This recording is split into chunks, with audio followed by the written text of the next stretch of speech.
Breath of the Earth, let me forge an alien sister story. Science fiction behind the scenes. Levi woke up to find himself with a science fiction disguised behind-the-scenes system. In short, he needed to use limited resources to forge a scientific worldview that would shock humanity. The ultimate goal was to reach the final stage of godhood through the system's human fate value system. Do you think they can see stars? What we saw was them 400 years ago. They received a reply from 400 years ago. Chapter 1: Methane and Oxygen. Levi was awakened by an electronic voice in his head. Ding. Congratulations, host, you have bound this science fiction disguise behind-the-scenes system. A newbie gift pack has been issued. Please check it. He opened his eyes and stared at the ceiling for 3 seconds. A dream. It must be a dream. Then, the system thoughtfully projected a semi-transparent panel in the upper right corner of his vision, clearly displaying human fate value 0, with a small red dot below, indicating he should claim his newbie reward. Levi silently accepted it. A thought flashed through his mind. How do I use this thing? The system answered smoothly. The host can create reasonable but astonishing scientific phenomena on a cosmic scale by consuming energy. Once observed by humans and causing a sensation, these phenomena will generate destiny points. When destiny points are full, the host can become a god. Levi blinked. Become a god. Sounds impressive. But he was just an ordinary office worker, barely able to recite relativity. What kind of god was he? The system seemed to understand his silence and added, no professional knowledge is needed. The system will provide an executable forgery plan. The host only needs to make the decision. That's all right. Levi sat up, scratched his head, and began studying the panel. The newbie reward was a sum of initial energy, not much, but enough for one use. The system thoughtfully pushed a plan to him. Target, GJ-1061d, approximately 400 light-years from Earth, located in the habitable zone, an Earth-like rocky planet. Current observation characteristics, no special atmospheric signals. Suggested action, make methane and oxygen coexist in large quantities in the planet's atmosphere. Although the phenomenon defies common sense in chemistry, it can be explained as extreme biological activity or an unknown geological process. Shock factor. Looking at the words, defies common sense in chemistry, Levi vaguely felt this was a huge trap, but he still clicked agree. His energy bar instantly dropped. A line of small text popped up on the system interface. Deployed. Due to the speed of light limitation, humanity will observe this phenomenon in 400 years. Congratulations, host. You have completed the mission 400 years ahead of schedule. Levi. So he can't see anything and has to wait 400 years for results? The system reassured him, it doesn't matter. You just need to wait. Or you can continue to deploy more phenomena to create a space-time superposition effect. Levi decided to wait. He put his phone aside and went to wash up. 10 a.m., European Southern Observatory. Intern Maria was processing spectral data from the Atacama Desert in Chile. GJ-1061d, an unremarkable habitable zone planet, observed countless times. A thin atmosphere, predominantly carbon dioxide, nothing to get excited about. But today's data made her coffee cup freeze in midair. Methane and oxygen.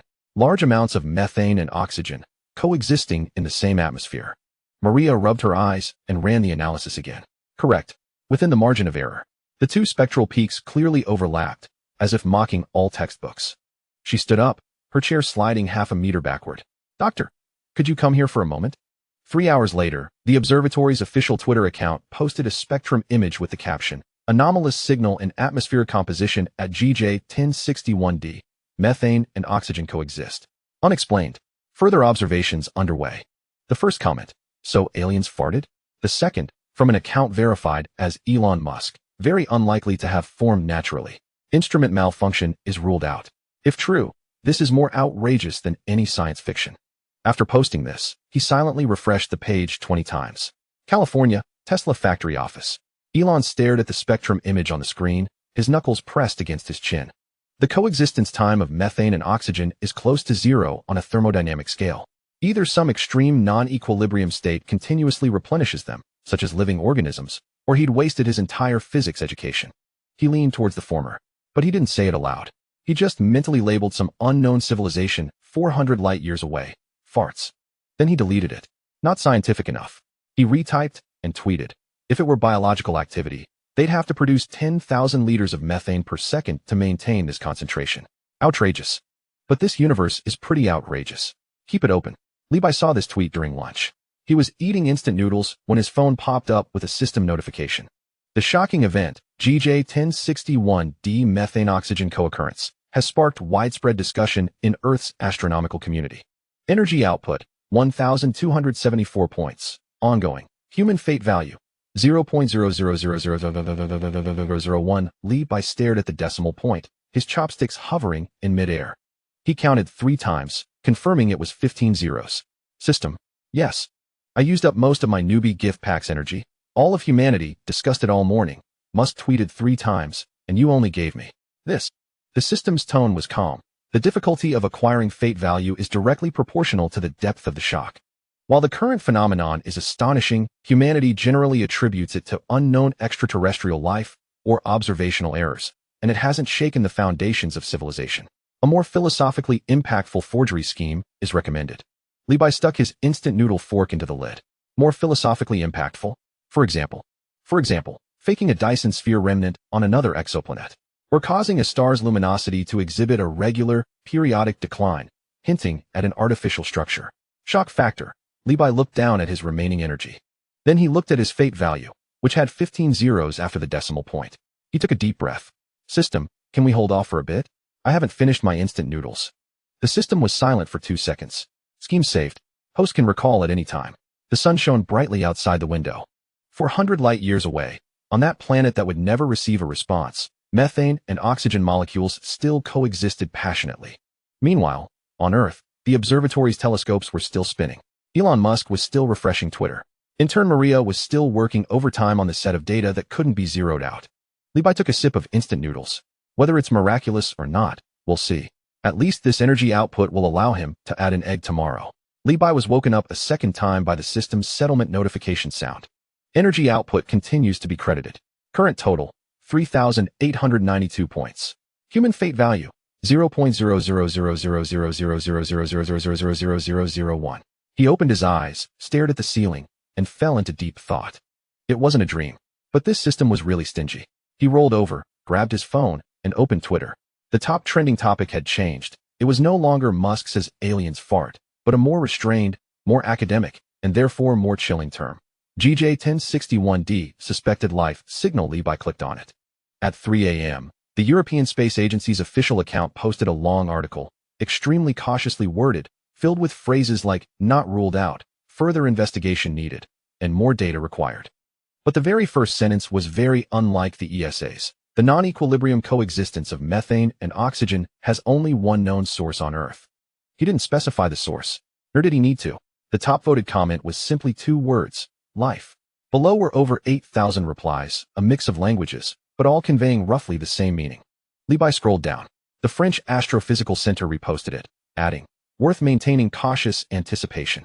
The National Astronomical Observatory of Japan reposted it, adding, one possibility is photosynthesis. The National Astronomical Observatories of the Chinese Academy of Sciences also reposted it, with only one line, organizing follow-up observations. No one directly mentioned aliens, but no one said anything else either. Li Bai put down his phone, leaned against the headboard, and suddenly understood that subtle atmosphere. Everyone knew. They just couldn't say it. They dared not say it. Or perhaps, saying it was too significant, so significant that the human language system wasn't ready to bear it. He stared out the window for a while, lost in thought. Then the system popped up. Host, today's plan has been generated. Li Bai ignored it. Based on the current human emotional index, if the Dyson sphere ruins are deployed, the shock index can reach system. Yes, I have a question for you, Li Bai slowly began. That fate value, the one with 15 zeros, was that something you did on purpose? The system paused for 0.2 seconds.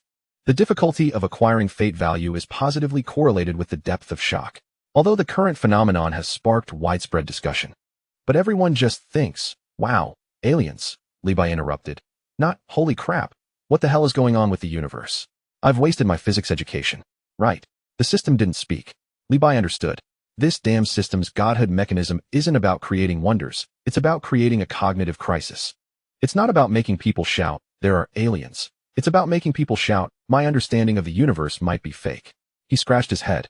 Thought that's a huge difference in difficulty. He decided to stop thinking about it for now, at least until he finished his instant noodles. 2 o'clock in the afternoon, chilly. Maria stared at the spectrum on the screen for the umpteenth time. The old professor next to her took off his glasses, wiped them, and put them back on. What do you think? The professor asked. Maria thought for a moment. I think, for 100 light years away, something is breathing. The professor didn't refute. California. Elon Musk posted a new tweet, only 3 words, probably life. After posting it, he slammed his phone face down on the table, not checking the replies. He knew the comments section would explode. He also knew NASA would call him, telling him to watch his wording. But he still posted it, because that spectrum wouldn't leave his mind. Methane and oxygen, coexisting. This wasn't just one of the possibilities. It was an open card. Everyone was just waiting for the last card to be revealed. Washington. The NASA administrator pushed a draft press release across the table. Remove the word suspected. The assistant hesitated.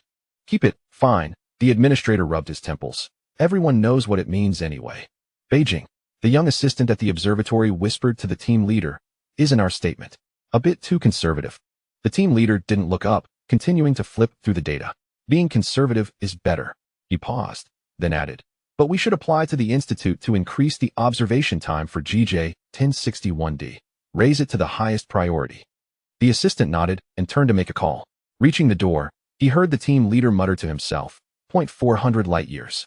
They were like this 400 years ago. Who knows what they've become now?" The door closed softly. Paris. An astrophysicist was having afternoon tea. His partner asked him if today's news was true. He remained silent for a long time. "I don't know," he said, "but I hope it's true." His partner looked at him. "And I'm afraid it is." At 10 o'clock that night, Li Bai lay in bed, finishing the last round of news for the day. The human fate value was still that pitiful number with 15 zeros after the decimal point. Energy production, however, had broken 5,000. He turned over. The system whispered, "Host, should we deploy a Dyson sphere tomorrow?" "No deployment." "Then?" "I haven't decided yet." The system fell silent. Li Bai closed his eyes. Methane and oxygen coexist. They've existed for 400 years, and humanity only discovered them today. He suddenly realized that the stinginess with his fate points made sense. It's easy to shock people. It's hard to prevent them from being shocked. He rolled over and pulled the blanket over his head. Forget it. He'd think about becoming a god tomorrow. Li Bai figured this out while brushing his teeth. Foam clung to the corners of his mouth as he stared at his reflection in the mirror, toothpaste almost dripping onto his pajamas. Wait a minute. The system told him to fabricate scientific phenomena, not to actually create aliens. He only needed to make humanity believe they existed. Isn't that the same thing? No. Li Bai, toothbrush in hand, suddenly found his thoughts incredibly clear. Creating a breathing planet. How much methane would he have to pump into the atmosphere? Energy would drain away, and humanity's fate points would only give him 15 zeros. But what if he just builds a satellite? A small one, in low Earth orbit, mostly obscured by planets, occasionally revealing a sliver, barely enough to be detected by a super telescope with a pixel or two. It doesn't need to move. It doesn't need to emit light. It doesn't even need to actually be there.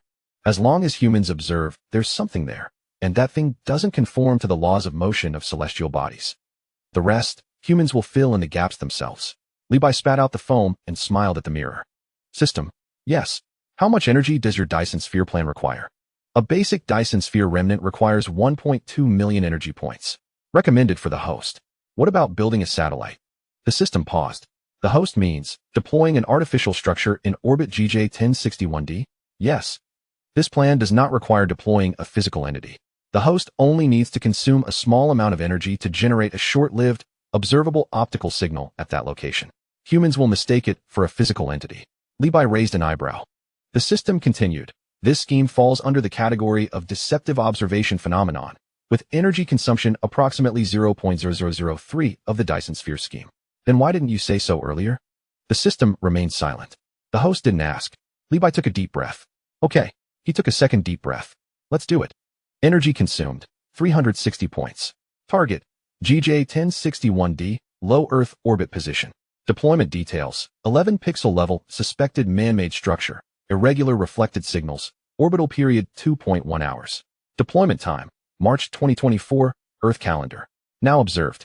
Congratulations to the host for completing the stage achievement, Deceiving Humanity. Special reward, 20 years of human lifespan has been issued. To prevent the host from dying naturally before becoming a god. Li Bai was stunned. 20 years. He read that sentence 3 times. System. Yes. Are you afraid I'll die of old age halfway through? Yes. The path to godhood may be lengthy. According to calculations, the host's remaining natural lifespan is approximately 58 years, insufficient to sustain him until the final stage. The phased rewards are intended to alleviate this problem. Li Bai remained silent. He closed the reward panel, then reopened it. Closed it, then reopened it. The line of text was still there. 20 years. Not an imaginary number like fate value with 15 zeros after the decimal point. It was real, something that would allow him to live an extra 20 years. He suddenly felt that this system wasn't so stingy after all. Thanks. You're welcome. It is recommended that the host maintain current decision-making efficiency to accumulate more lifespan rewards. Levi smiled and retrieved his phone. He wanted to see when humanity would discover it. 3 days later, Chile. Maria was organizing a new batch of observational data for GJ 1061d. This planet was now the observatory's top priority, with telescopes practically pointed at it for 16 hours a day. She dragged the images, checking frame by frame. Frame 874, normal. Frame 875, normal. Frame 876. She stopped. On the edge of the planet, near the terminator, there was a single pixel. It wasn't noise. Noise wouldn't appear in 3 consecutive frames. She pulled up frames 877 and 878. The pixel was still there, and its position had changed. Maria zoomed in 8 times, then 16 times. Still just 1 pixel. Dark gray, almost blending into the background. But it was moving. She called up the orbit fitting program. 3 minutes later, the program returned the result. Suspected target. Orbital altitude approximately 1,200 kilometers, period 2.08 hours, near circular orbit. Natural objects do not conform to these orbital parameters. Maria took off her glasses, rubbed her eyes, then put them back on and took the screenshot. Chapter 2. Low Earth Orbit Satellites. The report emerged at 3:47 in the morning. 5 independent analyses from the European Southern Observatory, the Greenwich Observatory, Caltech, the Chinese Academy of Sciences, and the University of Tokyo were concurrently validating the data, with no one sleeping, no one rushing, yet all were waiting. Maria had not returned home. She curled up in a folding chair in the office, wrapped in a blanket up to her chin. Her eyes fixed on the progress bar on the projection screen. 99-100. The page refreshed. She saw it. She was not alone in her observation. A gasp resonated from the adjacent workstation. Nearby, someone's mug clattered against the desk, spilling coffee, which remained uncleaned. The professor stood behind her, resting a hand on the back of her chair, his knuckles white. Spectral reflectivity, he whispered, as if afraid to awaken something. The ratio of aluminum, silicon, and titanium alloy is 87, similar to the coating materials of human low Earth orbit satellites. Maria opened her mouth, but made no sound. It is not a natural celestial body, the professor continued. It was launched. Silence enveloped the office as the conclusion on the projection screen lay quietly. Black text on a white background, akin to a brick striking everyone at the back of their heads. 400 light years away. A planet recently confirmed to harbor atmospheric life signals had a satellite in orbit. It was neither a meteorite nor a comet nucleus, nor anything that could form naturally. It was man-made. Who made it? For centuries ago. Suddenly, Maria recalled the first time she gazed upon the Hubble Deep Field image as a child. Dense with thousands of galaxies, each point of light representing billions of stars. She could not cry then, only felt a fullness in her chest. So profound it seemed her breath might cease. That sensation returned. Lowering her head, she discovered her fingers trembling. California. 4:12 in the morning. A new email popped up in Elon Musk's private inbox. From Caltech Jet Propulsion Laboratory Spectral Analysis Group. Subject, REGJ 1061d Orbital Target Spectral Analysis Report, final version. He opened it. The first 12 lines contained data, bands, reflectivity, signal-to-noise ratio, confidence intervals. The 13th line revealed the conclusion. The surface of the target object is covered in industrial-grade aluminum alloy and multi-layer thermal insulation materials, with no direct match to human spacecraft service records. The 14th line contained a single sentence. The object is artificial. Elon placed his phone on the table, screen down. He did not forward it, did not take a screenshot, did not tweet. He simply sat in the darkness for a long time, his thumb rubbing the edge of his coffee cup, now cold. Artificial. These 3 words spun repeatedly in his mind, as if casting a spell. He had witnessed humanity's first recovered rocket, the inaugural crewed commercial spaceflight, and the first Mars probe. He thought himself immune to the term artificial. Not this time. It was different. This was not something crafted by humans. It was the work of another intelligence, another civilization, another existence, sending a satellite into orbit 400 light years away. 47 trillion kilometers. What has humanity launched to such distances? Voyager 1, the furthest, over 20 billion kilometers. Their satellite had been flying there for 400 years. Elon picked up his phone, unlocked it, and opened Twitter. The cursor blinked in the input box for 17 seconds. He wrote nothing. For the first time, he did not know what to say. Beijing. Dawn was approaching. A young assistant at the observation station had fallen asleep at the desk, the screen still aglow. The team leader approached, intending to turn off the monitor, when his peripheral vision caught the spectral graph. He halted, having examined the graph 20 times already. It remained unchanged: aluminum, silicon, non-natural. He gently pulled the assistant's fallen jacket over his shoulders. Then he straightened and gazed out the window. A hazy gray-blue enveloped the skyline. The city had yet to awaken. He suddenly recalled 30 years ago when he was a graduate student, and his advisor pointed at the radio telescope data, saying, "Child, the universe is vast. There's no one else. It's a terrible waste." At that time, he thought this statement was scientific. Now he realized it was a prayer. Paris. An astrophysicist sat on the floor of his study. His wife had come in once, bringing him a cup of tea. The tea had gone cold, and he remained unmoved. The spectral analysis report lay printed on the carpet, for pages, having been reviewed 7 times. He was 67 years old. At 15, he first read 2001, A Space Odyssey. Writing in the blank spaces, "I hope to prove before I die that we are not alone." 52 years had passed. He removed his glasses and slowly wiped the lenses with the hem of his shirt. He polished them for a long time. Then he lowered his head, his shoulders beginning to tremble gently. His wife did not intrude. She merely left the door ajar, leaning against the hallway wall, listening to the muffled, intermittent sobs within, akin to a child's. Chilly. Maria finally rose from the folding chair. Her legs felt numb, and she steadied herself against the table for a few seconds. The professor still stood before the projection screen, hands in the pockets of his lab coat, gazing up at the spectral data. The lights were off, and the screen's glow cast a pale blue outline of him. "Professor," Maria said. The professor did not turn. "Do you think that satellite is still there?" After a moment of silence, the professor replied, "What we see is an image from 400 years ago. They may have flown elsewhere in that time." He paused. "Or they may still be there, waiting for us to discover it." Maria remained silent, suddenly recalling that 4 centuries ago, it was the year 1624 on Earth. The Ming Dynasty. Galileo had just passed away 2 years prior. Newton was yet to be born. At that time, humanity believed Saturn was square. Yet, 400 light-years away, another civilization's satellite had already entered orbit. She did not know what to say, and neither did the professor. The office was quiet. The cooling fan of the projection screen gently whirred. The eastern skyline began to lighten. California. 4:51. Elon Musk's Twitter account finally lit up. He drafted a post 3 times, deleting it each time. Ultimately, he sent out a single line. "They were here 400 years ago." 3 seconds later, the first comment appeared. "Are we late?" He did not respond. He set his phone down and walked to the window. Outside, it was still dark, with only a few engineering lights illuminating the launch pad. He thought, 400 light-years. He raised his head. Where was that star? He could not find it. It was too distant. So far that humanity could only receive the postcard it sent 400 years ago. Yet he knew it existed. All of humanity knew it existed. Levi was jolted awake by his phone for the umpteenth time. Squinting, he swiped open the screen, seeing Musk's tweet, the joint statement released at dawn by various observatories, and the comments section exploding like fireworks. He scrolled up and saw the screenshot of the spectral analysis report. Reflectivity, aluminum, titanium alloy, 87 similarity. He set his phone down, staring at the ceiling as his heart raced. Humanity's destiny value: 0.00000000000000003. Energy output: 203,771 points. Sustained. Congratulations, host.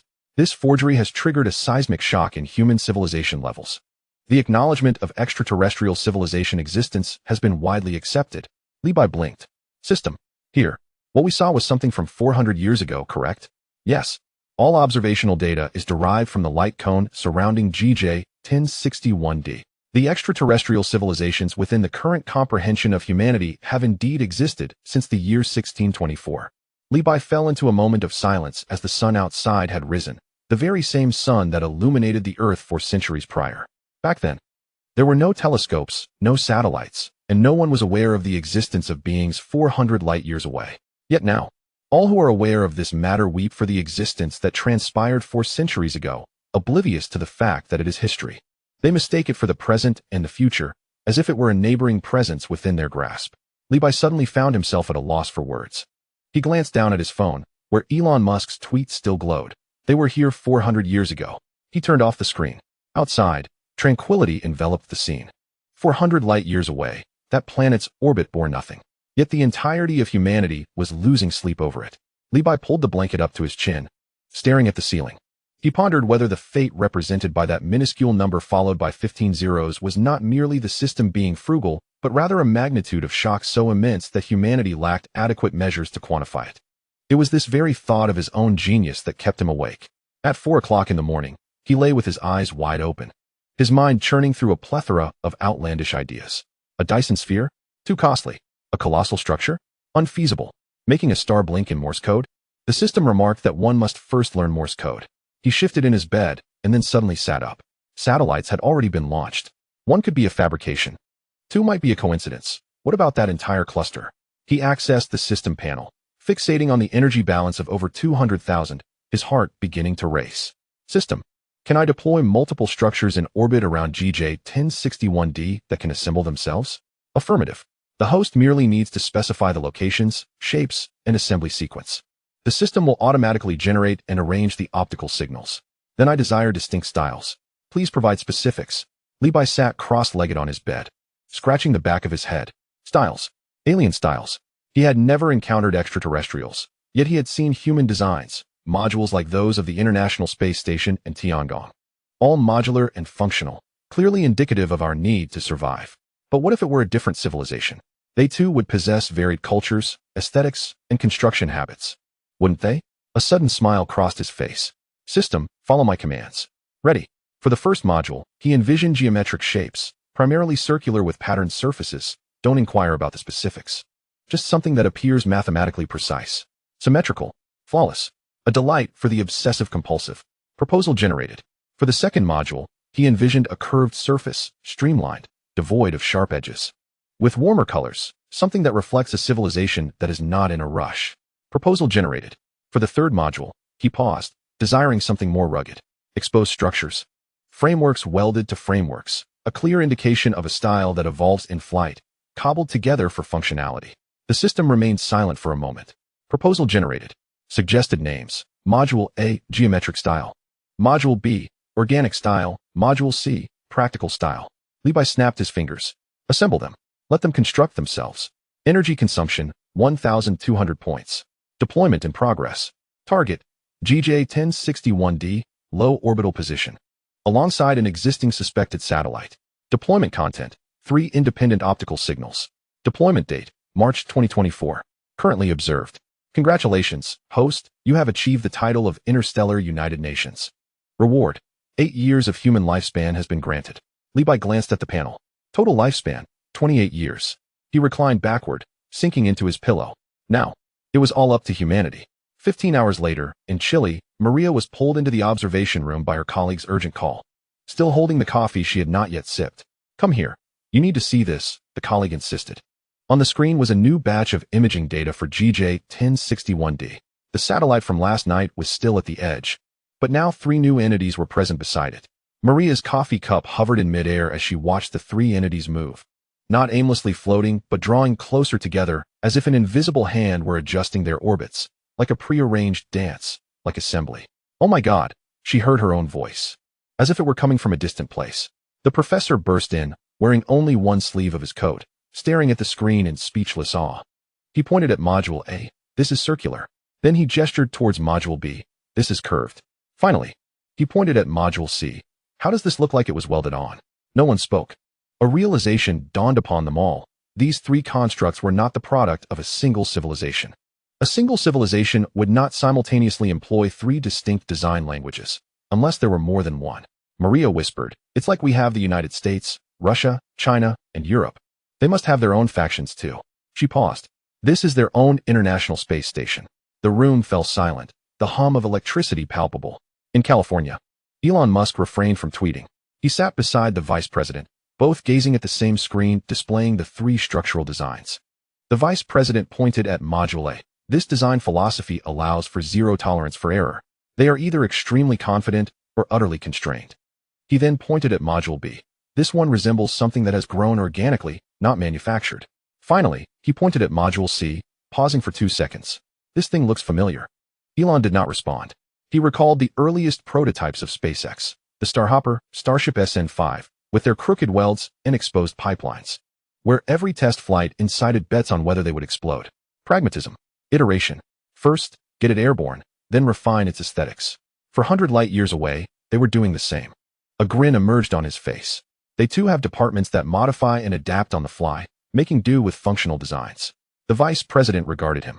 You seem rather pleased? Elon offered no reply. He merely arranged the 3 images side by side on the screen, staring at them for an extended period.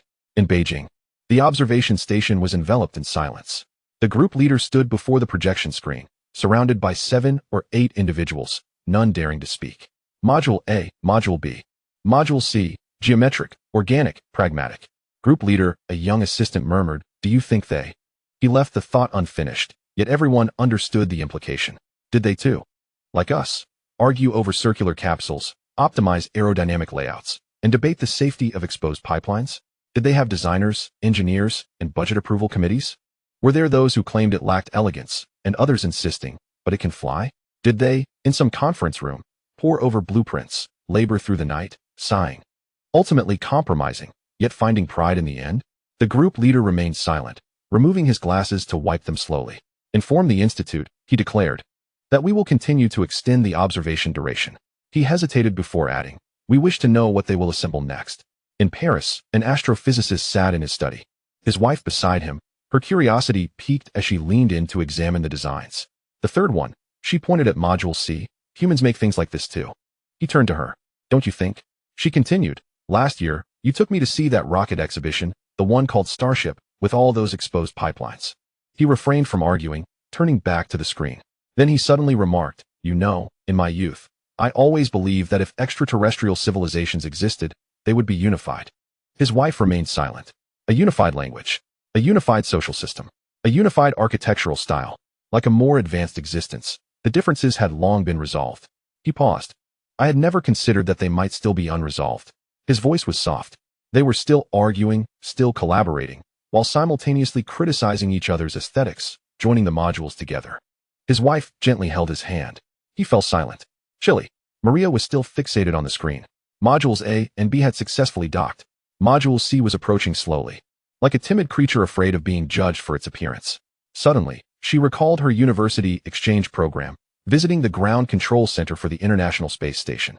That day, there had been a pressure differential at the docking interface between the Russian and American modules. Engineers from both nations, separated by hemispheres, languages, and the lingering distrust of the Cold War, exchanged parameters in broken English, Russian, French, and German. At that moment, she thought, humanity is remarkable. We can collaborate like this. Now she realized, so can you. Module C successfully docked. 3 distinctly styled modules were joined together, for 100 light years away, for 100 years ago. Maria bowed her head, noticing her hands trembling. It was not fear, but an inexplicable, warm shiver that arose upon seeing a familiar yet strange reflection in the mirror. Levi discovered the headline just as his takeout arrived. He had just opened his chopsticks when his phone vibrated incessantly. Ignoring it, he took a bite of the fish-flavored shredded pork. Then he swiped open the screen. The headline was lengthy, but every word pierced his eyes. They have more than one GJ-1061D orbital space station, suggesting that diverse cooperation exists within extraterrestrial civilizations. He scrolled down. The first comment had 50,000 likes. So they have different nations? Designers who don't see eye to eye. Arguments about what we've been doing and what should have been changed?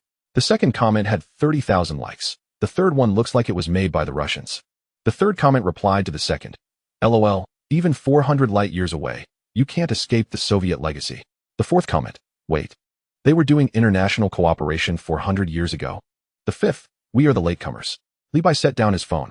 He chewed on the fish-flavored shredded pork, staring at the ceiling. Human destiny value 0.000000000000007. Energy output 548,922 points. Ongoing. Congratulations, host. This simulation has triggered empathy at the level of human civilization. Shock index. Special note. A significant number of humans have expressed sentiments related to our situation on social media. The sense of distance from civilization has notably decreased. Levi swallowed the mouthful of food. Suddenly, he was unsure of how he felt. He had merely intended to create something impactful. He had not anticipated that humanity would perceive itself from this perspective. It was neither fear nor admiration, but a recognition of the contours reflected in the mirror. He glanced at his phone again. The screen was still illuminated. Elon Musk had finally tweeted. This time it was not a single sentence, but 3 images displayed side by side. Module A, Module B, Module C. The caption contained just one word, us. He stared at that word for a long time. Then he placed his phone face down on the table and continued to eat his now lukewarm fish-flavored shredded pork. Outside, the sky had darkened completely. For 100 light-years away, 3 artificial satellites quietly remained connected. They were, in essence, nothing. Yet humanity saw its reflection in them. Levi mused that this might be even more astonishing than he had ever imagined. Chapter 3. Space Elevator. Levi had recently become somewhat enamored. He discovered that this system resembled a money-burning sandbox game, and he was now at max level, though his destiny value remained as miserly as a penny-pinching miser. However, his energy output had surged into 6 figures, sufficient to accomplish quite a bit. He focused on the display of the space station, 3 modules connected, hanging quietly along the terminator of GJ-1061D. Humanity referred to it as the Cooperative of Celestial Harmony. Levi thought the name was quite fitting, far more respectable than the makeshift title of the Interstellar United Nations he had concocted. Yet, he felt something was missing. A space station, after all, simply floats there, stationary. Humanity would gaze at it for a few days, be awed, and then return to their daily routines. It needed to be set in motion. Levi scratched his chin, envisioning a scene from his childhood watching Gundam. The most striking part was not the robots battling, but the elevator stretching from the ground into space. A single cable connecting Earth to the heavens. Humanity had yet to create it, but he could make it happen for those 400 light-years away. After all, it was all fictional. System. Can that space station be elevated? Yes. To what orbital altitude does the host wish to elevate it? Not all at once. Levi gestured slowly, evenly, continuously raise it until it reached a height that humanity deemed inappropriate. The system paused for a second. Suggested plan. Deploy camouflage rockets on the planetary surface to emit signals, generating a visible optical trajectory connecting to the base of the space station. Simulating the phenomenon of tethered ascent. The space station will slowly ascend along this trajectory. This phenomenon is referred to in Earth context as space elevator. Levi interjected. He grinned. Energy consumed, 4,800 points. Deployment in progress. Target, GJ-1061D, specific point on the planetary surface. Deployment content, camouflage rocket emitting optical trail. Carbon nanotube structural optical characteristics, continuous simulation of space station ascent. Ascent rate, 0.3 kilometers per hour. Deployment complete. Now under observation. Levi glanced at the panel. The altitude data of the space station was slowly fluctuating at an almost imperceptible rate. Satisfied, he locked the screen. Let humanity discover it for themselves. 2 days later, in Chile, Maria noticed it, not because she was particularly clever, but because her daily routine began with checking the archive data for GJ-1061D to see if the space station was still there. Today it was, but its position had changed. She scrutinized the orbital parameters, rubbed her eyes, and recalibrated. Height change, 112 kilometers. In 2 days, it had ascended 112 kilometers. Doctor. Her voice was slightly airy. The space station is moving upward. The professor nearly ran over. He stared at the screen, speechless for a moment. Then he pointed towards the planet's edge, near the terminator. What is that? Maria magnified the image. There was a bright, slender point extending from the planetary surface straight up. Like a needle. She continued to magnify. The needle did not break. It pierced through the atmosphere, through the clouds, cutting through all the noise that should have blurred the signal, ascending all the way to connect with the base of the space station. The professor was at a loss for words. Maria found the words for him.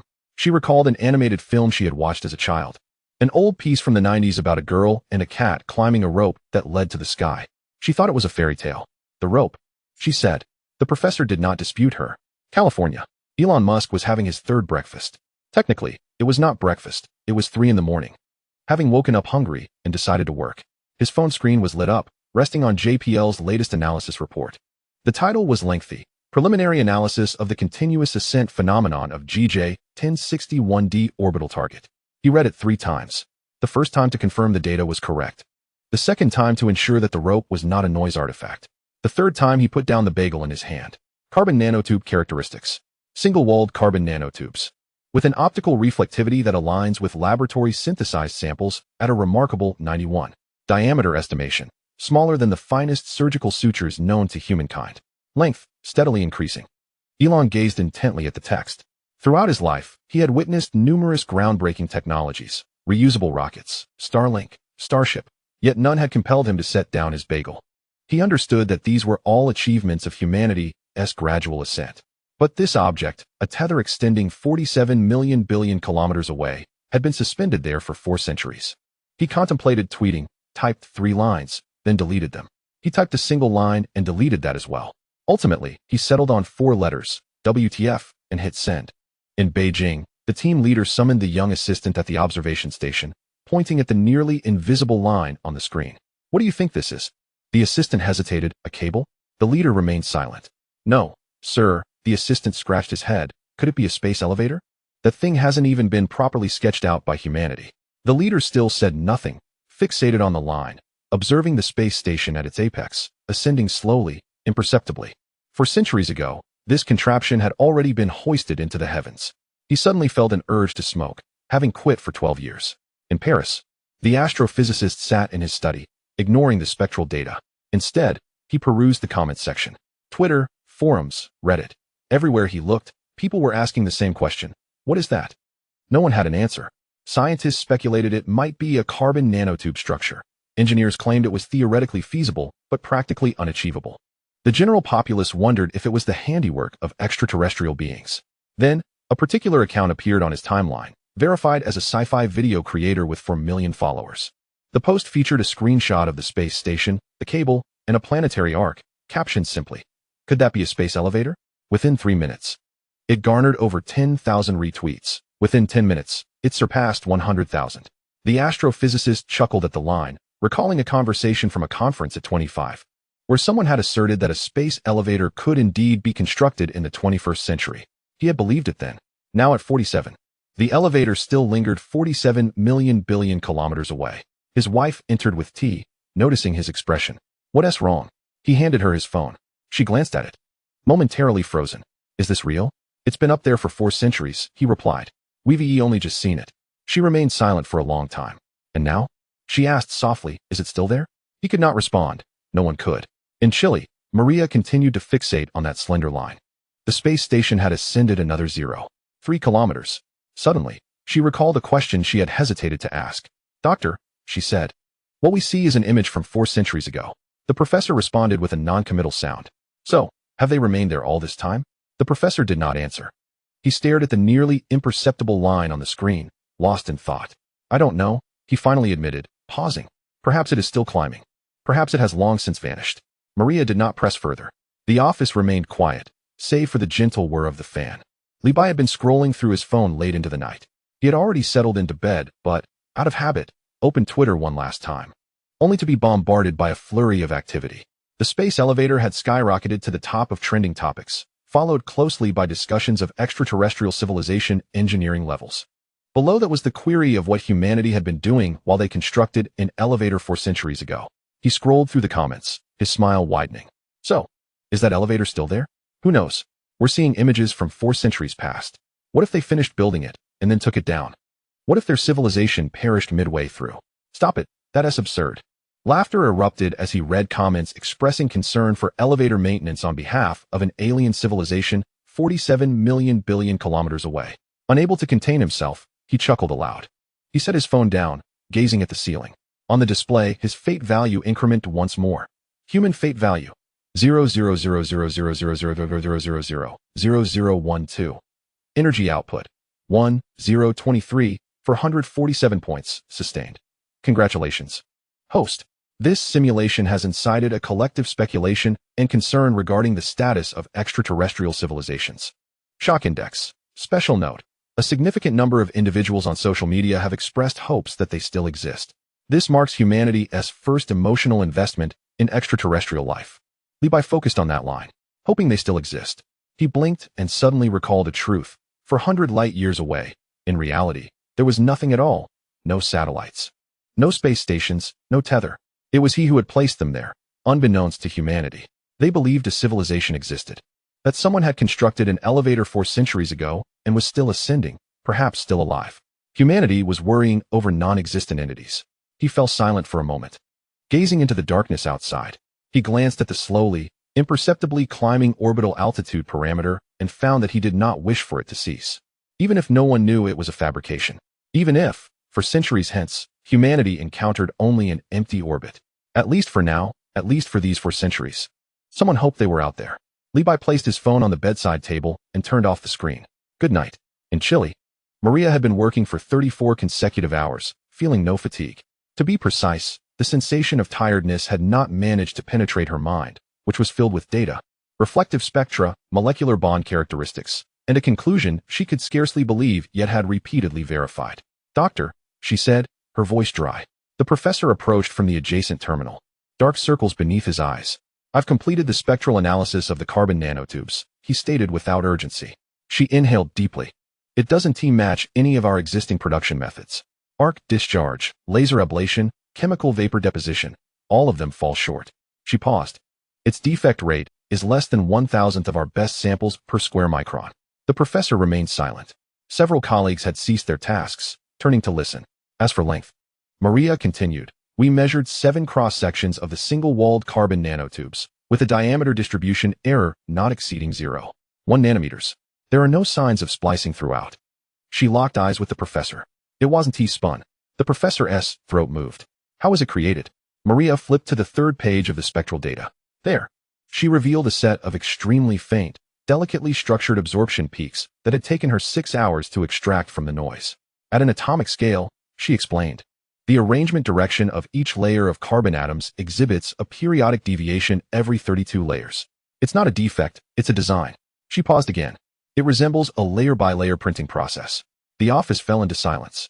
Someone set down a coffee cup. Atomic scale 3D printing, a voice piped up from the corner. It was an intern, fresh in for just 2 weeks, typically responsible for organizing files. No one felt offended by his interruption. As the term resonated in everyone's minds, atomic scale, atom-by-atom manufacturing. It was not spinning fibers. It was growth, arranging carbon atoms one by one according to the most perfect crystalline orientation, forming a tether 40,000 kilometers long. And it had been completed 4 centuries ago. The professor remained silent, turning to face the lightning sky outside. In California, JPL's materials analysis lab had never been this crowded. Materials scientists, spectroscopists, aerospace engineers, and even 2 temporarily recruited PhDs in condensed matter physics gathered, all fixated on the same set of data, chiral control. An elderly man with white hair spoke up, his voice hoarse, lamenting the inability to achieve large-scale control of the chirality of single-walled carbon nanotubes. Yet they had succeeded. He pointed to a series of absorption peaks, each chiral index of the carbon nanotubes perfectly consistent, not a product of probabilistic selection, but a result of deliberate design. A gasp echoed through the room. Chirality. The electrical properties of carbon nanotubes are predominantly dictated by chirality itself. Humanity understands the principles but cannot produce the final product. For 100 light-years away, they have fashioned a nanotube with perfect chirality into a rope suspended in the cosmos. Elon Musk sat silently in the front row, listening intently as the materials scientist trembled through explanations of atom-by-atom manufacturing feasibility. Halfway through, the old expert paused. I do not know how they accomplished this, he admitted. The room steeped in silence. Removing his glasses, he added, all I know is, if this rope were crafted by humans, the Nobel Prize would be awarded in the 22nd century. No one responded. In Beijing, the team leader printed the spectral diagram, A3 in size, and affixed it to the observation station wall. A young assistant paused as he walked by, staring intently. Team leader, is this a leak of technology? He inquired. The leader did not look up. Leak to whom? The assistant was momentarily speechless. The leader continued sifting through the data, speaking softly. These are old blueprints from 4 centuries ago. They used them, discarded them, and we merely retrieved them. He paused. This is what we call archaeology. On Jihu. The question page surged to the top of the trending list within 2 hours. Title: How to evaluate the space elevator of GJ-1061D from a technological perspective. Answers: 120. 000. The most upvoted response came from an anonymous user, verified as an engineer from a certain aerospace organization. I am not a materials specialist, he stated. But from an engineering standpoint, I can say this. We cannot currently create this rope. It is not just a matter of being a bit short or needing another 20 years of effort. We fundamentally do not know the first step to take. Comments below read. So they completed that 400 years ago. For 100 years. Even if they made progress of just 0.1 each year. What we are witnessing now is already the 40th version. Enough said. I'm broken. Another highly upvoted response came from a PhD student in materials science. I have studied carbon nanotubes for 6 years. Chiral control is my doctoral thesis. After examining that spectral feature, I am considering a change in my field. In our lab, The best sample we have is 98 pure. Theirs is 99. 99, 6 years. And I have yet to touch even a fragment of their achievement. Comments followed. Brother, there is no shame. Your opponent is a master of carbon atom arrangement. 400 light years away. Is there a possibility that carbon nanotubes are part of their basic education? On Bilibili, a technical science popularizer with only 30,000 followers worked tirelessly through the night to produce a video. Title: Handcrafted Space Elevator? Perhaps aliens utilized this technology. The video, lasting 47 minutes, meticulously dissected the publicly available spectral data from the European Space Agency, illustrating the atomic arrangement characteristics with over 30 diagrams. This represents humanity's current limit in 3D printing at the micron scale. What they have achieved is at the atomic level, 1,000 times the difference. Comments flowed. I used to think alien technology was akin to dome-shaped flying saucers, yet they are crafting nanotubes finer than knitting. As the video concluded, the host's voice faltered. I do not know if they are smarter than us. All I know is that they have been doing something we have yet to learn for 4 centuries. He paused. Moreover, they have displayed the finished product for the entire universe to see. The comments section fell silent for 2 seconds before erupting. They are leaving it there for us to copy, right? But we cannot even replicate it. This assignment is too difficult. Can the teacher assign a different topic? The teacher hasn't collected assignments in 400 years. Perhaps the teacher forgot about assigning homework. Oh, that? I learned it in the 4th grade. On Reddit, the R Space subreddit has been dominated by GJ1061D for 3 consecutive days. The pinned post read, they had atomic scale 3D printing in 1624. We do not have it in 2024. Comments followed. 1624. What was Earth doing? The 30 Years' War. Galileo had just been placed under house arrest. They were constructing elevators. While we were at war, they were building elevators. While we were creating steam engines, their elevator had already been hanging for 300 years. While we were developing the internet, their elevator had been suspended for 400 years. We have been chasing, merely pursuing the advancements of 4 centuries past. And now, where have they reached? No one could provide an answer. On Twitter, Elon Musk finally tweeted, posting a comparison image. On the left, engineers at SpaceX manually laying carbon fiber fabric. On the right, the perfect, orderly atomic absorption peaks from the spectral characteristics of GJ1061D. The caption read, "We sow, they grow." The retweets surpassed 1 million. Comments flowed. Sewing machine versus magic. It is not magic, it is craftsmanship. This gap is more despairing than magic. Elon, could you perhaps steal some technology back? Go back 400 years and steal it. First, build a time machine. In Chile, Maria lifted her gaze from the screen. The sky outside had darkened. She was unsure how long she had been sitting there, only remembering that she had refilled her coffee 3 times, letting 2 cups grow cold. The professor remained at the neighboring terminal, engaged in a video call with Paris, mixing French with English, occasionally punctuated by technical jargon, atomic scale precision, layer by layer chiral control. She listened, suddenly distracted. 400 years ago, the Ming Dynasty, Galileo, the 30 Years' War. She had learned about that in history class. At that time, humanity had no comprehension of atoms. 400 light years away, someone was crafting a rope from atoms in the orbit of an alien planet. Leaning her head back against the chair, she closed her eyes. The telescope outside continued to pivot, the panel aglow. Levi sat on the edge of the bed, the light from his phone illuminating his face. He glanced at the trending topic. How long would it take humanity to learn the alien technology from 400 years ago? Comments read, optimistic estimate, 50 years to reach the threshold. Pessimistic estimate, some things are not a matter of learning. It is fundamentally about not knowing how they conceived it. How did they conceive it? I do not know. Did they know about chiral control 400 years ago? I do not know. Are they now capable of printing stars? Also unknown. Levi set his phone down, gazing out the window. 400 light years away, there was nothing. Yet he suddenly felt as though humanity was learning about air. Human destiny value, 0.0000000000000029. Energy output, 3,887, 201 points, sustained. Congratulations, host. This instance of forgery has triggered dual emotional peaks of technological inferiority and aspiration within human civilization. Special notice. Multiple national research institutions have initiated projects to study the synthesis mechanisms of carbon nanotubes from GJ1061D. Humanity is attempting to reverse engineer technology from 400 light years away, with a history spanning 4 centuries. Levi stared at the line of text. He opened his mouth. Are they truly learning? Yes. Currently, 17 countries and 129 laboratories have launched related research projects. The number of spontaneous grassroots replication experiments is incalculable. In the forthcoming decade, the synthesis technology of carbon nanotubes by humanity is anticipated to advance rapidly due to this observation. Li Bai remained silent for an extended period, gazing down at his hands. These hands, having created nothing, merely pressed a few buttons. System, he uttered. Engaged. Was I misleading them? The system paused for a moment. The observational phenomena produced by the host are genuine. The scientific decisions made by humanity based on authentic observations do not constitute a deception. They are merely chasing a segment of history from 400 years ago. History is indeed real. Li Bai remained speechless, placing his phone on the bedside table, lying down, and staring at the ceiling. Outside the window, tranquility reigned. Suddenly, he recalled reading the biography of Edison in his childhood, which mentioned that the electric light was not solely his invention. It was the result of countless individuals standing on the shoulders of predecessors, discovering bit by bit. Yet now, all of humanity gazes up at a non-existent shoulder.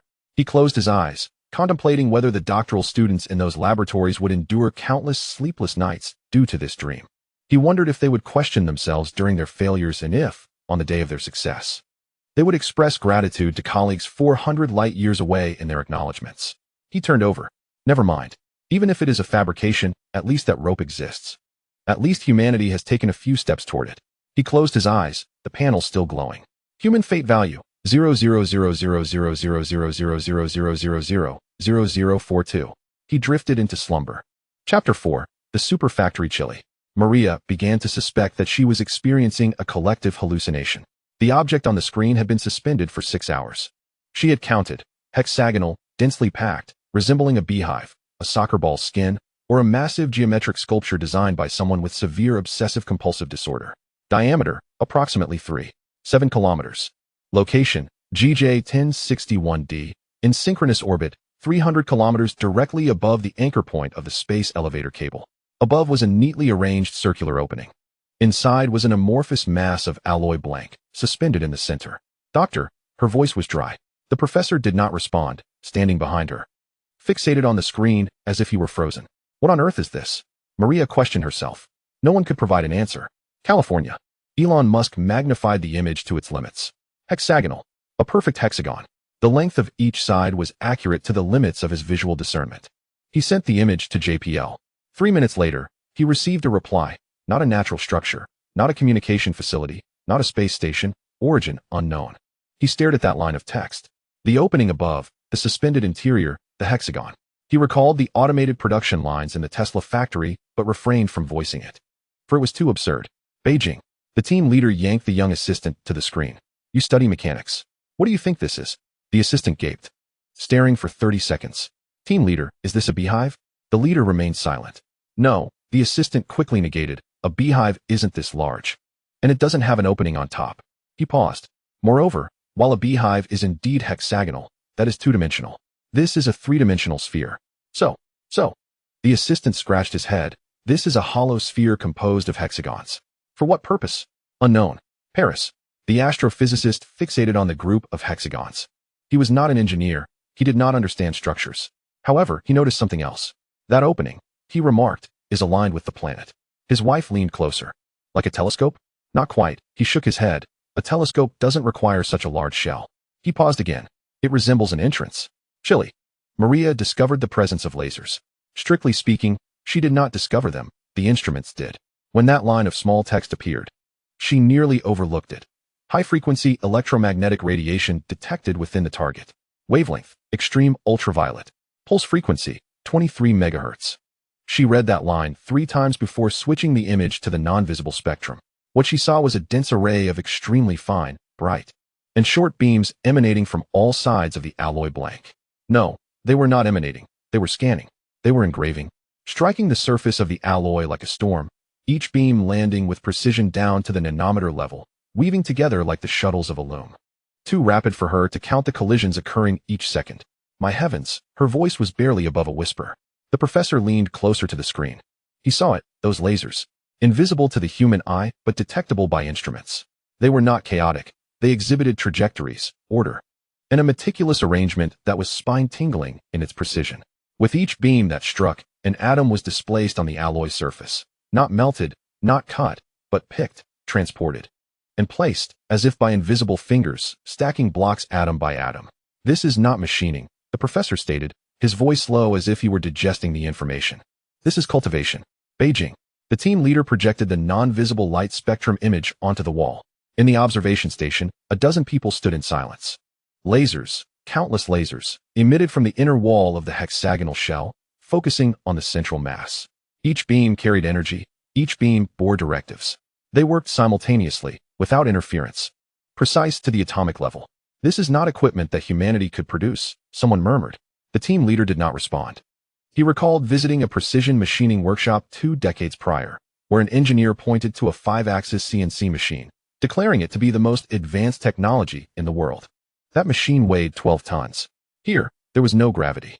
That machine required 40 minutes to process a turbine blade. Here, millions of atoms moved every second. The precision of that machine was at the micron level. Here, it was at the atomic level. He thrust his hand into the pocket of his lab coat, clenching it into a fist. Reddit. Hot post. What the hell is that hexagon thing? Comments section. Beehive. Alien bees. Bees don't create lasers. How do you know alien bees don't create lasers? Seriously, could it be a weapon? A weapon's opening shouldn't be aimed at its own planet. Could it be a mining facility? Why would a mining facility need so many lasers? To roast lamb skewers? Has anyone noticed those lasers are moving atoms? What? Subsequent replies collapsed into 217 layers. Jihu. The questions surged to the top of the hot list. How to evaluate the newly appeared hexagonal structure, an internal laser array in the orbit of GJ 1061d. Number of answers, 230,000.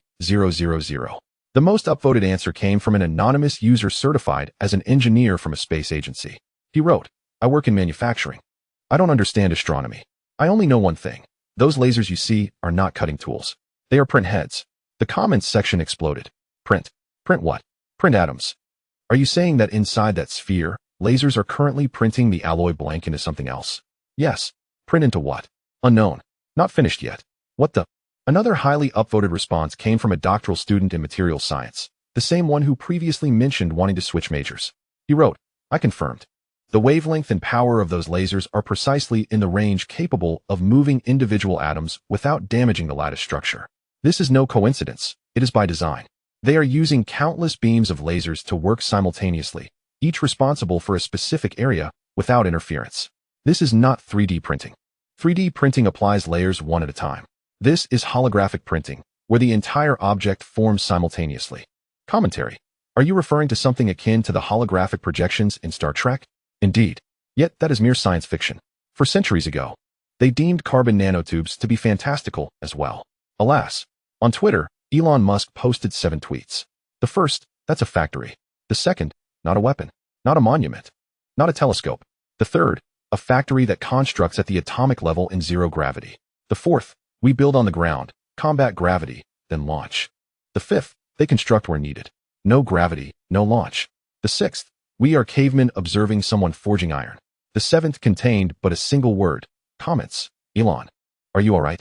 He was not merely phased. He had attained enlightenment. Enlightenment regarding what? Enlightenment that we may indeed be 4 centuries behind. In Chile, Maria continued to observe those lasers. She had been watching for 6 hours. The alloy ingot was slowly, imperceptibly morphing. She was unaware of its final form. Yet, she suddenly recalled learning to write as a child, with the teacher guiding her hand, stroke by stroke. She now felt that humanity was akin to that hand being held. The entity that once guided had departed 4 centuries prior, yet the strokes remained imprinted on the paper. She gently inhaled. Doctor, she whispered. The professor did not turn. I wonder, she said, what they have fabricated using this factory. The professor remained silent for a moment.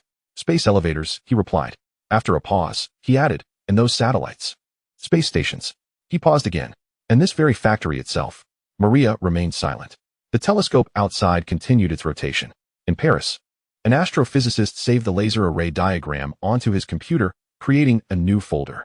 After much contemplation, he named it GJ 1061d Industrial Base. His wife noticed the title. Are you certain it's industrial? She inquired. Indeed, he affirmed, gesturing toward the hexagons. Weapons do not require such orderly shells. He pointed to the lasers. Experimental apparatus need not be of such magnitude. He indicated the circular opening. That is a logistics channel. He paused. Finished products are dispatched from there. His wife remained silent for a long while. So, she said, They had assembly lines 4 centuries ago. He did not respond. He turned his chair towards the window. Outside lay the Parisian dusk, an orange glow spreading across the horizon. Suddenly, he recalled reading Jules Verne's 20,000 Leagues Under the Sea as a child, marveling at the Nautilus's self-sufficiency underwater, believing it to be the pinnacle of human imagination. Now he understood, imagination too has its limits. Yet someone had opened a window upon that ceiling. Levi lay in bed, his phone illuminated. He scrolled through comments, analyses, preprints, engineers' midnight vulnerabilities, doctoral students' career crises, and Musk's 7 successive tweets. He saw remarks claiming this was humanity's first glimpse of the disparity in civilizational levels. Some stated that we could not even comprehend the blueprints. Others asserted that they had been manufacturing all manner of things on assembly lines 4 centuries ago. He blinked. He pulled up the panel. Humanity's fate value, 0.000000000000107. Energy output, 944,2801 points, sustained. Congratulations, host. This forgery has triggered a paradigm shift in human civilization's industrial cognition. Special notice. A consortium of national space agencies has formed the GJ-1061D Industrial Facility Research Task Force. The inaugural meeting will convene in 72 hours. Topics include theoretical feasibility of zero-gravity atomic-level manufacturing, technical pathways for laser-guided atomic deposition, and design principles for hexagonal modular spatial structures. Humanity is attempting to translate the factory blueprints from 400 light-years away into its own language. Levi stared at the line of text. He placed his phone on the nightstand. There was no moon outside. He suddenly could not recall why he had initially aspired to become a deity. Was it for the digits following those 15 zeros in the fate value? Was it for the 28 years of lifespan? Or merely to observe the expressions of humanity gazing at the stars? He had seen it. They first exhibited fear, then awe, followed by yearning. Then came the silent, stubborn, indefatigable resolve to press on. He reclined. The ceiling was a stark white. He suddenly felt a disinclination toward divinity. He wished to see how far humanity could journey. With their own hands. System notice. Emotional fluctuations detected in the host. Is psychological counseling required? No, he replied. He turned over. Let them walk a while longer. He closed his eyes. 400 light-years away, that factory continued its operation, countless lasers weaving something at the atomic scale. The opening remained ajar, awaiting the next finished product to be dispatched. Though it had yet to create anything, humanity believed it was in the process of creation. That was sufficient. In Chile, Maria felt her life had been entirely ensnared by that planet 400 light-years away. Yet she did not wish to escape. The new observational data arrived at 4 in the morning. She should have finished her shift, yet her feet felt as if they were nailed to the floor. Unable to move. On the screen was a new object. Position, GJ-1061D low orbit, adjacent to the first discovered satellite. Size, less than 2 meters in diameter. Form, hexagonal sphere. There was no aperture atop. The shell was smooth and translucent. Inside, it was filled with water. Maria fixated on that pool of crystalline blue. And something clicked in her mind. She had seen that shade of blue before. The oceans of Earth, the cooling systems of space stations. The water tanks and laboratories used to shield against radiation and absorb heat. Doctor, she said, her voice ethereal. The professor stood behind her, silent, examining the spectral analysis section. Composition, H2O.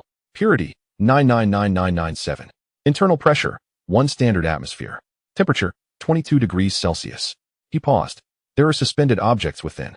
Maria magnified the image. At the center of the water, something was suspended. Hexagonal, metallic in texture. The surface bore intricate structural patterns. It was not a complete sphere, but rather a semi-finished product, resembling a miniature model of some grand entity. She counted, hexagonal, the reserved interface for the laser emission array. The alloy ingot, reduced to the size of a fingernail, floated quietly, as if yet to be activated, as if waiting. Suddenly, she comprehended. Her throat went dry. This was a miniature version of that grand factory. The professor completed her thought. The prototype they are constructing on the ground. In California, Elon Musk projected the water diagram onto an entire wall. He stood motionless for 3 minutes. The vice president stood nearby, hesitating to speak. Ultimately, unable to contain himself, he remarked, "So this is the experimental platform." Elon's voice was barely a whisper. They had miniaturized all the functionalities of the large factory to a size that could fit on a laboratory table. He gestured towards the body of water. The water served 2 purposes. First, for cooling. The laser array operated at an extremely high power, relying on radiation for heat dissipation in a weightless environment. While on Earth, It depended on water. Second, buoyancy. It counteracted the disturbances caused by gravity on precise structures, simulating a microgravity environment. He pointed to the suspended hexagon. They were testing the prototype in the water. Once the tests were complete, they would send it into the sky for real production. The vice president's mouth hung open. What about us? Elon did not respond. He recalled the earliest prototypes from SpaceX, Starhopper, SN5, SN8. Crafted in the Texas wilderness, they would fly a few kilometers, explode, be repaired, and then fly again.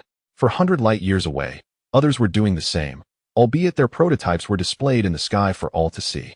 Suddenly, he smiled, a genuine smile, not a grimace. Genius, he remarked. In Beijing, the team leader printed out the dataset and affixed it to the wall. Right next to the atomic spectrum chart, a young assistant stood silently beside him for a long time. Team leader, he finally spoke. Was this the method they used during ground testing? The team leader nodded. Water. Just water? The leader nodded again. The assistant scratched his head. How did we not think of this? The team leader remained silent, gazing at the blue liquid. At 22 degrees Celsius and 1 atmosphere of pressure. With a purity of 5 nines, it was the simplest of materials, based on the most fundamental principles. Why had they not considered it? Because they had been preoccupied with how to bring a space factory down to Earth, while others had focused on how to simulate space on the ground. The direction was reversed. He suddenly remembered a saying from his mentor when he first entered the field. When you cannot solve a problem, change your perspective. He had shifted his viewpoint for 20 years and still had not found the right one. In Paris, the astrophysicist was not seated in his study today. He stood in the living room, projecting the water permeability diagram onto the television. His wife entered with a cup of tea, and upon seeing the screen, she paused. Is this the small factory? The prototype, he replied, gesturing towards the water. Cooling and gravity compensation, he added, pointing at the suspended hexagon. After a moment of silence, his wife said, very clever. Extremely clever, he agreed, pausing. More intelligent than all of us aerospace engineers combined. He was not joking. On Reddit, a trending post read, they tested it in water. Just water. The comments section erupted. I can't believe it. I thought it was some anti-gravity black technology. But it turns out it's just water. ISNT buoyancy, a form of anti-gravity. NASA has spent billions on microgravity simulation facilities, drop towers, parabolic flights, neutral buoyancy labs. They just used a big water tank. WeVE spent decades building equipment, and they solved it with a fish tank. It's not a fish tank. It contains a prototype. So it's a fish tank with a model. On Twitter, the aerospace mogul who previously claimed that a space factory could not be constructed on Earth deleted his earlier tweet and posted a new one. I stand corrected. Water is the answer. The comments section read, the mogul has knelt. Not just knelt, he bowed 3 times. Who can withstand that? You just said it was impossible. And they resolved it with a basin of water 400 years ago. Moreover, that basin has been hanging in the sky for 400 years. Another highly upvoted comment came from an overlooked materials science PhD student. I've decided not to change my major. If they could determine atomic printing parameters with a basin of water 400 years ago, then with our supercomputers, synchrotron radiation sources, and cryo-electron microscopes, we can do it too. The comments section buzzed. Let us go? 400 years later, there will be aliens copying your homework. That encouragement is a bit odd. In Chile, Maria examined the spectral data of the water for the 100th time. Purity, 999997. Impurity content, less than 0.0003 milligrams per liter. She suddenly recalled something. Professor. She turned. The water was poured in 400 years ago. The professor looked at her. The water from 400 years ago has maintained its purity until now. No microorganisms, no sediment, no gas precipitation. She paused. That small factory has sealing technology that is 400 years ahead of us. The professor remained silent, not asserting that this or that was superior. He simply gazed at the screen for a long time before saying, no rush. We'll learn one step at a time. On Godhood, the top trending topic read, how do you evaluate the water-soaked prototype on the orbit of GJ 1061d? Responses, 310,000. The highest rated response came from an anonymous engineer. He wrote, I have been in manufacturing for 28 years. I have never seen such an elegant design. The large factory is the ultimate form. Its shell integrates cooling, requiring no water, and is self-replicating. The small factory is the experimental form. It uses water to solve cooling and gravity, with complete functionality, built and displayed in the sky as a commemoration. This is not merely a technological gap, it is a disparity in thinking. We ponder how to build in space, while they contemplate how to construct space on the ground. Then they displayed the answer for us to see. The comments section read, the teacher has highlighted the key points while we are still searching for books. The book is 400 light years away, and the package has taken 400 years to arrive. Yes, it has arrived. The textbook is on the table. Should we copy it? Yes, let us copy it extensively. Another response came from a newly registered user. I work in a neutral buoyancy lab. Our water tank has a diameter of 20 meters and costs $400 million. Their prototype's water tank has a diameter of less than 2 meters. I calculated material costs for tempered glass and high-purity water, less than $500. The remaining $399,999,500 went to those who didn't think of it. Levi lay in bed, his phone pressed against his chest. As he scrolled through the comments, witnessing the mogul's deleted tweet and subsequent kneeling, the PhD student igniting enthusiasm, and the engineer discussing the disparity in thought, he raised his phone to his eyes, gazing at the permeability diagram, the shimmering blue water, the small hexagon suspended in the center. At that moment, he merely thought it reasonable to display a model next to the large factory they had built. Water, cooling, buoyancy. He had perceived water as a liquid that would float in a weightless environment, so he thought to fill a closed shell with it, visible to humanity. He did not anticipate that humanity would overlook it from this angle. Human destiny value 0.00000000000384. Energy output 27443208 points. Sustained. Congratulations, host. This act of forgery has triggered a paradigm shift in human civilization's cognitive framework. Special note: the water-soaked prototype design has been listed as a key research subject by 127 engineering laboratories worldwide. Several universities have incorporated the GJ1061D cooling solution into their graduate course case studies. Humanity is nurturing the next generation of engineers using an alien lesson plan from 400 years ago. Levi stared at that line of text. He set his phone down. The night outside was dark. He recalled that small factory. In truth, it possessed nothing. No water, no prototype. No technological validation from 400 years ago. It was he who imbued it with existence. Yet humanity remained unaware. Humanity believed it to be a graduation project of civilization, suspended in the sky awaiting their imitation. Humanity commenced their copying, utilizing $400 million worth of equipment to replicate an assignment worth merely $500. He suddenly found himself at a loss, unsure whether to laugh or react otherwise. He turned over, resigning himself to the situation.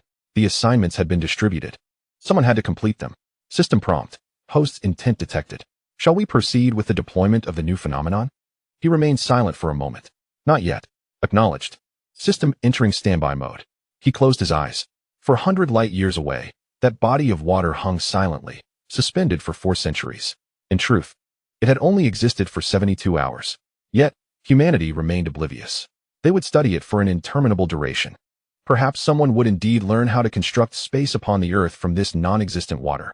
Suddenly, he felt that this was sufficient. Chapter 5: The Human's Chili. 3 in the morning. Maria had not returned home. She sat at her workstation, the screen displaying 3 sets of comparative images. On the left, the hexagonal factory of GJ1061D. On the right, a small model submerged in water, and in the center, a photograph of the neutral buoyancy laboratory aboard the International Space Station, 20 meters in diameter, for $100 million. She gazed for a long while before burying her head in her arms. An elderly researcher passing by the adjacent workstation paused briefly. Maria? She did not raise her head. Doctor, her voice muffled in her sleeve, I have been simulating microgravity environments for my master's thesis. The old researcher remained silent. I have been at it for 3 years. She continued, with the drop tower, parabolic flights, and buoyancy pools. She lifted her head, her eyes red. They used a 2-meter water tank. The old researcher fell silent for a moment. Go get some sleep, he advised. I cannot sleep. He did not press further. He returned to his workstation, sat down, and remained motionless before the screen for an extended period. Beijing, 4:30 in the morning. A young assistant at the observation station rested his head on the desk, unable to sleep. He turned his head sideways, fixating on the 2 newly posted printouts on the wall. The factory, the model, the water. His undergraduate thesis had focused on satellite thermal control systems, heat sinks, heat pipes, and pump-driven 2-phase circuits. After 8 months of toil, he finally achieved stable operation in a simulated vacuum environment. On the day of his defense, his advisor praised him for possessing a certain engineering mindset. Now, he stared at that body of water. Water. He had no knowledge of how they sealed it, how they resolved light path refraction, or what fixation method the suspended prototype employed. But he knew one thing. He had never considered using water. He had contemplated pumps and pipes for 8 months. while they simply filled a tank with water. He buried his face in his arms. His colleague on the night shift nearby heard a faint sound, akin to a sigh or a chuckle. California. Caltech. Lights still illuminated the engineering building at 5 in the morning. Not the kind of lights associated with an all-nighter, but those of a professor who had not yet departed. Professor Chun, 73 years old, had been researching precision manufacturing for 43 years. A row of photographs adorned the wall of his office. 5-axis CNC machines, electron beam lithography machines, atomic layer deposition equipment. Each represented a gem in the crown of human industry. At this moment, he stood before the projection screen, examining a set of spectral data from the water-immersed prototype. He had been staring at those lines of numbers for 40 minutes. A knock sounded at the door. It was one of his doctoral students, a Chinese man named Zhou, in his 30s, with half of his hair already gray. "Professor, you haven't left yet." Professor Chen did not turn around.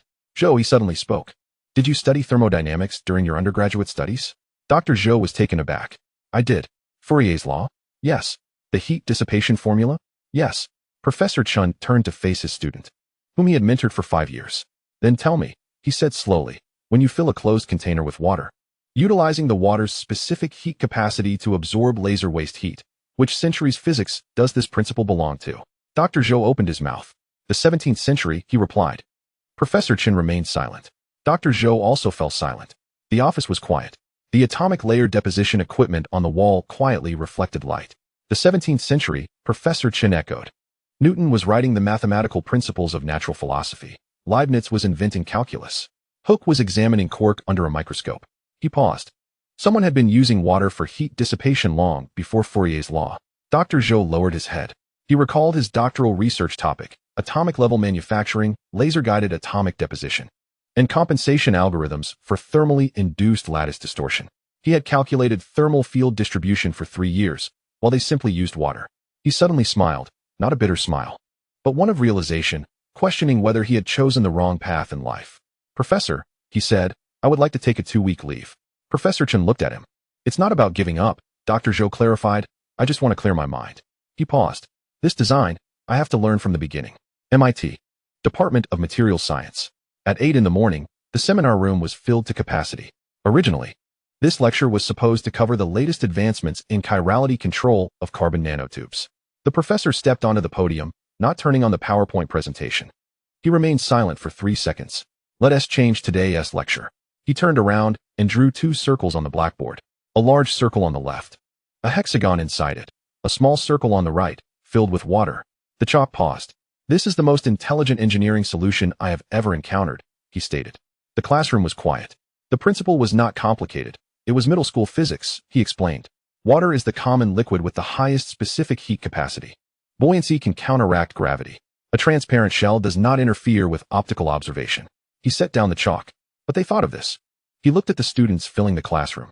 "You have studied at MIT for 4 years. Calculus, thermodynamics, fluid mechanics, quantum mechanics." He paused.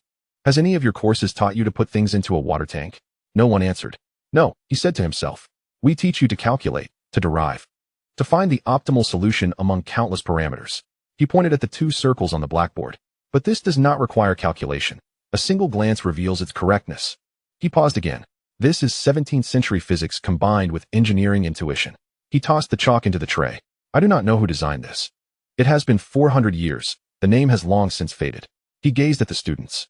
"All I know is that if this person were alive today, MIT should name a building after him." Someone in the back of the classroom sniffled quietly. A boy in the front row bowed his head, his notebook completely blank. He had initially intended to raise his hand to ask about chirality control, but now found himself unable to pose any questions. Jihu. A new question surged to the trending list. How do we evaluate the engineering intuition of academia regarding the GJ-1061D water-immersed prototype? Number of responses, 8,000. The top response came from an anonymous user, a certified doctoral student in mechanical engineering from a prestigious university. "Yesterday in our group meeting, our advisor dismissed our project. Not with criticism, but truly dismissed it. He pointed at that water tank diagram and said, 'Our 3 years of thought process and direction were wrong.' No one contradicted him. The advisor, 62 years old, had been working in precision manufacturing for 40 years. He stated that it was the first time in his career he had seen a solution that made him feel that his 40 years had been in vain. He was not rebuking us. He was speaking about himself. After the meeting, I overheard him making a phone call in the hallway. He told his wife, 'Today, I showed my students a diagram, 400 years old. After seeing it, I do not know what to teach tomorrow. I stood in the hallway for a long time. Comment section, 40 years wasted is a harsh statement. It was not he who wasted it. 400 years ago, someone accomplished in a mere 40 years what we are still grappling with. Enough said, I am emotionally overwhelmed. My mentor, during class yesterday, drew 2 circles and proclaimed that this is the essence of engineering, achievable only by a mind like Newton's. The room fell silent. The term engineering Newton is so apparent. It is not merely a difference in technological advancement, but a disparity in thought. While Newton observed an apple fall, others merely noted its ripeness. The engineer perceives water. Yet we envision a water tank. In another response, a doctoral candidate in materials science mentioned that his mentor sent a group email this morning. The attachment was the diagram of the water tank, accompanied by a single line of text. Students, this is your assignment. There were no explanations, no references, no technical details, only an implication. Ponder how they conceived this 4 centuries ago. I've set that diagram as my phone wallpaper, so I see it every morning upon waking. It serves as a reminder that intelligence can be cultivated. In the comments, someone quipped, "Brother, you're not exercising your intelligence. You're subjecting yourself to daily torment." Whether or not one can truly cultivate it is another matter, but the attitude is present. Keep striving. For centuries later, extraterrestrials may regard you as the next Newton. Must we mention 4 centuries? On Bilibili, an engineering popular science content creator with merely 20,000 followers released a new video titled, "Why is the GJ1061D prototype considered the engineering Newton?" He paused for 3 seconds before the camera. I pondered this video for a long time. I am an engineer, and I believe in the iterative nature of technology. What was not the first to create a steam engine, nor was Edison the first to invent the light bulb. He hesitated, but this water tank. He lowered his head, rubbing his temples. It has not undergone iteration. It exists as is. The first version is the final version. Akin to how Newton penned Fma, or how Maxwell formulated his equations. When you behold it, a singular thought occupies your mind. Yes, it ought to be this way. The comments fell silent for a moment. Then a line appeared. He choked up. I too felt a lump in my throat. The resonance of an engineer is not merely a shared experience, but an overwhelming force. After being crushed by this realization, one must still express gratitude. Thank you. In Chile, Maria finally rose from her workstation. The sky outside was brightening. She approached the window, gazing at the distant silhouette of the Andes. Her professor stood beside her. "Doctor," Maria inquired, "what do you think that individual looks like?" The professor did not ask which person. He understood whom she meant. "I do not know," he replied after a pause. "Perhaps just an ordinary person, sitting in a laboratory, filling a tank with water and placing the prototype inside." He paused again, then thought it a good idea. "Let's hang it in the sky." Maria chuckled softly. For centuries later, she mused, a group of humans gazes at that tank of water. Feeling foolish, the professor remained silent, watching the view outside. "They too have their fools," he remarked. "Only their standards for foolishness are higher than ours." Maria fell silent, recalling the first time she beheld Saturn's rings through a telescope at the age of 15. Back then, she thought humanity was remarkable. Now, she feels fortunate to witness the assignments of another civilization 4 centuries later. Levi lay in bed, his phone pressed against his face. He scrolled through the comments, encountering phrases like engineering Newton, 40 years wasted, and an MIT professor proposed naming a building after him. He slowly lowered his phone, staring at the ceiling. He remembered initially thinking, it's just water, cheap, easy to work with, visually appealing, and easily understood by humanity. He had no inkling someone would lose sleep over that tank of water, nor that anyone would feel their 40 years had been in vain. He had no idea someone would set it as their phone wallpaper, subjecting themselves to daily torment. He blinked. Human destiny value, 0.000000000000892. Energy output, 5133820 points, sustained. Congratulations, host. This simulation has triggered a paradigm shift in the field of human engineering. Special note, over 400 universities worldwide have incorporated the GJ1061D water immersion prototype into their undergraduate teaching cases. Numerous foundational engineering courses are revising their syllabi to include intuitive thinking training modules. Humanity is reshaping its engineering education system using blueprints from 400 light-years away. Levi stared at that line of text and suddenly recalled a question. System. Here. If one day, humanity truly constructs a space elevator, an atomic printer, a water-cooling zero-gravity simulation platform. He paused. Will they discover that those blueprints are fabrications? The system remained silent for 3 seconds. Host. They are replicating the thought process, not the parameters. They are learning principles, not blueprints.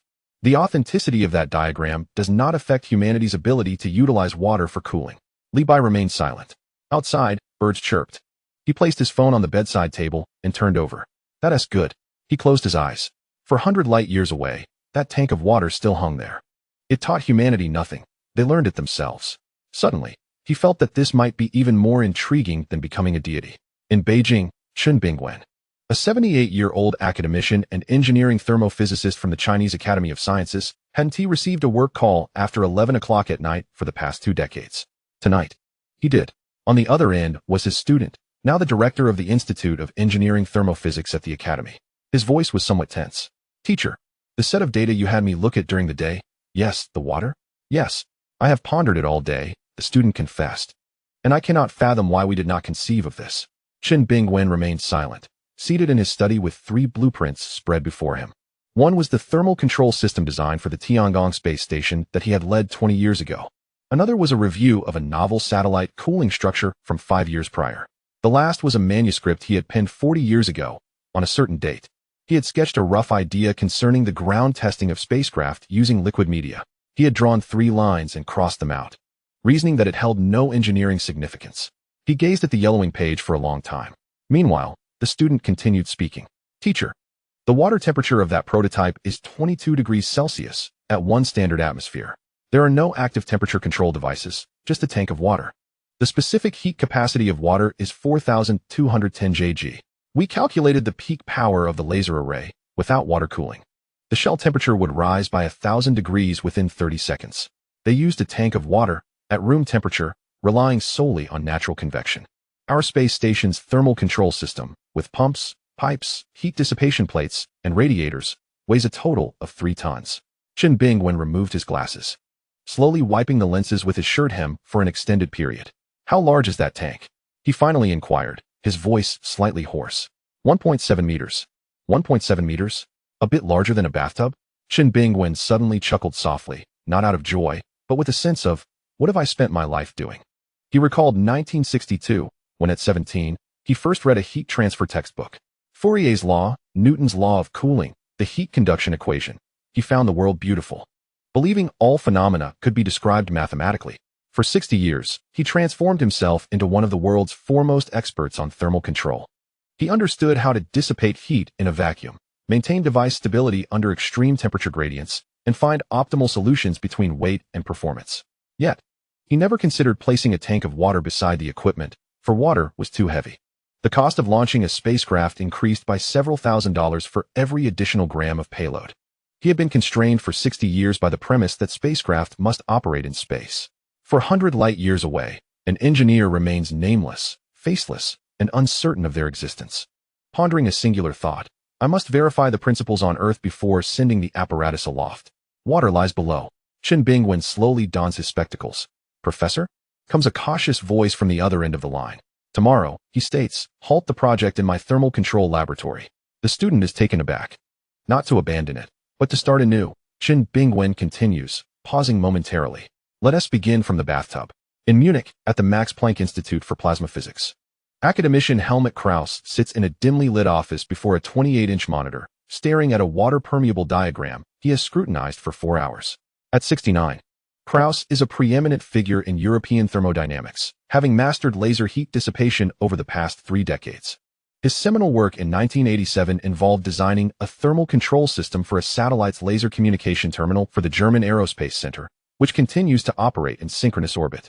The crux of that system was a microchannel liquid cooling loop, with channels measuring 0.1 mm in diameter and a manufacturing precision of no more than 5 micrometers.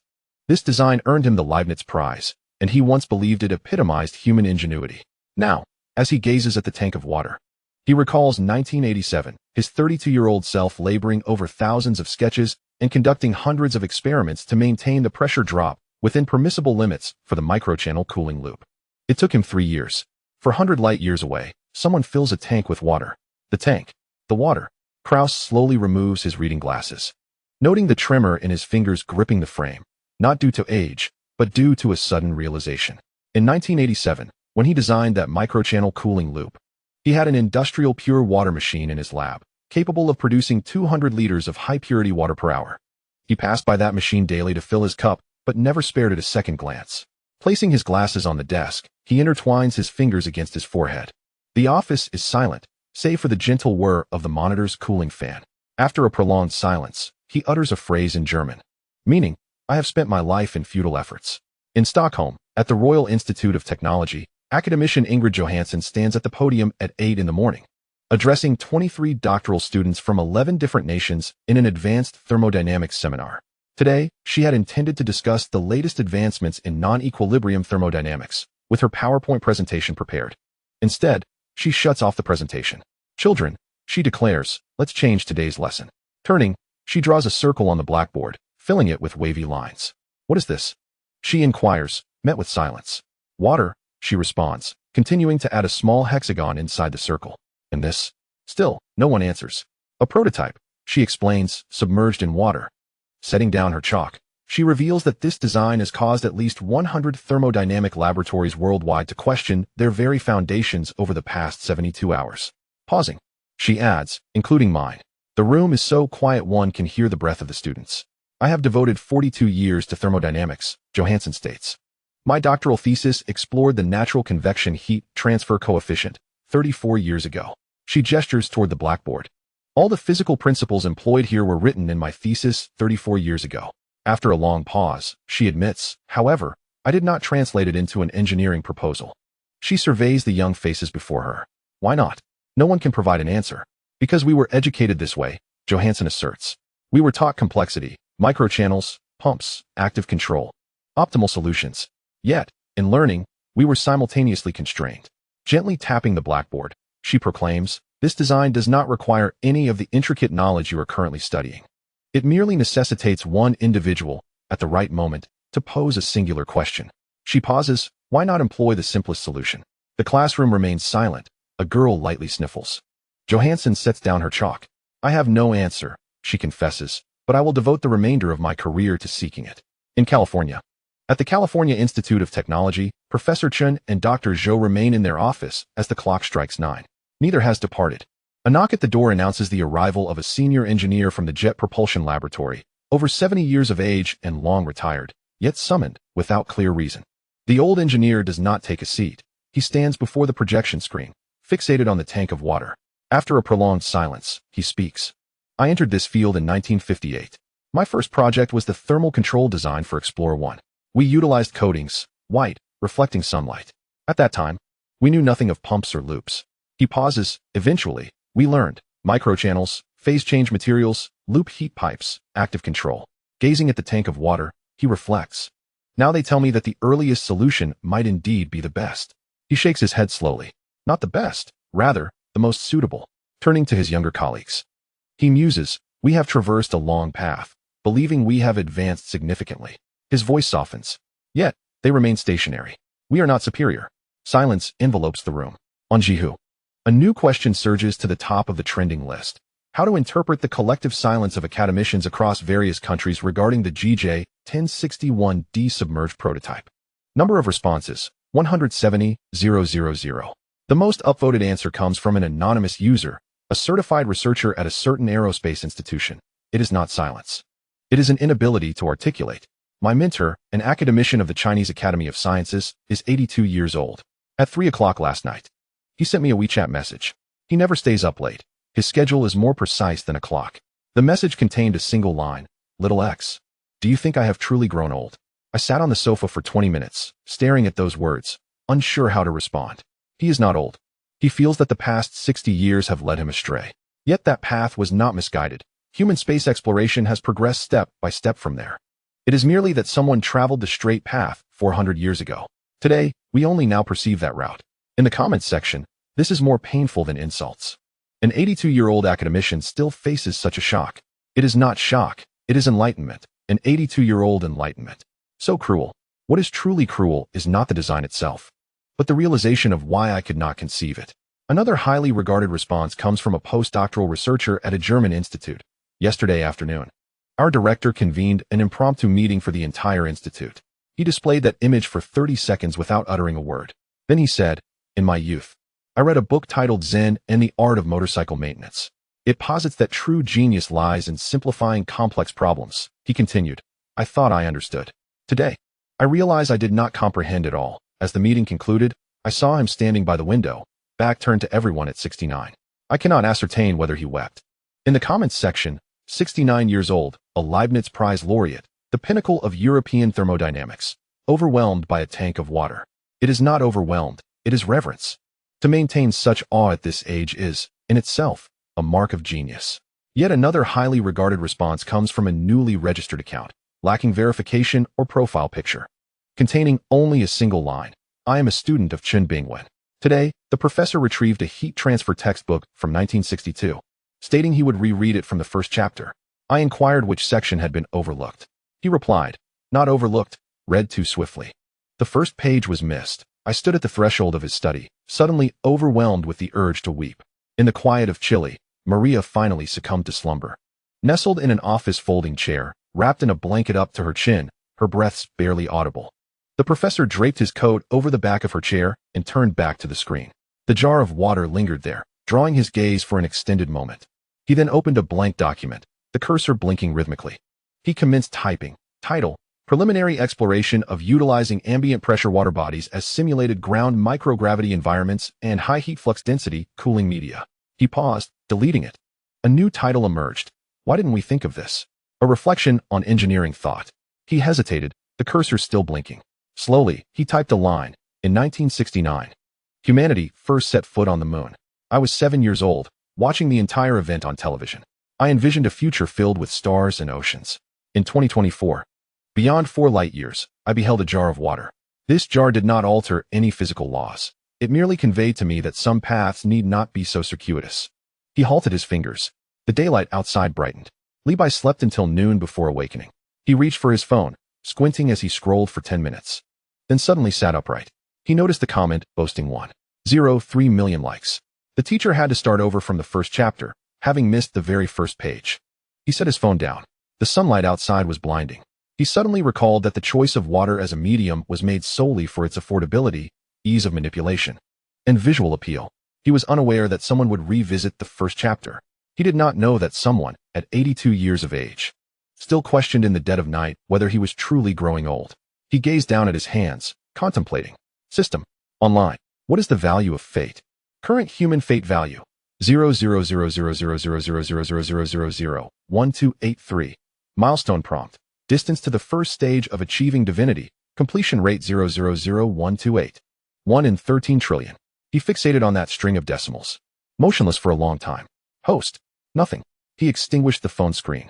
For 100 light years away, that jar of water remained suspended. It had done nothing at all.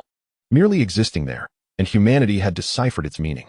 He stared at the ceiling, allowing them a moment longer. Chapter 6. The Wisdom of Genius in Tokyo. Within the art classroom of a public junior high school, 15 second-year students were engaged in depicting visions of future science. This was a free creative class. In previous years, submissions typically featured rockets, robots, and astronauts donned in transparent helmets. This year, however, was different.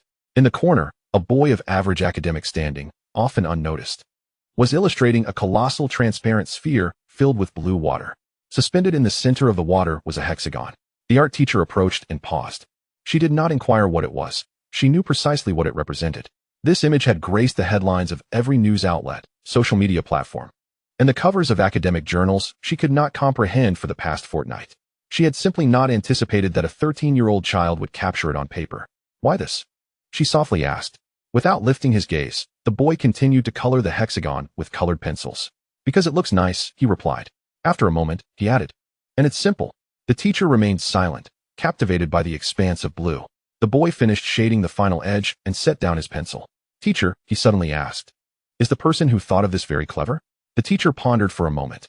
Yes, she affirmed, but not in the conventional sense. The boy looked at her, intrigued. It's the kind of cleverness that, when you see it, makes you feel you could have thought of it too. She paused. But you didn't, T. The boy lowered his gaze to his artwork. I want to be that kind of person in the future. In Beijing, at the People's Education Press. Within the physics editorial office, Director Zhou, 56 years old and a textbook compiler for 30 years, had 3 documents laid out on his desk. One was the current 8th grade physics textbook for junior high, Chapter 6, Pressure and Buoyancy. Another was the high school elective Physics 33, Chapter 9, Solids, Liquids, and Gases.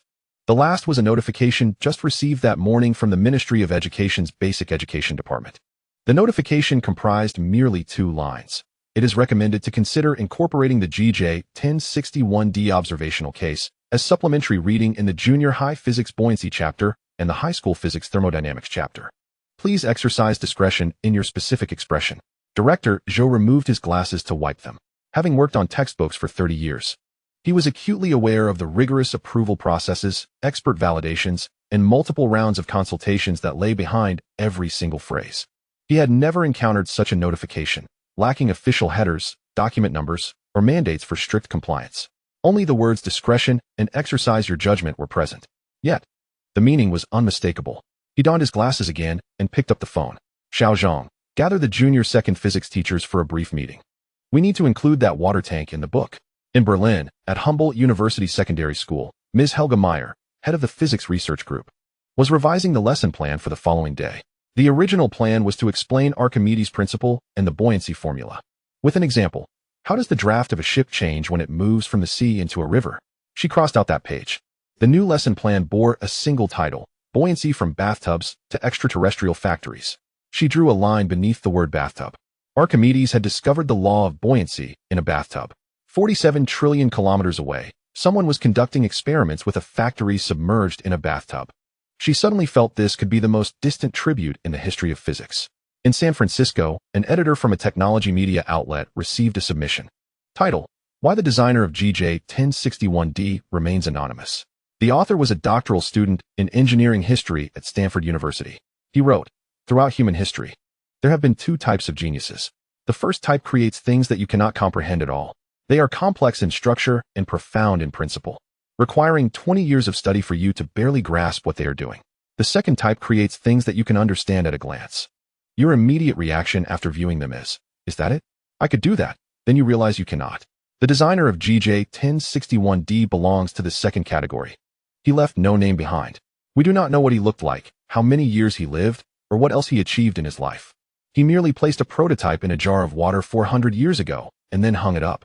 He did not apply for a patent, did not write a paper, did not hold a press conference.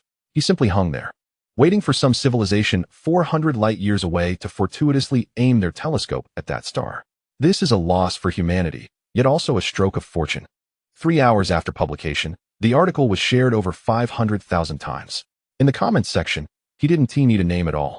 Let us call him the bathtub engineer. Bathtub engineer sounds like a retired old man. Perhaps he is a retired old man. Only after retirement does one have the time to contemplate such matters, teaching middle school students how to conduct experiments 400 years later. On Reddit, in the Respace section, a post quietly rose to the top. Title: My 10-year-old daughter asked me, why didn't we think of water first? The poster was an ordinary Canadian programmer. He wrote, last night before bed, my daughter was watching the news about the space factory. She asked me, Dad, why do they need to submerge the factory in water? I elucidated the concepts of heat dissipation and buoyancy. After listening, she fell silent for a moment and remarked, but water is always there. Why didn't you think of it? I found myself at a loss for words. She had never studied Fourier's law, nor calculated the Reynolds number, and was oblivious to the notion of microchannel liquid cooling circuits. She simply believed that water can cool and lift objects, and it is omnipresent. Why hadn't you considered it? The most upvoted comment read, because we have grown up. I wanted to say, thank you for posing this question on behalf of engineers 400 years hence. On Bilibili, a content creator with merely 8,000 followers released a video titled, When I Use Junior High Physics Knowledge to Recreate the Design Philosophy of an Alien Factory. He faced the camera, unfurling a sheet of white paper. Let us engage in a game. Imagine you are an extraterrestrial engineer tasked with verifying the feasibility of a space factory on Earth. You must resolve 2 issues, heat dissipation and gravity. He set down his pen. Now, you are a junior high student. You have not studied Fourier's law, nor heard of microchannels. And you do not even know the term thermal control system. He paused. What do you know? The barrage of comments began to flood in. Water. Still water. Water can cool. Floaties can float. Bathtubs. The creator chuckled at the comments. Yes, bathtubs. He flipped the paper over, sketching a circle. The individual 400 light years away had done nothing but retain this knowledge. The comments fell silent for a few seconds, then erupted. I am emotionally overwhelmed. The more we learn, the more we forget. It's not forgetting. It's a reluctance to think simply. Simplicity lacks sophistication. What good is sophistication? Someone can simply defeat you with a tub of water. The creator observed the comments, remaining silent for a moment. Thus, he said, I have decided to dedicate this video to my junior high nephew. I hope he forgets a little later. In Paris, at the Ministry of National Education, 12 individuals sat in a conference room. The chairwoman, a silver-haired woman of 73, a retired physics professor from the École Normale Supérieure, had a proposal laid before her. The title read, Suggestions for Incorporating Engineering Thinking Modules into Junior High Physics Curriculum. Attached was an illustration, a transparent sphere filled with water, surrounded by hexagons. She studied it for a long time. Ladies and gentlemen, she began, any comments? Silence enveloped the room. This was not merely about adding knowledge points, as she herself stated. It was about introducing a new perspective. She paused. We must tell children that some problems can be solved without complex tools. She surveyed the room. In fact, sometimes the simplest tools bring us closer to the essence. A middle-aged male committee member raised his hand. Could it be too advanced for junior high students? The elderly lady interjected. The individual 400 light years away, when designing this proposal, she hesitated, may not have even graduated from junior high. The room fell silent. Let us vote, she declared. The proposal passed unanimously. In Chile, Maria received an email from a physics teacher at a public middle school in Santiago. Someone she did not know. The message was brief. Hello. I saw your observational work on GJ 1061D in the news. I wanted to share something with you.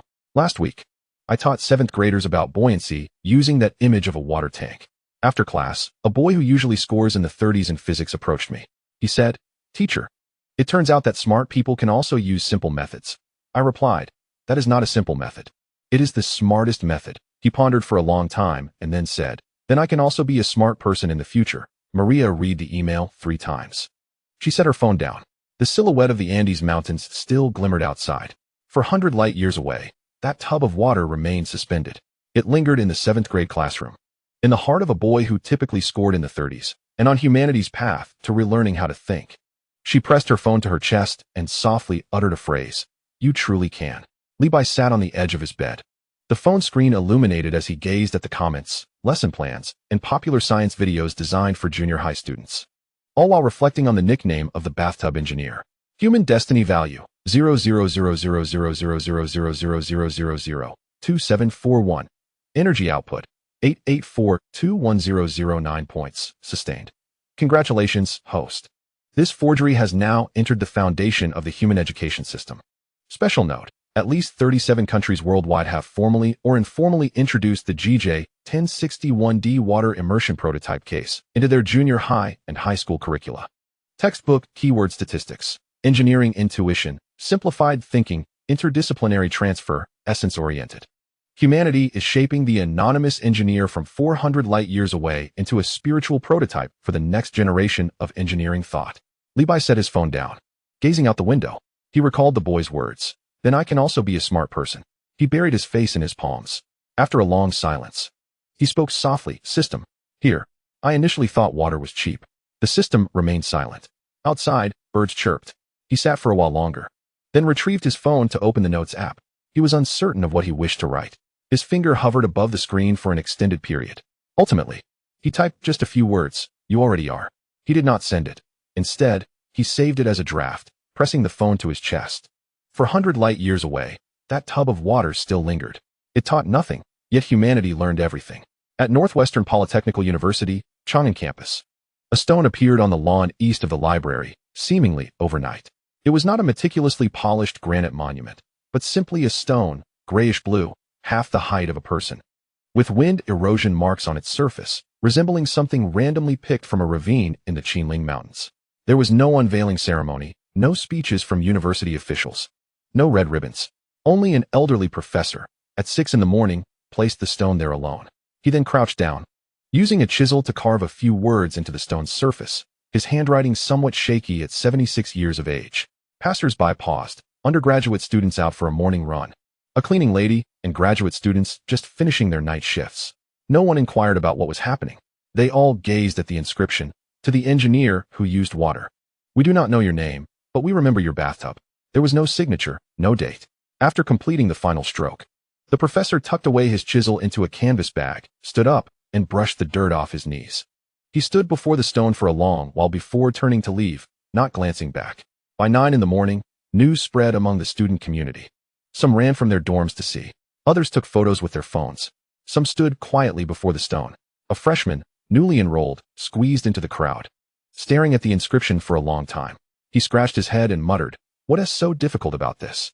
Isn't it just throwing something into the water?" Nearby, several senior students turned to look at him. The freshman felt a bit uneasy under their gaze. "Did I say something wrong?" No one replied.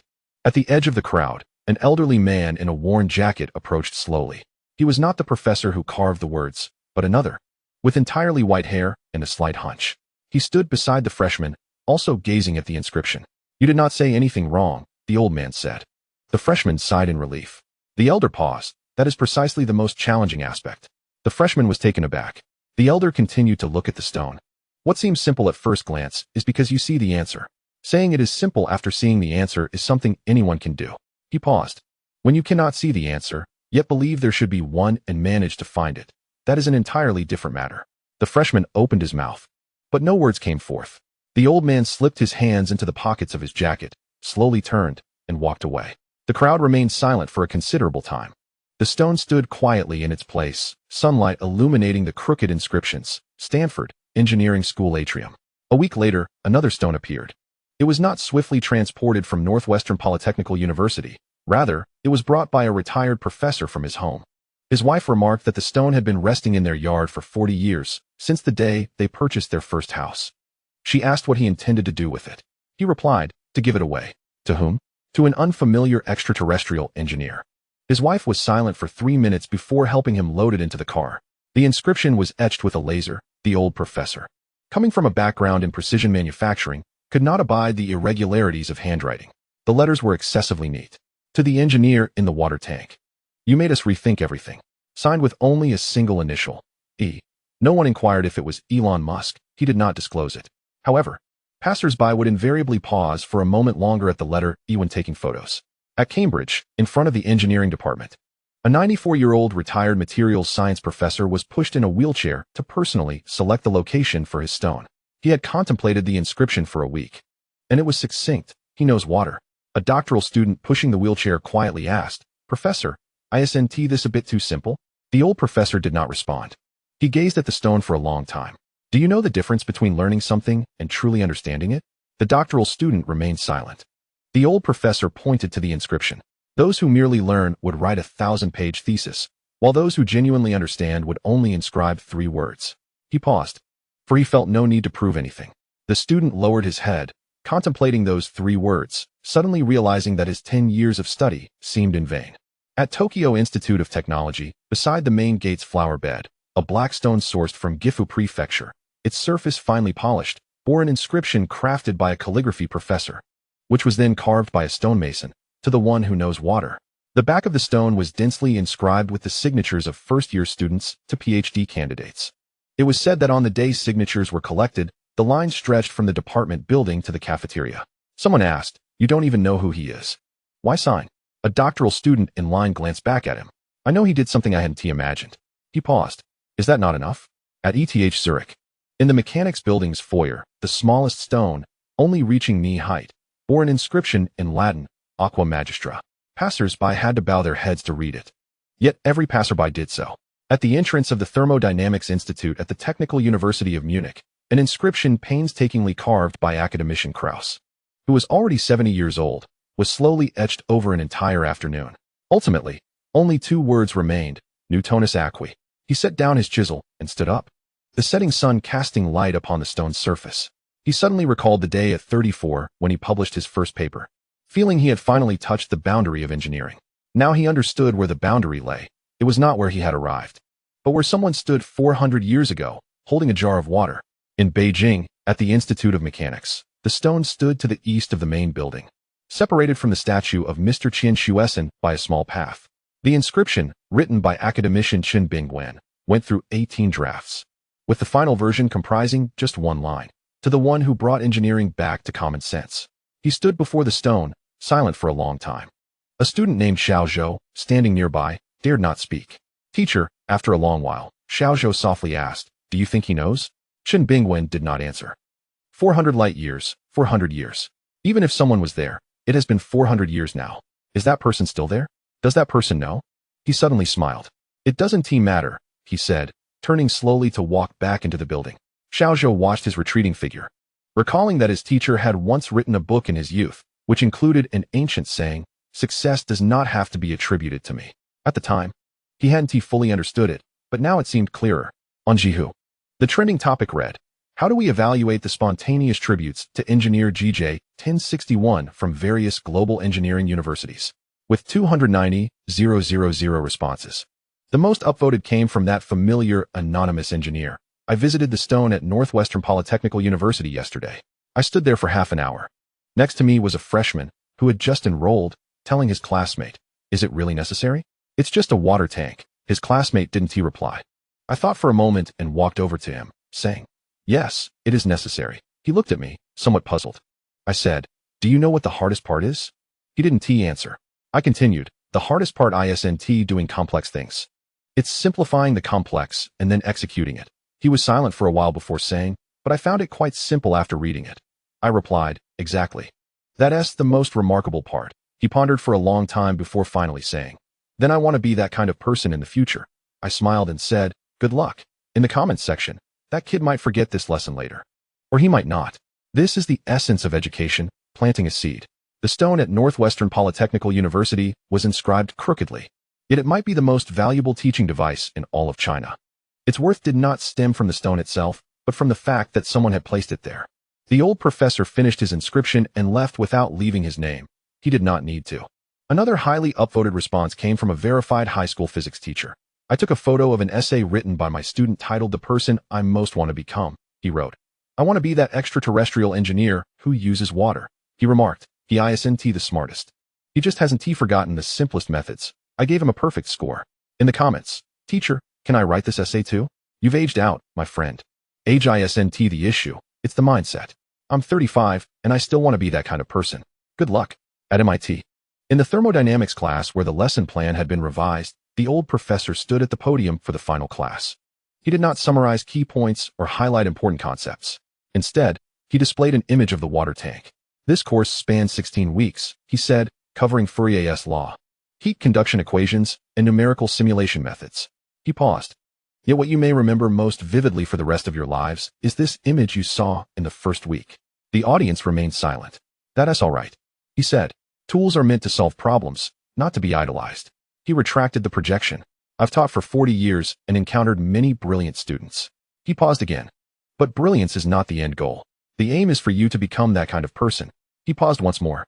"To recognize problems and then find the simplest solutions." The class bell rang, yet no one moved. In the public sphere, a new term quietly ascended the trending charts, seeking the modern Newton. Clicking on it revealed a post made at 3 a.m. by an ordinary netizen. The bathtub engineer's design from 400 years ago is still being taught today. I am not suggesting that humanity has not progressed. Once, humanity had not encountered challenges that ensnared everyone, only to be unraveled by an extraordinary individual who perceived the world through a unique lens. Einstein was one such figure, Newton another. Where might the next visionary be found? The post has garnered 800,000 shares. In the comments, it was suggested that perhaps this individual already exists, yet has not yet faced that pivotal question. Perhaps they are buried in the archives of an obscure university library, perusing a forgotten tome. Perhaps they are merely a high school student, with average grades in physics, pondering whether water might serve an alternative purpose. It may be that they will not be discovered until 4 centuries hence by another civilization. But there is truth in the sentiment expressed. Humanity has long been devoid of genius at the level of universal comprehension, not mere technical brilliance, but the kind of genius that produces a Newton. Where is that person now? Levi lay on his dormitory bed, his phone pressed against his chest, contemplating the search for a modern Newton for quite some time. Human destiny value 0.0000000000005217. Energy output 142338001 points. Sustaining. Congratulations, host. This instance of simulation has triggered a collective emotional peak of anticipation for a genius within human civilization. Special note. Over 200 universities globally have erected monuments to unnamed engineers. Several institutions have incorporated the GJ 1061D case into their mandatory curriculum for incoming students. Humanity awaits a modern sage capable of simplifying complex problems. Levi set his phone down and gazed at the ceiling, reminiscing about that freshman from Northwestern Polytechnical University. What difficulty lies therein? He recalled the old professor's response. That is precisely the most challenging aspect. He blinked. Outside, darkness enveloped the world. For 100 light years away, the vessel of water remained unchanged. It was humanity that had transformed significantly. He turned over and addressed the system. Present. Do you believe humanity can await another Newton? The system fell silent for 3 seconds.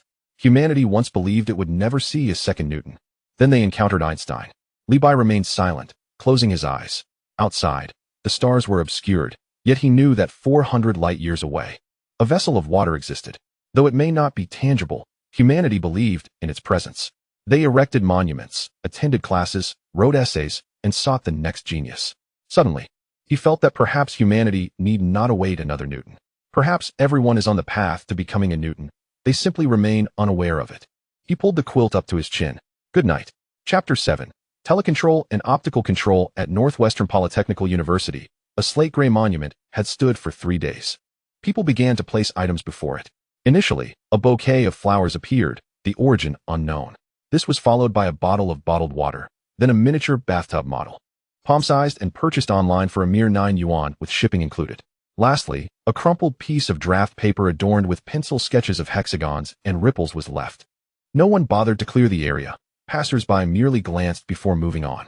On the evening of the 3rd day, a sophomore majoring in hydraulic engineering squatted before the monument, smoothing out the draft paper and placing it beneath the water bottle. Beside him stood a female classmate.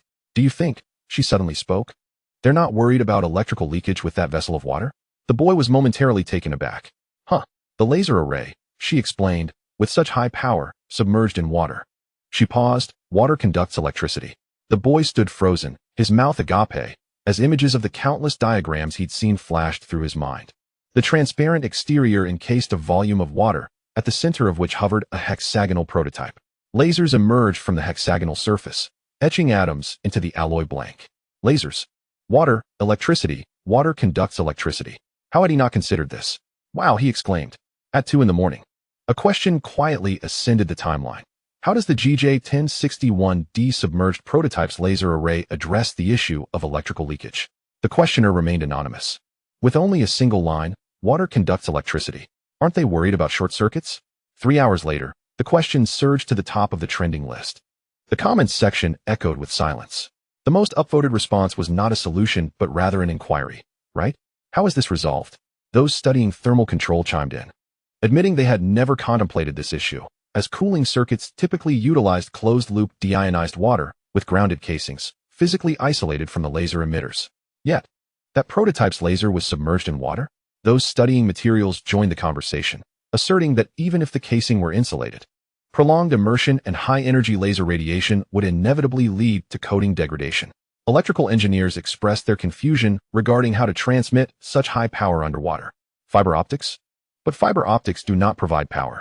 So, how is this problem ultimately resolved? In the comments, it's 3 a.m., and I have work tomorrow. But I can't sleep. Engineers worldwide found themselves restless that night.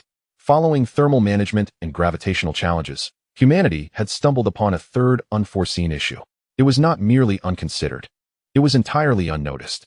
For centuries prior, the answer had been displayed in the heavens, and only now were they beginning to question its existence. In California, at 4 a.m., Elon Musk lay awake, fixated on the screen displaying the question for 20 minutes. He recalled every underwater power supply solution he knew. Inductive coupling, costly and inefficient. Unable to sustain the peak power of the laser array.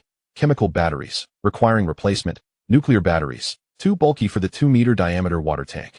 He contemplated 20 solutions, each marred by critical flaws. Suddenly, a realization struck him. He had been contemplating how to supply power underwater, but perhaps they didn't require power at all. Clenching his phone, his knuckles turned white. Where was the answer? In Chile, Maria was awakened by a phone call. The professor's voice was soft, as if to avoid disturbing something. Have you seen that question? I have, she replied, sitting up, her hair tousled. Do you have any thoughts? Maria fell silent. Though she had spent over a decade in astronomical observations, she was not an engineer. Yet, she understood one thing. Professor, she said, we've overlooked something. The professor remained quiet. That small factory, Maria continued, we only examined the front. What about the back? In Beijing, at the Institute of Mechanics, Academician Chen Bingwen had not slept all night. He instructed his student, Xiao Zhou, to retrieve the GJ1061D observational data from the beginning: visible light, infrared, ultraviolet, hyperspectral, examining each frame in detail. At 5:47 a.m., Xiao Zhou suddenly paused. Professor, Chen Bingwen approached. On the screen was the opposite side of the small factory, which they had never scrutinized closely before, as this side faced away from the planet, rendering the image unclear and noisy. However, hyperspectral data clarified the obscured layer. The inner side of the casing, adjacent to the water, was not smooth. It was a latticework of densely packed hexagonal grids, segmenting the entire inner wall into countless small compartments, each approximately 10 centimeters square. Each compartment contained something. None were empty. They housed devices. Xiao Zhou maximized the resolution. After considerable scrutiny, he discerned that the devices resembled miniature optical components, devoid of wires or any conductive structures. Each compartment brimmed with water, with devices suspended at their centers, held in precise positions by some invisible force. Lasers emerged from these devices, traversing the transparent walls of the compartments and striking the central alloy blank. The beams intersected, resembling a multitude of glowing needles. Xiao Zhou's voice faltered. Every individual square represents a distinct microgravity environment. Each apparatus is immersed in its own water, devoid of shared power sources, circuits, or any conductive elements. He paused. They are isolated.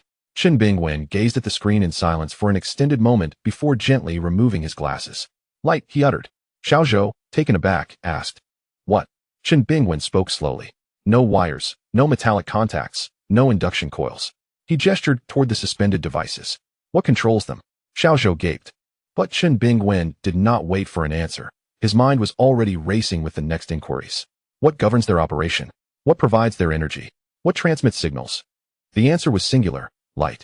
In Paris, an astrophysicist received Chen Bingwen's email, which included a high-spectral image attachment and a solitary line. Look at this. He magnified the image, revealing a hexagonal grid with small compartments and suspended devices, no wires in sight. Suddenly, he chuckled, startling his wife awake. What is it? She inquired. He turned, his eyes gleaming with excitement. They don't use electricity. His wife, confused, glanced at the screen. Each device is an independent optical node. The laser array serves as actuator, energy source, and signal carrier. He paused. The entire system lacks a single circuit. His wife contemplated for a moment. What do you call this?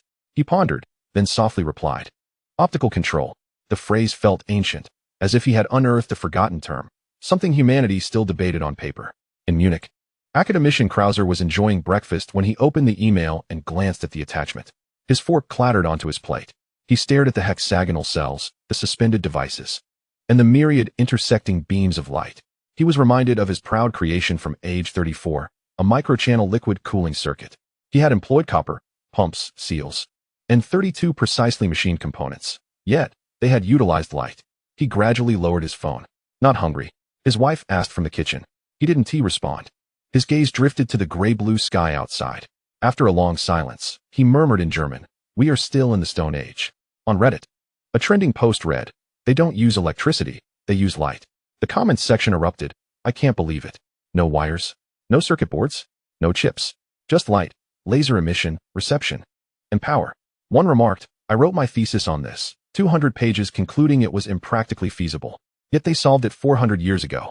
Our 200 pages against their tank of water. Another chimed in, wait, does this mean each small square is an independent zero-gravity laboratory? Indeed. They separated the water with a grid, each compartment an autonomous environment. The devices are submerged in their own water, with lasers operating through transparent walls. These compartments share a common outer shell, forming a cohesive manufacturing system, modular to the atomic level.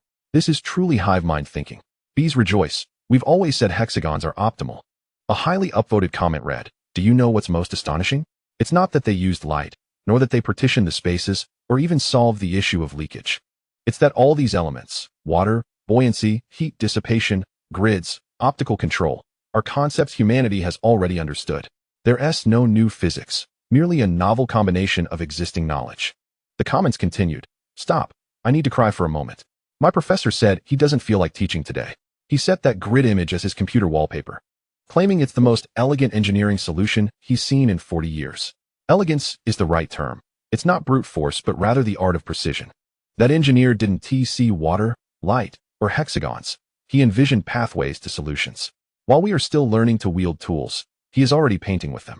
At Northwestern Polytechnical University, a civil engineering student remained crouched before a monument. His phone screen illuminated the hexagonal grid image, which he studied intently. So it's a grid, he murmured. The girl beside him remained silent. It's not just a tank of water, he asserted. It's a tank of grids. Each grid manages itself. Light enters from outside to perform the work inside. He paused. No electricity. No need for it. Lowering his gaze, he recalled pondering yesterday about insulation coatings, sealing techniques, and underwater interfaces. He chuckled softly, not in joy. They didn't even use electricity. The girl gently remarked, but your question did get asked. The boy turned to her. You asked how to resolve leakage, she explained, and then the answer was found. She paused. That's impressive. The boy remained silent, redirecting his gaze to the monument with its uneven inscription. To the engineer who utilized water, we do not know your name, but we remember your bathtub. He turned off his phone screen. I want to change my major, he said. The girl looked startled. To what? He didn't respond, fixating on the bluish-gray stone. He aspired to be that kind of person, not merely one who knows the answers, but one who poses the right questions. Levi sat on the edge of his bed, holding his phone to his ear. Though he was not on a call, he merely needed a posture. He scrolled through the comments, reaching the discussions on optical control, hive mind thinking, and the absence of new physics. He set his phone down and gazed out the window, recalling his initial choice of this proposal, driven by a sense that if small factories were being built, there must be some details involved. Hexagonal? Aesthetically pleasing. A grid? It appears refined. As for optical control, he thought, if humanity questioned leakage, there ought to be an answer. Light, wireless, clean, no need for wiring. Thus, he filled it in. He was unaware that humanity was still debating it on paper, that someone had written 200 pages concluding its feasibility was extremely low, or that someone had felt for the first time in 40 years that they were still in the Stone Age. He lowered his head. Humanity's fate value, 0.00000000001, 2844. Energy output, 301882007 points. Sustained. Congratulations, host. This forgery has triggered a paradigm-shifting cognitive shock in the field of human engineering. Special note, the concept of optical control has been included as an urgent research topic by at least 47 top engineering universities worldwide. Multiple national space agencies have initiated preliminary research projects on underwater optical control systems without electricity. Humanity is rewriting its control theory textbooks using design blueprints from 400 light-years away. Levi stared at the fate value, a string of 13 zeros after the decimal point. He had accumulated it over time, yet suddenly, he was uncertain of its significance. He unearthed the original question: how to solve the leakage issue in the GJ-1061 water immersion prototype with a laser array inside. The inquiry was made 3 days prior by an anonymous user. He clicked on the anonymous avatar. Nothing was there. A new account. No followers, no fans. No activity, only this solitary question. Levi scrutinized the vacant profile, an urge blossoming within him to uncover the identity of this individual. Was it that sophomore civil engineering student? Or perhaps a doctoral student burning the midnight oil with data? Is it a certain 73-year-old academician who cannot sleep at 3 a.m? He is uncertain. Yet, he comprehends that from this question, humanity has taken a step forward. Not because of him, but because someone posed the right inquiry. He places his mobile phone on the bedside table. The dawn is approaching outside. For 100 light-years away, a vessel of water has divided into countless small compartments, each containing a beam of light. They, in essence, do not exist. However, humanity has learned from them how to control machines through methods beyond electricity. He closes his eyes, contemplating that perhaps this is the true essence of destiny, not to astonish humanity, but to incite further questioning. He merely serves as the one who poses the question, leaving the remainder to humanity to complete. System notification, emotional fluctuations detected in the host. Shall we enter rest mode? No need. He pulls the blanket up to his chin. I will lie here a while longer. Chapter 8. Possibilities on the ground at Northwestern Polytechnical University. 3 individuals stand before a stone tablet. A sophomore male student from the hydraulic engineering department, his female classmate, and an elderly professor with graying hair, different from the one who inscribed the tablet. This one teaches fluid mechanics. The young man stares intently at his phone screen, his brow furrowed. Light pressure, he states. The professor remains silent. Light pressure propels the device to move. The young man continues, in water. He pauses. But light pressure cannot push anything on the ground. The air resistance is too great, and gravity is too strong. That minuscule pressure cannot even lift a hair. He lifts his gaze. Thus, they require water. The female student interjects, buoyancy counteracts gravity. The viscous resistance of water is greater than that of air, yet significantly less than that of solids, just enough for light pressure to slowly move the micro-device. The young man nods. Light pressure is just sufficient in water, not too much. Not too little, but just right. He pauses again. It does not work on the ground, nor in space. Space is a vacuum. Without damping, once light pressure is applied, it will shoot off uncontrollably, making precise positioning impossible. His voice grows softer. Only under conditions of weightlessness and within a medium, namely, in water. The two fall silent simultaneously. The professor, standing nearby, has yet to speak.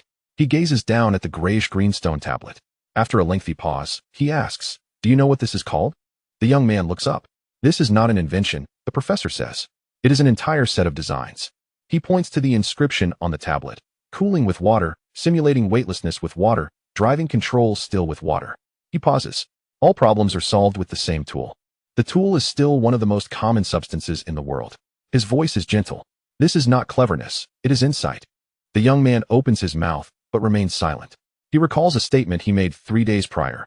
What is so difficult about this? Now he understands the answer. It is indeed challenging. The difficulty lies in viewing all problems collectively, ensuring that every component precisely requires the others, and creating a system where the removal of any single screw renders it inoperable. It is difficult to the extent that for 4 centuries, engineers have marveled at each component, declaring, "I can do this," yet none have managed to assemble them into such a configuration. He slips his hands into his pockets, clenching them into fists. In Beijing, at the Institute of Mechanics of the Chinese Academy of Sciences, academician Chen Bingwen stands before a projection screen. 4 images are displayed in parallel. The first, a large factory. A hexagonal shell, devoid of a medium, with an integrated cooling structure. The second, a small factory, submerged in water, utilizing water as both a cooling and buoyancy medium. The third, an internal cross-section of the small factory, featuring a hexagonal grid for light transmission control. The fourth, a microscopic schematic of a light pressure-driven device, where photons collide with the device's surface, generating a minuscule thrust, allowing it to move slowly in water. He gazes at the images for an extended period. Light pressure. He murmurs. A student named Xiao Zhou stands beside him, his voice dry. In 1901, the Russian Lebedev first measured light pressure. In 1917, Einstein predicted its existence within stars. He pauses. We utilize it for solar sails, theorizing interstellar travel. In reality, only a few experimental satellites have been launched, as the thrust is too minimal, and the acceleration too slow. They have been lingering in low Earth orbit for 2 decades. He gestures toward the screen. They have applied light pressure in industrial manufacturing with micron-level precision, controllable speed, and contactless drive. He swallows hard. It cannot be achieved on the ground. That meager force of light pressure is insufficient to overcome friction. It is also challenging in space. In a vacuum, there is no damping. Once pushed, it drifts away and cannot be halted. Only in water, where buoyancy counteracts gravity, does the viscosity provide the necessary damping. He pauses. He realizes he can no longer continue speaking, as these thoughts have cycled through his mind thrice. He understands every physical principle. 1901, 1917, solar sails, micron-level drive. Yet, he had never contemplated their integration. Chen Bingwen slowly removes his glasses, meticulously cleaning the lenses with the hem of his shirt for an extended duration. Xiao Zhou, he calls. How long do you think he pondered this? Xiao Zhou does not respond. Chen Bingwen does not wait for an answer. He gazes at the 4 images. Cooling, buoyancy, control, drive, 4 problems, 1 answer, water. He gently places his glasses back on. Genius, he whispers, his voice barely above a whisper, as if to avoid disturbing something. In Paris, an astrophysicist draws his wife into his study. Look at this, he points to the screen. His wife glances at it for 30 seconds. Light pressure? Yes. ISNT light pressure rather small. On the ground, it is minimal. In a vacuum, it poses challenges. He pauses. In water, it is just right. His wife remains silent for a moment. She is not an engineer. She is merely a high school art teacher. Yet, she studies the 4 images: cooling, buoyancy, control, drive, water. Suddenly, she exclaims, so that water tank is not just a container. He turns to look at her. It is a tool, she states. All functions depend on it. It is not merely a vessel for holding things. It is an integral part of the device. He stares at her as she continues. This design cannot exist without water. Without buoyancy, light pressure cannot propel anything. Without cooling, the laser would overheat. Without the grid, short circuits cannot be resolved. Without light pressure drive, the device cannot reposition. She pauses. Each problem can be viewed in isolation, with alternative solutions. But only with water can all problems be addressed simultaneously. She looks at him. This is genius. He remains silent, turning back to the screen. Outside, the sky over Paris is dreary. He suddenly recalls that he is 47 years old. He has authored over 100 papers in his lifetime, received national awards, and supervised more than 20 doctoral students. Yet, he has never designed anything that allows all components to be mutually causal. He lets out a soft sigh. I think I want to retire, he admits. His wife does not respond. She knows he will not. In Munich, academician Krauss isolates himself in his office, the curtains drawn. The 4 images are displayed on the screen.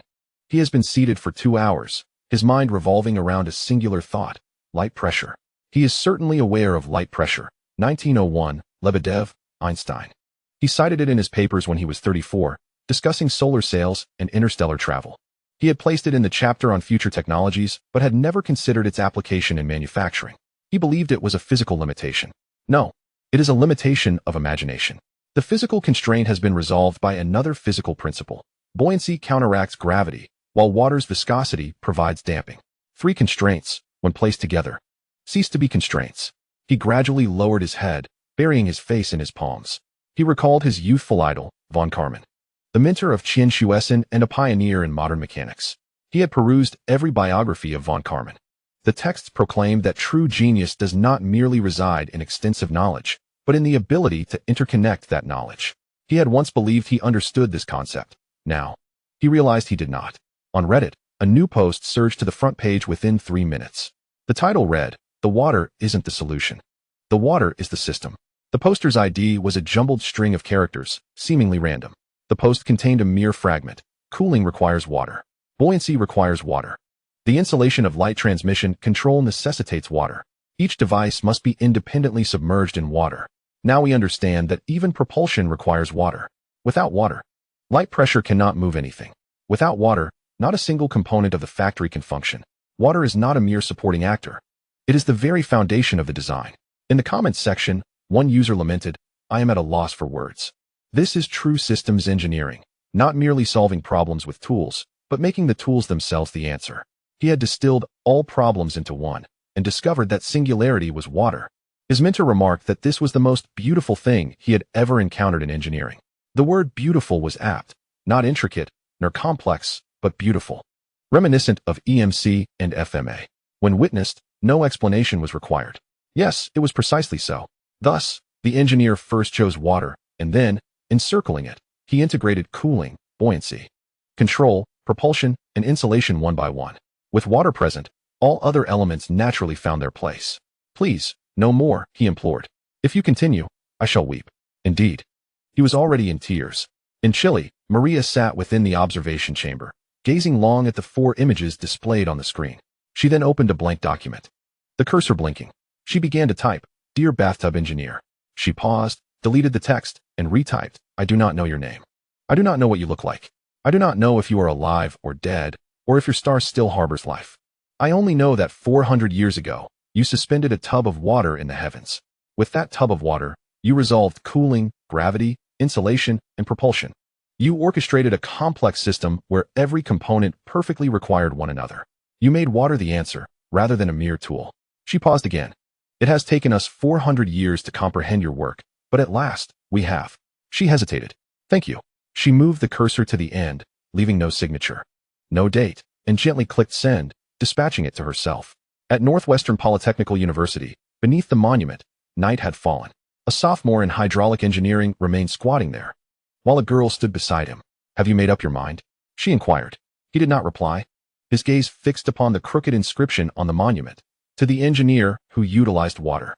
We do not know your name, but we remember your bathtub." He stood up. "I have decided," he declared. "What will you do?" He did not answer immediately, staring at the night sky. Tonight, the clouds were thick, not a single star was visible. Yet he knew that 400 light years away, that tub of water existed. "Systems engineering," he said. The girl turned to him. "I want to learn how to interconnect things." He paused, not to study components, but to learn how to transform components into a system. The girl remained silent. After a long while, she asked, "Did you not say mechanical employment was promising?" He chuckled softly. What use is good employment? He gestured toward the monument. I want to become that kind of person. The girl did not press further, her gaze also fixed on the monument. The wind lifted a crumpled draft paper from beside the stone, revealing hexagons and water ripples. She bent down to retrieve it and tucked it beneath her water bottle. Levi lay in bed, his phone pressed against his chest, scrolling through comments. Encountering phrases like water is the system itself, like EMC, and I want to become that kind of person. He set his phone down, reminiscing about his initial choice of this design. He had simply thought, with the large factory constructed, a smaller version could be hung nearby, requiring some detail. Water? That was feasible, easy to depict. A grid? Exquisite. Light pressure? He was uncertain what light pressure entailed. He merely thought that since lasers could burn, they could likely propel as well, creating movement and imparting vitality. He was unaware that these components would depend on one another, nor did he foresee that water would become the core of the entire system. He did not know that someone would inscribe their ambition to become that kind of person into their life plan. He blinked. Human destiny value 0.000000000041882. Energy output 703448009 points. Sustained. Congratulations, host. This forgery has triggered a cognitive revolution in the realm of human engineering systems thinking. Special note. Over 300 engineering universities worldwide have adopted the GJ1061D water immersion prototype as a model case for systems engineering. Numerous institutions have introduced interdisciplinary problem-solving courses, with this case serving as the first lecture. Humanity is learning how to make tools the answer. Levi gazed at the string of destiny values. 11 zeros followed the decimal point. Suddenly, he recalled the beginning, the 0.00000000001. How many plot chapters had it taken to increase by 4 zeros? Now it had reached 11. Yet he felt no elation. He turned over. Outside, it was eerily quiet. For 100 light years away, that tub of water hung in suspension. It was not a system. It was merely the grid he had roughly sketched. Humanity had discerned the system for itself, interconnecting the components on its own accord, deciding to become that kind of person. He pulled the covers up to his chin. System. Present. I taught them nothing. The system remained silent for 3 seconds. Indeed, they learned on their own. Levi said nothing, closing his eyes. A breeze stirred outside. In Zongnanhai, a document was gently placed on the table. The cover bore no title, no classification. Just a handwritten note. Proposal for the comprehensive initiation of the water-based light-controlled microgravity simulation manufacturing system research project. The signature belonged to the Chinese Academy of Sciences. The leading official studied it for a long time. He did not understand engineering, nor light pressure, nor the chiral control of carbon nanotubes. Yet he comprehended the annotation at the end of the proposal. All physical principles involved in this project are within the current realm of known science. The gap between us and 400 years ago is not knowledge, but integration. He gently closed the document and approved it. 3 hours later, the special funding arrived, amounting to 9 digits. In Washington, the lights of the White House Office of Science and Technology Policy shone throughout the night. At 4 a.m, an urgent proposal was delivered to the Oval Office. The title was lengthy, Memorandum on Initiating the Bathtub Project National Technological Initiative. The president rubbed his eyes. Bathtub? The chief of staff nodded. The GJ1061D prototype. The one submerged in water. The president fell silent for 3 seconds. We have invested billions of dollars into neutral buoyancy laboratories. The chief of staff remained silent. The president paused again for 3 seconds. Approved. In Berlin, the federal minister of education and research stood resolutely at a press conference, facing a sea of cameras. He did not read from a script, but instead withdrew a photograph from his inner jacket pocket, the image of the water tank. From today, he proclaimed, Germany will commence the Light Pressure 2025 National Action Plan. He paused momentarily. The objective, to establish humanity's first ground-based precision manufacturing platform driven by light pressure within 5 years. A journalist raised a hand. Minister, is 5 years not overly optimistic? The minister regarded him thoughtfully. They accomplished it 400 years ago. The journalist refrained from raising his hand again. In Paris, Macron tweeted a solitary French word, low, water. Within a minute, the comment section surged past 10,000. The president was taken aback, not in dismay, but in affirmation. Is France venturing into water? France is delving into light pressure. Can they achieve it? Uncertain. Yet, they have embarked on the journey. In Tokyo, an emergency meeting convened at the Ministry of Education, Culture, Sports, Science and Technology. The sole agenda, how to allocate sufficient resources in the upcoming fiscal budget for foundational research in water-based light-controlled micromanufacturing. The representative from the Ministry of Finance appeared visibly distressed. How much will this project cost? A representative from the scientific community stood, illustrating a circle on the blackboard, filled with wavy lines. This is the finest engineering textbook humanity has encountered in 4 centuries. He paused. If we miss this textbook, we will have to wait another 400 years. The Ministry of Finance representative fell silent. In California, at SpaceX, Elon Musk stood on stage during an all-hands meeting. He was not adorned in his signature black t-shirt, but rather donned a deep blue jumpsuit, with the words Bethub Crew emblazoned in small white letters across his chest. Silence enveloped the audience for 3 seconds before a whistle pierced the air. Last week, he began, I was contemplating when we might land on Mars. He paused again. Now, I am more eager to know when we can replicate a tub of water on Earth.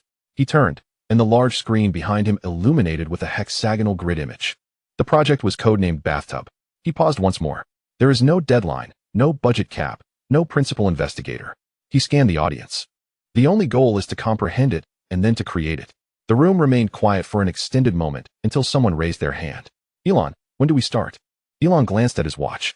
Now, at Northwestern Polytechnical University, the number of visitors around a monument suddenly surged. They were not merely tourists, they were prospective students. A high school student in uniform squatted by the stone, taking a picture of the inscription. His parent stood beside him. Is this school particularly strong in engineering? The parent inquired. Are you set on this? The student did not respond, his gaze fixed on the monument. Dad, he said, I want to create that tub of water. The parent hesitated. Isn't that something only aliens can make? The high schooler shook his head. The principles are all known to us. He paused.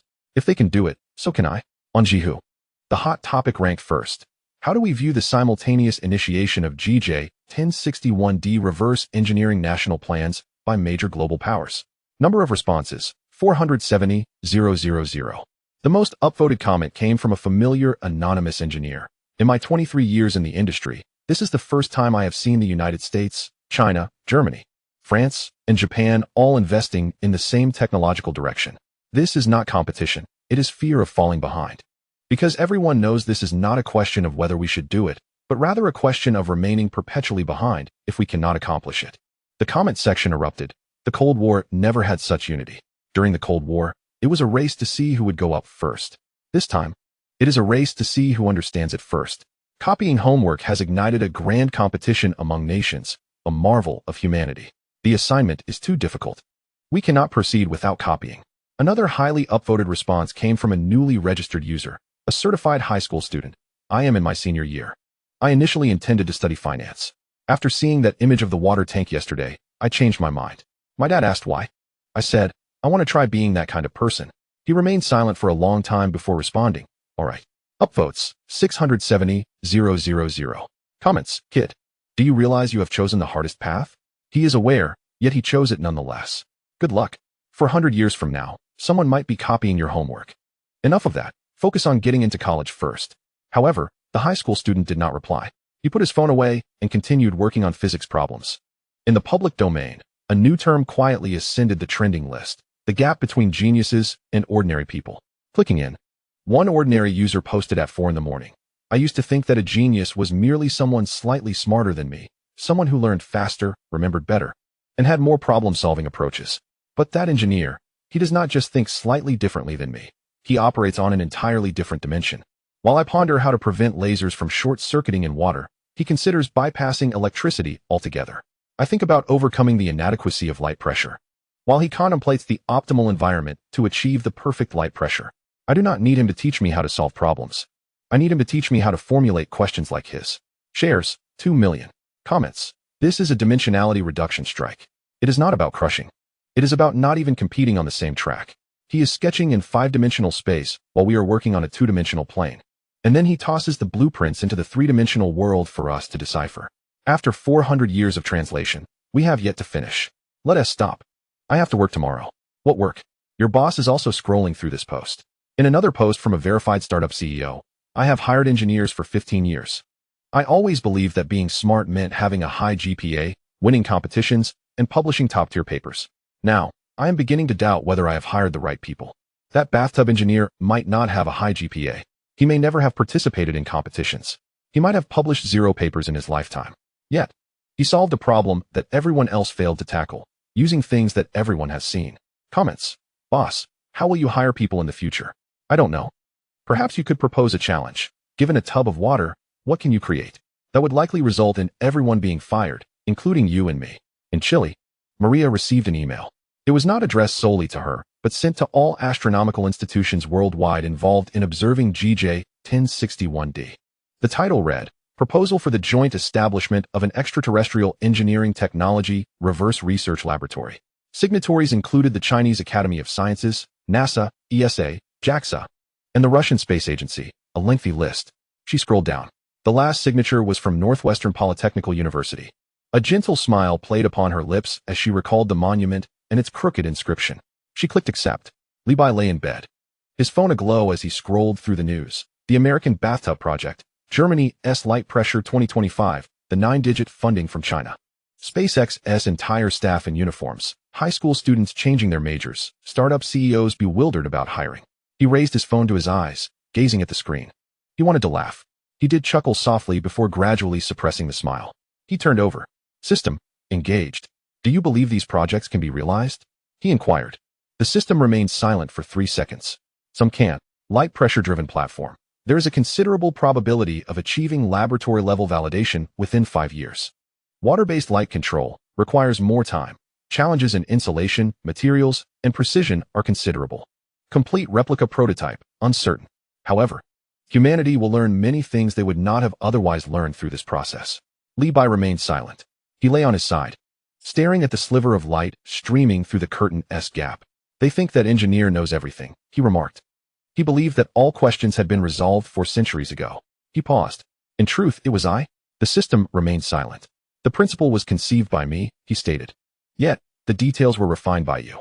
The system continued to offer no response. He buried his face into the pillow, muffled sounds emanating from beneath the fabric. It is somewhat shameful, he confessed. The system remained silent for an extended duration.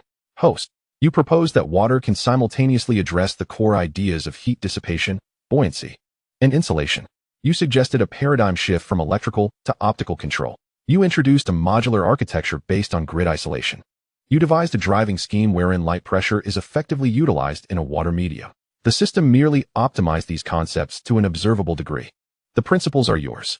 Levi did not lift his head. A muffled sound, akin to a laugh yet resembling a sigh, emerged from the pillow. You make it seem as though I am truly remarkable. You are. He remained silent for a moment before gradually turning his face from the pillow. He gazed at the ceiling. That's enough, he remarked. I know you are flattering me. The system did not reply. Neither did he. Outside, a bird chirped. He retrieved his phone and scrolled through the news once more. The high school student who had changed his application had posted a new update. It contained only a single image. It was a water tank he had sketched, hexagonal, with wavy lines and skewed lasers. The caption read, "See you in 4 years." Levi stared at the words. He placed his phone on the nightstand, a slight curve forming at the corner of his mouth. Not bad, he mused. He lay back down. The light filtering through the curtain grew brighter. For 100 light years away, that tank of water still hung in place. It had produced nothing. Yet humanity had begun to create its own. He pulled the blanket up to his chin. System, present. From now on, I will propose principles, and you will refine the details. He paused. This shall be our division of labor. Acknowledged. A bird outside chirped again. He closed his eyes. Chapter 9. The Limits of the Author's Intelligence, Tsinghua University. Academician Li Bingwen stood at the blackboard for 3 hours. He had used 6 pieces of chalk. The board was filled with writing, erased, and then filled again. A layer of white dust covered the floor. 37 individuals sat below, not students, but the finest minds in systems engineering, thermophysics, optics, control theory, and materials science, drawn from various prestigious universities and research institutes across the nation. No one uttered a word. As Li Bingwen wrote in the lower right corner of the board, his pen paused momentarily. He was sketching the hexagonal grid diagram, not merely tracing it, but deriving it from the principles of light pressure. The thrust formula for light pressure in water, F2PCN, where N is the refractive index of water. The formula for viscous drag in water, FD6RV. The device suspends, buoyancy counteracts gravity, VGMG. By solving these 3 equations simultaneously, one can determine the steady-state velocity of the device under light pressure drive, V2PN6RC. He halted, the chalk hovering above the board. It represented the viscosity coefficient of water. His voice was soft. The viscosity coefficient of water is 0.001 Pa. He paused again. Not any other liquid. It is water. A gasp arose from the audience. They chose water, not because it is commonplace. Li Bingwen slowly turned around. It was due to its viscosity coefficient being precisely in this range. He pointed at the line of formulas. If it is too large, light pressure cannot move it.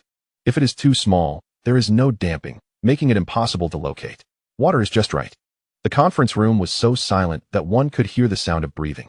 This could not be mere coincidence. An optical expert in the corner spoke up. His voice tense. They must have tested all liquids, glycerin, silicone oil, liquid metals, before finally selecting water.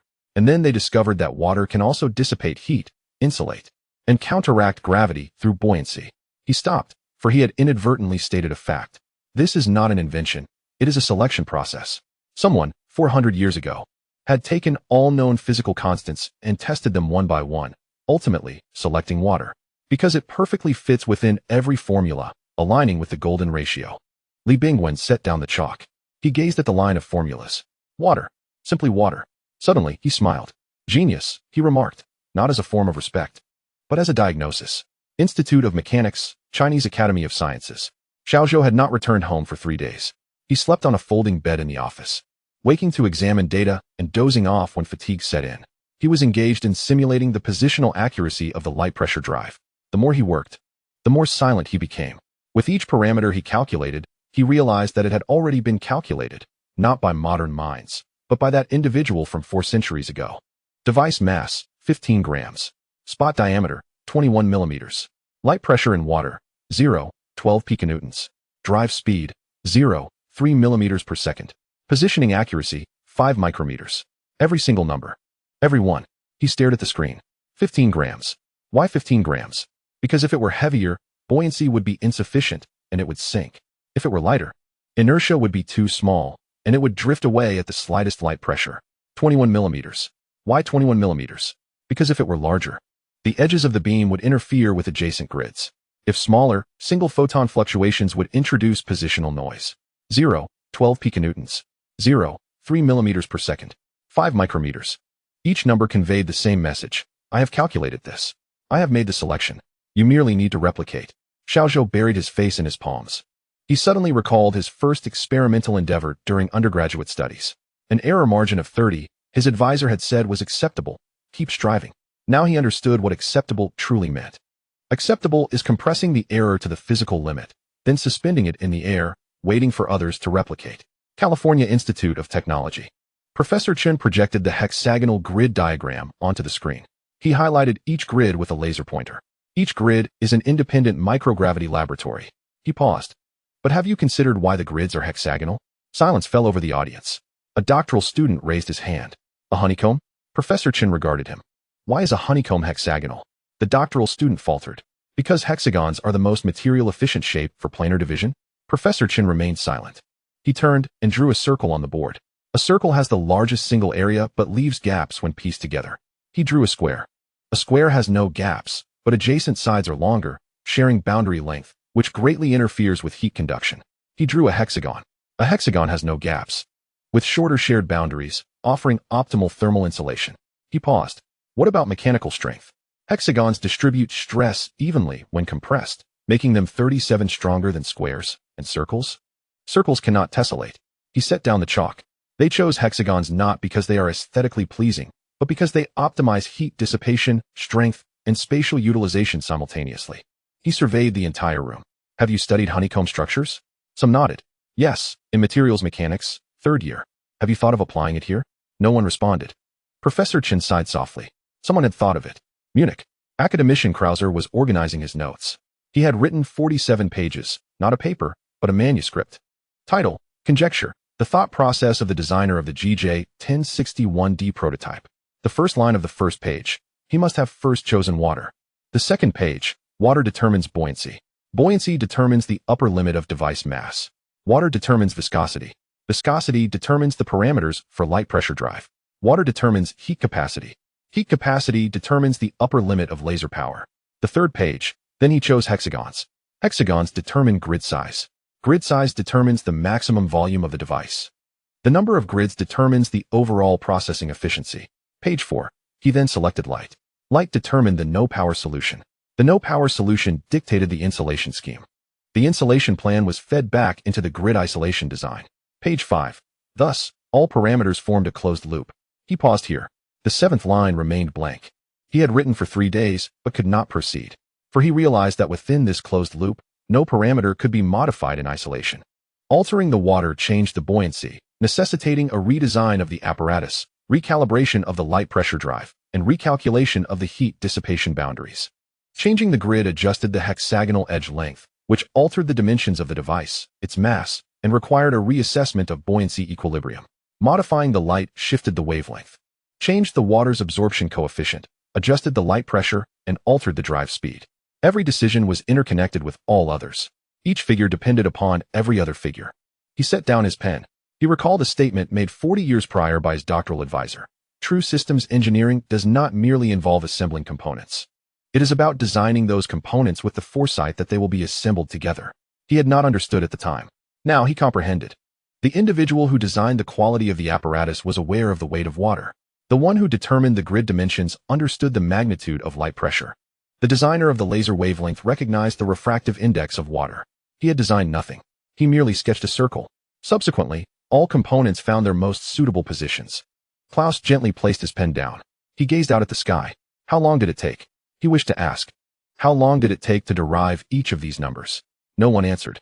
At Northwestern Polytechnical University, an elderly man stood before a stone tablet.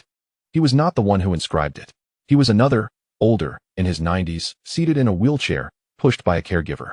He paused before the tablet for a moment. The caregiver, thinking he wished to read the inscription, turned the wheelchair around. The old man shook his head. He did not wish to read the words. The caregiver did not understand. The old man pointed at the stone. I look at him. The caregiver followed his gaze. There was only stone. The old man softly said, he is right there. The caregiver dared not respond. The old man closed his eyes. I have been an engineer for 70 years. I have constructed bridges, buildings, and rocket launch pads. I thought I understood what structure meant. He paused. Now I know I do not. He opened his eyes and stared at the grayish-blue stone. He placed each component precisely where only it could reside. Any alternative would not suffice. This is not design. This is poetry. He gently patted the armrest of the wheelchair. Please take me back. The caregiver complied. As they moved a few meters, the old man suddenly spoke again. By the way, I need not have anything inscribed on my tombstone. He paused. Just carve a hexagon. Jihu, an anonymous user posted. Title, I think I saw him. Very brief. At 3 in the morning, I was calculating that drive speed formula, substituting the water's viscosity, light pressure, and refractive index. When I calculated 0.3 millimeters per second, I suddenly stopped. It was not that I had finished. In that moment, it felt as if someone was watching me. 400 light years away. 400 years ago. In some laboratory.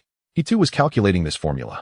He finished, wrote down 0.3, then set down his pen, stood up, and poured a glass of water. What was the weather outside? Was there wind? Did anyone call him for dinner? Did he know that 400 years later, someone would stare blankly at the number he wrote? He knew nothing. He merely inscribed that number and continued with his calculations. I sat at my computer, crying for 20 minutes. Not out of difficulty, but because I finally understood that genius is not about speed. It is about correctness. Correct for 400 years. Comment section. I saw this at 3 in the morning, and I cried as well. He may just be an ordinary person. Working, eating, drinking water. Then he wrote a series of numbers on a scrap of paper. 400 years later, all of humanity stares at that series of numbers. This is genius. Not because he is smarter than others, but because every number he penned needed no modification. Another reply, I study mathematics. I know this feeling. Some proofs. You recognize as correct upon reading the first line. No need to look further. It is not logic that convinces you. It is the aesthetic. That number 0.3 embodies this beauty. You see it, and you know it must be there. Damn it.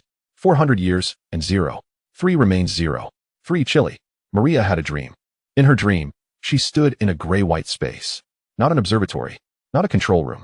She did not know where it was. There was light in the distance. Not from the sun. Not from stars. It was from a window. By the window, there was a table. On the table sat a jar of water. Someone sat with their back to her, at the table. She could not see their face. She could not see their clothes. Just a silhouette. They were bent over, writing something. The sound of the pen gliding over the paper was soft. Maria wished to approach. She could not move. She wanted to shout. No sound came. The person finished the last stroke, set down the pen, and gently pushed the jar of water to the edge of the windowsill. Sunlight streamed in, passing through the transparent sphere, casting blue ripples in the water. They stood up. Without turning back, They walked away in another direction. Maria awoke. The sky outside was still dark. She reached for her phone, opened the Notes app. Her finger hovered above the screen for a long time. She typed a line. His silhouette does not emit light, but what he wrote does. She pressed the phone to her chest and fell asleep again. Levi sat on the edge of his bed. It was 4 a.m. He could not sleep. The phone was lit. He looked at that anonymous post. I think I saw him. He placed the phone on his lap. He recalled those parameters. 0, 3 millimeters per second, 15 grams, 21 millimeters, 5 micrometers, hexagonal edge length, water's viscosity, refractive index, light pressure. He had not calculated any of them. He merely stated, system, let them move, make it seem reasonable. The system filled in these numbers. He did not know how these numbers would be interpreted. He did not know someone would cry for 20 minutes over 0. 3. He did not know someone would dream of a silhouette. Human destiny value, 0.000000000218447. Energy output, 188,204,7332 points, sustained. Congratulations, host. This forgery has triggered an empathetic cognitive phenomenon within the field of human engineering. Special reminder, over 700 universities worldwide have incorporated the GJ1061D case into their engineering design philosophy courses. Numerous institutions have established bathtub engineer scholarships. Humanity is conversing with a ghost 400 light years away. Levi looked at that line of text. He lowered his head. System, present, those numbers. He paused. How did you calculate them? The system remained silent for 3 seconds. The system accessed all known physical constants. The system simulated 3,720,000 parameter combinations. The system filtered for global optimal solutions under 47 constraints, including heat dissipation efficiency, drive precision, structural strength, and long-term stability. System processing time, 0.003 seconds. Levi said nothing. He gazed out the window. I cannot calculate, he said. Indeed. I can only approximate. Indeed. He remained silent for a long time. They think that silhouette is me. The system did not respond. He fell silent again for a long while. Then he gently said, actually, it is you. The system remained unresponsive. A beam of grayish-white light seeped through the gap in the curtains. Dawn was approaching. Levi placed his phone on the nightstand and lay back, gazing at the ceiling. Forget it, he murmured. They believe in the existence of such a silhouette. Let it remain there. He closed his eyes. For 100 light years away, that tank of water still hovered. It had no creator.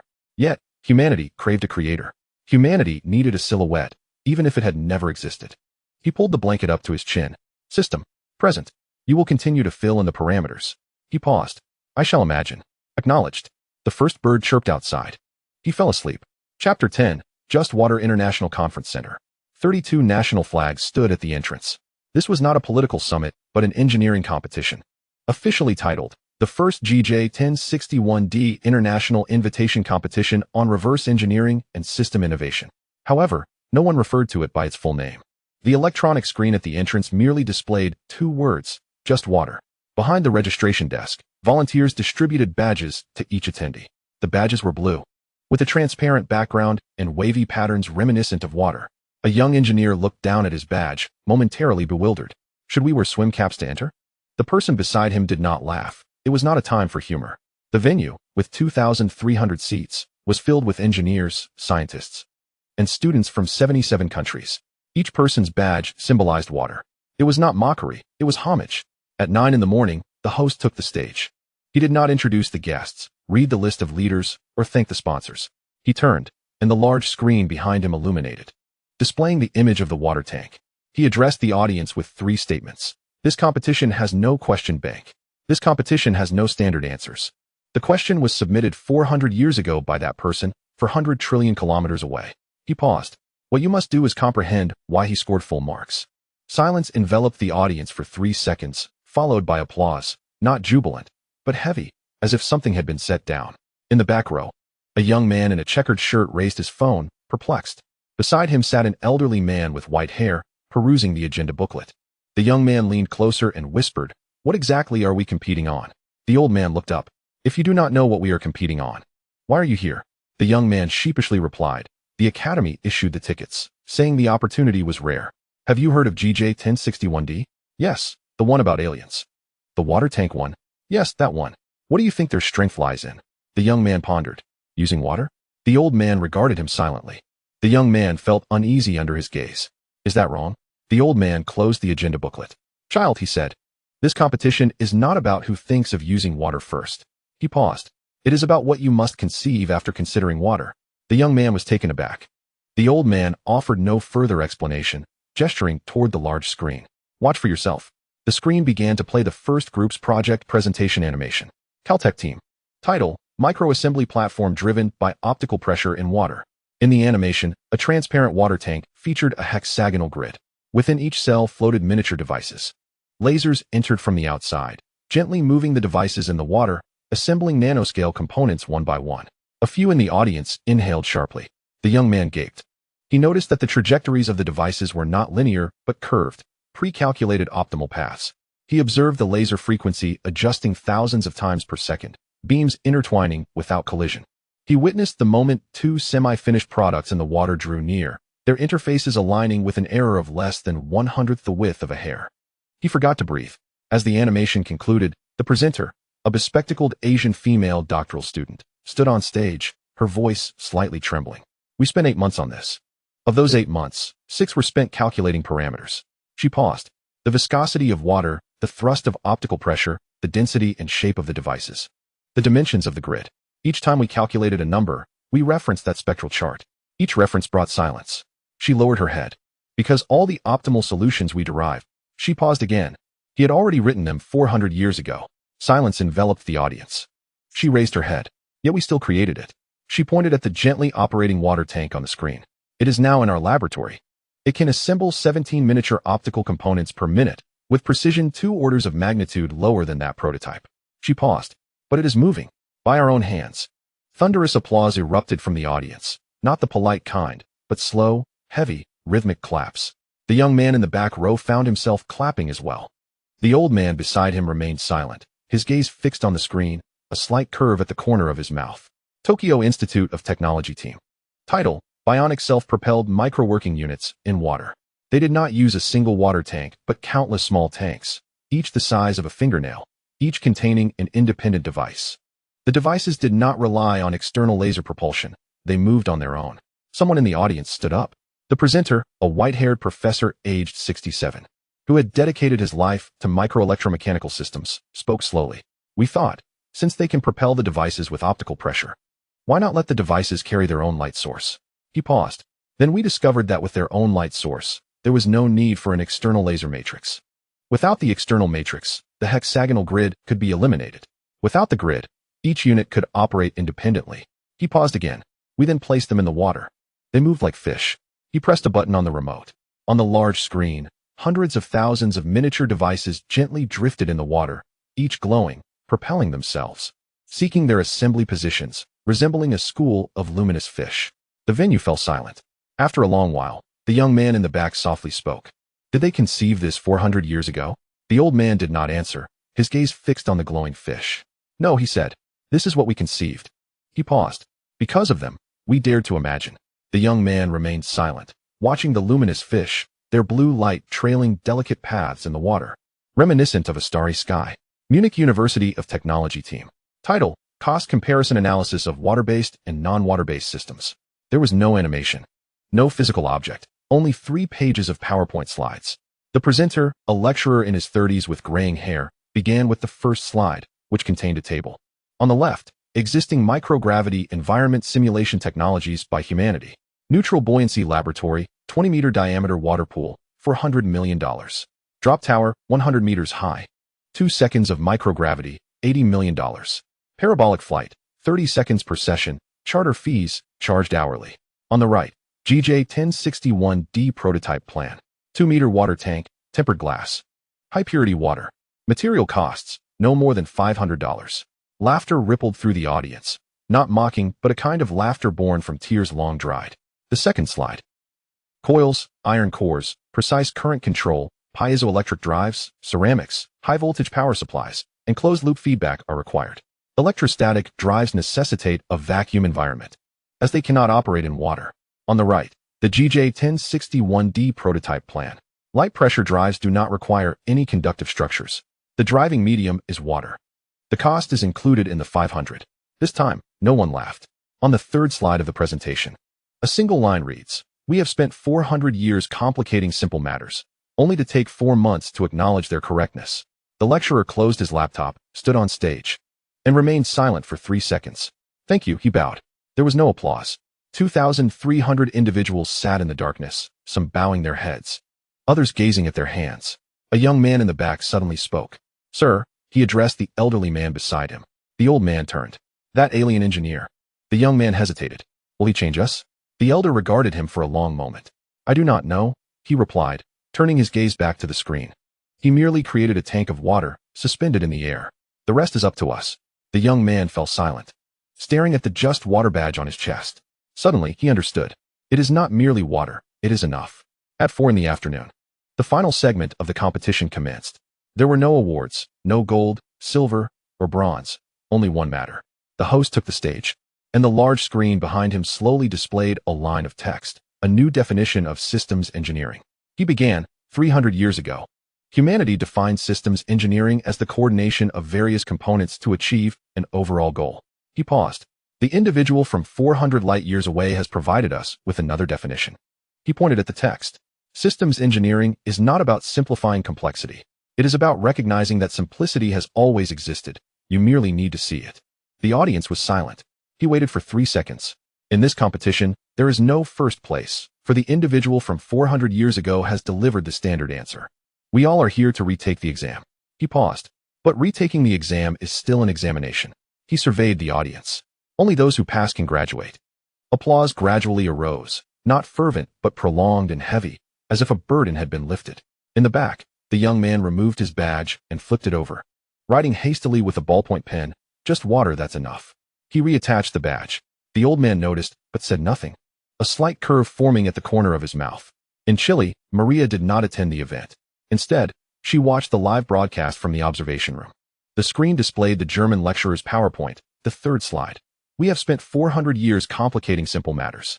She chuckled softly. Outside, the outline of the Andes Mountains still glimmered. For 100 light years away, that tank of water remained. It never asked humanity to learn from it. Humanity chose to retake the exam. She closed the live broadcast window and opened a document, the unsent letter to the bathtub engineer. The cursor blinked at the end for a long time before she typed a new line. Today, someone called you a teacher. Not the kind written in books, but the kind inscribed in the annals of engineering history. She paused. You should be pleased.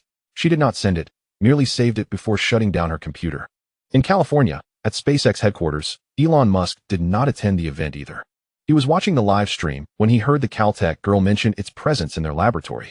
He set his phone down and gazed out the window.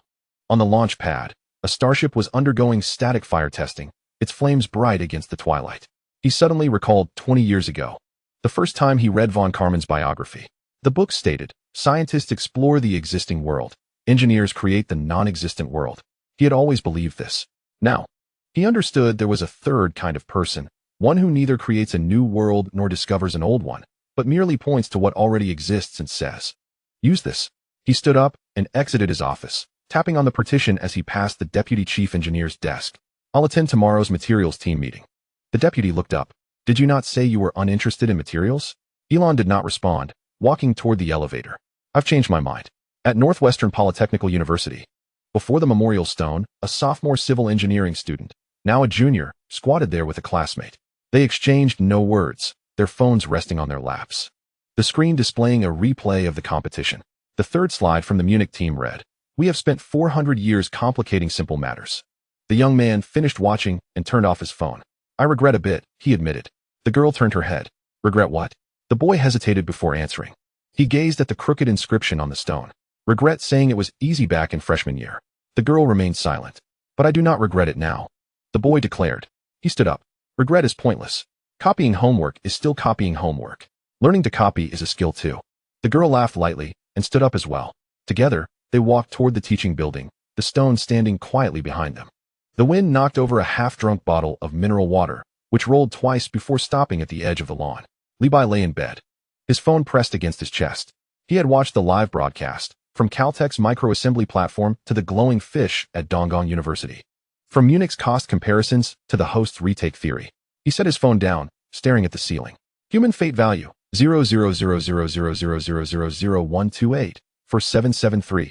Energy output, 433,289,1002 points, sustained. Congratulations, host. This forgery has triggered the establishment of a paradigm within the field of human engineering. Special reminder, the term systems engineering is being redefined in the global engineering education system. Draft for the new textbook. Systems engineering is not merely a technique for breaking down complex systems into simple components. It is the insight that simple components can indeed form complex systems. Cited case. GJ1061D submersible prototype. Levi stared for a long time. Systems. In. They held that competition called Just Water. Indeed. 2,300 people. Indeed. 77 countries. Indeed. He paused. All because of the 3,722,000 parameter combinations you calculated. The system remained silent for 3 seconds. It is because you expressed it something like this. Levi said nothing, gazing out the window. It was dark. For 100 light years away, that tank of water remained. It had done nothing. Yet human engineers began to create fish. Human textbooks began to be rewritten. Humanity's competition was simply water. He blinked. You are right, he said. I should indeed feel a bit of shame. But I can also feel a bit of joy. He pulled the blanket up to his chin. A slight curve at the corner of his mouth. The wind began to rise outside. He closed his eyes. Chapter 11. A long journey. Levi stared at the energy balance displayed on the system panel. 9 digits. So much wealth. Yet he had learned to be frugal. The grand factory, the small workshop, the water-soaked prototype, and the light-controlled mesh. Each stroke represents energy flowing away. Although the value of human destiny rises slower than a snail, the output of energy is indeed increasing. The current dilemma is, what shall we undertake next? The exorbitant options are out of the question. A mere glance at the price of a Dyson sphere would prompt one to shut the panel. Conversely, the overly inexpensive alternatives are also unacceptable. Humanity's appetite has been spoiled. A satellite launch no longer elicits astonishment. It must be groundbreaking news, and it must be cost-effective. After much contemplation, a thought struck him: nuclear fusion. Nuclear fusion is economical. It requires no physical entity, just a signal. By altering a few data points on the spectrum, humanity would perceive the presence of fusion reactions. Whether there truly exists a fusion reactor is inconsequential. Cost efficiency comes first. System, he queried. Can we fabricate a false fusion signal on GJ1061D? Affirmative. Energy consumption, 47. 200 points. Merely 0.004 of the physical construction scheme. With a snap of his fingers, he commanded, proceed. Energy consumed. Deployment in progress. Target, GJ1061D. A specific region on the planetary surface. Deployment content, deuterium-tritium fusion characteristic spectral signal, duration, 2 hours. Deployment complete. Now being observed. He glanced at the panel, 47, 200 points. A tremendous saving. He reclined backward, collapsing onto his bed. Let humanity play on their own. In Chile, Maria was fixated on the screen. New data, GJ1061D. Planetary surface. Spectral signal, deuterium-tritium fusion characteristic line. Intensity, equivalent to 300 times that of humanity's first-generation fusion experimental reactor. Duration, ongoing for 47 minutes. She forgot to breathe. Doctor. The professor had appeared behind her. He scrutinized the data line, remaining silent for an extended moment. They have commenced, he finally uttered. Maria was bewildered. What? The professor pointed at the screen. Fusion. He paused. We are still researching ignition, yet they have already ignited. Maria's mouth opened, but no sound emerged. She recalled a documentary from her childhood, depicting humanity investing 70 years and countless resources in an endeavor to make nuclear fusion feasible. 70 years. Still on the path. For 100 light years away, someone had already ignited it. She inhaled gently. Can they succeed? She inquired. The professor remained silent, gazing at the undulating spectral line. We can only observe. In California, at the JPL Control Center, a group of individuals huddled before the main screen. Fusion signal. A genuine fusion signal. Elon Musk stood at the back of the crowd, refraining from pushing forward. He merely observed the data line. Deuterium-tritium fusion. He recalled a tweet he had posted a decade ago. Nuclear fusion will take another 20 years. Now, a decade had passed, and 20 years remained. For 100 light years away. They had already ignited. A smile unexpectedly graced his lips, not of joy, but rather a reflection on the length of human decades. The vice president leaned closer. How long do you think they can sustain it? Elon did not respond. He continued to watch the screen. The signal persisted. 2 hours and 17 minutes. Then, the spectral line on the screen abruptly ceased. Everyone fell silent. Equipment malfunction? Someone questioned. The operator frantically typed. Not a malfunction. The signal is gone. Completely gone. Completely gone. The control center remained silent for 3 seconds. Then, Someone softly uttered, failed? No one replied. Elon stared at the flat line. A complex emotion surged within him, neither schadenfreude nor disappointment, but a peculiar feeling. They too could fail. They were not omnipotent. They were human. In Beijing, academician Chen Bingwen stood before the large screen, flanked by over 20 researchers. No one spoke. The spectral line on the screen had remained flat for 40 minutes.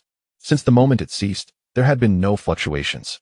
Teacher, Xiaozhou murmured, could it be? He did not finish. But everyone understood what he intended to say. They had failed. They too had failed. Chen Bingwen slowly removed his glasses, wiping the lenses with a cloth for an extended period. Normal, he stated softly. Fusion is inherently difficult. He paused. They too have progressed gradually. No one responded. The sky outside was darkening. In Paris, an astrophysicist sat in his study, his wife beside him, holding a cup of cold tea. He regarded the flat line on the screen and suddenly recalled something. 400 years ago, he said. His wife looked at him. What we see is their state from 400 years ago. He paused. They failed 400 years ago. He hesitated. And now? His wife remained silent, gazing out the window at the deepening twilight over Paris. In Chile, Maria continued to stare at the screen. It had been 3 months. The line remained motionless. She was uncertain why she persisted in watching. Perhaps it was out of unwillingness to accept the outcome. Perhaps it was because she did not want to believe that the person who designed the water tank would fail, the one who prompted humanity to rewrite textbooks. The individual labeled as the bathtub engineer. Would he fail? She did not know. But she was aware of one truth. Even if he faltered, he had ventured further than anyone else. She gently inhaled, preparing to shut off the screen when the spectral line flickered. She froze. It flickered again, rubbing her eyes. She realized it was no illusion. The line was ascending. The fusion signal had reemerged. Her mouth agape. She watched as data streamed forth line by line. Then she noticed an anomaly. Temperature, 67 degrees lower than the first instance. Energy output, equivalent to the first instance. Radiative loss, 82% lower than the first instance. She was stunned. Doctor. The professor rushed over, his gaze fixed on the data line, his expression shifting. This is impossible, he declared. Maria remained silent, for she too was uncertain whether this possibility was indeed impossible. Temperature decrease, unchanged energy output, diminished loss. This contradicted all the fusion physics she had learned. In California, Elon Musk scrutinized the data line in silence for an extended duration. Then he picked up the phone. Connect me to the theoretical physics department. 10 minutes later, the director of the theoretical physics department appeared on the screen. The elderly man, with graying hair and reddened eyes, was evidently roused from slumber. He examined the data line for 30 seconds before setting aside his reading glasses. Cold fusion, he stated. Elon remained silent. Or rather, he said, relatively cold nuclear fusion. The director continued, macro temperature is low, but particle velocity is high. He pointed at the data line. Observe this. Total energy remains unchanged, indicating that the fusion reaction rate has not diminished. The temperature has dropped, suggesting that the overall kinetic energy of the particles has not increased. But local kinetic energy at the reaction interface has increased. He paused. This necessitates a novel confinement method. Elon interjected. How can this be achieved? The director shook his head. Unknown. He gestured at the screen. But you can speculate. In Beijing, academician Chen Bingwen fixed his gaze on the data line. Surrounded by a cadre of individuals from the Theoretical Physics Institute, the Nuclear Fusion Engineering Center, and the High Energy Physics Institute. Silence reigned. Suddenly, Chen Bingwen spoke. Xiaozhou. Enlarge the image. Xiaozhou typed a few commands, and the image of the region on GJ 1061D was magnified. A blurred structure emerged around the fusion point, a large circle, approximately 3 kilometers in diameter. What is that? Someone inquired. Chen Bingwen did not respond, his focus unwavering on the circle. Layered, he remarked. A fusion expert leaned in. What stratification? Chen Bingwen pointed at the circle. 2 types of fuel, differing in mass. He paused. When in motion, the heavier elements are flung outward, while the lighter ones coalesce inward, creating a layer in between. His voice grew increasingly measured. Fusion occurs within that layer. It is not a complete combustion, but rather an interface friction. Silence enveloped the room as the fusion expert gaped. Is that possible? Chen Bingwen did not respond. His gaze remained fixed on the large circle. Moreover, he continued, the fuel is not in an ionic state. The expert was taken aback. Not in an ionic state? How can fusion occur? Chen Bingwen gestured towards several faint signals on the spectrum. These indicate organic solvent characteristics. He paused again. They dissolve the fuel, controlling the reaction rate with the solvent to prevent it from becoming too volatile. The expert was left utterly speechless. After a long silence, someone softly inquired, "Is magnetic confinement still necessary?" Chen Bingwen nodded. "Yes. It keeps the fuel suspended, preventing contact with the container." He hesitated. "However, the difficulty." He looked at the large circle. "Is 2 orders of magnitude lower than what we are currently attempting." No one spoke. Outside, the sky had brightened. In Munich, academician Krauser sat in his office, staring at a new set of data on the screen. He had been engrossed for 4 hours, jotting down 3 pages of conjectures. The final line read, "They are not doing what we are doing. They are accomplishing what we have yet to conceive."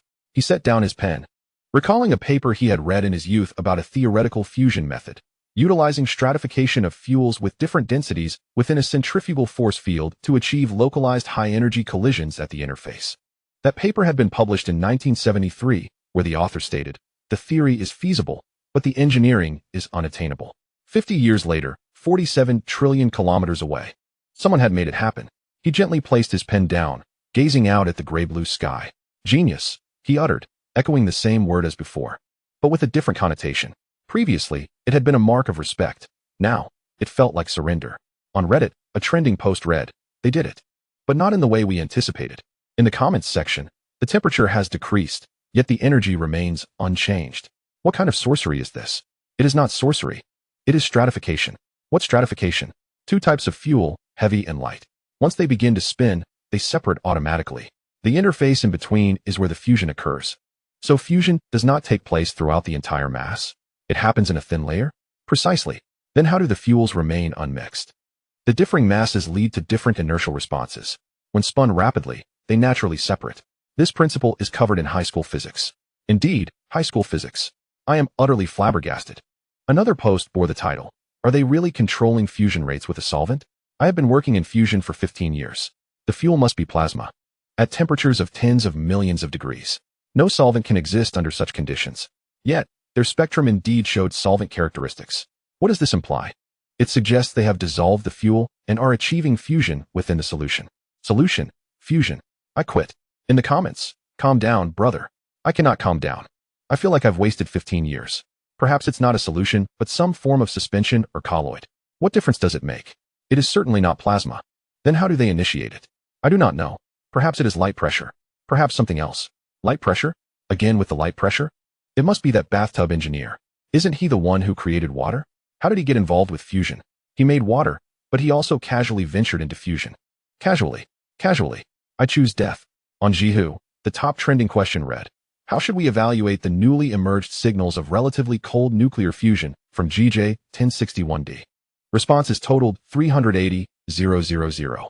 The most upvoted comment came from an anonymous engineer. "My advisor once lamented that the biggest regret of his life was dismissing cold fusion as a hoax in his youth. He recalled reading that 1973 paper, deeming it too idealistic and casting it aside. 50 years later, someone, 47 trillion kilometers away, has brought it to fruition. This is not just a slap in the face, it is a reminder. A reminder to us, do not deem something impossible simply because it is challenging." In the comments, "Your advisor has such a good mindset. If it were me, I would have succumbed to despair. That 1973 paper was proposed 50 years ago. We have failed to achieve it in that time, yet they succeeded. They may have been inspired by that paper, or perhaps conceived it independently. The bathtub engineer might have figured it out himself." Stop. If you keep talking, I might cry. How much does that bathtub engineer actually know? I do not know. He is a water engineer, a light engineer, a systems engineer, and now he is involved in nuclear fusion. He could be a polymath of that civilization. Or perhaps we could be. What do you mean? Perhaps we are that civilization, just on a different timeline. That is too philosophical for me to grasp. Another highly rated response came from a newly registered account. "I am studying nuclear engineering, currently in my 3rd year.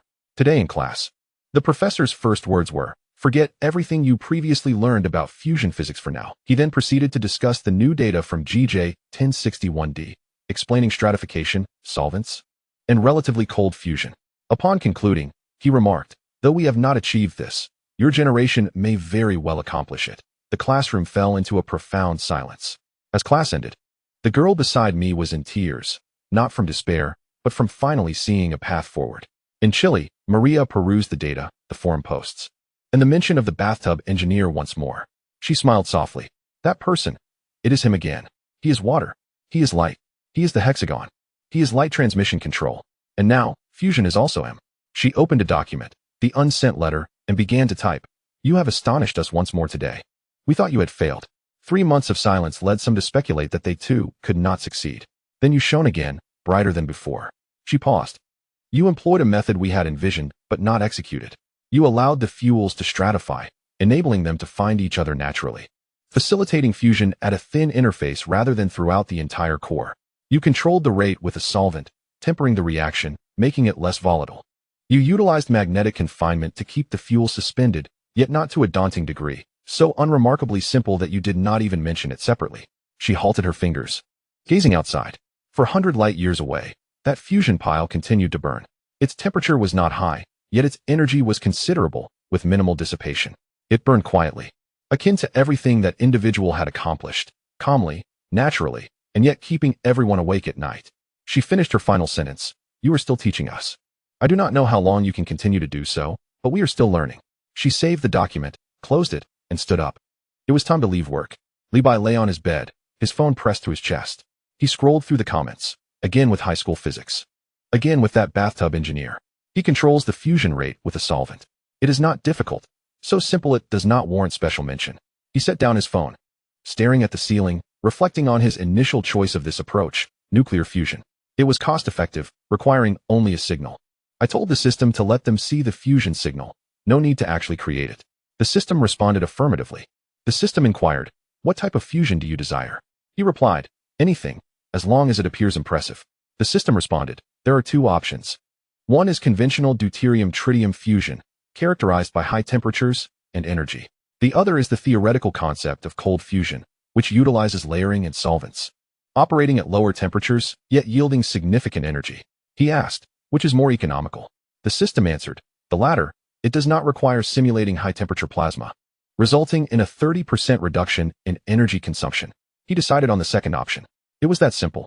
He was unaware that this second method was known as relative cold fusion. He did not know it had been proposed as early as 1973. He was oblivious to the fact that humanity had spent 50 years without achieving it. He merely opted for the cheaper choice. Human destiny value 0.000000007221849. Energy output 988-310-2447 points. Sustained. Congratulations, host.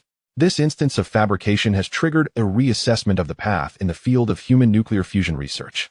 Special notice, at least 23 countries worldwide have adjusted their nuclear fusion research directions, increasing budgets for non-plasma pathways. Multiple nations have jointly established the GJ-1061D Fusion Mechanism Reverse Research Task Force. Humanity is revising its energy future using technological routes from 400 light years away. Levi gazed at the line of text, remaining still for a prolonged period. The night outside was dark. For 100 light years away, that fusion reactor continued to burn. It was, in fact, non-existent.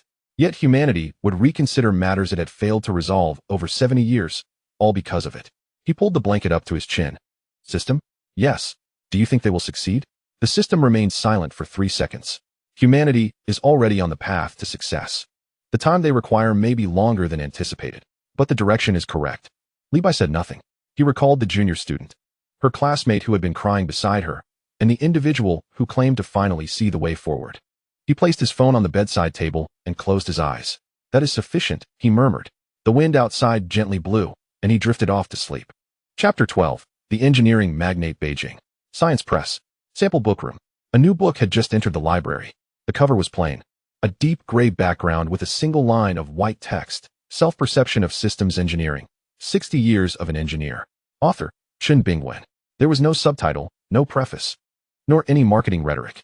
However, the editors in the sample book room had circulated it 3 times, not because the author was an academician, but due to the final chapter. That chapter was titled, To the One Who Brought Me Back to This Field. In that chapter, Chen Bingwen wrote, I am 78 years old. I have been an engineer for 60 years.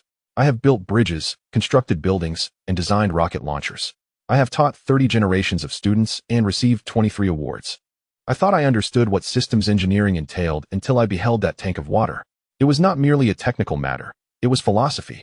It is not about simplifying the complex. It is about discovering that simplicity has always existed.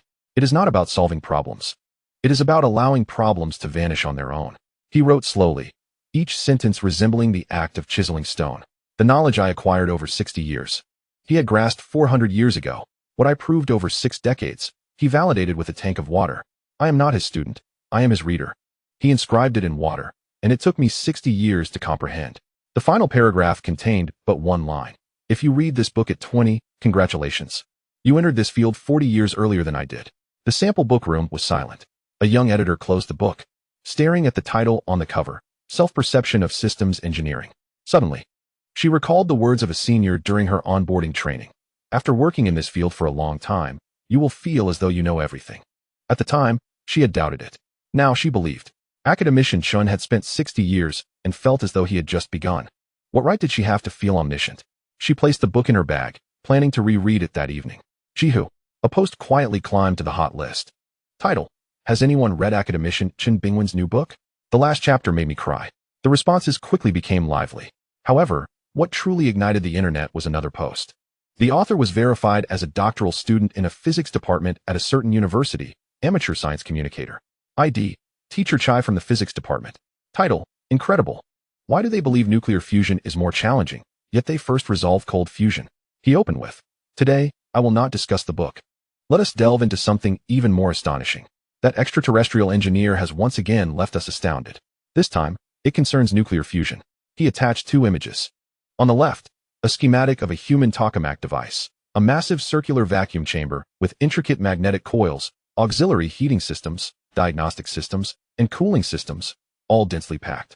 On the right, the GJ1061D structure, a simple ring without superfluous components. First, let me explain what nuclear fusion is. In simple terms, it involves forcing 2 light atomic nuclei together to form a heavier nucleus while releasing energy. The challenge lies in the fact that atomic nuclei are positively charged and repel each other. It requires extremely high temperatures and pressures, akin to forcing 2 like poles of a magnet to come together. He paused. The solution humanity devised, the tokamak. A colossal circular magnetic field that incarcerates plasma at tens of millions of degrees, causing it to circulate and collide. The principle is that when the magnetic field is generated, it propels particles, and when it dissipates, it allows them to continue their flight. With each push, the particles accelerate, raising the temperature. He included an animated image of the magnetic coils flashing, with plasma accelerating along the circular track. This is what humanity has developed over 70 years at the cost of hundreds of billions of dollars. The current record stands at 403 seconds, over 6 minutes. He switched to another image, that of the large ring structure on the right. Now let us examine them. Firstly, they also employ magnetic fields, but in a different manner. Our magnetic field is produced by the entire device. The coils are energized, and the entire circular space is magnetic. The particle positions are controlled by this overall magnetic field. Their magnetic field is inherent to the particles themselves. The comments section erupted with question marks. Wait, what? The particles possess their own magnetic fields? Teacher Chai continued. Yes. Particles have an internal magnetic moment, akin to each particle being a small compass. They exploit this to allow these magnetically charged particles to rotate in a large circle. As they rotate, their self-generated magnetic fields interact. Heavier particles move outward, while lighter ones move inward, resulting in automatic stratification. There is no need for external magnetic coil fields. Only an initial thrust is required to set them in motion. Comment section, my mind is struggling to keep up. So, their device does not generate a magnetic field? The device merely serves as a track. The particles are the race cars, equipped with their own engines. Humanity's tokamak construct a massive magnetic cage to confine the particles. Their approach, provide the particles with a track and let them run free. Humanity, confinement. They, guidance. This is an entirely different paradigm. Teacher Chai continued. Now, regarding temperature. Humanity's tokamak, tens of millions to even hundreds of millions of degrees. The entire plasma exists at this temperature because every particle must possess sufficient energy to collide. They, not necessary. Following stratification, only the interface between heavy and light particles requires high temperatures. The rest, cool. Thus, the overall temperature is lower, yet localized energy remains high. Comment section, isn't this concentrating superior forces? Precise targeting. Humanity employs carpet bombing. They utilize a sniper rifle. Moreover, a sniper rifle is far more challenging than carpet bombing. As you can imagine, they have conceived what we could not. Teacher Chai concluded with one last point that left me astounded. They believe ordinary nuclear fusion is more difficult. Indeed, you read that correctly. They believe that the tokamak approach, which we humans have spent 70 years developing, is far more challenging. Why? Because it requires heating every particle within the entire apparatus to over 100 million degrees. You must control the stability of the plasma while confronting countless instabilities and addressing material endurance issues. Each of these challenges is akin to traversing through hell. Their chosen path: only heat the small portion that necessitates it, while allowing the rest to cool naturally. In retrospect, they were indeed correct. However, it took us 70 years to comprehend why they were right. He paused and added, there exists a disparity even among geniuses. Some geniuses are within reach of your efforts, while others reveal, after your endeavors, that they reside in an entirely different dimension. That bathtub engineer belongs to the latter category. The post garnered immense attention, with 3.7 million shares within 4 hours. The comment section exploded. I was taken aback, truly astounded. So, they find heating an entire device to over 100 million degrees exceedingly daunting, leading them to opt for heating only the requisite areas? Yes, that encapsulates their mindset. Isn't that simply a form of laziness? Indeed. But can you achieve that laziness? No, you cannot. That is the gap. Another highly praised comment read, I study fusion, pursuing a doctorate. Upon witnessing the segment about particles carrying their magnetic fields, I was dumbfounded for 10 minutes. We investigate how to create stronger magnetic field coils, optimize magnetic field configurations, and control plasma to prevent wall collisions. They simply let the particles manage themselves. I suddenly questioned what I have been learning for the past 4 years. A reply followed. Brother, don't overthink it. You are not the first to experience a crisis of purpose. The girl from Caltech doubted herself when she developed a light-driven platform in water. The professor from MIT also questioned his path during a lecture on tanks. Academicians should face doubts while writing a book. You've merely joined the club of existential doubt. Welcome. Another comment from an ordinary netizen. I do not understand fusion and cannot grasp those principles. However, I do understand one thing. They are not just marginally smarter than us. They are vastly more intelligent, to the point where we might suspect they are not even human. A reply followed. They are human, just from 400 years ago. Enough said. If I continue, I might cry. On Bilibili, Teacher Chai transformed the post into a video titled, Absurd. Why does the aliens' nuclear fusion render us vulnerable? In just 8 hours, it amassed over 6 million views. The screen was flooded with comments. High energy warning. This video may provoke professional skepticism. PhD students are already on the defensive. Master S students are grappling with the implications. Undergraduates remark, regardless, I know nothing, so I have nothing to lose. High school students ask, what are you all discussing? Yet it seems impressive. In the video, Teacher Chai faces the camera, holding 2 magnets. Behold, these are ordinary magnets. He demonstrates the repulsion between like poles, pushing them apart. The tokamak operates on this principle, using massive magnets to propel particles. He sets down the magnets and picks up 2 paper clips. But what they employ is this. After magnetizing the paper clips by rubbing them against a common magnet, he brings them close together. They begin to rotate and align themselves without an external magnetic field. They are inherently magnets. Comments flood in. Wow, this analogy is brilliant. So their apparatus merely gives the particles a nudge, allowing them to play independently? Yes, they play independently. For 300 years? Indeed, they have played independently for 300 years. Meanwhile, humanity has been struggling for 70 years, still attempting to stabilize the apparatus. Enough said. At the video's conclusion, Teacher Chai fell silent for 3 seconds, gazing into the camera. I have engaged in popular science for 8 years. Never has a topic rendered me so powerless. Not because they are superior, but because every strategy they employ is one we have contemplated. Stratification, centrifugal force, magnetic moments. Localized heating, solvents. Each concept has been documented in human research. As early as 1973, layered fusion was proposed. In 1986, magnetic moment confinement was suggested. In 1995, solvent suspension was validated. All of these are papers, all ideas, and all theoretically feasible engineering that remains unachieved. He paused.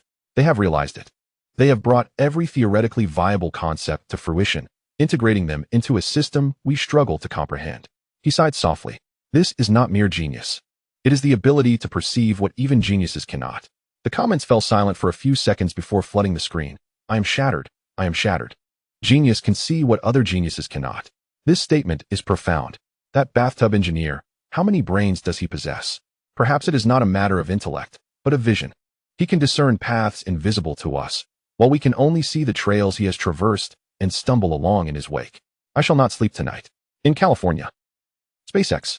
Elon Musk finished watching the video on his phone, setting it down to gaze out the window at the illuminated launch pad.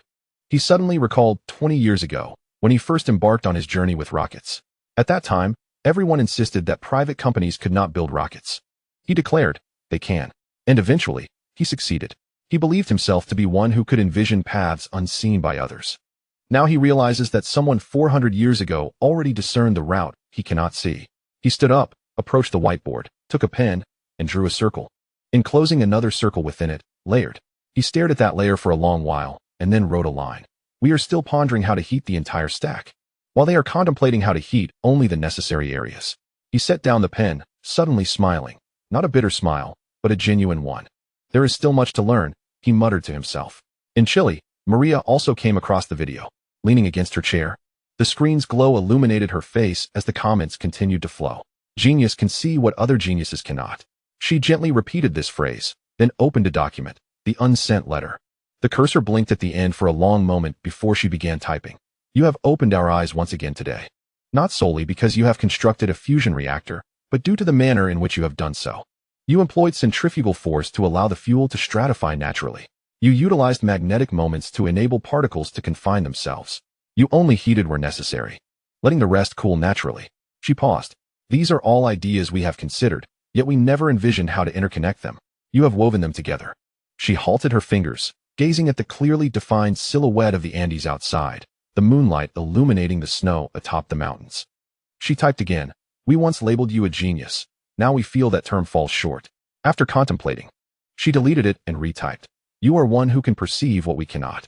She saved it, closed the document, and stood up. It was a bit late to leave work today. Levi lay in bed, his phone pressed to his chest as he perused the comments. Genius can see what other geniuses cannot. He set the phone down, staring at the ceiling. He recalled the moment he chose this approach. He simply aimed to save costs. The system presented two options, and he selected the more economical one.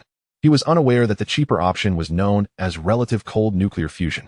He did not know that humanity had already written papers on it, nor that it had been proposed as early as 1973. He merely opted for the less expensive alternative. Human destiny value 0.000000023448771. Energy output 174428013337 points. Sustained. Congratulations, host. This forgery has triggered a cognitive reconstruction in the field of human nuclear fusion research. Special reminder. Concepts such as magnetic moment confinement, centrifugal layering, and localized heating have entered the mainstream agenda of global nuclear fusion research. The multinational joint project GJ-1061D fusion mechanism verification device has been activated. Humanity is charting a course to rectify its energy future, guided by a roadmap from 400 light-years away. Levi gazed at the line of text, remaining motionless for a long time. Outside, the night was dark. For 100 light-years away, that fusion reactor continued to burn. It was, in reality, non-existent. Yet, it compelled humanity to begin rewriting its fusion textbooks. He placed his phone on the nightstand and closed his eyes. System. Here. You mentioned those paper authors from 1973, and 1986, and 1995. He paused. If they were alive to see this, what would they think? The system remained silent for 3 seconds. They would feel they glimpsed the future ahead of time, but they would not know when the future would arrive. Now they do. Levi remained silent, pulling the blanket up to his chin. The gentle wind outside blew softly. Suddenly, he recalled a phrase he had read long ago. Genius is not the one who invents the future, but the one who brings it forth. Those authors of the papers glimpsed the future ahead of time. That bathtub engineer, that non-existent individual, hastened the arrival of the future. Though it was through deception, through a tub of water, through a system calculating 3,720,000 combinations of parameters. But the future had arrived. He blinked. Good night. Chapter 13. What is this? Levi recently developed a habit. Every morning upon opening his eyes, he first checked the panel, not to see the fate value, which rose slower than a sloth, as he had long since accepted, but to check the energy output. 9 digits, 10 digits, 11 digits. Every day watching the numbers rise brought him a strange sense of satisfaction, like playing a simulation game, where he could leave it running overnight and wake up to a full warehouse. But today was different. He stared at the panel, rubbing his eyes. There was no mistake. Energy output, 174428013337 points. Exactly the same as yesterday. The decimal places had not changed. System. Here. Why has the energy output stagnated? The system paused for 2 seconds, as if calculating something. The total number of humans is limited. The current energy output is nearing theoretical limits. The existing human civilization comprises approximately 8 billion individuals. The total amount of awe-inspiring emotions generated daily has approached saturation. Continuing to forge new phenomena will yield only marginal increases in energy output. Levi was taken aback. So has it reached its end? That is one way to interpret it. The host's daily energy output is currently stable at around 17 per billion points. This value will only increase slightly with the slow growth of the human population. Without any explosive growth, Levi looked at that string of numbers. 17 per billion. Every day? So much. But indeed, it no longer fluctuated. He scratched his head. Fine then. What about the fate value? Current cumulative human destiny value. 0.00000187452318. Based on the current growth rate, it is estimated to require, don't calculate it. He interrupted. He knew it would take ages. 7 decimal places. The target is 1. 9 orders of magnitude away. The path to becoming a god is indeed still distant. He reclined backward, collapsing onto the bed, staring blankly at the ceiling. After some time, system, here, what can energy be used for, other than creating those fakes? The system hesitated. Energy can be exchanged. Current exchange options available. 1 human lifespan. 1 year for 100 million points of energy. 2 discretionary wealth. Renminbi 1 million for 100 million points of energy. 3 other customized services. Please inquire separately. Levi sat up abruptly. He fixated on those 2 lines of text. 1 year of life. 100 million points. He currently earns 17 per billion daily. A year amounts to, he calculated mentally, over 63,000 days. More than 170 years. By merely lying still every day, he could extend his life by over 170 years. He spun that string of numbers around in his mind 3 times. Then he smiled. System, you should have mentioned this sooner. The host did not inquire. All right, my bad. He rubbed his hands together. Let us start with 50 years. Consumption of 5 billion points of energy. Remaining energy, 1739,280,1337 points. Host's current remaining lifespan. Original lifespan 58 years, exchanged 50 years, previously rewarded 28 years, total 136 years. Levi nodded. 136 years. Enough to witness humanity create those wonders. He glanced at the second item. Wealth. 1 million for 100 million points. He currently possessed 17. 3 billion points. That equates to 173 million. Reflecting on his current lifestyle, dormitory, cafeteria, occasional dining out, it hardly seemed to cost much. Yet, the feeling of financial freedom still brought joy. Let us go for another million. Consumption of 100 million points of energy. Remaining energy, 1738,280,1337 points. An anonymous account has been established for you. Funds have been deposited. You may transfer to any personal account via the system interface at any time. Levi gazed at the balance displayed on the panel. 17. 3 billion points of energy. 1 million renminbi. 136 years of life. He suddenly felt a peculiar sensation. Having done nothing, merely lying on his bed and uttering a few words, he attained financial independence. His lifespan was liberated. The sunlight outside was just right. He flipped over, burying his face in the pillow, muffling a chuckle. This is utterly absurd. Meanwhile, on Earth, the Institute of Nuclear Fusion Engineering, Chinese Academy of Sciences. The hall was packed with people, not for a meeting, but awaiting data. The screen displayed a final 10-second countdown. 9, 8, 7. Everyone held their breath. This was the 47th operation of China's next-generation experimental fusion reactor, the East Super Ring 2. In the previous 46 operations, the longest duration was 18 minutes and 43 seconds. Today's goal, to exceed 20 minutes. 3, 2, 1. The screen displayed 2 large lines of text. Operation terminated. Duration, 20 minutes and 7 seconds. Congratulations. A new record. The hall erupted in cheers. Some jumped up, others embraced one another, while some lay on the table, motionless, unsure if they were crying or laughing. The director stood on stage, his eyes red but not weeping. He had awaited this day for 30 years. 30 years ago, when he first entered the field. The longest record for human tokamaks was merely 2 minutes. Now, 30 years later, it was 20 minutes. A tenfold improvement. Slow, yet every step was tangible. He took the microphone. The crowd fell silent. Today he began, his voice slightly hoarse. We have proven that this path is viable. 20 minutes. Next month, we aim for 25 minutes. Next year, we strive for 50 minutes. He paused. One day, we will make it burn continuously.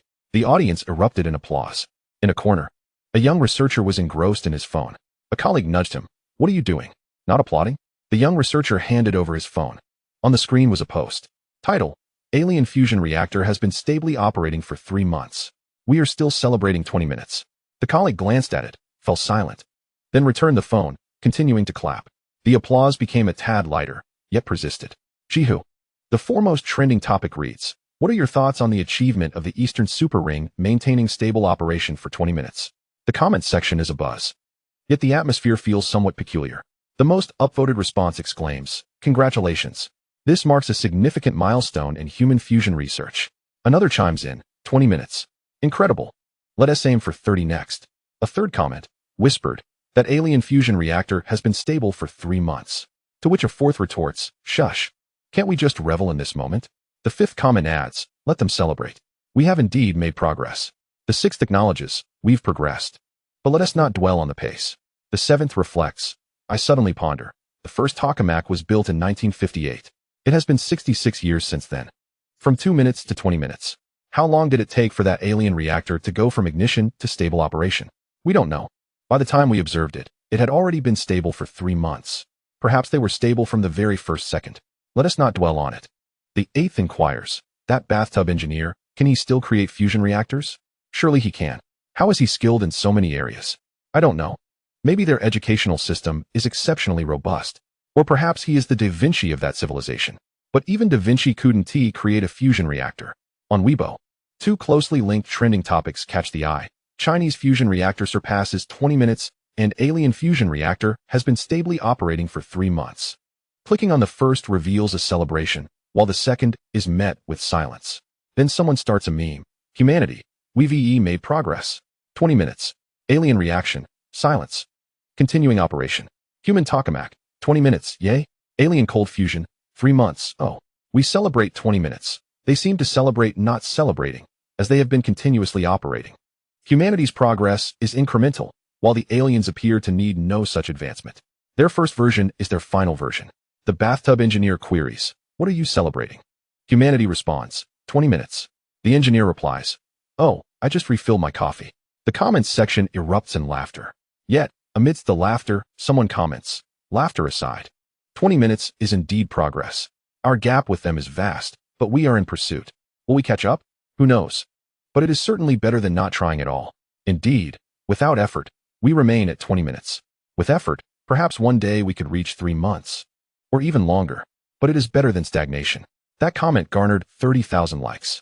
On Douyin, a science communicator releases a new video titled, Human Genius vs. Alien Genius. Who is superior?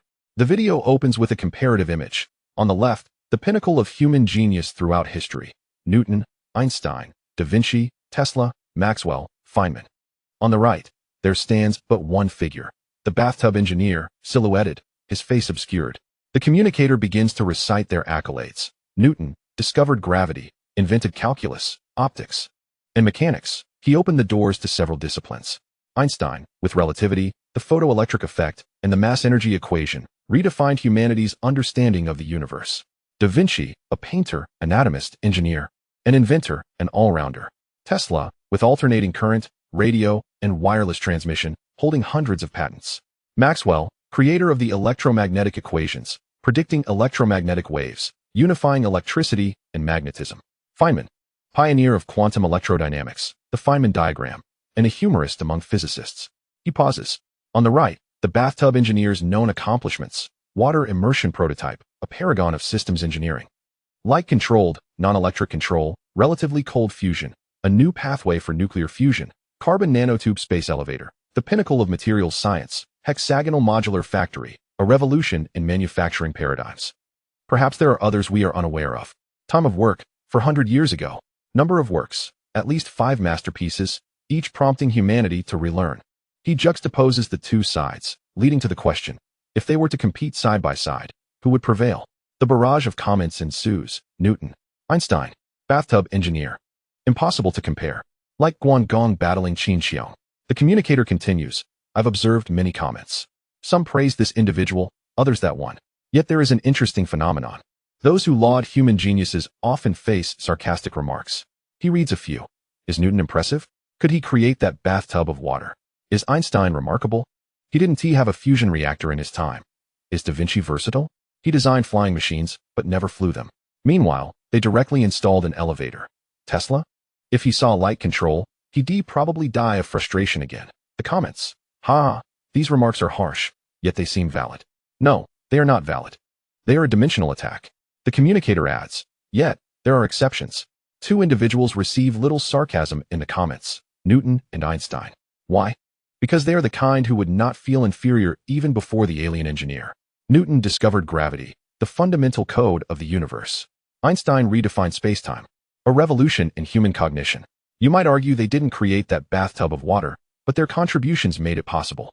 Without Newtonian mechanics, light pressure could not be calculated. Without Einstein, the mass-energy equation would not exist, and fusion would be incomprehensible. The comments quiet for a few seconds, then someone posts, so, are they on the same level? Perhaps. It's not about who is superior, it's about standing on the same mountaintop, albeit at different times. Newton stood for 400 years. Einstein stood for 100 years. The bathtub engineer has also stood for 400 years. They are all individuals who command respect. The communicator concludes, so, let us stop glorifying contemporary Newtons. Newton isn't born from glorification. When someone truly creates something of the next level, prompting all humanity to relearn, then it will be appropriate to call them a Newton. For now, he pauses. Let us first copy the homework. The comments flood in. Copying homework, ha ha ha. Precisely. Humanity, currently copying homework, please do not disturb. We've been copying for 400 years and still haven't finished. Yet, copying a bit is better than nothing. One day, we might be able to formulate our own questions.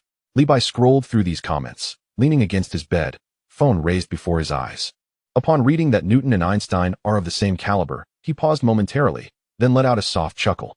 System, online. Tell me, does that bathtub engineer truly deserve to be compared with Newton and Einstein? The system remained silent for 2 seconds. In the realm of human cognition, yes. For he has prompted humanity to reevaluate its engineering paradigms. Newton reevaluated physics. Einstein reevaluated cosmology. He reevaluated engineering. Levi remained silent. He recalled his initial thoughts, a tub of water, several hexagons, light pressure, fusion. He merely sought to save money, unaware that these would be interpreted in such a manner. He set his phone down, gazing out the window.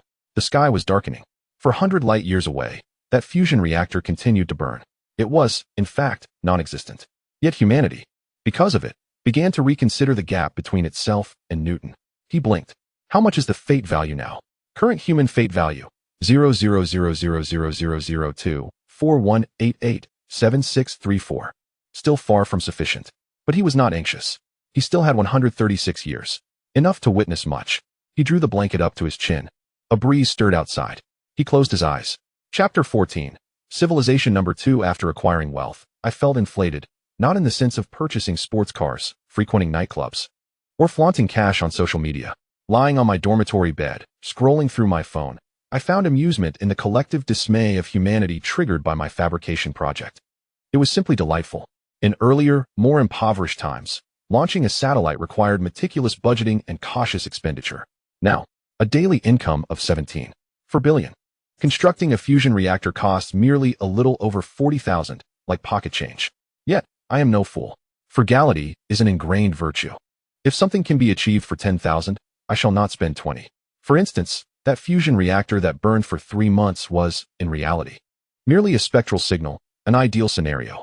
Thus, when I contemplated expanding into new territories, my first thought was, be economical. Civilization 1 was already established there, GJ 1061D, that reservoir. That fusion reactor, all of humanity's gaze fixed upon it. Now, it was time to create a civilization 2. It must not be too close, approximately 300 light years away. It should not be overly advanced. Ideally, humanity could replicate it, albeit poorly, so they would believe we were nearly on par with them, leading to even greater disillusionment. I perused the list of habitable planets within the system. I selected one, coordinates approximately 300 light years from Earth. It was similar in size to Mars, with a thin atmosphere and no remarkable signals. Perfect. System, I commanded, construct something for Civilization 2 on that planet. Please describe your requirements. I scratched my head. It must not be costly. It must not be advanced enough to be replicable by them, or if they can, they will not do it well. The Skyhook system came to mind. I had seen it while browsing on my phone. There were Earth scientists researching it, using cables suspended from low Earth orbit to capture ascending spacecraft and pull them up.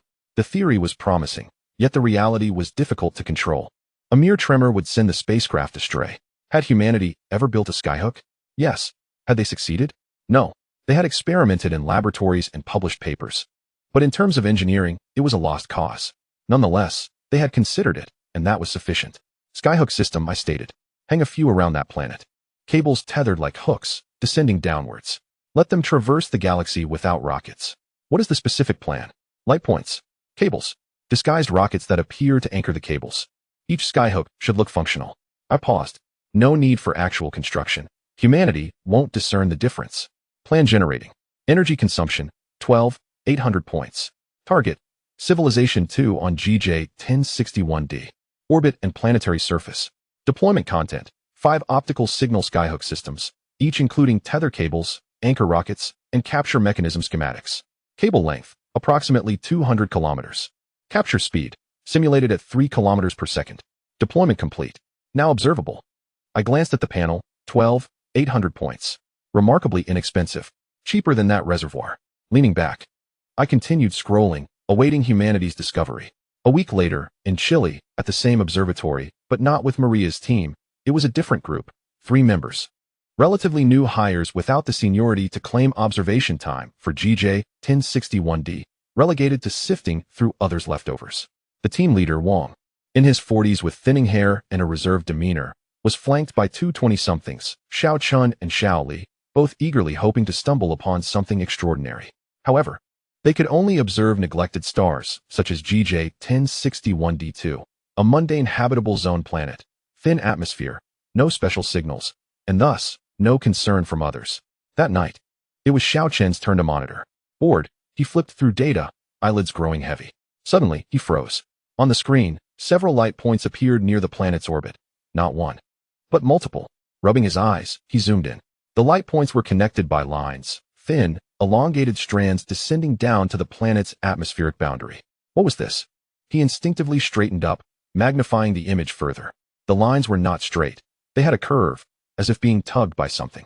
There were 5 light points, each tethered to a line, with varying directions, some pointing to the surface, others connecting to another light point, and one exceptionally long line extending to the opposite side of the planet. Xiaochen shook Wang awake. Look at this, Brother Wang. Wang squinted at the screen for 3 seconds before nearly losing his glasses. Skyhook? Xiaochen was taken aback. What hook? Wang ignored him and sent the data packet to several individuals. 10 minutes later, the phone rang. On the line was an elderly retiree, Mr. Xirang, in his 70s, who had once designed spacecraft orbits. His voice trembled slightly. Xiao Wang, where did you get this data? GJ 1061D2, a new discovery. I know which one it is. Zhang interrupted. I mean, are you certain you Haven T made a mistake? Wang scrutinized the screen. The light points, the lines. I'm not sure, he admitted. But the data is right here. Zhang fell silent for a long moment. Skyhook, he muttered to himself. It really is a skyhook. Wang remained silent, waiting for Zhang to elaborate. At 3 in the morning, a post quietly ascended to the trending list on Jihu. The title read, Does anyone know what that new discovery on GJ 1061D2 is? The poster remained anonymous and attached several blurry images of light points, thin lines, and the planet's contour. Initially, the comments section was quiet, until someone replied with 2 words, Skyhook. A flurry of question marks followed. What is a skyhook? Sounds like fishing. Is it related to space elevators? No, a space elevator connects to the ground. A skyhook does not. What is it then? A lengthy response emerged from an accredited user, Skyhook System, known in English as Sci-Fi. The concept was first proposed in the 1960s, predating space elevators. In simple terms, it involves suspending a long cable in orbit, with its end reaching down to the edge of the atmosphere. Rockets or other propulsion systems send payloads to the point where the cable can capture them, eliminating the need for rockets to provide propulsion throughout. Theoretically, it can eliminate the need for the second or even third stages of rockets, reducing launch costs by over 90. The comments section erupted. Seriously? Why hasn't humanity built it? Because controlling it is too difficult. With such a long cable, a slight disturbance in orbit can lead to hundreds of kilometers of sway below. How do you capture it? Moreover, the material requirements are high. The cable must be both lightweight and extremely strong. Humanity has researched it for decades, published thousands of papers, and attempted it in laboratories several times. As for engineering, no chance. But they managed to construct it? The responder fell silent for 3 seconds. Yes, they constructed 5. Suspended in orbit, looking as if they have been operational for quite some time. The comments section fell silent for several seconds before someone remarked. So the first civilization focuses on fundamental science, while the second civilization specializes in engineering. Perhaps. One constructs reservoirs, while the other fabricates cables. One makes humanity question its intelligence. The other its engineering prowess. On Weibo, a new term quietly climbed the trending list, skyhook system. The first post was a query from an ordinary user. What is a skyhook? How does it differ from a space elevator? Below, someone provided an explanation. A space elevator extends from the ground to space, while a skyhook merely suspends a cable in orbit without connecting to the ground. A space elevator requires a cable thousands of kilometers long, while a skyhook only needs a few hundred kilometers. The challenge of a space elevator lies in materials. The challenge of a skyhook lies in control. The progress of humanity's space elevator is still confined to laboratory experiments with carbon nanotubes. The concept of the human skyhook is theoretically splendid, yet practically overwhelming, leaving few willing to pursue its construction. In stark contrast, extraterrestrial skyhooks have been deployed, 5 of them suspended in orbit, seemingly operational for years. So, where lies the disparity? The difference is in their perception of control. In the comments section, control is not difficult. They regard what we find insurmountable as trivial. This encapsulates the gap between us. Another commenter noted, upon reviewing the papers on skyhooks, I discovered that a complete plan was first proposed in 1972. Stability calculations were conducted in 1986, and NASA attempted a scaled experiment in 1998, only for the tether to be flung away. Since 2005, there has been no progress. After 50 years of research, the conclusion is that it is too challenging. Meanwhile, extraterrestrials have casually deployed 5. I am astounded. Retired Xirang published a lengthy article on his personal account, which rapidly went viral. The title read, A Few Remarks on the Skyhook System. Having entered the field in 1969 and spent 45 years in orbital design, the skyhook was one of his youthful fascinations. He once believed that constructing such a device would make space travel as effortless as taking an elevator. However, he soon realized the oversimplification. The tether swayed, orbits drifted, and the capture windows were fleeting. An infinitesimal miscalculation could send the payload astray. We devoted our lives to simulation, calculating countless parameters and publishing numerous papers. The consensus, while the engineering is feasible, it remains exceedingly difficult. Now, witnessing those 5 skyhooks, I am at a loss for words. They not only succeeded in their construction, but created 5. I can only remark that while we were still calculating, they had already implemented it. In the comments section, Xirang, please stop. I'm in tears. 45 years, a lifetime of calculations, only to see 5 skyhooks from extraterrestrials. Their presence signifies that this path is indeed viable. Yes, that is the essence of it. They have proven that the skyhook is not merely a dream. We are simply yet to awaken. Li Bai lay in bed, his phone aglow as he scrolled through the comments, absorbing the mention of Zhang's 45 years and their perception of control as simplistic. He set the phone down and gazed at the ceiling, contemplating the skyhook. He merely wished to save money. Constructing 5 was cheaper than 1, according to the system's bulk discount. Was control truly difficult? He remained uncertain. The system indicated that control parameters had been optimized, and he confirmed. He was unaware that others had labored for 45 years, publishing thousands of papers, concluding that it was too challenging. Yet, he utilized 12,800 points to deploy 5. Humanity's destiny value, 0.000000000892144. Energy output, 1844-280-1447 points. Ongoing. Congratulations, host. This act of fabrication has triggered a confidence crisis in the field of human aerospace dynamics. Special notice. The skyhook control algorithm has been prioritized as an urgent project by at least 23 global space agencies. Multiple nations have launched the GJ-1061D, 2 Skyhook Reverse Simulation Initiative. Humanity is recalibrating parameters it has pondered for a lifetime, using technology from 300 light-years away. Li Bai observed the numbers. His destiny value had increased slightly, yet it felt as though something more profound was at play. He recalled Zhang's 45 years of toil, now witnessing 5 skyhooks suspended 300 light-years away. He blinked. System. Present. How did you calculate that control parameter? The system accessed all papers related to skyhooks from 1950 to 2024. The system simulated 84 million orbital disturbance scenarios. The system optimized 137 variables, including capture windows, tether material density, and anchor thrust feedback. System processing time, 0.0007 seconds. Li Bai fell into a contemplative silence. 84 million scenarios. 137 variables in a mere 0.0007 seconds. Humanity had spent 75 years on this. He pulled the blanket to his chin, gazing out into the darkness. Those 5 sky hooks hung in orbit, their existence theoretical. Yet, humanity would reconsider its calculations because of them. He closed his eyes. Good night. In Chile, the previously obscure team gained sudden fame. Lao Wang, Xiao Chun, and Xiao Li became instant celebrities in the astronomical community, inundated with interview requests and conference invitations. However, they remained preoccupied with new data. Xiao Chun fixated on the screen, his finger hovering over the keyboard, immobilized. Lao Wang approached. The screen displayed new points of light surrounding GJ 1061d2. They were neither planets nor satellites, but minuscule dots, smaller than the previously identified sky hooks. If not for deliberate searching, they would have gone unnoticed. Xiao Chun maximized the image.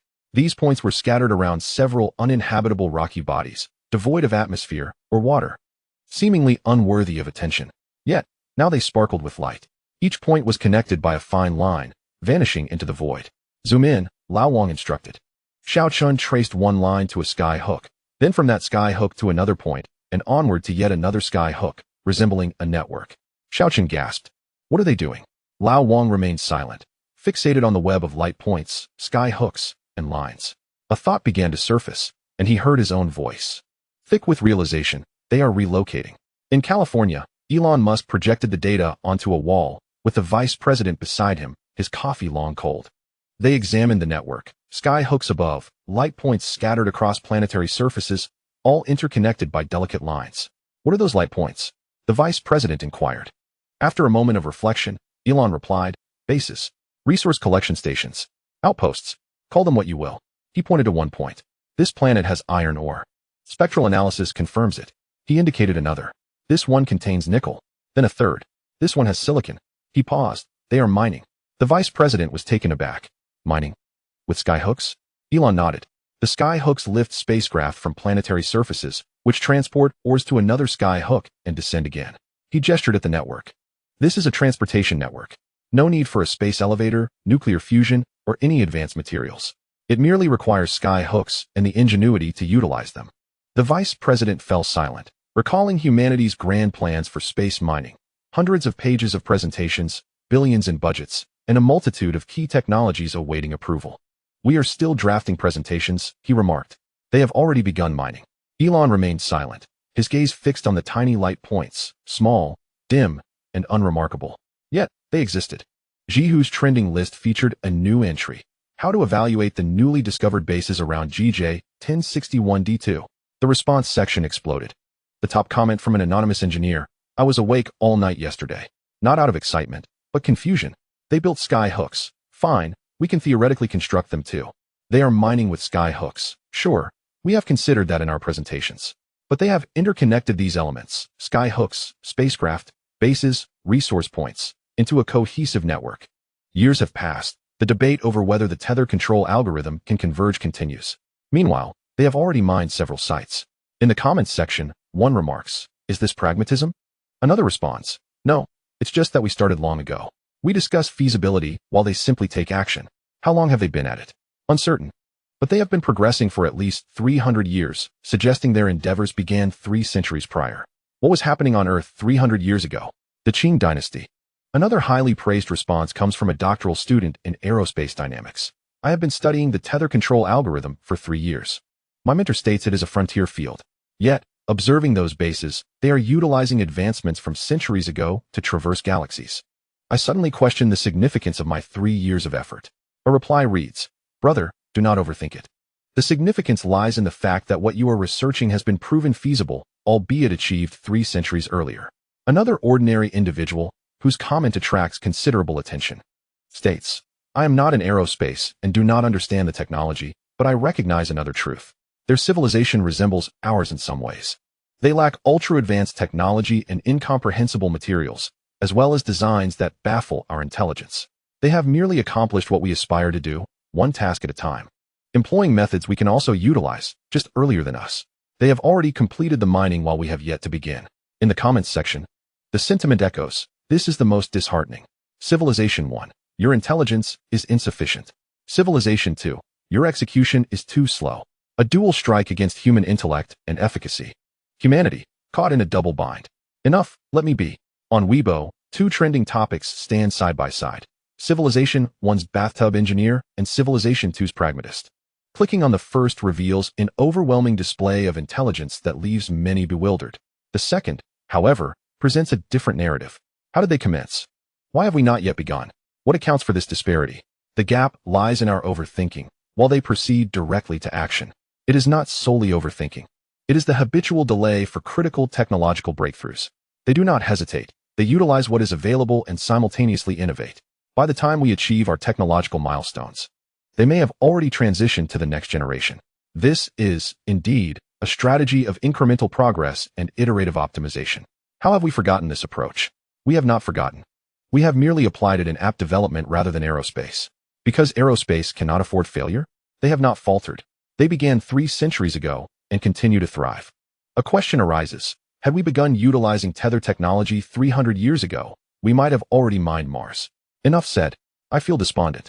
On Bilibili, a science communicator hastily produces a video titled, Civilization 2, No Geniuses, but they started 300 years earlier. Speaking to the camera with an unervingly calm demeanor, he reflects, I have covered Civilization 1 in 3 episodes, yet everyone claims to be unable to comprehend it due to its brilliance. Civilization 2 is different. The technologies they employ are entirely within our grasp. The tether concept was proposed in the 1960s. The materials, ordinary carbon fiber composites, we can manufacture. Chemical rocket propulsion is our most familiar technology. There is nothing beyond our current technological capabilities. He pauses. Yet they are utilizing these technologies to traverse galaxies, mining, transporting, and establishing bases. And what of us? A comparative image appears on screen. On the left, humanity's progress chart for space mining, with critical technologies pending breakthroughs, budgets awaiting approval, and projects yet to commence. On the right, the base cluster of Civilization 2, already engaged in mining. What accounts for this disparity? He fixes his gaze on the camera. The gap does not lie in technology, but in time. They commenced 3 centuries ago. What were we doing 300 years prior? A historical image from the 1700s appears. During the reign of Kangxi, before the Industrial Revolution had begun. At that time, they were already employing tether technology while we were still relying on horse-drawn carts. Now, 3 centuries later, we finally behold them utilizing technologies that we may one day realize, engaging in tasks we might aspire to undertake. He pauses again. Then we realize we are 3 centuries late. The barrage of comments pauses for a moment before inundating the screen.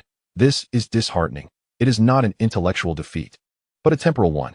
They possess no extraordinary geniuses. They simply commenced 3 centuries earlier. Future generations of humanity may view us similarly. Why have they not begun? Are they still deliberating feasibility? Enough said. The communicator concludes. However, from another perspective, they have proven a crucial point. This path is viable. There is no need for nuclear fusion, space elevators, or supermaterials. With what we can currently construct, we can reach for the stars. It merely requires time. He pauses. We still have time, provided we start now. Once again, the comments fall silent for a few seconds before someone asks, so when do we begin? Uncertain. But at the very least, we can set aside the PowerPoint presentations. Libai lies on his bed, his phone illuminated. He peruses the comments, contemplating why they have yet to commence, realizing they are 3 centuries late, and recognizing the value of incremental progress and iterative optimization. He sets his phone down and gazes at the ceiling. He merely wished to save some funds, to create a few light points, to hang a few tethers, not requiring anything overly sophisticated, just comprehensible to humanity.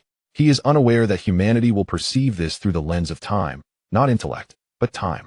Civilization 1 instills doubt in humanity's intelligence. Civilization 2 challenges humanity's execution. Civilization 1 asserts, you cannot conceive.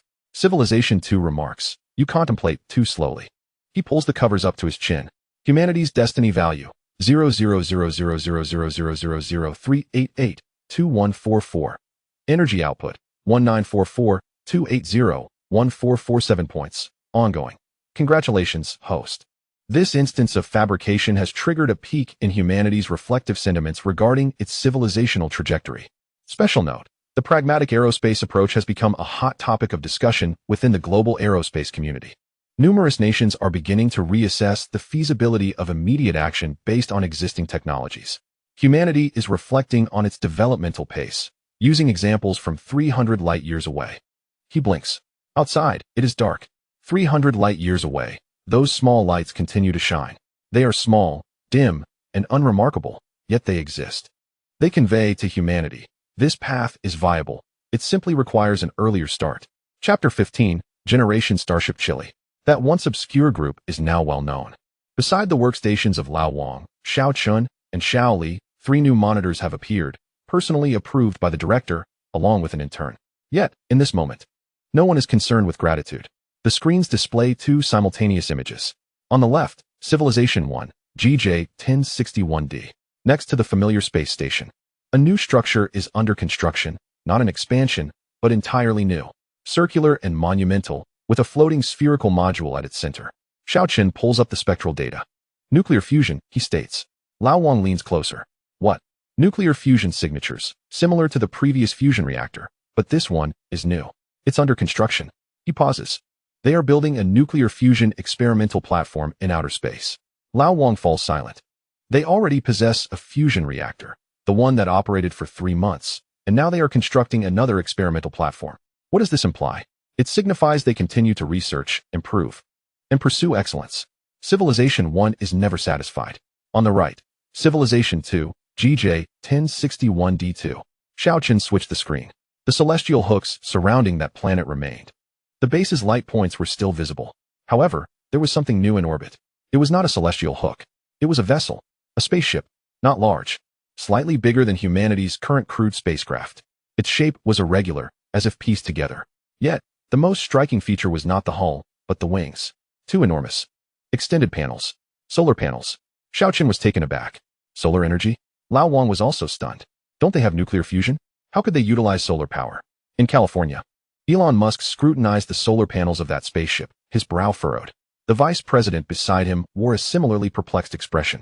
Civilization 1 was constructing a nuclear fusion platform. The vice president remarked, while Civilization 2 was flying with solar panels. This was illogical. Elon remained silent. He instructed the operator to retrieve the spaceship's trajectory. The vessel was detaching from the celestial hook, moving at a leisurely pace, heading towards the outskirts of the galaxy. What was it doing? Uncertain. The screen continued to display. The spaceship flew past the first planet, accelerating slightly. Then it approached the second, gaining speed. The third, the fourth. The vice president suddenly stood up. Gravitational slingshot. Elon's eyes illuminated with realization. They were accelerating, utilizing the gravitational slingshot of the planets. What was their destination? The operator frantically typed at the keyboard. The trajectory fitting program was running. 10 minutes later, the results emerged. Target star, GJ-1061D, a red dwarf approximately 145 light-years away. Target planet, one of its orbiting bodies, tidally locked, with only the terminator zone potentially habitable. Estimated arrival time. He hesitated. How long? Elon inquired. The operator's voice trembled. If all gravitational slingshots were calculated on the optimal path, it would take 180 years. The control room fell silent. 180 years. A spaceship powered by solar panels. Traveling for 180 years to a planet where only the terminator zone might be habitable. The vice president softly stated, "They are using solar energy to fly for 180 years? Elon did not respond. He gazed at the spaceship. It was small, slow, and unremarkable. Yet it was departing its own galaxy, heading towards the unknown 145 light-years away. Jihu's trending topic. How to understand the disparity between Civilization 1 constructing a nuclear fusion platform and Civilization 2 flying towards 145 light-years away with solar panels. The response section was a buzz. The highest-rated comment came from an anonymous engineer. Initially, I intended to write a lengthy analysis. However, halfway through, I found myself unable to continue, as I could not comprehend. Civilization 1 has nuclear fusion, developing even more advanced fusion technology, pursuing superior energy sources. Civilization 2 uses solar energy to fly for 180 years. Seeking distant stars. One delves deeper into technology, while the other extends its reach into the cosmos. Which is more impressive? He paused. I do not know. The comment section, the styles are entirely different. Civilization 1 is scientific, while Civilization 2 is exploratory. The scientists are improving fusion reactors in laboratories, while the explorers are already on their way. A journey that takes 180 years may not be significant to them. Perhaps they are innately more eager for the stars. This statement resonated with me. Another highly rated response came from a biology PhD student. Suddenly, I thought of a term, ecological niche differentiation. Two civilizations within the same star system have taken entirely different paths. One focuses on technological advancement, while the other expands its territory, complementing and achieving together. And what about us humans? We are still debating whether to land on Mars first or return to the moon. Enough said. Weibo. On the trending list. Two entries stood side by side. Civilization 1's nuclear fusion platform and Civilization 2's solar-powered spaceship. Clicking on the first entry, the comments read, "They have a fusion reactor and are building a better one. Is this the spirit of scientific inquiry? Do we possess a fusion reactor? No. We only have 20 minutes. Enough said. Clicking on the second entry, the comments read, "The solar panels flying for 180 years reflect their desire to explore. Perhaps their education teaches from a young age. The stars are home.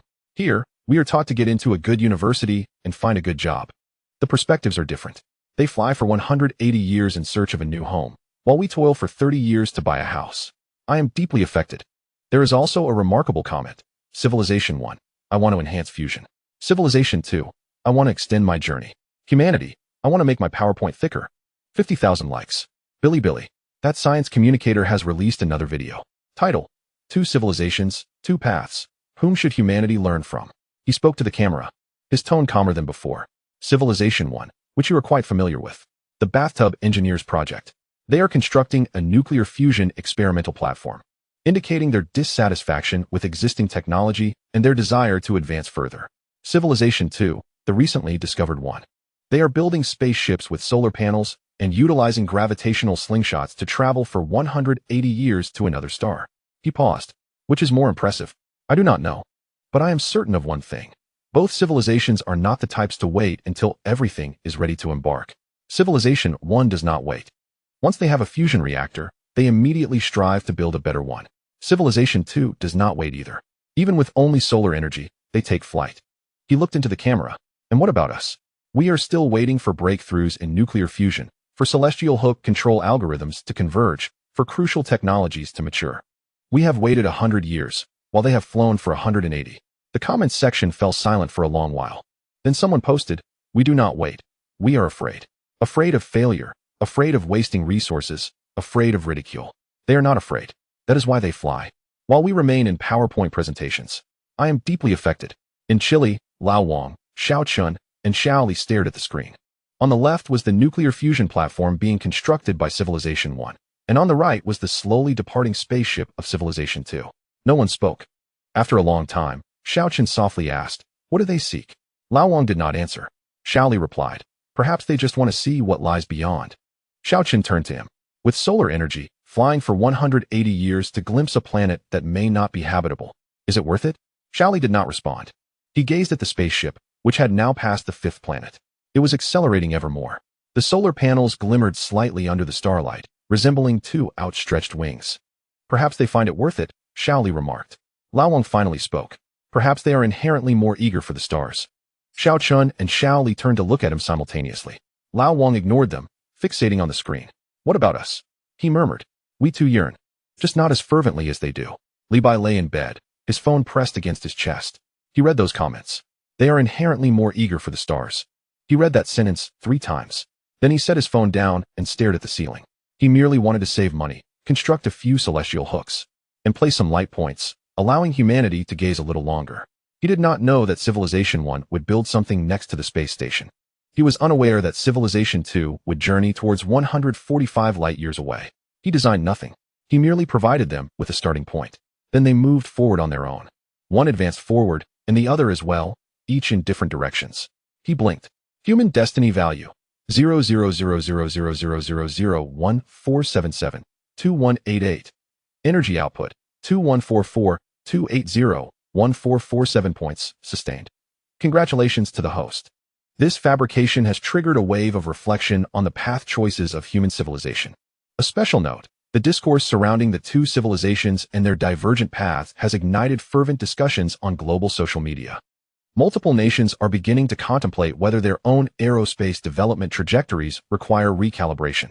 Humanity is reflecting upon its choices, juxtaposed against two examples situated 300 light-years away. Outside, the night is enveloping. Adjacent to the space station of Civilization 1, the construction of a nuclear fusion platform persists. 400 light-years away, the spacecraft of Civilization 2 continues its journey. In truth, Neither exists. However, humanity discerns two distinct paths through their reflection. One ventures deeper, while the other reaches farther. Levi pulls the quilt up to his chin, suddenly pondering a question. Which path will humanity choose? Or do they aspire to traverse both? He remains uncertain. Yet he acknowledges that humanity has begun to contemplate. This realization is sufficient. The breeze gently stirs outside. He does not utter a farewell, but simply closes his eyes. In Chile, Old Wong and his companions have long forsaken sleep, not from a lack of desire, but rather an inability to do so. On the screen, the spacecraft continues its flight, having surpassed the 7th planet, accelerating ever more. The solar panels adjust their angles slowly, akin to sunflowers seeking light. Yet, it diminishes in size. In a few days, it will vanish from sight. Xiao Chun gazes intently at it, suddenly feeling a pang of reluctance. It will return, won't it? He whispers. Old Wong does not respond. He is uncertain. 180 years, 145 light years, to a planet whose habitability remains in question. Who can say if it will return? Suddenly, Xiaoli interjects, look. He points to the other side of the screen. On several planets of civilization too. The number of luminous points has increased, not by a few, but by dozens, as if someone has illuminated a string of lights in the night. Old Wong magnifies the image. These new points of light are concentrated around the previous bases, some on plains, others on hillsides, and some at the edges of craters. They are expanding, Old Wong declares. Xiao Chun retrieves the spectral data, scanning over the first new light point, then the second. Upon reaching the third, he halts. What is this? Old Wong leans in closely. The spectral line reveals several characteristic peaks. They are neither metallic nor mineral, not anything with which they are familiar. Xiaoli flips through the database for 3 minutes. Water, he states. Both Old Wong and Xiao Chun turn in unison. Artificially synthesized water. Xiaoli points to the matching results on the screen. It involves extracting hydrogen and oxygen from lunar soil, then synthesizing them. Humanity possesses this technological pathway, but he hesitates. In laboratories, the efficiency is deemed too low, costs too high, and returns too meager, thus it has not been industrialized. He gazes at those new points of light. They are already in use. On a large scale. Old Wong remains silent, contemplating the multitude of luminous points. Each point signifies a synthetic water factory? No, it is more than that. The spectral data reveals further information. He instructs Xiao Chun to continue scanning. The next light point reveals characteristics of hydrocarbons. The following one denotes nitrogen compounds. Another reveals phosphorus. Xiao Chun's cursor freezes. Brother Wong, he calls. Look at this. Old Wong glances over. It is a transparent cover, barely discernible against the background due to its thinness. Had it not been for the hyperspectral data extracting it from the noise, it would have gone unnoticed. Inside the cover, there is something green, arranged systematically in clusters. Xiao Chun magnifies the image to its limit. The outlines of those items are indistinct, resembling a mosaic, yet their shapes can be identified. Not circular, but elongated, reminiscent of fields. Fields, Xiaoli remarks. What? Fields. Farmland. The 3 men fix their gaze upon the indistinct green mass. Fields. Farmland. Cultivating crops. California. Elon Musk observes the transparent covers. Remaining silent for an extended period. The vice president beside him wears a complex expression. They are cultivating crops. Elon remains silent. Using artificially synthesized water on the barren lunar soil, they are cultivating crops. The vice president pauses. We are still in the laboratory contemplating how to enhance the efficiency of synthetic water, while they have already planted vegetables. Finally, Elon speaks. Those plants differ from those on Earth. He points to several faint characteristic peaks in the spectral data, chlorophyll analogs, yet with differing absorption spectra. They likely utilize another form of photosynthetic pigment. The vice president is taken aback. They have even altered the plants? Elon nods. To adapt to the light conditions of that planet. He gazes at the indistinct green. They are transforming everything, water, soil, plants, in pursuit of a viable existence there. The vice president remains silent for a long time. They genuinely intend to settle there. Elon offers no reply. His eyes fixed on the spacecraft that has dwindled to a mere point. It has departed, yet those who remain are cultivating crops. Those who remain are building. Those who remain are transforming a lifeless planet into a habitable realm. A word suddenly springs to mind, pioneering. On Jihu. A new question quietly ascends the trending list. What are your thoughts on the observations of Civilization 2 synthesizing water and cultivating plants on the planet? The response section quickly becomes animated, albeit with a different tone than before. There are no signs of emotional breakdowns, no displays of intellectual superiority, no exclamations of disbelief. Some inquire, have they become desensitized? Others remark, it is not desensitization. They have simply grown accustomed. Some say, every time I think they can no longer astonish me, they surprise me once more. Yet the most upvoted response comes from an ordinary anonymous user. I gazed upon the green inside those transparent covers. It is so indistinct that I cannot discern what plants they are. Yet it suddenly dawned on me. They have sent a spacecraft 145 light-years away. They are establishing bases on various planets. They are synthesizing water on a large scale. They are transforming soil and plants. What is the purpose of all this?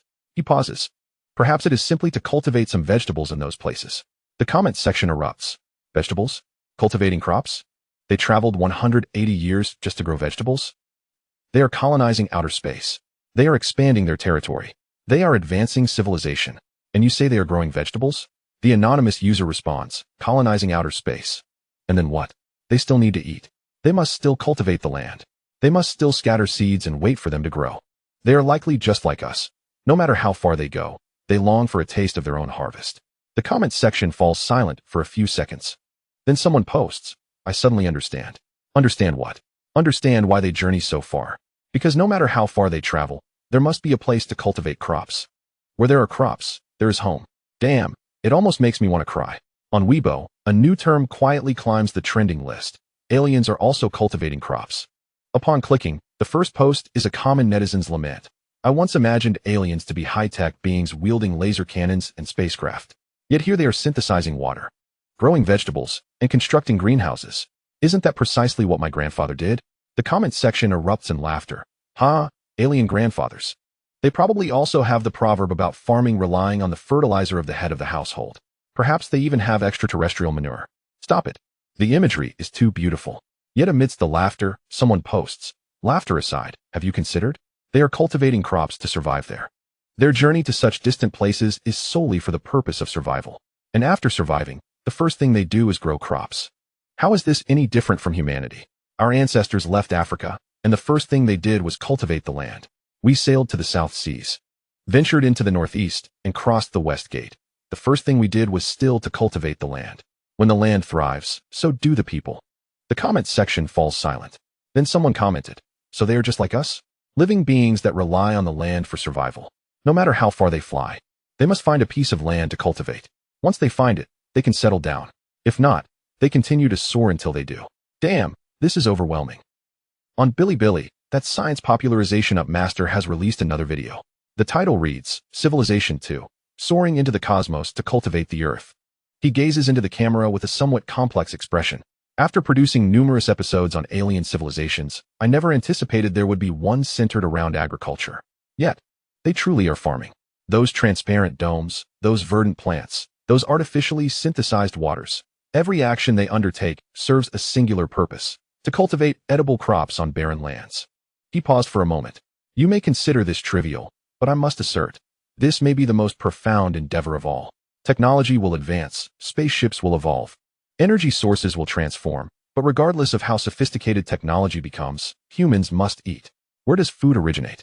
From the soil, from water, from photosynthesis. They comprehend this truth. Thus, no matter how far they journey, they carry seeds with them. He took a moment's pause. What about us? We have yet to venture far. Yet we too carry seeds, hybrid rice, drought-resistant wheat, salt-tolerant crops. We are also exploring how to cultivate crops on barren lands. They may have traveled further than us, but our direction remains aligned. The barrage of comments began to flow. Well said. If our directions align, there remains a possibility of catching up. They cultivate their crops, and we cultivate ours. One day, we shall cultivate together. At that time, we might exchange agricultural techniques. Alien fertilizers or human fertilizers. What's superior? The tone shifted comically. Yet, the Up Master concluded, they have traveled for 180 years in search of cultivable land. We have journeyed for decades to the moon and Mars, also inquiring if cultivation is possible there. Humans and aliens may not be so different after all. Both are beings that require sustenance. Both are bound to the land. The barrage fell silent. Then someone posted, so their exploration of the cosmos is truly for the sake of transplanting their homeland as soil to cultivate vegetables elsewhere? The Up Master regarded this comment, pausing for 3 seconds. Then he replied, perhaps when they set out, they carried a handful of seeds, just like we did. In Chile, Old Wang, Xiao Chun, and Xiao Li stared at those transparent domes for 2 hours in silence. After a long while, Xiao Chun suddenly spoke. Brother Wang. Do you think their vegetables taste good? Old Wang turned to him. Xiao Chun, feeling a bit awkward, added, I'm just curious. Xiao Li chimed in. They might not taste good. The plants are different, their chlorophyll is different, so what they grow probably isn't that delicious. Xiao Chun countered. What if the alien cabbage is exceptionally sweet? Old Wang ignored them, fixated on those indistinct greens. He reminisced about his childhood, watching his grandfather plant vegetables in the yard, sowing seeds in spring, watering in summer, harvesting in autumn. After the harvest, the family gathered around the table to eat. At that time, he thought farming was just farming, nothing extraordinary. Now, as he gazes at those transparent domes 300 light-years away, he sees those beings farming. Just like his grandfather. Suddenly, he felt that those aliens seemed much closer than before. Li Bai lay in bed, his phone pressed against his chest. He perused the comments. Flying for 180 years just to grow vegetables. Aliens farm too. All are beings that require sustenance. He set his phone down and stared at the ceiling, recalling the initial purpose behind creating these. He merely wanted to save some money, to place a few lights, making it appear as though expansion and construction were underway. He had no idea they would synthesize water. He had no idea they would construct greenhouses. He had no idea they would farm. He simply stated, it suffices for it to look as if someone resides there. The system automatically filled in those details. Now humanity is discussing the sweetness of alien cabbage based on those details. He blinked. Human destiny value 000000042188744. Energy output 2344-280-1447 points. Sustained. Congratulations, host. This instance of fabrication has triggered empathetic understanding of human civilization. Special reminder, the fact that aliens farm has become a hot topic on global social media. Agricultural research institutions in multiple countries are beginning to reassess the applicability of alien agricultural techniques. Humanity is reflecting upon its shadow through the farmland 300 light-years away. He gazed at the text. Aliens farm too. He suddenly chuckled, not out of joy, but rather an amused acknowledgement of humanity's peculiar nature. They can find the most familiar reflections in the most absurd places. Flying for 180 years, 145 light-years, to unfamiliar planets, encountering unfamiliar plants. Yet what resonates with them ultimately is farming. He placed his phone on the bedside table. The night outside was dark. 300 light-years away, those transparent domes remained illuminated. The greens within remained indistinct, yet they were there, conveying to humanity, no matter how far you travel, you must eat. Wherever you are, you must cultivate. He closed his eyes, a slight smile lingering at the corners of his mouth. Chapter 16. What are you? I have drifted. I have truly drifted. In the past, building a satellite required meticulous calculations, and creating a fusion reactor necessitated grappling with cost-effective solutions. But now, I earn over 20 billion in energy every day, with a lifespan extended to 150 years, and I have a modest target sitting in my bank account. Money is not an issue. Life is not an issue. So what is the problem? Boredom. Civilization 1. Human scientists are engrossed in dissecting that tank of water, that light transmission control, that fusion reactor. New papers are published daily, breakthroughs weekly. That is commendable, but I've grown weary of it. Civilization 2. Ordinary people marvel daily at their agriculture, their 180-year journey, their solar-powered exploration of the cosmos. That is commendable too, but it's just that. All are civilizations of comparable technological levels. What is the point? I want to do something grand. A true dimensional strike. Not a few hundred light-years, not a few thousand light-years, but 1 million light-years. A genuine technological disparity. Not involving water tanks, not involving celestial hooks, not involving fusion. It's about a curvature engine, a light-speed spacecraft, using pulsars as navigational beacons. Let them witness what constitutes a superior civilization. System. Here. Create something for me 1 million light-years away. Please describe the requirements. I sat cross-legged on the bed, counting on my fingers. First, I need a signal. A faint one is acceptable, but it must be discoverable.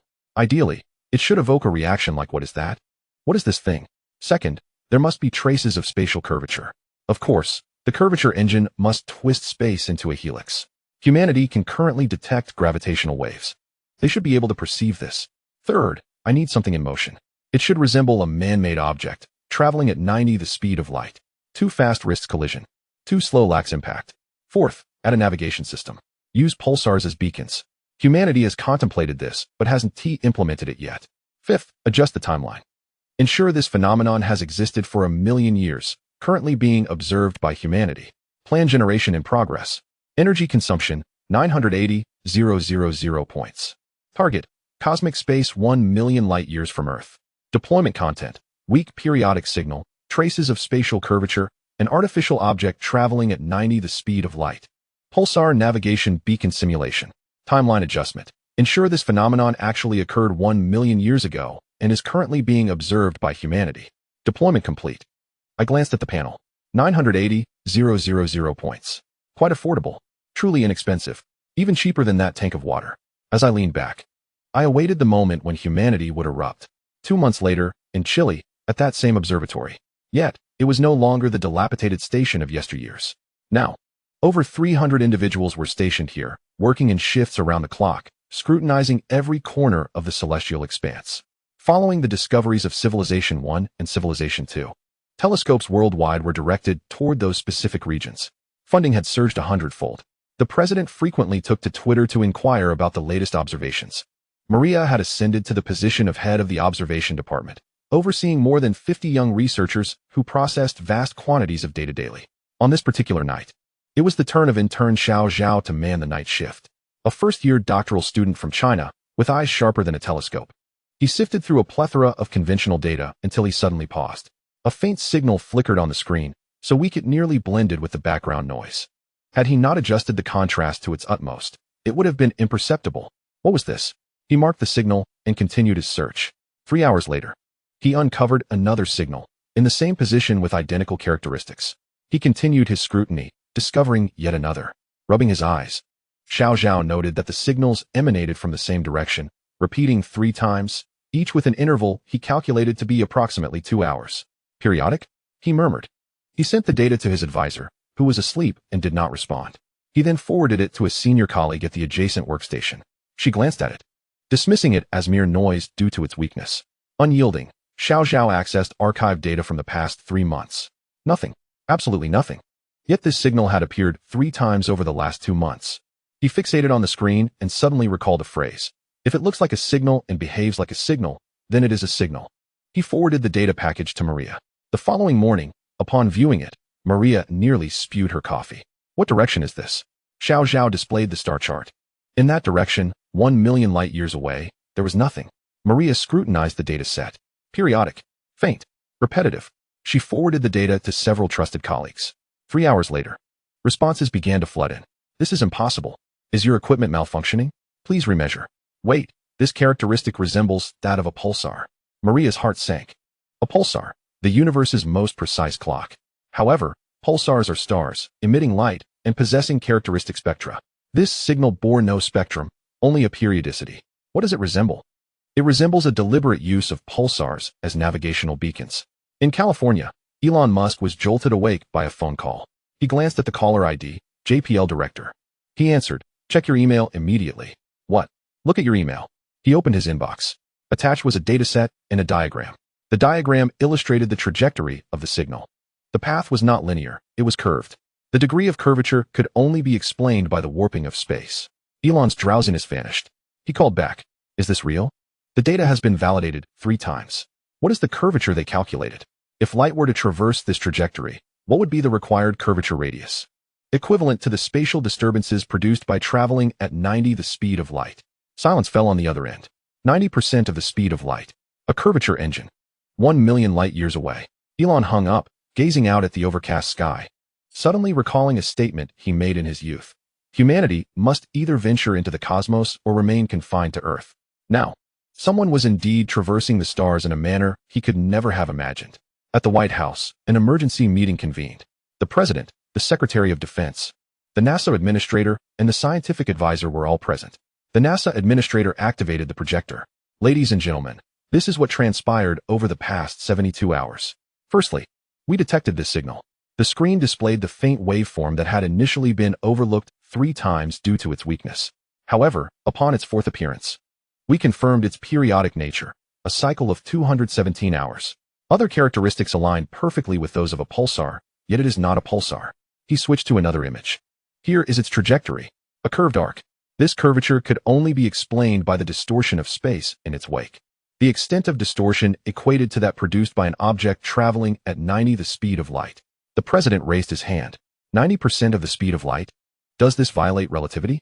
The scientific advisor shook his head. It does not. General relativity permits the compression and expansion of space itself. A curvature engine utilizes this principle. Though humanity has yet to construct one. The president fell silent for 3 seconds. Have they constructed one? The NASA administrator nodded. And they use pulsars for navigation. Akin to how ancient mariners used lighthouses. What does this imply? It implies they possess the capability for long-distance space travel from one star to another, much like we fly across oceans. The conference room was so quiet one could hear the sound of breathing. The Secretary of Defense suddenly inquired, how far away are they? 1 million light years. Then where are they now? The NASA administrator hesitated. What we see is them from 1 million years ago. Their current status is unknown. On Jihu. The trending topic had shifted to a new entry. How to evaluate the recently discovered signal from a curvature ship 1 million light years away. The comments section had been abuzz for an entire day and night. The most upvoted response came from an anonymous engineer who had since become a highly trusted science communicator. He wrote, after 30 years in this field, I believed I had witnessed everything. Water tanks, light control, celestial hooks, fusion, agriculture. I thought extraterrestrials were merely slightly more advanced than us, but limited in their superiority. Today, I realize I was mistaken. They are 1 million light years beyond us. Curvature engines. 90% of the speed of light. Pulsar navigation. Each of these concepts was something we had only fantasized about in academic papers. They have been using them. Employing technology from 1 million years ago. In the comments section, what was Earth doing 1 million years ago? Our ancestors were just learning to walk upright. Meanwhile, they were racing through the cosmos. Stop, I'm feeling overwhelmed. Another highly upvoted response came from a physicist, verified. I have studied general relativity for 35 years. The concept of a curvature engine was something I researched in my youth. Theoretically feasible, but the energy required is astronomical. Equivalent to converting the mass of Jupiter into pure energy. I thought this would remain a fantasy forever. Now, I see they found a way. Utilizing technology from 1 million years ago, I suddenly question what I have been doing for the past 35 years. In the replies, don't be disheartened. You are studying fundamental theories. Without your work, they would not have been able to achieve this. Thank you for the comfort, but I still feel like crying. There was one more comment from an ordinary person, yet it garnered an astonishing number of likes. I just finished reading about Civilization 1 and Civilization 2, and I thought humanity was remarkable for at least being able to comprehend them. Then this emerged, a curvature ship, 1 million light years away, traveling at 90% the speed of light.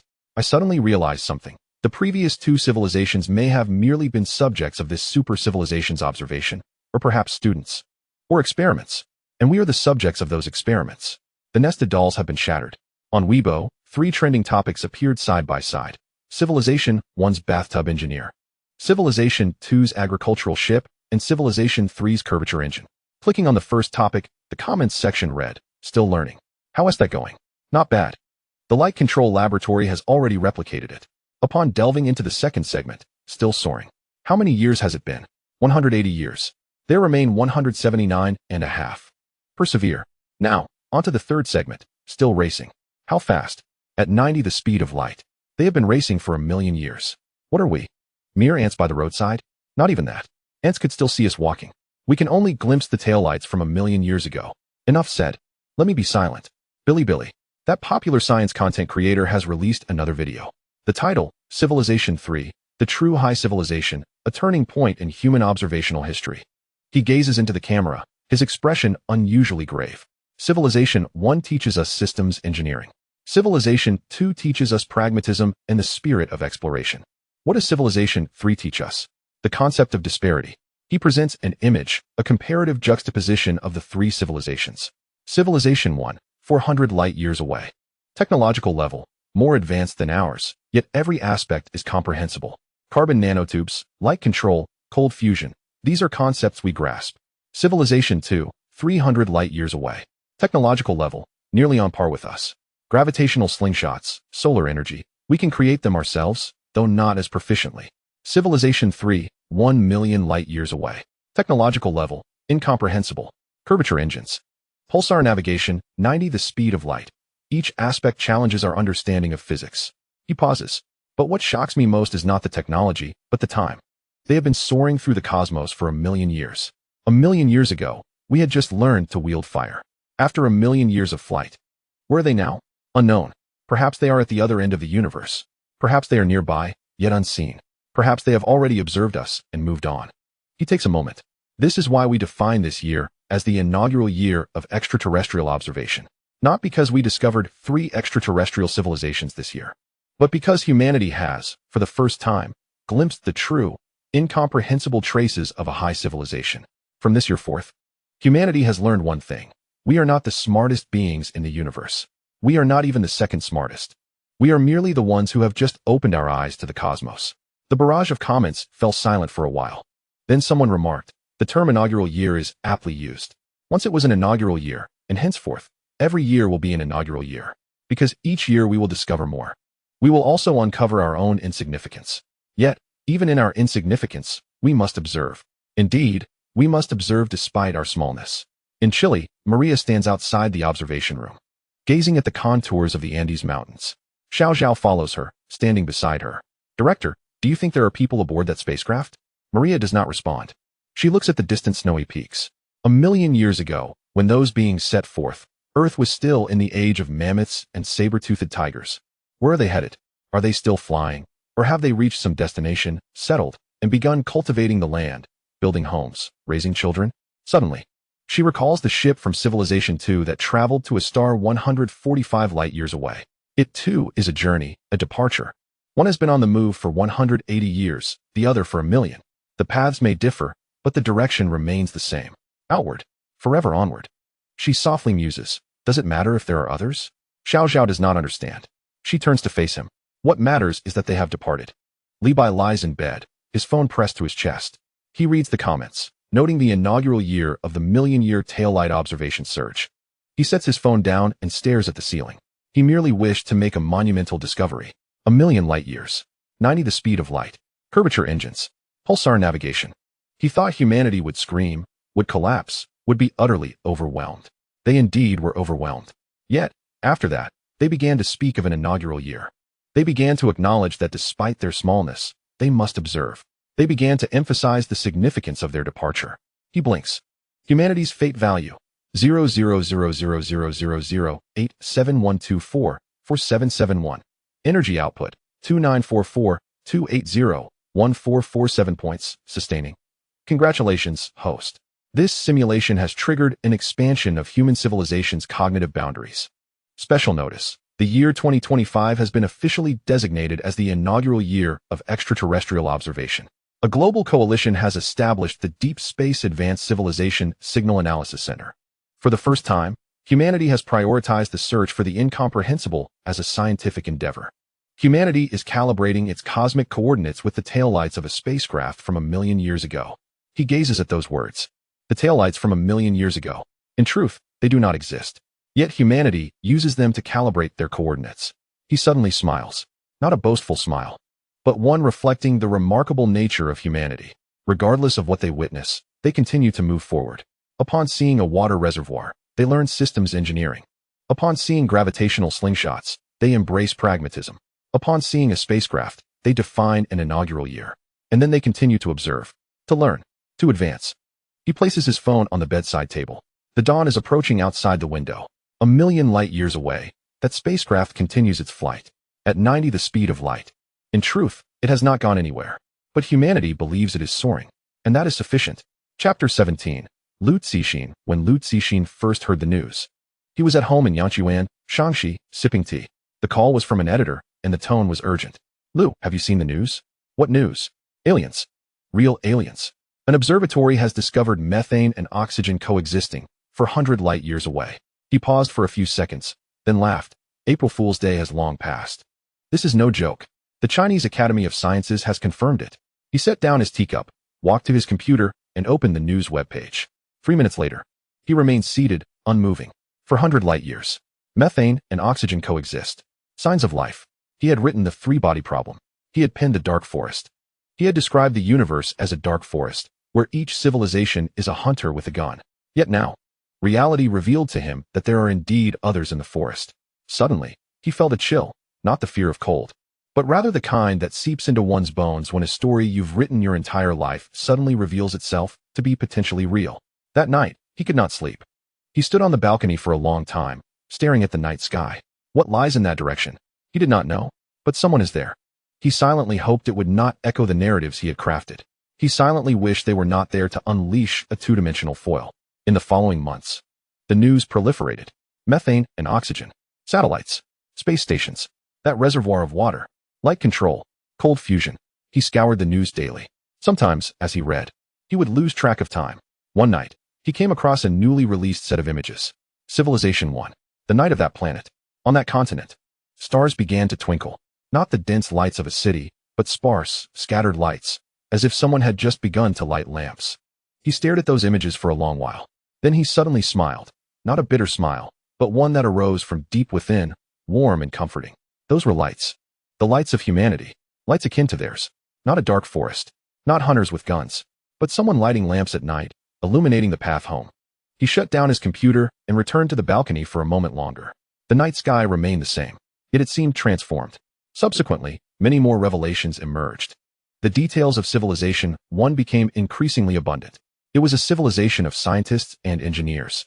The individual who crafted the water tank may be regarded as one of the greatest engineers in their history, akin to their own Newton or Einstein. Yet, they are not singular in this regard. They possess numerous such figures. Within laboratories, design institutes, and at late-night workstations where blueprints are amended, they toil alongside humanity. Xirang has embarked on a new literary endeavor, not within the realm of science fiction, but something entirely different, the nature of which he himself cannot quite define. The title consists of a mere character, water. The narrative is straightforward. A terrestrial engineer encounters a spacecraft at the pinnacle of the Himalayas. From the vessel emerges an individual, the very creator of the water tank. They sit atop the mountain, gazing at the starry sky, engaging in conversation throughout the night. They discuss why water serves as the most effective medium, the mechanics of light-propelling objects, the material efficiency of hexagons over circles, and the stratification of fuel within fusion reactors. The Earth engineer inquires, "Why do you wish to teach me?" The extraterrestrial replies, "Because my master taught me as well." When asked about his master's identity, the alien gestures toward the heavens, indicating a source from beyond, from a more distant and ancient time. He imparted knowledge on utilizing water, harnessing light, and employing the simplest methods to resolve the most challenging problems. Then, he departed, urging humanity to advance. Now, it is your turn. As the story concludes, the alien boards his spacecraft and vanishes into the depths of the cosmos. The Earth engineer remains alone upon the mountaintop, contemplating his hands, those hands that have just clasped with someone from 400 light years away. He raises them toward the sky and smiles. On the day the manuscript was completed, Xirang inscribed a note on the title page, dedicated to the engineer of water and all those who toil over blueprints in the dead of night. Upon publication, the sales did not rival those of the three-body problem, yet many engineers penned letters of gratitude, expressing, "Thank you for writing about us." He responded, "I did not write about you. I wrote about aliens." The engineers countered, "Aliens, and we are not so different." After much contemplation, he conceded that they were indeed correct. Soon, a spacecraft, 1,000,000 light years away, made its appearance. With a curvature engine, traveling at 90% of the speed of light and navigating via pulsar guidance. Fans erupted in excitement. His social media and inbox were inundated with messages. "Lou, did you see? The curvature spaceship is real. The concepts from the three-body problem have materialized. What are your thoughts? Hurry, write a new book about this. I already have a title in mind. The Speed of Light. Is the dark forest real? Will you come forth to comment?" He perused those messages without responding, not from a lack of desire, but from uncertainty about what to say. He had penned stories of curvature spacecraft, light-speed travel, and manipulating spatial distortions, but these were mere fictions. Now, someone was truly navigating the cosmos, 1,000,000 years prior. In his study, he stared at screenshots of data showing the spacecraft moving away from something, with no knowledge of its destination. Though it appeared diminutive, frail, and distant, it was indeed there. Suddenly, he recalled the conclusion of water. The Earth engineer sat atop the mountain, watching the spacecraft disappear. He now found himself in the position of that Earth engineer, except his vantage point encompassed the entire planet. He gazed at the spacecraft, envisioning its departure 1,000,000 years ago, during an era when humanity was still in the age of primates. Where were they headed? Were they still en route? Or had they already arrived at a new realm, commencing fresh lives? He could not ascertain. Yet, he felt an urge to write something anew, not science fiction, but something different, the essence of which eluded him. He opened his computer, the cursor blinking on the screen for an extended moment. Finally, he typed a line. The significance of the starry sky lies in the perpetual existence of unseen entities, advancing in realms beyond our perception. He paused and added another line. To be able to perceive them is a stroke of great fortune. He then saved the file, shut down the computer, and stepped onto the balcony. The stars shone brightly that night. In that direction, a million light years away, a spacecraft was in flight. It had journeyed for 1,000,000 years and would continue to do so. He gazed toward that direction, a slight curve at the corners of his mouth, not a smile, but rather a look of recognition, as if to say, "Ah, so you are also present." Truth be told, the most bewildered group on Earth might very well be science fiction writers. While scrolling through my phone, I stumbled upon a post titled, "Are there any science fiction writers willing to speak up?" Upon clicking, I found the comments section filled with tags. Those who were tagged most frequently either feigned ignorance or responded with a string of ellipses. Eventually, one individual could no longer contain himself and penned a lengthy response. "I have been writing science fiction for 25 years. The extraterrestrial civilizations I have created can manipulate time and space, communicate telepathically, and achieve digital immortality. I consider my imagination to be quite robust." Yet, upon seeing that tank of water, just a tank of water, hexagonal, and illuminated by lasers, it vanished. The engineers of the world have spent half a year attempting to grasp it. The extraterrestrial geniuses I depicted, with IQs of 500, appear as mere children playing with blocks in the presence of this tank of water. Why? Because when I write about genius, I do so through the lens of my own intellect. My IQ is 130. The geniuses I create can at most reach 200, perhaps 300 at a stretch. But that bathtub engineer is real. His intellect lies beyond my comprehension. I cannot conceive it, just as a two-dimensional being cannot fathom three-dimensionality. Thus, I am no longer writing, at least for the time being, because I understand that whatever I produce pales in comparison to the reality of that tank of water. Beneath this post, the most upvoted response read, "Don't, old chap. You may not be able to write, but you can still ride the wave of popularity. Science fiction is booming. Anything you scribble could sell." The old writer replied with 6 dots. However, another group of science fiction writers had already begun to act. I encountered a news article stating, "Science fiction sales surged by 300, publishers rush to reprint." Upon delving deeper, I discovered it was due to the aliens' newfound fame, prompting everyone to seek out science fiction. Once unsellable inventory became a hot commodity overnight. One author tweeted, "My book guide to starry exploration, written 10 years ago, has skyrocketed to the top of the bestseller list." I have no idea why. Perhaps it's because the title contains the word starry sky. Another author chimed in, "My work contact has been reprinted, though its content has little to do with aliens, as it discusses human communication with marine life."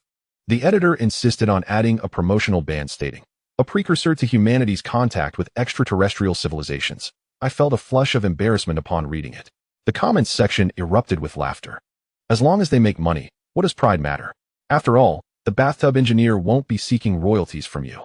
Perhaps he is watching as well. 400 years later, his descendants may be rolling on the floor laughing at earthlings writing about him.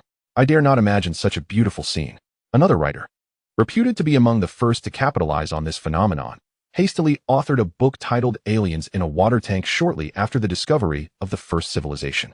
He completed it in 2 weeks, and it hit the shelves within a month, selling like wildfire. When asked whether he felt any shame about the hastily produced work, he confidently replied, "Shame? This is my contribution to human knowledge, to help more people understand extraterrestrial civilizations." Yet, when questioned about the alien depicted in his book, who often recited poetry and wept, he struggled to find a connection to the bathtub engineer. After 3 seconds of silence, he muttered, "Artistic interpretation." The comments section erupted in laughter. However, the truth is that these science fiction writers, though thoroughly crushed by reality, have found their wallets considerably fuller. In a certain sense, it could be viewed as a blessing in disguise. As for that curvature spaceship 1,000,000 light years away, humanity remains entirely ignorant. The image dates back 1,000,000 years. Where's that spacecraft now? Is it still in flight? Has it reached its destination? What does the destination look like? Are there still inhabitants aboard? Such inquiries abound. Scientists can only speculate. Some conjecture that it may have arrived at a habitable planet and begun colonization.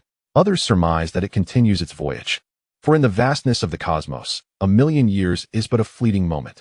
There are also those who believe it may have long since perished. After all, it is a spacecraft, and who can say with certainty?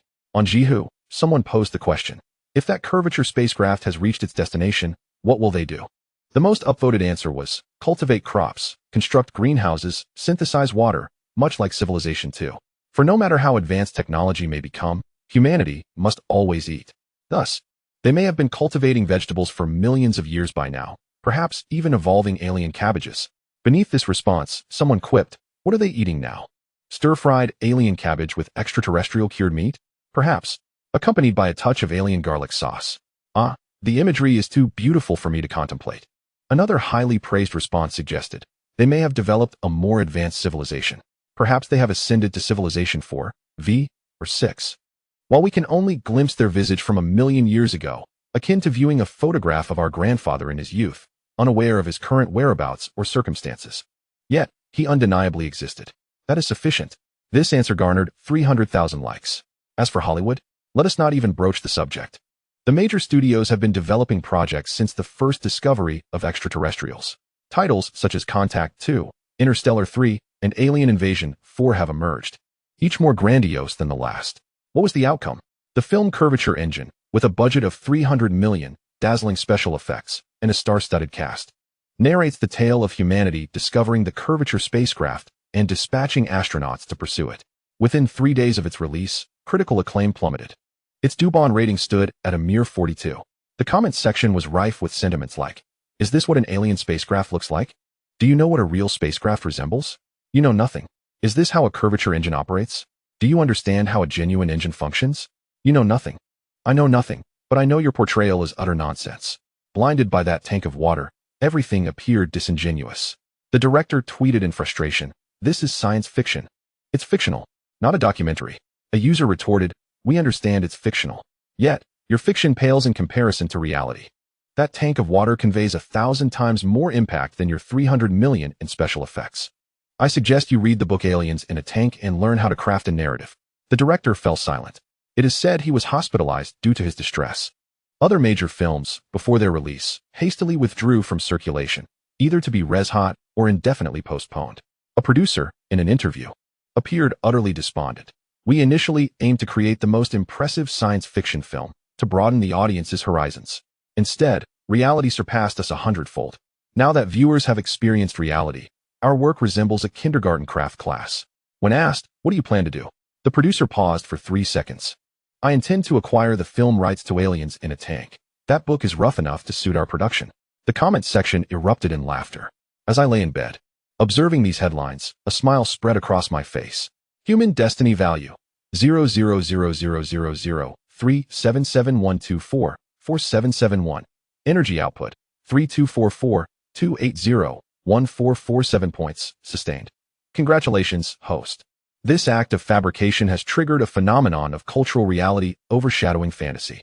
Special notice: sales of science fiction works have surged, but the reputation of science fiction films has collectively collapsed.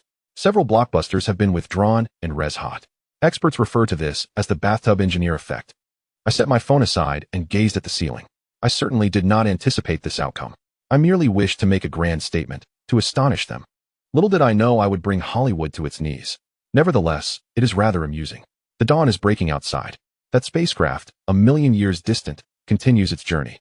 It may not exist, but humanity, inspired by it, has begun to reassess the films they produce, the books they write, the stories they weave.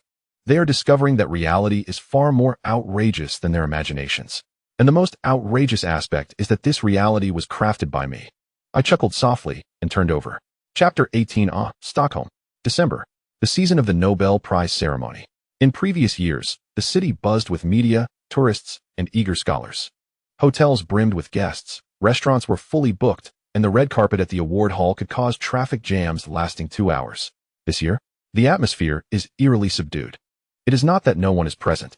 The same individuals are here, the same awards are being given, yet the ambience is entirely transformed. The recipient of the physics prize stands at the podium, medal in hand, gazing awkwardly at the sparse applause from the audience. He had prepared a passionate speech entitled "A Century of Human Physics." He intended to traverse from Röntgen to Einstein, from quantum mechanics to string theory, aiming to convey to the world that physics continues to advance, and humanity remains in pursuit of knowledge. However, halfway through, he noticed individuals in the audience engrossed in their phones. Not just one or two, but several. He glimpsed the screens displaying that tank of water, the hexagonal grid. The spacecraft journeying towards a star 145 light-years away. Suddenly, he questioned the significance of his address. A century of human physics? They had been utilizing light transmission control for centuries prior. Abruptly, he wrapped up his speech and descended from the stage. As he passed the judge's table, he overheard one whisper, "This year's excitement is indeed lacking."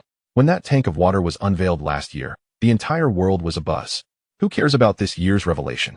Another judge sighed. It is unavoidable. Our perspective has been elevated. We once viewed winning a Nobel Prize as the ultimate achievement. Now, a mere tank of water makes you feel as though your entire life's work has been in vain. The physics prize laureate hesitated momentarily before continuing his exit, not looking back. Meanwhile, on Wall Street, the stock market is ablaze in crimson.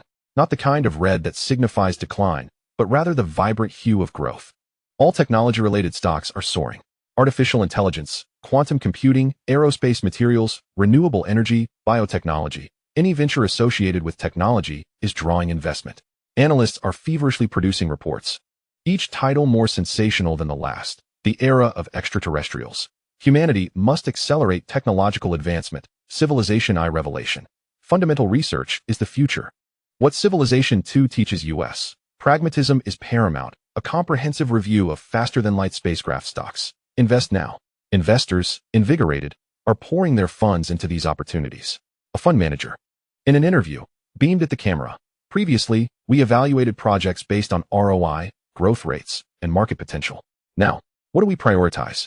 Whether these projects can enable humanity to catch up to that tank of water, to reach the celestial hook, to attain cold fusion. When asked, "Do you believe humanity can catch up?" the fund manager paused for a second, then smiled confidently. "No, but the pursuit itself can be lucrative. That suffices." The reporter was left speechless. However, the true casualties are the awarded scientists themselves. They have dedicated their lives to groundbreaking achievements, finally standing upon the pinnacle of human scholarship, only to realize that they are met with indifference. News headlines read, "This year's Nobel Prize winners announced." By the way, the social media buzz surrounding their achievements pales in comparison to that spacecraft's minuscule journey of 0.0001 light-years. A recipient of the biology prize tweeted, accompanied by a photo of his medal, "I have devoted my life to studying the mechanism of autophagy. I believe this represents a significant breakthrough in human medicine. Now I realize that extraterrestrials may have comprehended this phenomenon a million years ago. Yet, I still wonder, does anyone care? Even just a little?" The most upvoted comment reads, "I care, but I am more intrigued by how they cultivate crops." He ceased to speak thereafter.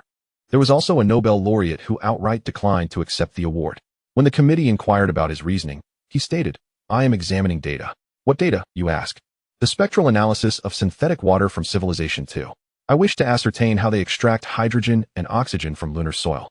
This is far more fascinating than receiving an award. The committee fell silent for 3 seconds. Will you come next year? It depends. If they release new findings, I might still be preoccupied. The call ended. On the side of ordinary individuals, the narrative diverges considerably. They too are following news about extraterrestrials, but in a more grounded manner. For instance, one netizen posted a viral message. "My boss has recently become obsessed with aliens. What should I do?" My boss, the CEO of a tech company, used to obsess over performance indicators, growth rates, and competitor dynamics. However, for the past 6 months, he has completely changed. During meetings, his first question is invariably, "Have you seen yesterday's new data?" We reply, "Yes." He then asks, "What are your thoughts?" We respond, "What thoughts?" He inquires, "Can we apply the light transmission control from Civilization 1 to our product?" We retort, "Boss, we are developing a food delivery app." He falls silent for 3 seconds. "What about the skyhook from Civilization 2? We answer, "Boss, food delivery does not require a skyhook." He remains silent for another 3 seconds. "Do you know how they cultivate crops? Can we establish an extraterrestrial vegetable delivery service?" We reply, "Boss, we do not even have seeds." He commands, "Then go research. If they can synthesize water from lunar soil, surely we can cultivate vegetables from terrestrial soil?" Our company's research and development direction has entirely shifted.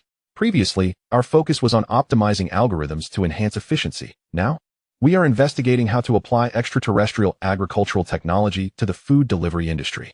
A budget of $5 million has been approved. I can only ask, can this company survive? In the comments, "This is hilarious. Your boss is not alone. Mine also insists we examine spectral data, and we are in the fashion industry. My boss is even more absurd. He wants us to research light pressure propulsion, and we manufacture curtains. What is the relevance of curtains to light pressure?" He explains, if light pressure can propel objects, it can also automatically open and close curtains. It is more advanced than motors. This logic is not without merit. At least your boss is still researching. Mine has simply given up, stating that we cannot catch up, so we might as well relax. What happened next? The company's business collapsed. My condolences. Another post reads, why did the high-tech company owner become enamored with aliens, yet the company did not fail? Because CEOs of high-tech companies worldwide are similarly captivated by extraterrestrials. Company A's CEO is researching light transmission control, and Company B's CEO is doing the same. They are all collaborating, with no one laughing at anyone else. Previously competitors, they now share a camaraderie. They have established 7 or 8 WeChat groups, exchanging papers daily, discussing data, and lamenting experimental progress. During meetings, the atmosphere is as follows. Our fusion reactor simulation has completed. How about yours? Still calculating. The mesh is too complex. And the server is on the verge of crashing. Do you need assistance? No, we can manage. Keep it up. Humanity relies on you. Those unaware might think it is state secret, when in fact it is merely a gathering of CEOs encouraging one another. Even more astonishingly, an investment firm has established a fund dedicated to extraterrestrial concepts, investing in these companies. The rationale is, although they currently do not generate profits, their focus on the cosmos makes them worthy of investment. Remarkably, individuals are indeed investing. Hence, the companies did not fail. Rather, they secured funding. I can only say, this world is insane. In the comment section, it's truly crazy. But upon reflection, it seems reasonable. If tech companies do not research technology, what should they study? Food delivery?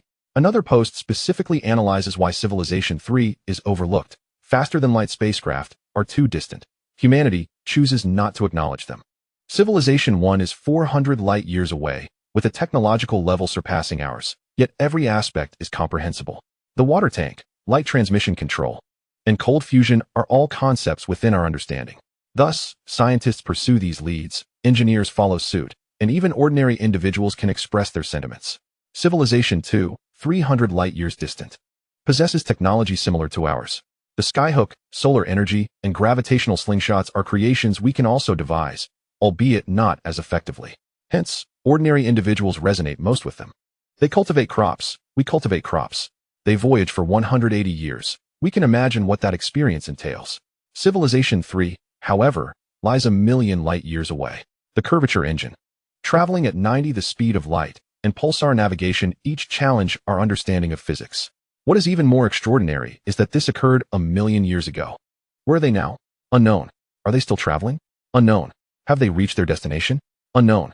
Scientists declare, we must study. This is an expansion of humanity's cognitive boundaries. Ordinary individuals respond. Oh, and then what?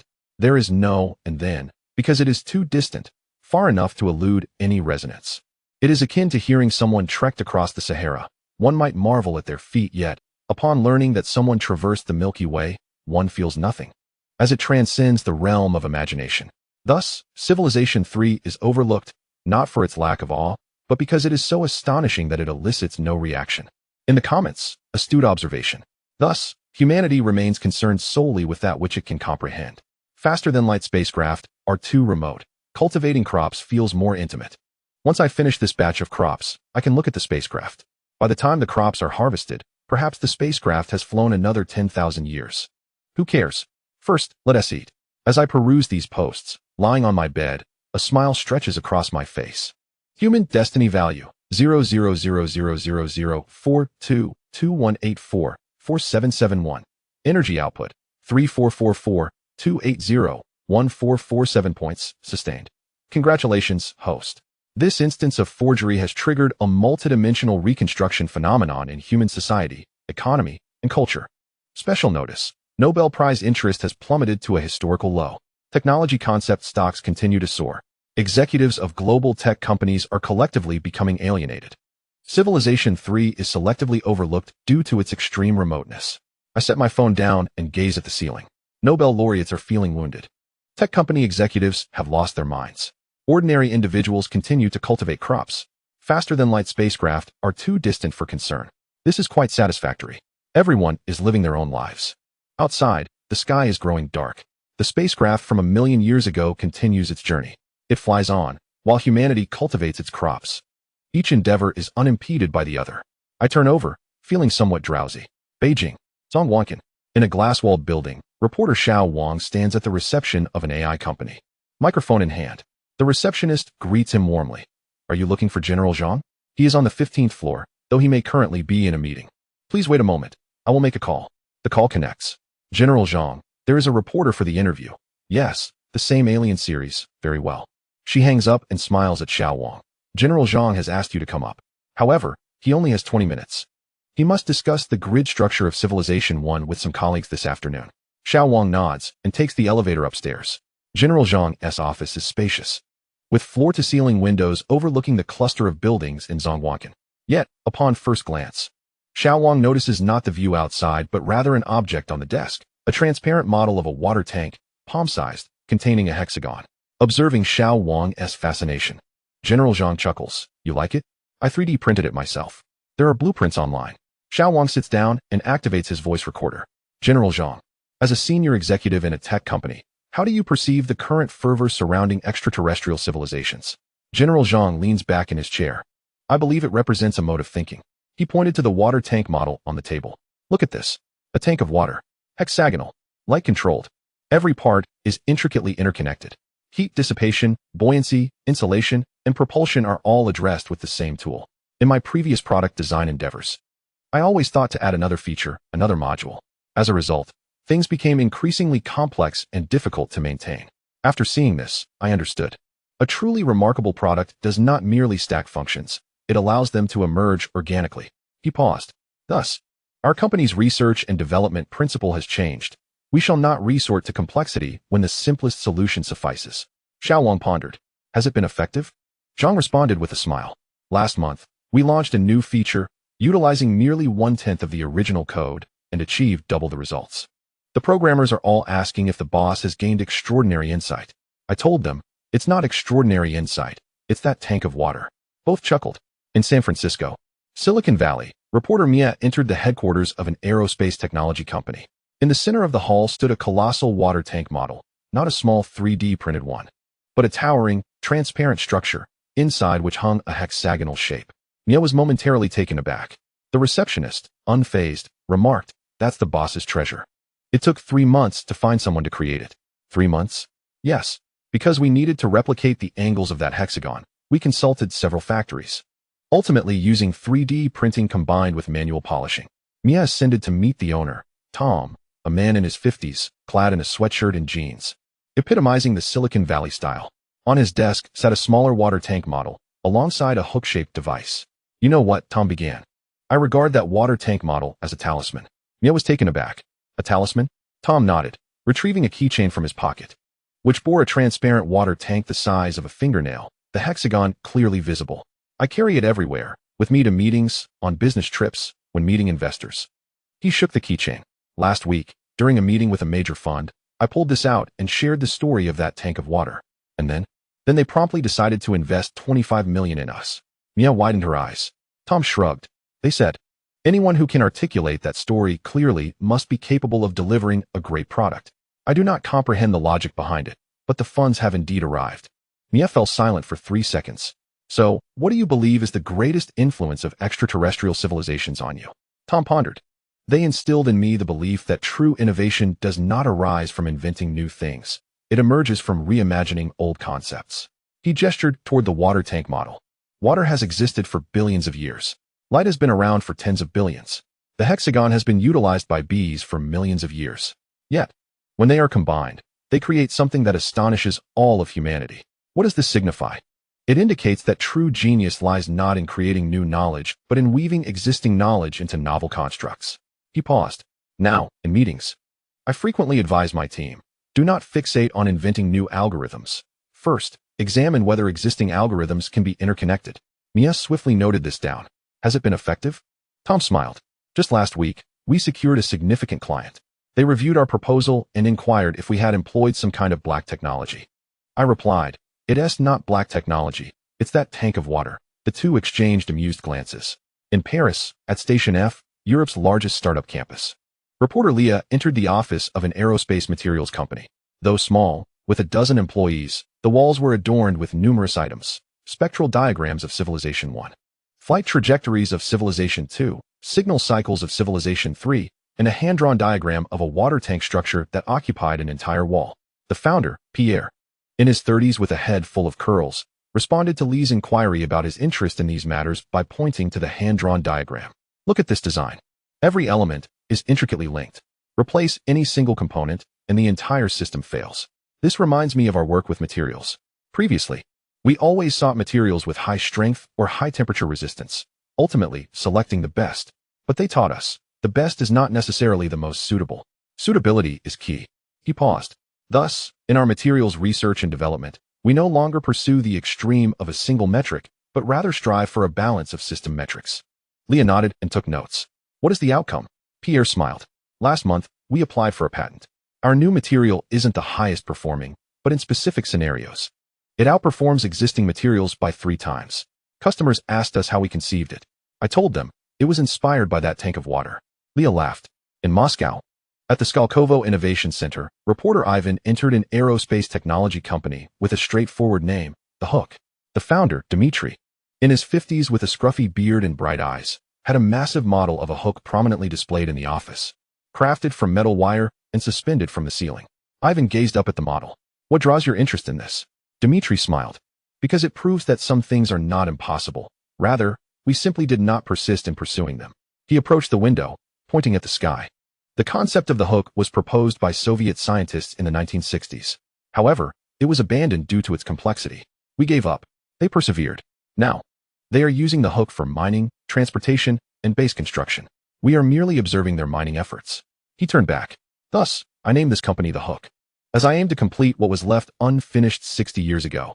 Ivan quickly jotted down notes. Is there progress? Dmitry nodded. Last year, we created a scaled model and successfully ran tests in the laboratory.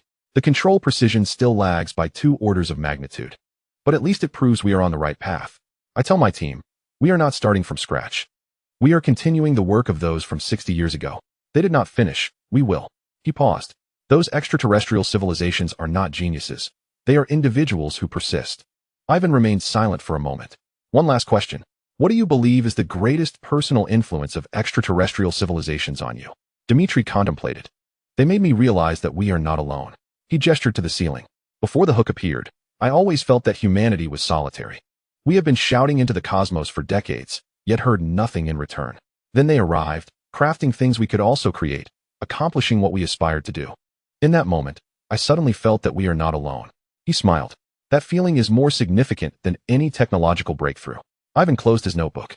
He stood beneath the immense hook model, gazing for an extended period. In Beijing, Zhongguancun, after Xiao Wang finished interviewing President Zhang and descended the stairs, he encountered another reporter in the elevator. They struck up a conversation. Are you here for the extraterrestrial series as well? Yes. How about you? Me too. I just came from Shanghai. Several bosses there are fascinated by Civilization 2. Here, we have more interest in Civilization 1, and quite a few hooks as well. What about Civilization 3? No one is discussing it. Too far away. Indeed, too distant. The elevator reached the ground floor. The two shook hands and parted ways. Xiao Wang stepped out of the building, glancing back at the glass facade. On the 15th floor, the lights in President Zhang's office remained illuminated. The small water tank model on the desk sparkled in the sunlight. He smiled. Lowering his gaze, he glanced at his phone case, which bore a hexagonal design he had affixed himself. Chapter 19. The Discourse on the Water Tank. Beijing, Great Hall of the People, the National Conference on Engineering Education. Over 2,000 attendees filled the hall. Leaders from the Ministry of Education, university presidents, provincial education officials, and a plethora of distinguished academicians. Their silver hair a testament to their wisdom, seated upright. On stage, academician Chen Bingguan, aged 82, stood without notes. Today, I shall not speak of technology, but of thought. He paused. You all know about the water tank. A nod of agreement rippled through the audience. Let me pose a question. Did the creator of that water tank study engineering mechanics? Did he delve into materials science? Did he explore thermodynamics? Silence enveloped the room. He may have, or he may not have. Yet, he accomplished a remarkable feat. He interconnected all his acquired knowledge. Water can dissipate heat. Water possesses buoyancy. Water can insulate. Light can propel objects in water, and hexagons can withstand uniform stress. He amalgamated these principles into a cohesive system. This is what we call engineering thinking. He surveyed the audience. What does our current education impart? Knowledge points. Physics is a textbook. Chemistry is a textbook. Mathematics is a textbook.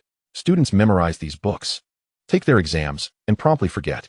However, The dilemmas of the real world cannot be resolved by a mere knowledge point.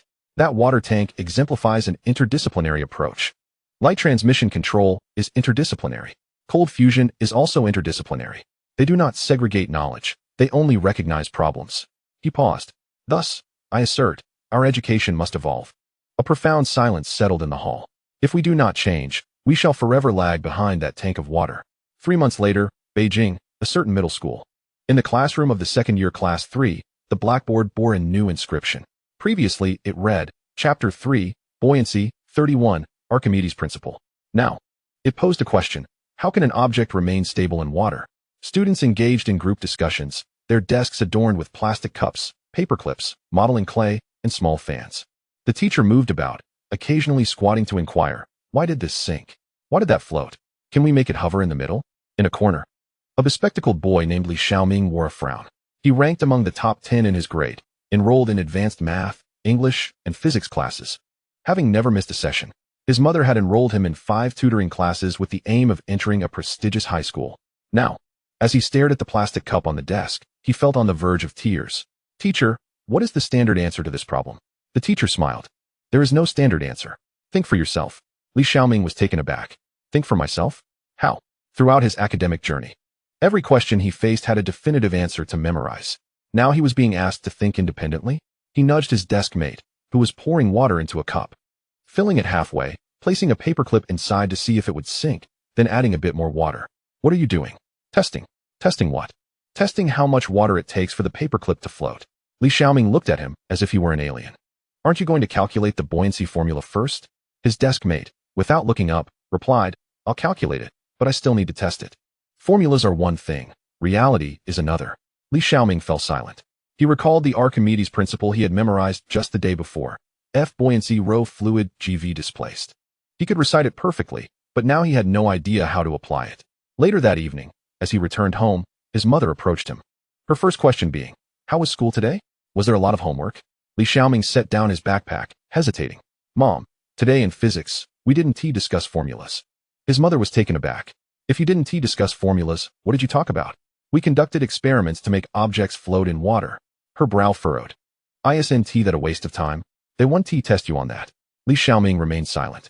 He thought of his desk mate's words. Formulas are one thing. Reality is another. Suddenly, he felt as though, despite memorizing countless formulas, he had never truly contemplated what reality entailed. On Jihu, a new question surged to the forefront. After the education reform, are those children and parents who rely on rote memorization the most unfortunate? The comments section erupted. The most upvoted response came from an anonymous user, identified as a parent of a second-year student. My child, throughout 6 years of elementary and a year and a half of middle school, has been shaped entirely by tutoring classes, math, English, physics, chemistry, without exception. He ranked in the top 20 of his grade. I took pride for 7 years. Then this semester, the school began implementing this engineering thinking approach. In physics, we no longer solve problems, we conduct experiments. In mathematics, we no longer practice tests, we engage in projects. The teacher speaks of problem-oriented, interdisciplinary integration. My child is bewildered. There are no standard answers anymore. He has always memorized answers to achieve perfect scores. Now, he is expected to think for himself, and he cannot. I witnessed him cry for the first time, not due to a poor exam result, but because he did not know how to think. I cried too, not out of sympathy, but out of regret. Regret for the past 7 years, during which I only encouraged him to memorize answers rather than to ponder problems. The comments section overflowed with similar sentiments from parents. Now my child stares blankly at his homework daily, saying, I cannot do it without a standard answer. My son is worse off. In second year, he previously scored perfect marks in physics. This semester, he scored just over 60 in the first monthly exam. The teacher's comment read, lacks engineering thinking. What is engineering thinking? The teacher doesn't clarify, merely stating, think like the creator of the water tank. My son asked, who is that creator? How can I think like him? The teacher replied, I don't know.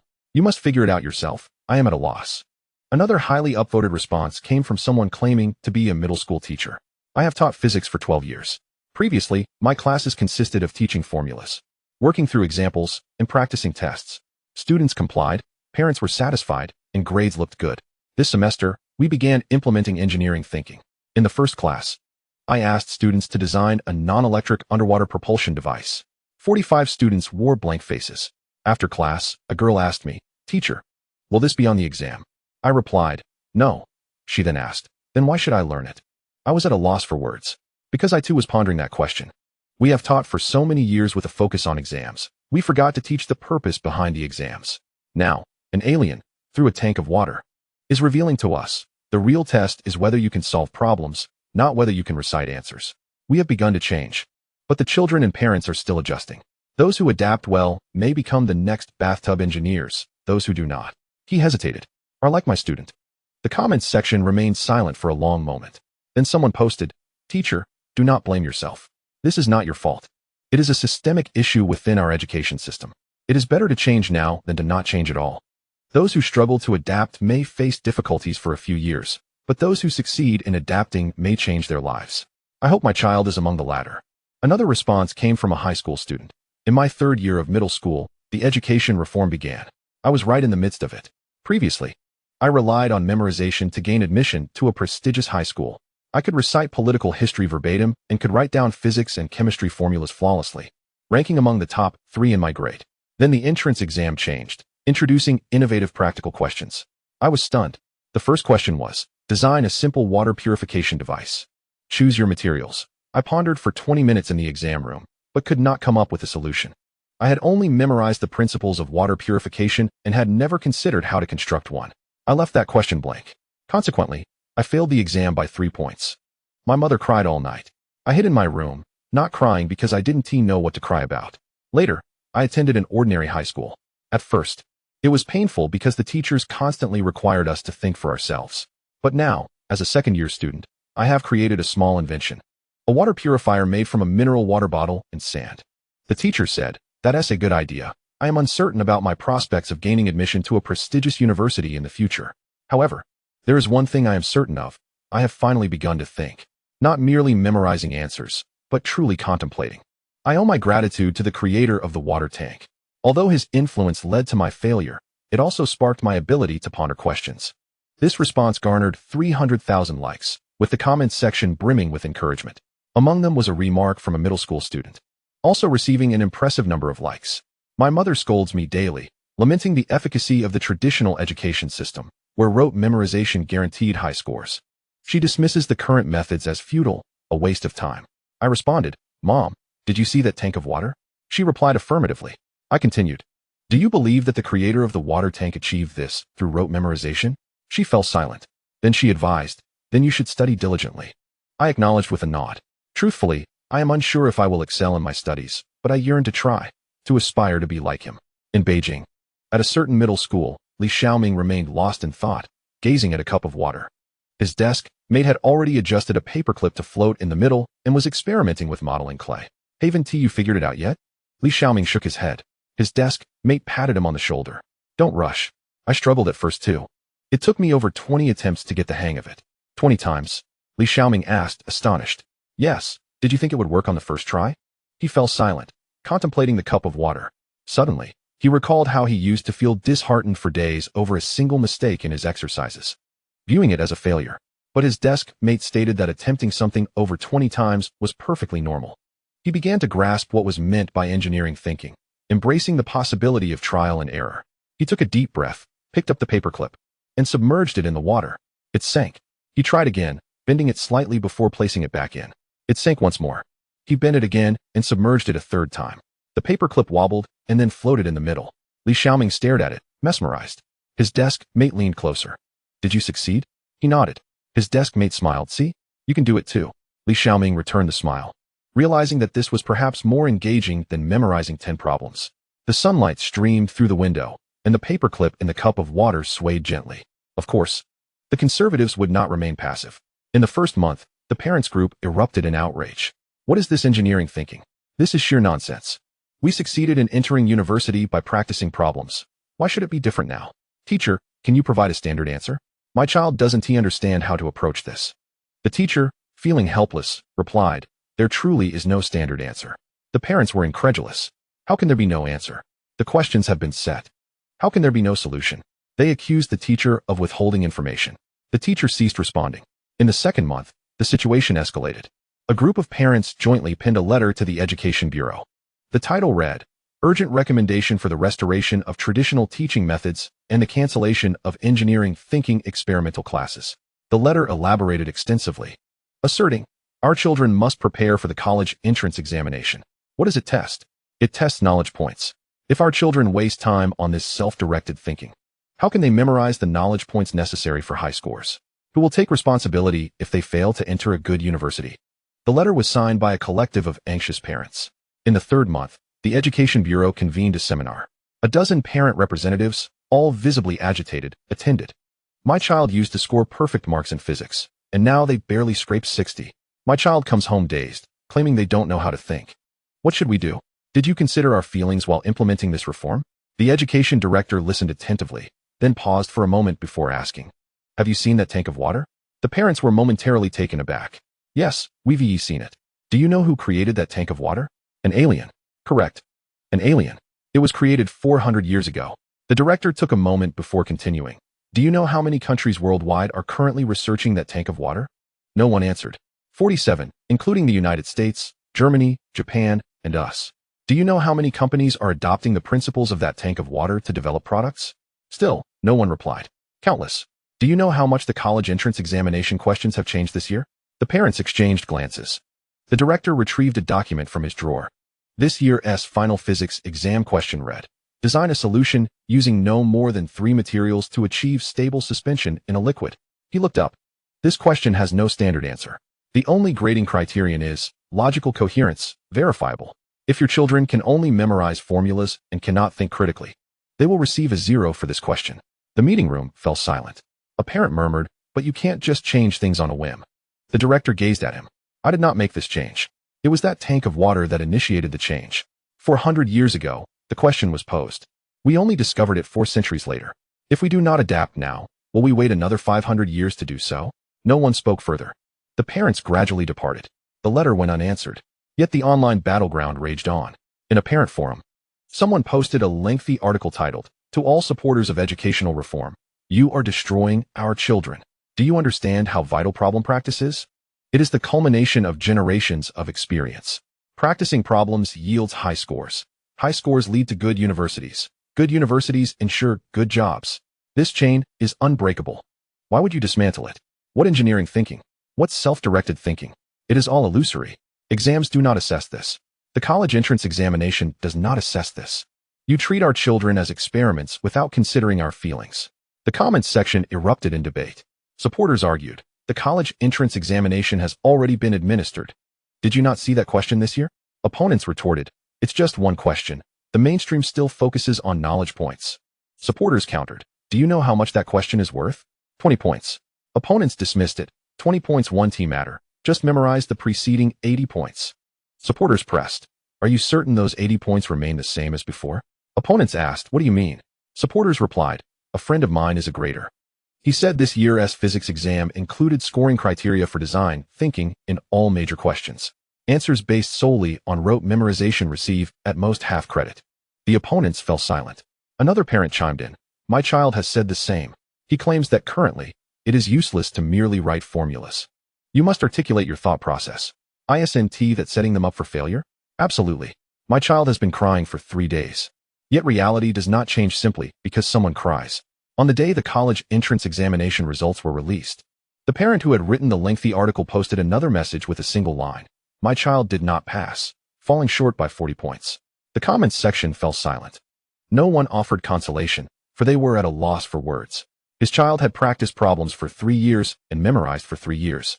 Yet when faced with questions requiring design thinking, they were utterly bewildered. 40 points. Where did the shortfall lie?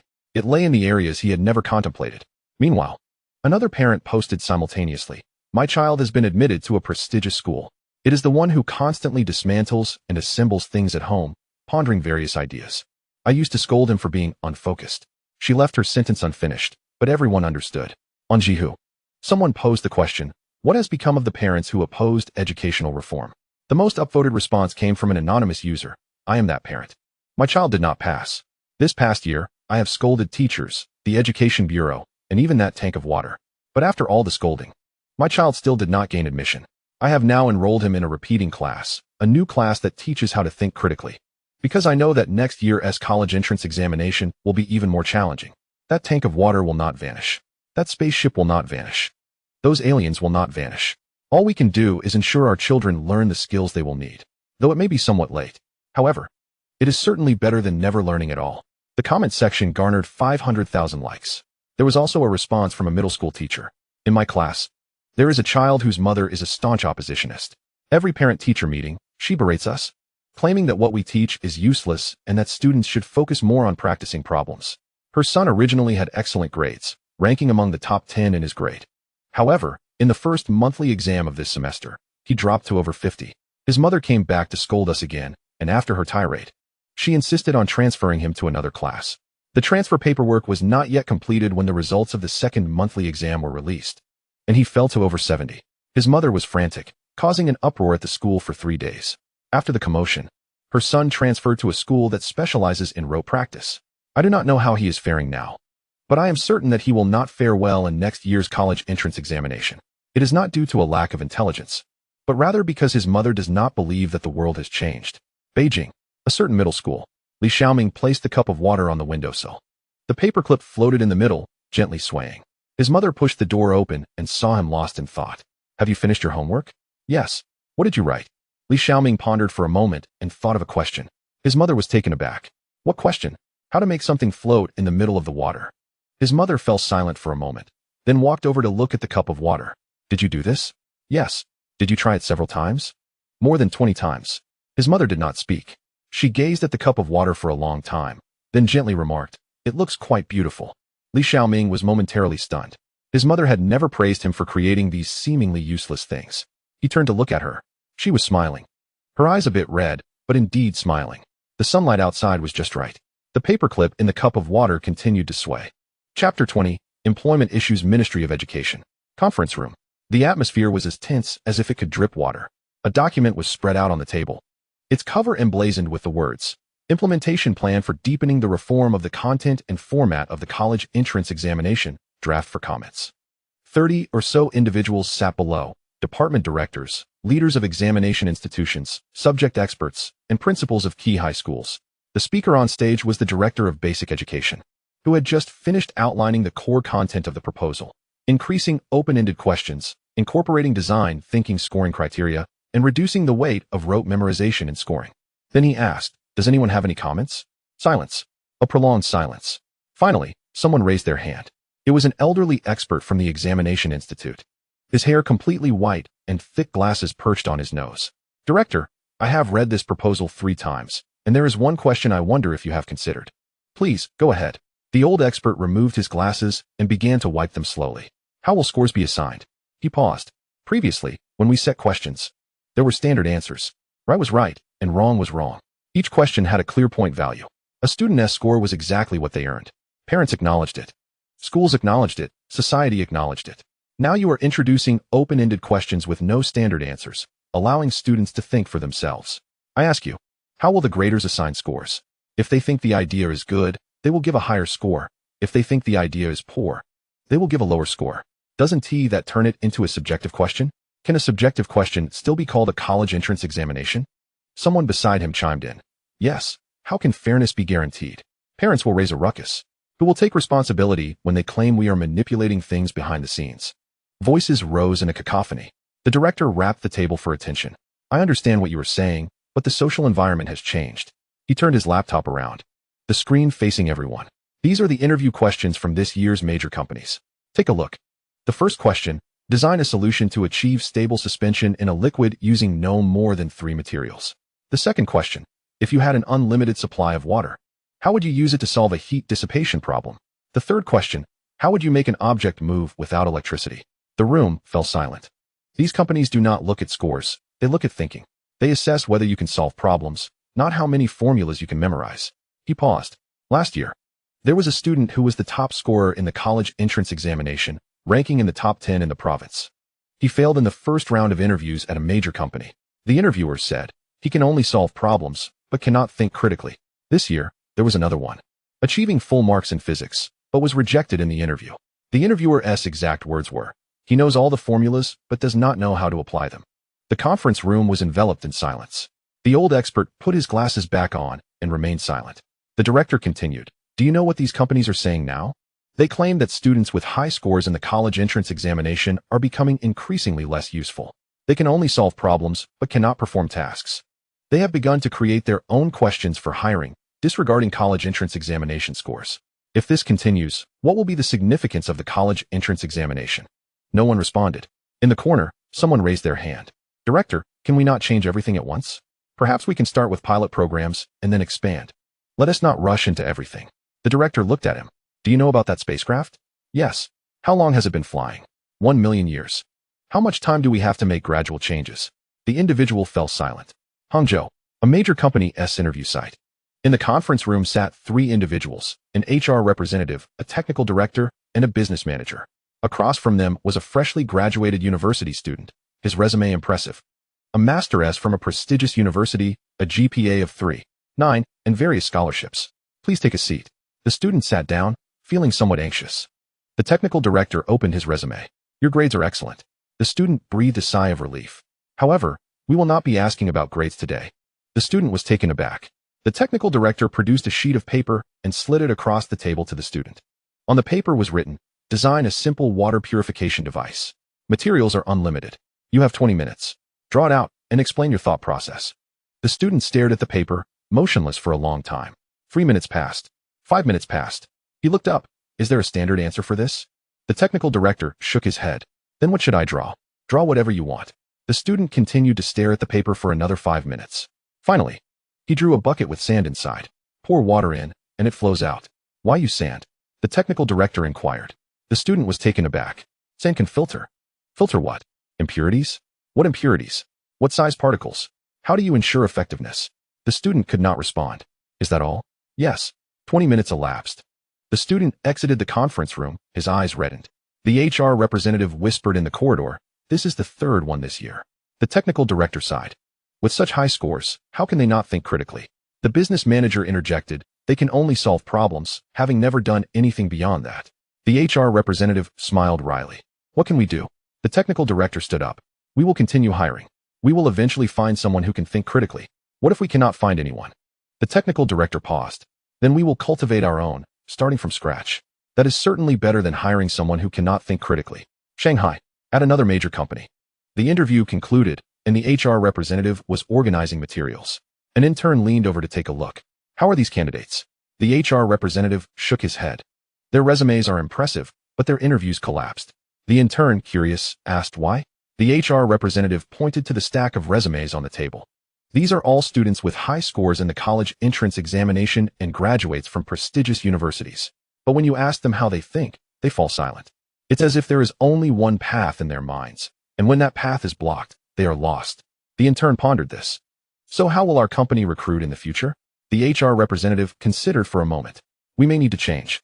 We will not look at scores, but at works." "Works?" "Yes. Things you have created, thought about, or designed. Even a small invention made by a middle school student is better than a perfect exam paper." The intern nodded. "I'll go back and rummage through my old junk." The HR representative laughed. "Do it. It might be more useful than your resume." Beijing. In a parents' group. A message ignited a heated discussion. "Have you heard? The major companies are hiring this year without considering scores. Instead of scores, what do they value? They value thinking. They value work. So, did my child waste time on practice questions?" The interviewer stated that students with high scores in the college entrance examination are increasingly less desirable. "Why is that? Isn't it difficult for us to achieve high scores?" "Exactly. This is unfair." They argued for half an hour. Suddenly, someone sent a message, "Stop arguing. My child just returned." "How did it go?" "The interview didn't go well." "Why?" He said the interviewer asked him to design something, and he couldn't do it. The group fell silent. After a long pause, someone remarked, "What have we been aiming for all these years by making our children practice questions?" No one replied. In Beijing, outside a high school, parents gathered in small groups, waiting for their children. A woman stood alone in a corner, absorbed in her phone. Someone approached her. "Is your child taking the college entrance examination this year?" The woman looked up and managed a faint smile. "Yes." "How did it go?" The woman paused for 2 seconds. "They didn't make the cut." "What? Wasn't he always in the top 10 of the grade?" The woman remained silent, handing over her phone. On the screen was a job listing titled, 2026 Campus Recruitment Announcement from a high-tech company. The first requirement stated, possess systematic thinking and the ability to independently design solutions. Candidates with project work are preferred. The second requirement declared, college entrance examination scores are merely for reference and will not be the primary basis for admission. After reading it, the person returned the phone to her. She softly said, "We were wrong." Wrong about what? We made him practice questions for 3 years, but didn't teach him to think critically. Now it's too late. She turned to walk towards the school gate, her silhouette slightly hunched. On Jihu, someone posed a question. What has happened to those parents who insisted on making their children practice questions? The most upvoted response came from an anonymous user. I am that parent. My child took the college entrance examination this year. The score was decent. Enough for a top-tier university. Then he went for an interview at a major company and failed. Because he couldn't think critically. He came home and cried all night.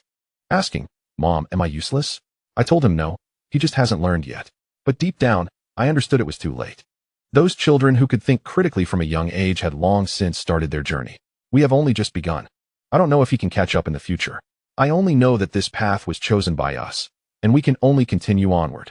The most liked comment read, "It wasn't your choice, it was the era's choice. That era has passed. Now, we can only move forward." In a middle school in Beijing, Li Xiaoming lifted a cup of water to the sunlight. The paperclip still floated in the middle, gently swaying. His mother watched nearby. "What are you testing today?" "Testing with different materials." "No paperclip?" "I don't know. Just trying it out." She didn't ask further. She simply stood by, watching her son toss various objects into the water. Some sank, some floated, and others drifted halfway before sinking. He tried again and again, taking notes each time.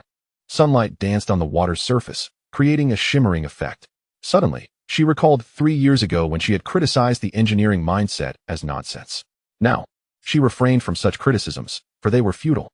The water remained, the spaceships continued to soar, and the companies kept recruiting. "We can only move forward." She gently said, "Take your time. No need to rush." Li Xiaoming turned to look at her. She smiled. The sunlight outside was splendid. The phone call came in at 9 in the evening. My mother sounded a bit anxious. "Your aunt needs your help. She's nearly at her wit's end." I set down my data and rubbed my eyes. I had been busy with the spectral analysis of synthetic water for the second civilization, working nonstop for a week. "What happened?" "Your cousin. She flunked her midterm exam. Physics score, over 30. I was taken aback. My cousin, the one who has always been praised. I remembered her well. During family gatherings in middle school, my aunt would boast about her. Top 10 in the grade, second place in math competitions, gold medal in English speech contests. She used to shine with enthusiasm, her words flowing effortlessly. Wasn't she always academically excellent? That was in the past. My mother sighed. Things are different now. This year, the middle school entrance exam was reformed, introducing those engineering thinking questions. She plummeted. High school was even worse. She outright failed physics. I paused for 2 seconds. Wasn't she good at physics before? That was in the past. Now the teacher says she can only solve problems, but cannot think critically. Your aunt doesn't understand what it means to think critically. She only knows to worry. They've scolded her, cried with her. None of it helped. Listening to my mother's voice on the other end of the line, I suddenly recalled a conversation at the research institute about the new interns. They had impressive resumes, graduated from prestigious schools with excellent grades. Yet, when tasked with designing a simple experimental plan, they stared blankly at the empty paper. When asked to analyze possible causes of data anomalies, they kept reverting to the same few textbook phrases. Their mentor privately remarked, "These individuals have been drilled to the point of losing their critical thinking skills." I hadn't paid much attention to it then. Now, I recall that statement. Fine, I'll return home this weekend. On the weekend, at my hometown, my aunt rushed to the door as soon as it opened. Her eyes read, "You finally made it. Please help her. Her father hasn't spoken to her for a week out of frustration. I feel helpless. Nothing seems to work." She just sits there, lost in thought. As I comforted her, I walked inside. In the living room, a girl sat on the couch. She was thin, head down, hair slightly disheveled. When she heard footsteps, she glanced up at me. That gaze left me momentarily stunned. I couldn't find the words to describe that look. It was neither sadness nor anger nor numbness. It was emptiness, like a dry well, like a lamp that had not been lit, like the eyes of someone who has given up and no longer expects anything. I suddenly recalled my mother's words. She used to have such bright eyes. Now that light is gone. "Cousin," she softly called my name. I sat down beside her. My aunt continued to ramble. "She wasn't like this before. Really, you remember, right? She was so lively in elementary school, eager to speak up. Now she just sits quietly, won't say anything when asked, and if pressed, she simply says she doesn't understand." I ignored my aunt and focused on my cousin. "Have you eaten?" She nodded. "How did you sleep?" Another nod. What book are you reading lately? She shook her head. I fell silent for a moment before saying, Your mother mentioned that you're struggling with physics. She lowered her head.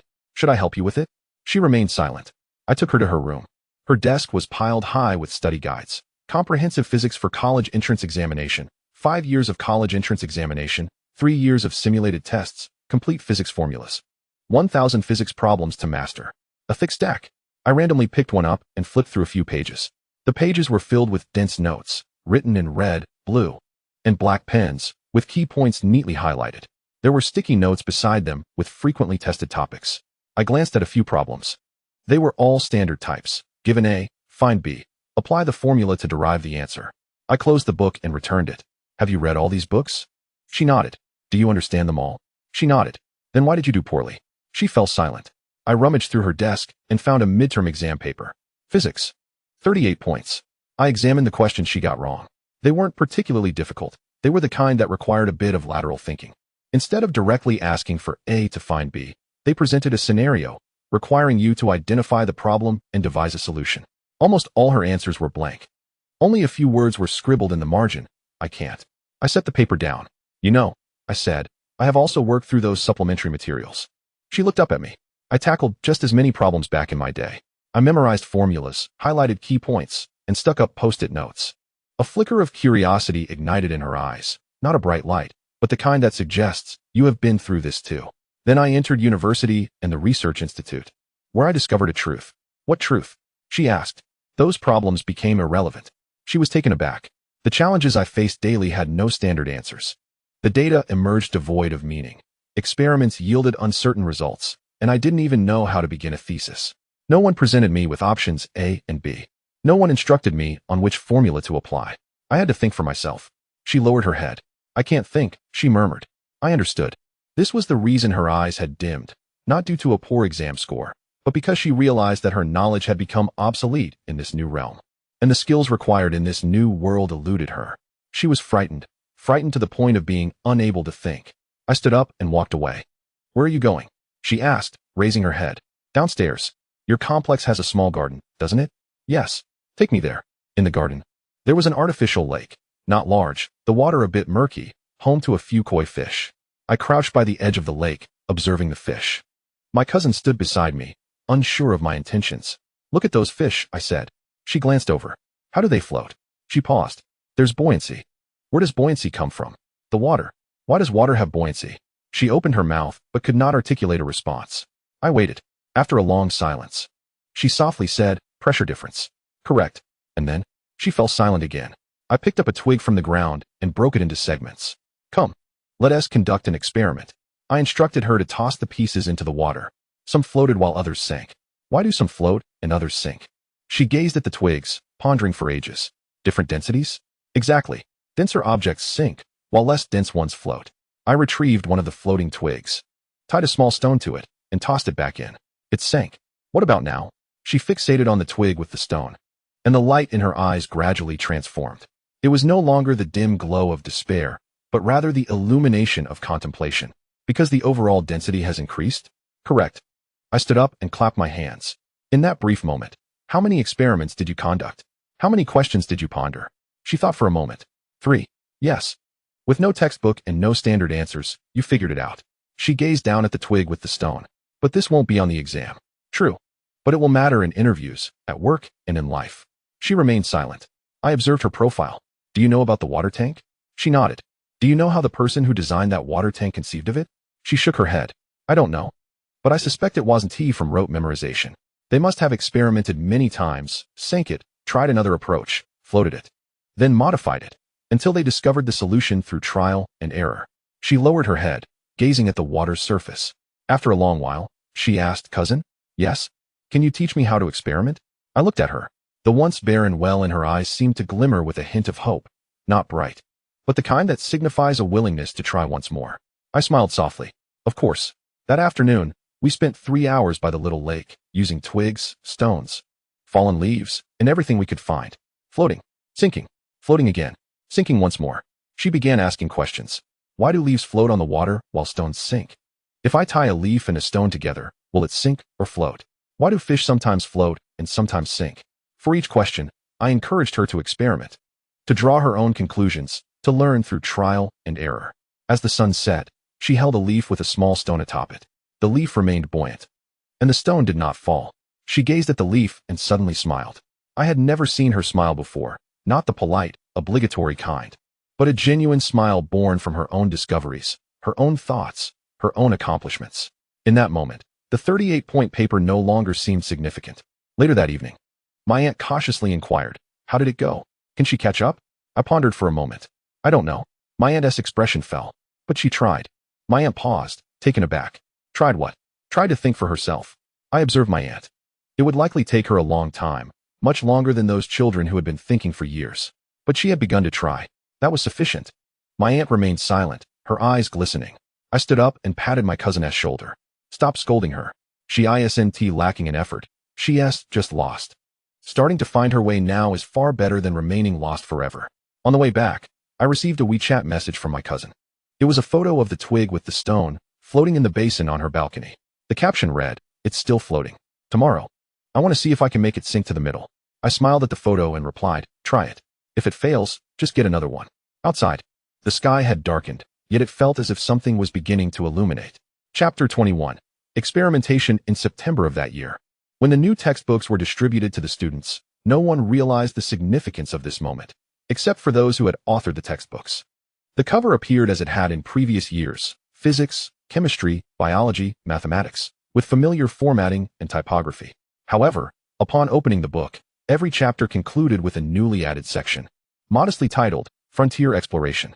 On the first page, in physics, after discussing Newtonian mechanics, a paragraph was appended. There is a theory suggesting that gravity is not a force, but rather a manifestation of mass curving spacetime. Please contemplate. If gravity is not a force, does Newton's second law still hold in curved spacetime? If not, what are the possible avenues for modification? Below this, there was no answer, only a line of small print. This question has no standard answer. Logical consistency is sufficient. The second page, chemistry, concluded a discussion on chemical bonds with a note. Experiments suggest that under certain conditions, hydrogen atoms can form bonds longer than theoretical predictions. Please hypothesize possible reasons. Hint: this may involve quantum effects, environmental interference, or experimental error. Again, the small print. This question has no standard answer. Logical consistency is sufficient. The third page, biology, wrapped up a section on photosynthesis with a statement. It is known that certain deep-sea hydrothermal vent ecosystems exhibit chemosynthesis independent of sunlight. Please design an experiment to verify whether similar processes exist in extraterrestrial environments. Still, no standard answer. Logical consistency is sufficient. Initially, no one took notice. Parents glanced through the material, muttering about this nonsensical content, before returning their focus to their children's homework. Teachers skimmed the pages, frowning, pondering how to teach this. Before resuming lesson preparations, students flipped through the pages and simply skipped over it. They wouldn't be tested on it anyway. They remained unaware that this time it would indeed be examined. Half a year later, during the first mock exam for the senior year, the final question in the physics paper left everyone bewildered. It was not a calculation or a formula, but rather a passage. The third chapter of the textbook, Frontier Exploration, mentions that gravity may not be a force. Please integrate your knowledge of physics to discuss which concepts within the existing physical framework would need revision if gravity is not a force. Propose at least 2 directions and provide reasoning. The examination hall fell into a profound silence. Some stared blankly at their papers. Some individuals repeatedly scrutinized the question number, ensuring they had not mistakenly taken the wrong exam paper. One student raised a hand. "Teacher, is there no standard answer for this question?" The invigilator nodded. "Then how will we be graded?" "I don't know. Write according to your own thoughts." The examinee fell silent. He had never encountered such a question before. For 12 years, every question he had answered had a definitive solution. Right was right, and wrong was wrong. Now he was asked to write on his own. He bit his pen, contemplating for 10 minutes, yet produced not a single word. Nearby, a bespectacled boy had already begun writing. He wrote swiftly, 1 page, 2 pages, 3 pages. When it came time to submit, he was the last to leave. The invigilator glanced at his paper, densely filled with text. No formulas, no calculations. Just phrases beginning with "I think" or "I believe the possible reasons are." The teacher smiled gently. During the grading session, this question yielded the most significant divergence of opinions. Conventional questions were swiftly assessed. Right was right, and wrong was wrong. But this question defied easy evaluation.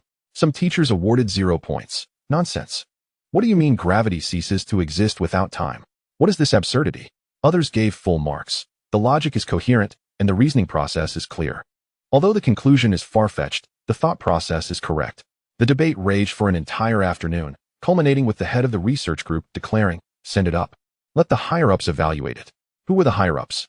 A group of retired academicians and senior researchers, idling at home, summoned by the Ministry of Education to specifically review these papers without standard answers.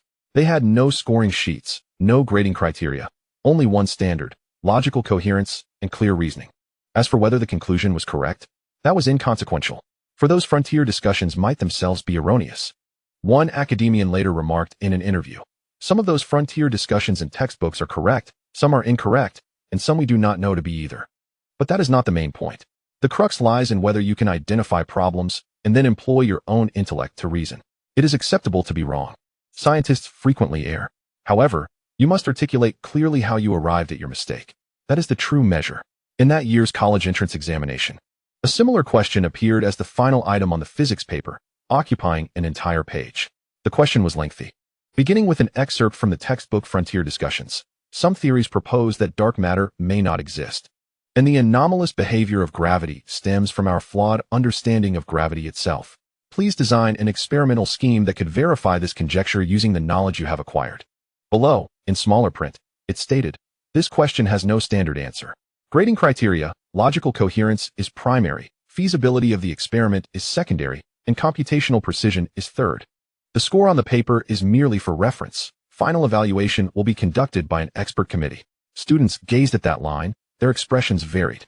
Some simply turned the page, opting to tackle earlier questions, believing that since they could not solve this one, it was better to secure points where possible. Others chewed their pens, thought for a long time, and then began to write, albeit slowly, meticulously considering each sentence. Some wrote rapidly, as if they had been anticipating this question. When the bell rang to signal the end of the exam, the bespectacled boy was the last to exit the examination hall. Outside, reporters were conducting interviews. Were this year's physics questions difficult? A girl shook her head. The earlier ones were manageable. I left the last one blank. Why? I couldn't do it. I've never practiced this kind of question. The reporter turned to a nearby boy, who smiled. I found it quite interesting. I thought for an entire afternoon and wrote a lot. I don't know if it's correct, but I enjoyed writing it. The reporter paused. Enjoyed? The boy nodded. For the first time, I felt that physics isn't just about memorization. It's about conceptualizing. On the day the results were announced, the Ministry of Education issued a notification. It was not public. It was sent to provincial admissions offices and key universities. In essence, it stated, "This year, the final question of the physics exam will be independently evaluated by an expert committee. The results will not count towards the total score, but will serve as a reference for the Special Talent Channel." What is the Special Talent Channel? It allows direct entry into university research labs without considering total exam scores, rankings, or any conventional metrics. The only criterion, the quality of the response to that question. When the news broke, public opinion erupted. This is unfair. How can one question determine entry into a research lab? What about the scores we worked hard for? It's a backdoor operation. There must be insider dealings. The online discourse was fervent. One parent, visibly agitated, stated, "My child has been attending tutoring since elementary school. Do you know how much we've spent? All for high scores. And now you tell me high scores are meaningless? That we should focus on logical coherence? Isn't this unfair?" Another parent chimed in, "Exactly. Those who can write such questions likely have connections. They must have known the questions in advance." For 3 days, the uproar continued. On the 4th day, the ministry released a brief announcement, consisting of only 2 paragraphs. The first paragraph read, "The Special Talent Channel is intended for students who cannot fully demonstrate their abilities in conventional exams. Their modes of thinking differ from the majority. Expecting them to memorize alongside others is inherently unjust." The second paragraph stated, "Life is inherently unfair. Some individuals are naturally adept at memorization, while others possess innate reasoning abilities. We are merely providing a space for those who can think." The comment section fell silent. Some shared the post, some liked it, and others quietly deleted their previous critical comments. The bespectacled boy received a notification. He had been admitted to a prestigious university's physics department, not based on his total score, but because of his answer to that question. His response was rated as a level by 3 academicians, with the remarks, "Clear logic, rigorous reasoning." Although some assumptions contradict mainstream theories, the internal consistency is remarkably strong. We recommend direct entry into the quantum gravity research group. He held the notification for a long time. His mother wiped away tears beside him, while his father remained silent, simply patting his shoulder. He folded the notification and placed it in a drawer before returning to his desk to continue studying that textbook. He flipped to the chapter on frontier discussions and found a passage he had not comprehended. He took a pen and drew a question mark in the margin, then began to articulate his thoughts. His writing was chaotic, yet he was writing. That year, 37 students nationwide entered university research labs through this channel. They hailed from various provinces, schools, and backgrounds. However, they shared one commonality. They had filled their responses to that question with no standard answer. Some were correct, some were incorrect, but they all wrote, and they wrote with coherence. The girl who once tested branches by the lake did not enter this channel. She enrolled in an ordinary first-tier university, choosing an engineering major. On the day of enrollment, she posted on social media, "After 3 years, I finally learned to think for myself. Although it's a bit late, it's better than not knowing at all." Accompanied by a photo of a leaf floating in a basin of water, upon which rested a small stone. The leaf did not sink. Someone commented below, "Still experimenting?" She replied, "Still experimenting," adding a smiley face. After the news of educational reform spread, the parent group erupted again, but not in the same manner as before. Previously, they had criticized the Educational Bureau for chaotic changes, lamented teachers' inability to teach, and bemoaned the pointless nature of the water in the tank. Now, it was a different form of uproar. Did you see that special channel? One question can lead to entry into a research lab. We cannot miss this opportunity. How should we prepare? Are there tutoring classes available? I don't know. I'm looking into it. I've inquired around, and no one is offering such classes. How could that be? How could they not profit from it? It's not that they're unwilling to profit. It's that no one knows how to teach it. This phrase became the most frequently repeated statement over the next 6 months. No one knows how to teach it. In Beijing, Haidian district, a tutoring institution claiming to have top-tier teachers experienced an influx of phone calls at the front desk. "Hello, do you have classes on the frontier discussions?" You know, the question from the college entrance examination, the one without a standard answer. The receptionist, a young lady, held the microphone with a perplexed expression. "Please hold on. Let me inquire." She dashed into the back room to consult the academic supervisor. The supervisor, in his 40s, a graduate of a prestigious university, had taught physics for 2 decades and was well known among the elite educators in Haitian. After listening to her inquiry, he remained silent for 3 seconds. Then he said, "Tell them no?" "Why?" she asked. "Because I do not know how to teach it." He paused again. "I cannot even solve that problem myself." The receptionist was taken aback. "You can't do it?" The supervisor nodded. "I am capable of teaching questions with standard answers. However, for those without answers, I am uncertain how to evaluate or explain them, or even how to guide students in practice." He offered a wry smile. "What I can teach is no longer on the exam. What they are testing, I cannot teach." Returning to her desk, the receptionist said into the phone, "I am sorry, but there is currently no such course available." There was a moment of silence on the other end before the call ended. In Shanghai, at a high-end tutoring institution, the owner, a Fudan University PhD graduate who had taught for over a decade, had accumulated several properties and opened 3 branches. Recently, he too was troubled. Troubled by what? Troubled by how to launch a new class. As soon as cutting-edge discussions emerged, he recognized the potential for profit. The first to offer a course would reap the rewards. He recruited 3 young teachers from Tsinghua and Peking University to form a research group dedicated to studying that particular problem. A month later, the head of the research group came to report, "Boss, we have completed our study. How is it? Can we start the class?" The leader shook his head. "We cannot." "Why not?" He placed a stack of papers on the table. The 3 of us wrote 3 different answers. And then, we evaluated each other's responses. A said B's logic was flawed. B claimed C's assumptions were invalid. C argued A's experiment was unfeasible. We debated for a week, but no one convinced the others. The owner was stunned. "So whose answer is correct?" The leader sighed. "We do not know, as there is no standard answer." "Then how do we teach the students?" The owner was silent. The leader continued. "Later, we consulted a retired professor. He said something that made us hesitant to teach." "What did he say?" "He said, the only people who can teach this problem are either academicians or their mentors. Are you sure you want to teach it?" The owner put away the recruitment notice. In Guangzhou, within a parent group, someone sent a message. "I found a teacher, a retired one. He says he used to teach physics at a university." The group erupted in excitement. "Really? Let's bring him in." The retired teacher was added to the group, and parents eagerly began to inquire. "Teacher, can you teach that problem? What are your fees? How much per hour? When will classes begin?" The retired teacher remained silent for a long time. Then he sent a lengthy message. "Dear parents, I have taught physics for 40 years, including undergraduates, postgraduates, and doctoral students. However, regarding the problem you mentioned, I cannot teach it. Why? Because that problem assesses not knowledge, but thinking. How do you teach thinking? I can share ideas and inspire you to think, but I cannot provide you with a step-by-step solution. It is like that tank of water. Who can teach others how to conceive of that tank of water? No one. The person who conceived that tank does not even know how they did it. The group fell silent. After a long while, someone typed, "What will happen to our children?" The retired teacher replied, "I do not know. But I do know one thing. Relying on tutoring classes will not solve that problem." In Hangzhou at a cafe, two parents were conversing. One sighed, "I have searched for 3 months and have not found a teacher who can teach that problem." The other chuckled bitterly. "I am in the same boat. The most absurd part is, I contacted an academician. Their assistant replied, and I was left speechless." "What did they say?" The assistant replied, "The academician is currently busy researching that tank of water and has no time." The two exchanged glances. One said, "Isn't that tank of water the source of that problem?" The other nodded.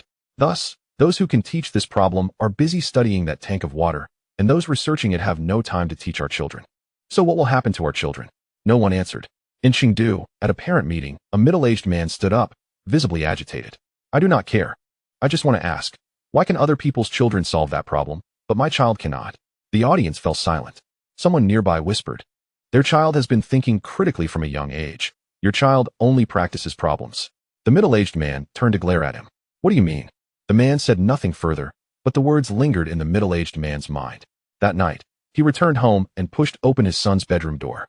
His son was immersed in problem-solving, surrounded by a stack of study guides and colored pens. The father watched for a long time before saying, "Stop it." The son looked up, startled. "Dad." The middle-aged man closed the study guides. "This is useless." The son was perplexed. "Then what should I do?" The father remained silent for a moment before saying, "Do whatever you want. You can think, daydream, or conduct experiments. I do not know what is useful, but I know this is not." The son looked at him, his eyes glistening with unshed tears. He was unsure of what had transpired, but he knew this was the first time his father had allowed him the freedom to choose. In Beijing, at the Ministry of Education, in a conference room, several elderly academicians sipped tea. One asked, "Are those parents still searching for tutoring classes?" Another chuckled, "Yes, but they cannot find any." Someone approached me. I told them I was unavailable. They did not believe me. "What did you say?" I told them I was researching that tank of water. They questioned the relevance of researching that tank of water. I replied, "I do not know, but it is more beneficial than teaching in tutoring classes." The group laughed. Afterward, someone sighed. "Those children are not to blame. It is the previous educational paths that have stifled them. Now, reviving them is difficult." Another nodded. "But we must try. It is better than remaining stagnant." Outside, the sky was darkening. One academician lifted his teacup and took a sip. He recalled his youth, having faced a question without an answer. He pondered it for 3 years without resolution. Eventually, he became an academician, not because he solved that problem, but because he continued to think. Chapter 22, Dyson's Fear. That evening, Old Wong intended merely to enjoy a drink. The project team had toiled for 3 months to secure observation time for the area of Civilization 2. It was no small feat. With telescopes worldwide focused on those few planets, obtaining a night of observation was nothing short of miraculous. Old Wong gathered 2 colleagues, and they settled at a roadside barbecue stall. "Come on, let's toast." He raised his glass. Colleagues Xiao Chun and Xiao Li joined in the toast. "Old Wong, tomorrow it's your turn." Xiao Chun grinned. "If you discover something new, the Nobel Prize will be yours next year." Old Wong waved his hand dismissively.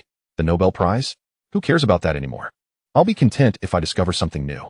The trio continued to drink and converse, transitioning from work to life, and from life to extraterrestrials, discussing the bases of Civilization 2, the light spots, and the transparent domes for growing vegetables. "What do you think they are thinking?"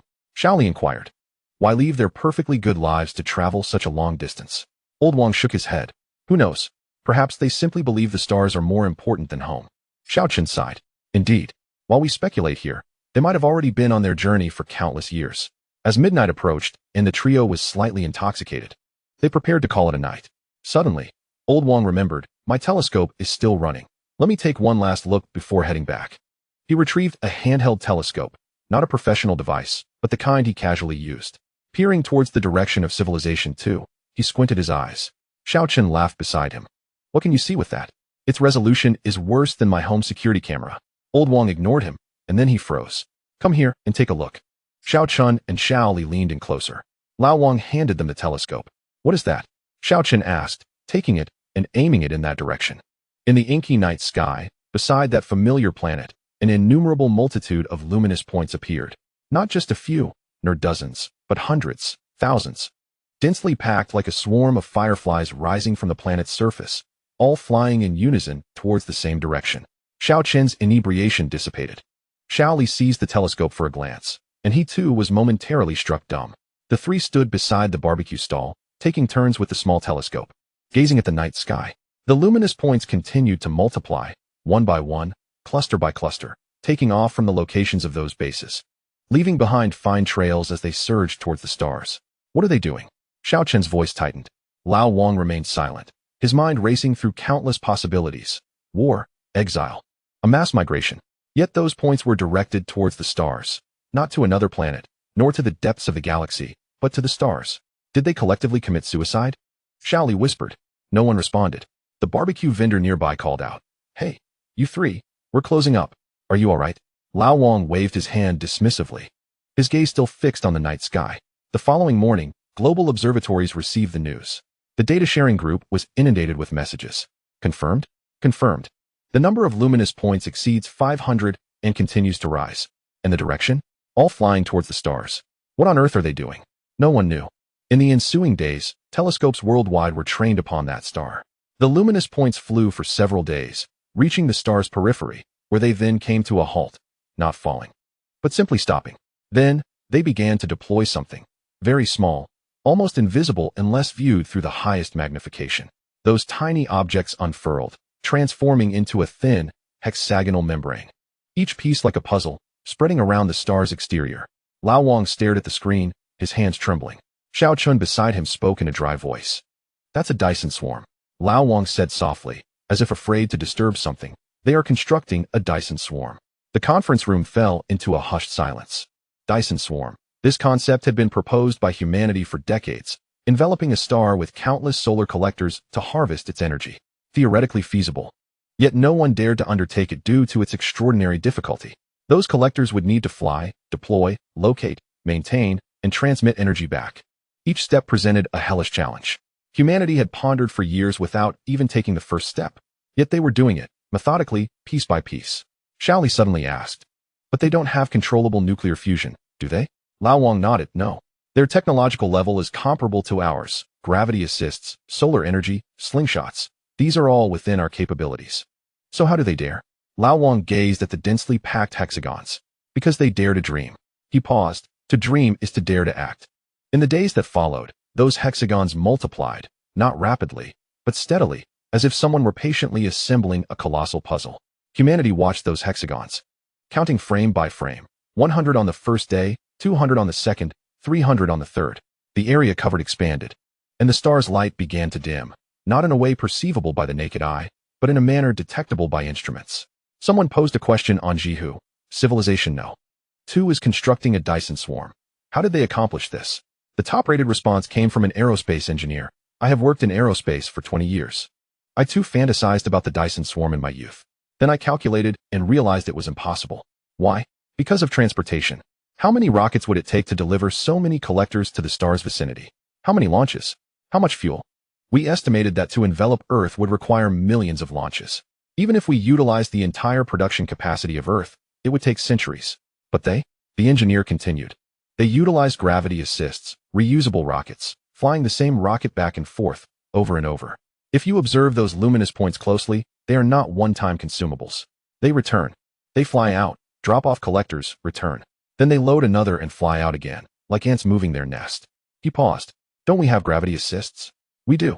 Can't we produce them? We can. So why don't we dare to do it? Because we think it's too difficult. They think it's not difficult, so they did it. The comments section fell silent.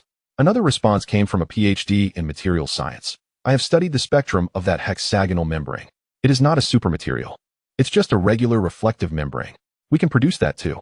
They are using materials we possess. The engineering they are executing, we do not dare to attempt. That is the disparity. As the Dyson swarm's growth slowed after covering approximately 1,000th of the star's surface, it did not stop, but merely decelerated.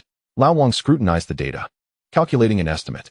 They are now collecting sufficient energy, enough for an entire civilization, possibly with surplus. Xiao Chun was stunned. Sufficient? Yes, enough for an entire civilization. Xiao Chun observed the screen, noting the hexagons still increasing, but at a noticeably slower pace, akin to a person savoring a meal after satiation. So they no longer need nuclear fusion? Shaoli inquired. Lao Wang nodded. Not anymore. The star alone suffices. Shaoli fell silent, contemplating that their technological level was akin to humanity's, utilizing materials that humanity could also produce, yet achieving what humanity dared not even envision. That evening, Lao Wang returned to the barbecue stall. The vendor recognized him and greeted him with a smile. Back for another drink? No telescope today? Lao Wang sat down, ordering 2 bottles of beer. Alone, he sipped while gazing at the night sky, at that direction, at that star, at those hexagons still present. Suddenly, a term surfaced in his mind: engineering courage.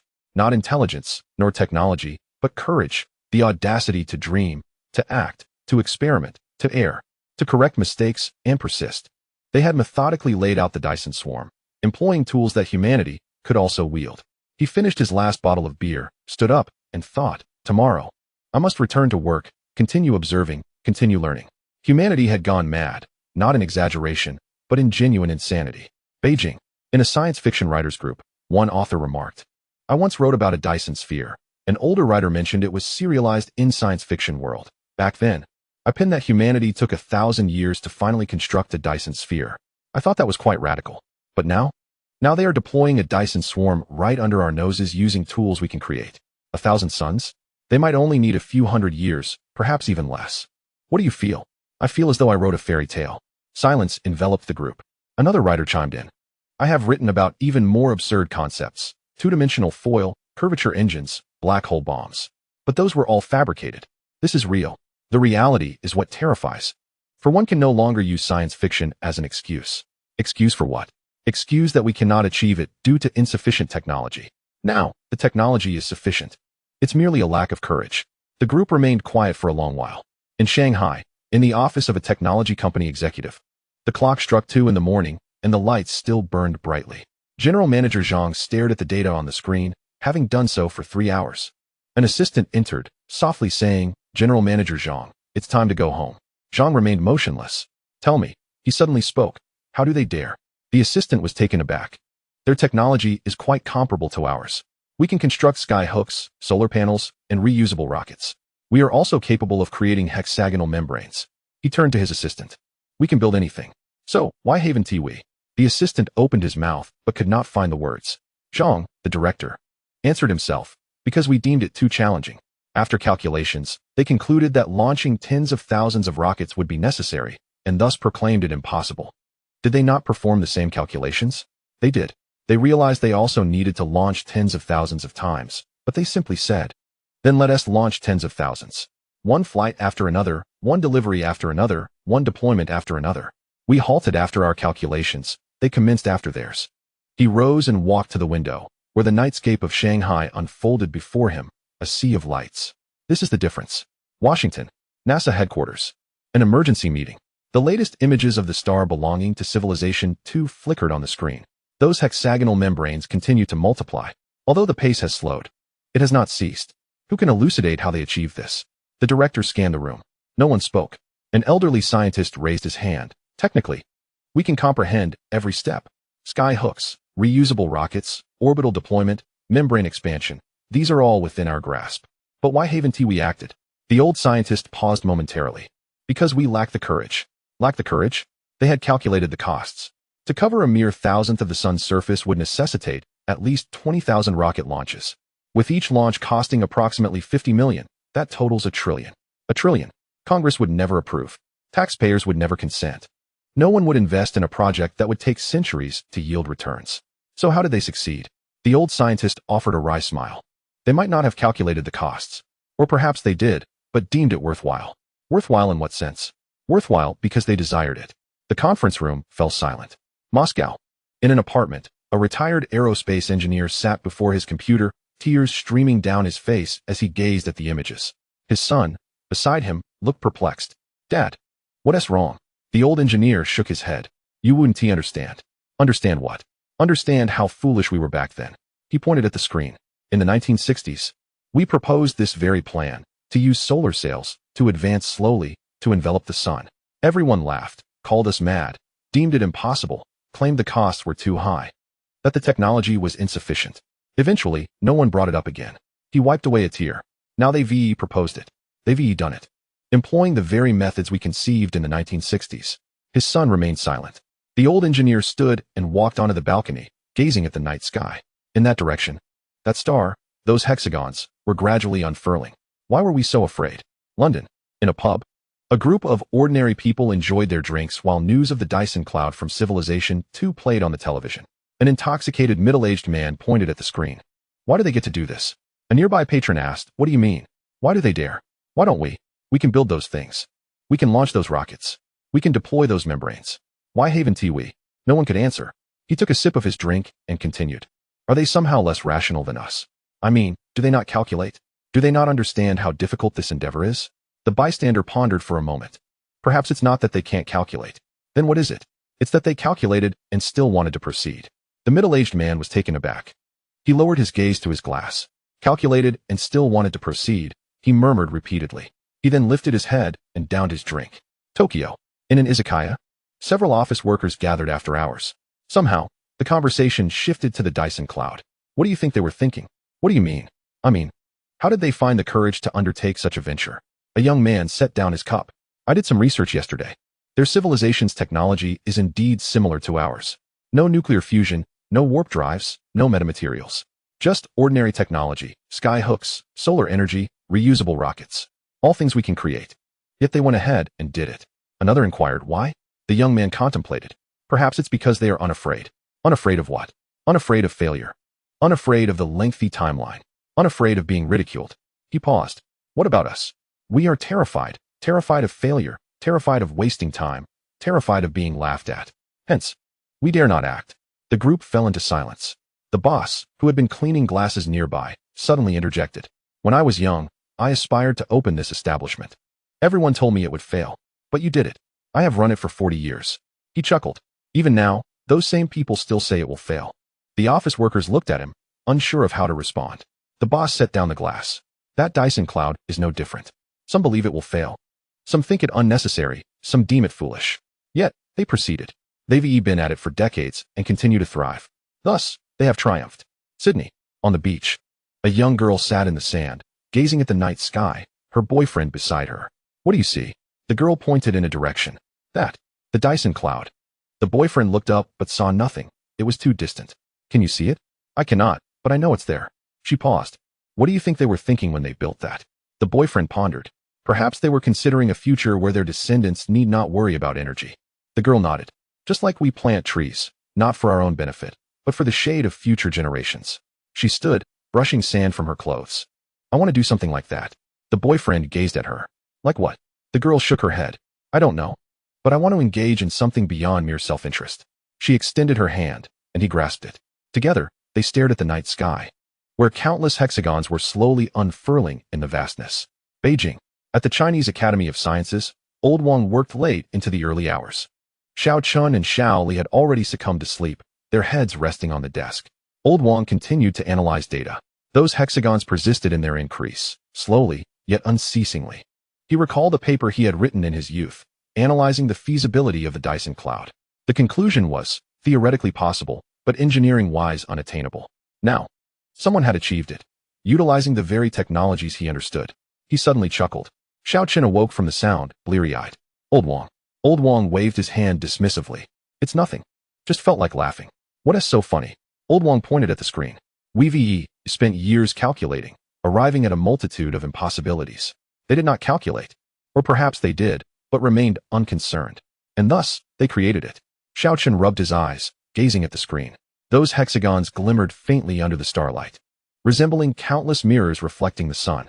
He suddenly felt that humanity might not be as intelligent as it presumed, merely believing itself to be clever.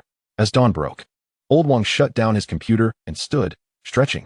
Xiao Chen asked, heading home? Old Wang nodded. As he approached the door, he glanced back at the screen. In that direction, that star, those hexagons, still present. He opened the door. The sun had just begun to rise, casting its light upon his face. A question suddenly surfaced in his mind. When will the light reflected by those hexagons reach Earth? Perhaps it will be a long time from now. Or perhaps it may never arrive. But that is inconsequential. They are out there, and that is sufficient. Chapter 23. In a conference room at the Chinese Academy of Sciences in Beijing, the seats were filled with attendees. The screen displayed a freshly released analysis report. Its lengthy title read, Preliminary Assessment of the Engineering Economics of the Dyson Sphere Project of Civilization 2. The speaker, academician Xirang from the Engineering Academy, in his 70s with a head of white hair, had dedicated 50 years to engineering economic analysis. I proceeded directly to the conclusion. He stood and moved closer to the screen. This project, if it experiences no failures, would take 10 years from deployment to profitability. A soft gasp emerged from the audience. 10 years? So soon? Academician Xirang raised his hand for silence. Allow me to finish. After profitability, it would take 400 years to recoup the entire cost. The room fell silent. 400 years. This was the most optimistic scenario. Academician Xirang continued, stating that there could be no unforeseen incidents in between. Rocket launches must not fail, satellite deployments must not encounter errors, film expansions must not tear, and orbital maintenance must not be interrupted. Any issue in any stage would incur additional costs and extend the timeline. He paused. If a major disaster occurred, such as a large-scale launch failure or the film being perforated by micrometeoroids, the break-even period could extend to over 500 years, or potentially never recover at all. Someone raised their hand. Academician Xirang, what do you assess their chances of success to be? After a moment of silence, he replied, I do not know. From the perspective of engineering economics, this project should not be undertaken. The risks are too high, the timeline too lengthy, and the returns far too uncertain. Any rational human investor would reject it. He paused again. Yet they proceeded. And they succeeded. What does this signify? It indicates that their criteria differ from ours. He returned to his seat. Perhaps they do not consider the break-even period. Perhaps they evaluate whether this endeavor is worthwhile.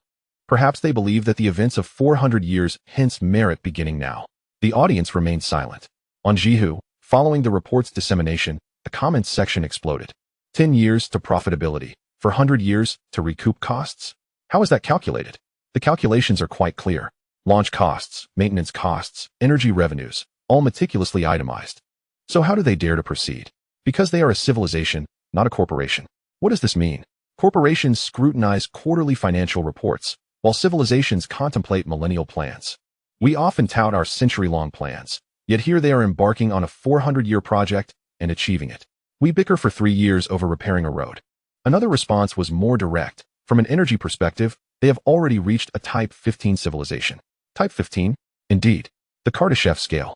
Type 1 harnesses the full energy of its home planet. Type 2 the full energy of its star. They are currently capable of utilizing 1,000th of stellar energy, placing them around Type 15. And humanity? Humanity remains at approximately Type 0. 7, barely approaching Type 1. An 8-level gap? Precisely. This gap signifies a daring imagination. Do we dare to dream? We dare to dream, but we do not dare to act. Because 400 years is too long? Indeed. They do not view it as long.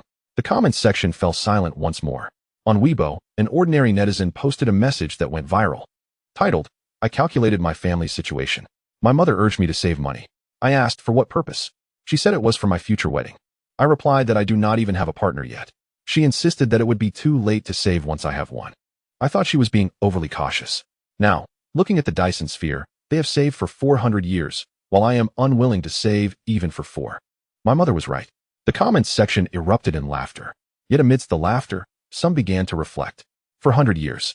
How much faith must they have in their descendants to undertake such an endeavor, trusting that future generations will not abandon it, that they will continue its maintenance, believing that 400 years from now, someone will reap the rewards. And what about us? We do not even care about the climate 20 years from now. The disparity is evident. Another user shared, my father once wanted to plant a forest. The villagers laughed at him, saying he would never benefit from it. Yet he planted it. That forest still stands today. I visit it every year. He did not reap the harvest, but others have. The Dyson Sphere may embody this very sentiment. This comment garnered 50,000 likes. On Wall Street, executives at an investment firm convened urgently. The same report illuminated the screen. 10 years to profitability, for 100 years to recoup costs. The CEO pounded the table. What does this imply? The CFO raised a hand. From an investment perspective, this is a disastrous project. No institution would invest. Yet they invested. They are not institutions. They are a civilization. The CEO pondered in silence. Do we have anything we could invest in? Related industries? Upstream and downstream suppliers? The CFO chuckled wryly. Boss, we can produce the technology they use, but no one is willing to invest due to the lengthy timeline. The CEO contemplated. Then let us find someone willing to wait. Who would be willing to wait 400 years? The CEO mused. Family offices. Those families with a legacy spanning centuries. They understand the meaning of long-term. The CFO nodded. I will make contact. That afternoon, several established family offices received invitations. The title read, Preliminary Discussion on Participation in the Construction of Interstellar Energy Infrastructure. An elderly steward examined the document for a long time and asked his master, Is this reliable? The master, over 80 years old, smiled. My grandfather's grandfather planted a vineyard. It still produces wine today. 400 years is not long. He signed the document. In Chengdu, at a tea house, a group of retired gentlemen sipped tea. The television broadcasted news of the latest progress on the Dyson sphere of civilization 2. One elder sighed, for 100 years. I want to even live to see 40. Another chuckled, if you do not, your grandson will. What does that matter to me? What have you left for your grandson? The first elder paused. After some reflection, he replied, I have left him a house. The second elder laughed. They have left a son. The first elder fell silent. After a long while, he lifted his teacup. Damn it. In Beijing, at the Chinese Academy of Sciences, Old Wang leaned back in his chair after reading the report. Xiaochen approached. Old Wang, what do you think? Old Wang remained silent, recalling his childhood when his grandfather planted a jujube tree in the yard. He asked his grandfather, when will this tree bear fruit? His grandfather replied, in 3 years. He then inquired, will you be able to eat any? His grandfather smiled, even if I cannot eat, it is enough that you can. That jujube tree still stands today, bearing fruit every autumn. Old Wang enjoys its harvest each year. He gazed at the Dyson sphere on the screen, where they were laying out the sun, investing 400 years for the sake of future generations. Suddenly, he felt he understood. It was not about understanding engineering. It was about understanding humanity. He smiled. It is indeed worthwhile. On Bilibili, at 8 in the evening, a content creator uploaded a new video titled, I spent 3 days calculating the Dyson sphere of civilization 2. Conclusion, absolutely absurd.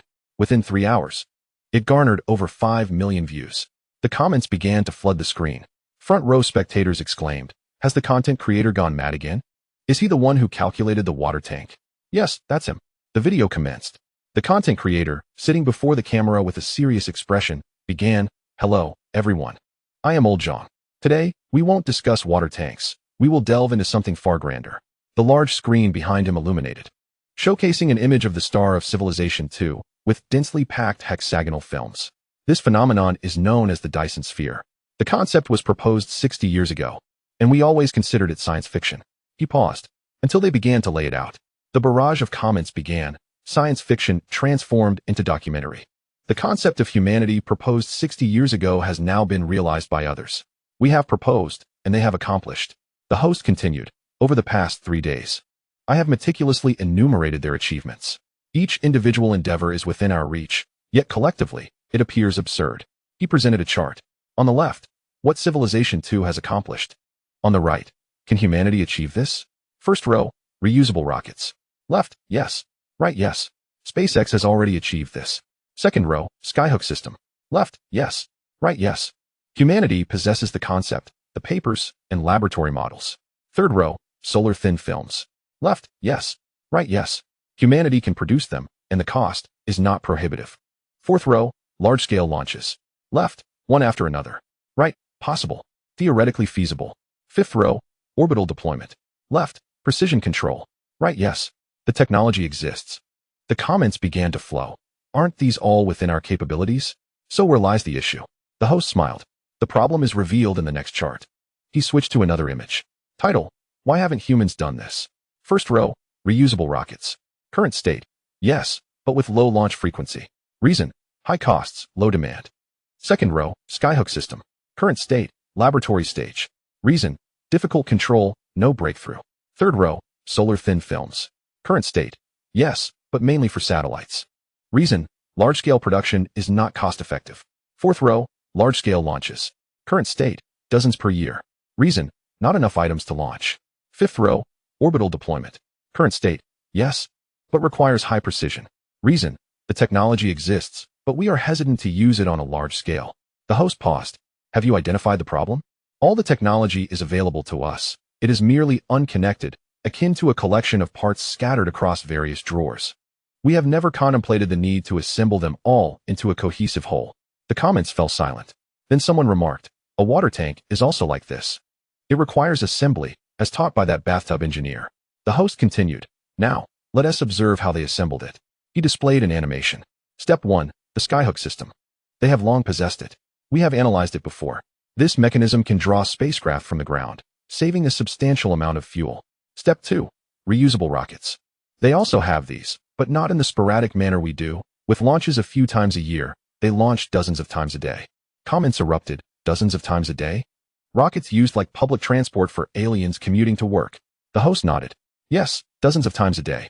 The skyhook reduces launch costs, and rocket recovery diminishes the expense of each individual flight.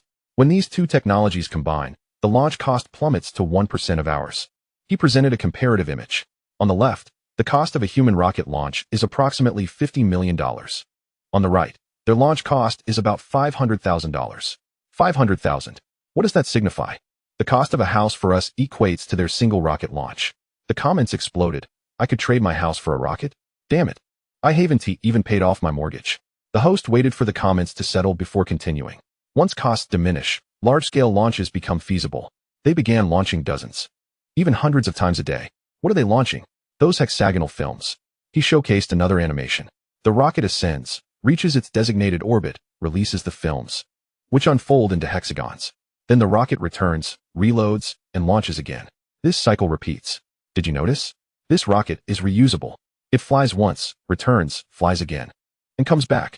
Dozens of flights a day, thousands of flights a year. Let us calculate.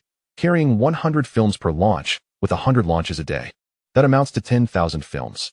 Across 365 days, that totals 365,000 films. In 3 years, that results in 10 million films. In 10 years, 30 million films. He paused. 30 million hexagons cover 1,000th of the sun's surface. That's sufficient. The comments began to flow again. Wow. Accumulation leads to abundance. Ants moving bricks. Isn't this just moving bricks? Aliens are moving bricks too.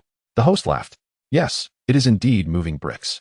However, their bricks are meticulously placed beside the sun. He displayed an image. Those hexagons began with a few hundred, then thousands, and eventually tens of thousands. On the timeline, they gradually increased. In 3 years, they achieved this scale. And what about us? We calculated that we needed to launch tens of thousands of rockets, then concluded it was impossible. They calculated the same and decided to proceed. Thus, they launched. The comments fell silent for a few seconds. Then someone remarked, "This is the disparity. We halted after our calculations. They commenced after theirs. They dared to calculate and to act." The host switched to another image. Title: The Greatest Impossibility, Orbital Maintenance. The sun exerts gravitational pull. The films in orbit are subject to various disturbances: solar wind, radiation pressure, micrometeoroids, orbital drift. Without maintenance, they will quickly become disordered. Humanity's proposed solution: each film equipped with thrusters for real-time adjustments. However, this incurs exorbitant costs, as thrusters require fuel. Fuel necessitates launches, and launches entail expenses. What is their solution? He displayed a schematic. Those hexagons are not isolated. They are interconnected by fine lines, forming a colossal net. They are tied together, mutually pulling and supporting one another. If one drifts, the others pull it back. There is no need for each to possess thrusters. Only the edges require them. Comments. Again, hexagons and a grid. Are you the bathtub engineer? This design concept is identical. The host nodded. Yes, it mirrors the idea of that tank of water. It employs the simplest method to resolve the most challenging issue. He paused. Have we considered this solution? We have. It exists in literature. Yet, no one dares to employ it, deeming it too rudimentary and unreliable. They viewed it as reliable and utilized it. He displayed the final comprehensive image. Those hexagons densely populated, laid beside the sun, intricately connected by fine lines, resembling a massive spider's web. So, how did they accomplish this? He paused momentarily. The answer: they employed technology we also possess, solutions we have contemplated but hesitated to apply. A launch frequency of dozens per day, 3 years, and a net. There was no black technology, no exotic materials, no warp drives. Only one element we lack: audacity. The comments erupted. Audacity. Haha. Indeed, it is audacity. What we are deficient in is this courage to dream and to act. They dared. The host concluded. Someone asked me how I felt after completing these calculations. He paused for a moment. Initially, I thought despair, for we possess all the technology, yet we lack the courage to act. But upon reflection, perhaps despair is unwarranted. For for they have demonstrated that this path is viable, utilizing technology we also possess. The remaining question is whether we dare to pursue it. Dare we? He smiled. I do not know. In any case, I am preparing to study rocket engineering next month. The comments flooded in. Haha. The host is changing careers. I will join you. Let us form a group to study rockets and build a sun. The video concluded. Views exceeded 20 million in 3 days. A pinned comment read, they utilized our technology to fulfill dreams we dared not pursue, then proclaimed to the world, look, this is no mere dream. Likes, 370,000. Chapter 24. Overnight that night, humanity collectively suffered from insomnia. This is no exaggeration. It is a genuine struggle to sleep. In Beijing, a man in a residential complex sat up in bed at 3 in the morning. His wife, in a daze, asked, what's wrong? I can't sleep. Are you still watching that Dyson cloud? Yes. She fell silent for a moment. I've been watching for 3 years.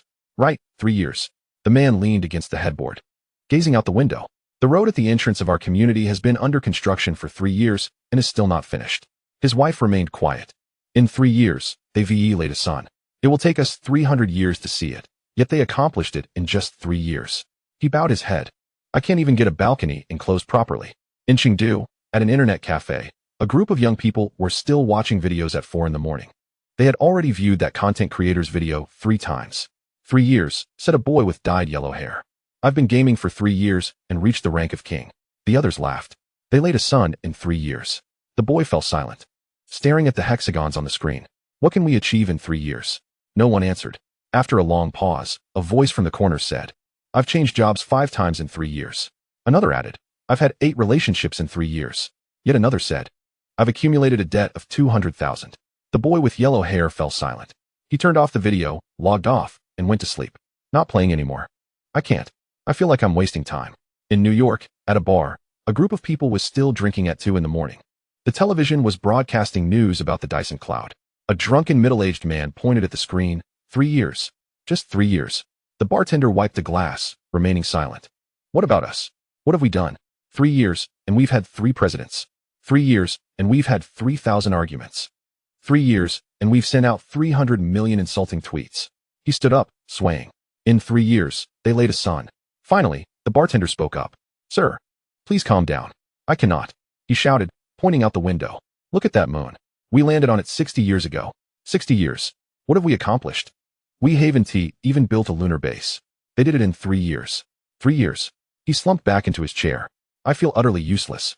The bartender poured him a glass of water. You are not alone. In London, in an apartment, a science fiction writer sat at his computer, staring at his recently finished work titled The Sun Encircled. It detailed how humanity spent 500 years constructing a Dyson sphere. He gazed at it for a long time before hitting the delete key. The entire manuscript, 500,000 words, vanished. He stood up and walked to the window, looking at the night sky. In that direction, there was a star, those hexagons. 3 years. In his world, humanity took 500 years. In reality, some accomplished it in 3 years. Suddenly, he laughed. Not a bitter laugh, but one of realization about what he was truly writing. He returned to his computer, opened a new document, and typed one line. True science fiction is written from reality. Then he shut down the computer and went to sleep. In Tokyo, at an izakaya, several office workers were drinking and discussing the Dyson cloud. 3 years, one said. I've been at this company for 3 years, and I'm still just a section chief. The person next to him laughed. They achieved a level 15 civilization in 3 years. The section chief fell silent, sipping his drink. I work overtime every day. Every day? For 3 years, I've worked overtime. And what now? I'm still working overtime. He set down his glass. Where did all my extra work go? No one answered. The boss, polishing a glass nearby, suddenly spoke up. I've been running this shop for 30 years. Several people turned to him. 30 years. I wake up at 4 in the morning and close at midnight. 30 years, day in and day out. He paused. And what now? He smiled. I'm still polishing glasses. The group fell silent. That Dyson cloud. Look, they finished in 3 years. I've spent 30 years just polishing glasses. He shook his head. But I don't regret it. Why? Because if I don't polish the glasses, who will? The others looked at him, unsure of what to say. The boss chuckled again. You're all the same. If you don't work overtime, who will? They have their sons. And we have our glasses. He raised his glass. Cheers. The others lifted their glasses as well. Cheers. In Sydney, by the beach, a young girl sat on the sand, gazing at the night sky. Her boyfriend sat beside her. Still watching? Yes. What have you seen? The girl fell silent for a moment. I see how useless we are. Her boyfriend didn't respond.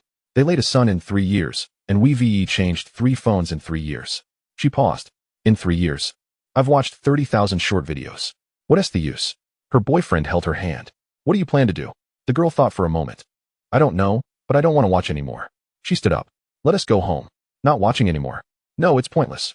We need to do something useful. What constitutes a useful thing? The girl shook her head. I don't know, but we'll figure it out as we go. Hand in hand, they walked back, with the starry sky behind them, those hexagons still there.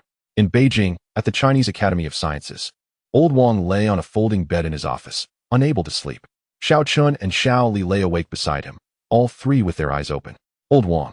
Xiao Chun said softly. 3 years. What about us? Old Wang remained silent. Their project had taken 5 years and still bore no fruit. He remembered when he was younger, thinking 5 years was a long time, enough to accomplish much. Now he knew 5 years could be very short. Short enough that one might accomplish nothing at all. Meanwhile, some had laid a son in 3 years. He sat up. Can't sleep? No, me neither. The 3 of them sat up, looking out the window. Dawn was approaching. Old Wang suddenly said, I have an idea. Xiao Chun and Xiao Li looked at him. Can we expedite our project? How do we speed it up? Old Wang pondered. I don't know, but we can try. He stood up. If they can finish in 3 years, what's wrong with us taking 5? If 5 years isn't enough, then we can take 10. If 10 isn't enough, then we can take 20. As long as we dare to try. Xiao Chun and Xiao Li exchanged glances, then stood up. Let us do it. The 3 of them stood by the window. Outside, the sun was just rising, that direction, that star, those hexagons still present, laid out 300 years ago. Completed in 3 years. Now they could see it. Old Wang softly uttered a phrase. They are not geniuses. They are simply daring. Xiao Chun and Xiao Li remained silent. Yet they understood this statement would linger in their hearts for a long time. In San Francisco, at 4 in the morning, Musk sat up in bed. The phone screen glowed. He had read that notification 3 times. Civilization level 2 Dyson Cloud. Completed in 3 years. 3 years. He leaned against the headboard, staring at those words for a long time. His phone lit up again with a Twitter notification. Zuckerberg had tweeted. He opened it. Zuckerberg, 3 years. They took 3 years. The first reply read, Zuck, are you sleepless too? Musk didn't smile. He opened his Twitter and began typing. Musk, 3 years. After posting, the comments section exploded in 3 seconds. Musk is sleepless too.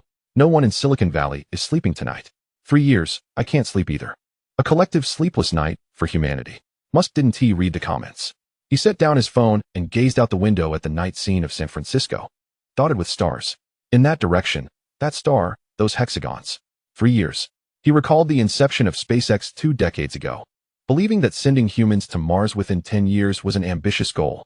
Now, 20 years have passed, and the journey is still underway. Others have achieved in 3 years what we have not dared to accomplish in 20. A sudden smile crossed his face as he picked up his phone once more. Musk remarked, they have accomplished in 3 years what we have hesitated to do in 2 decades. The comments section erupted with activity. Musk engaged in self-reflection. It was a rare moment of vulnerability for Iron Man. This was not merely a breakdown. It was a confrontation with reality. They have acted, while we remain talkative. An hour later, Zuckerberg posted again. I calculated. From their initial launch to completion, it took 3 years. During these 3 years, how many rockets has humanity launched? Fewer than 500. How many have they launched? At least 100,000. The comments section buzzed. 100,000 times? That equates to 100 launches per day, translating to 100,000 over 3 years. Rockets are being used like public transportation. Even Zuck is losing sleep tonight. No one in Silicon Valley is resting.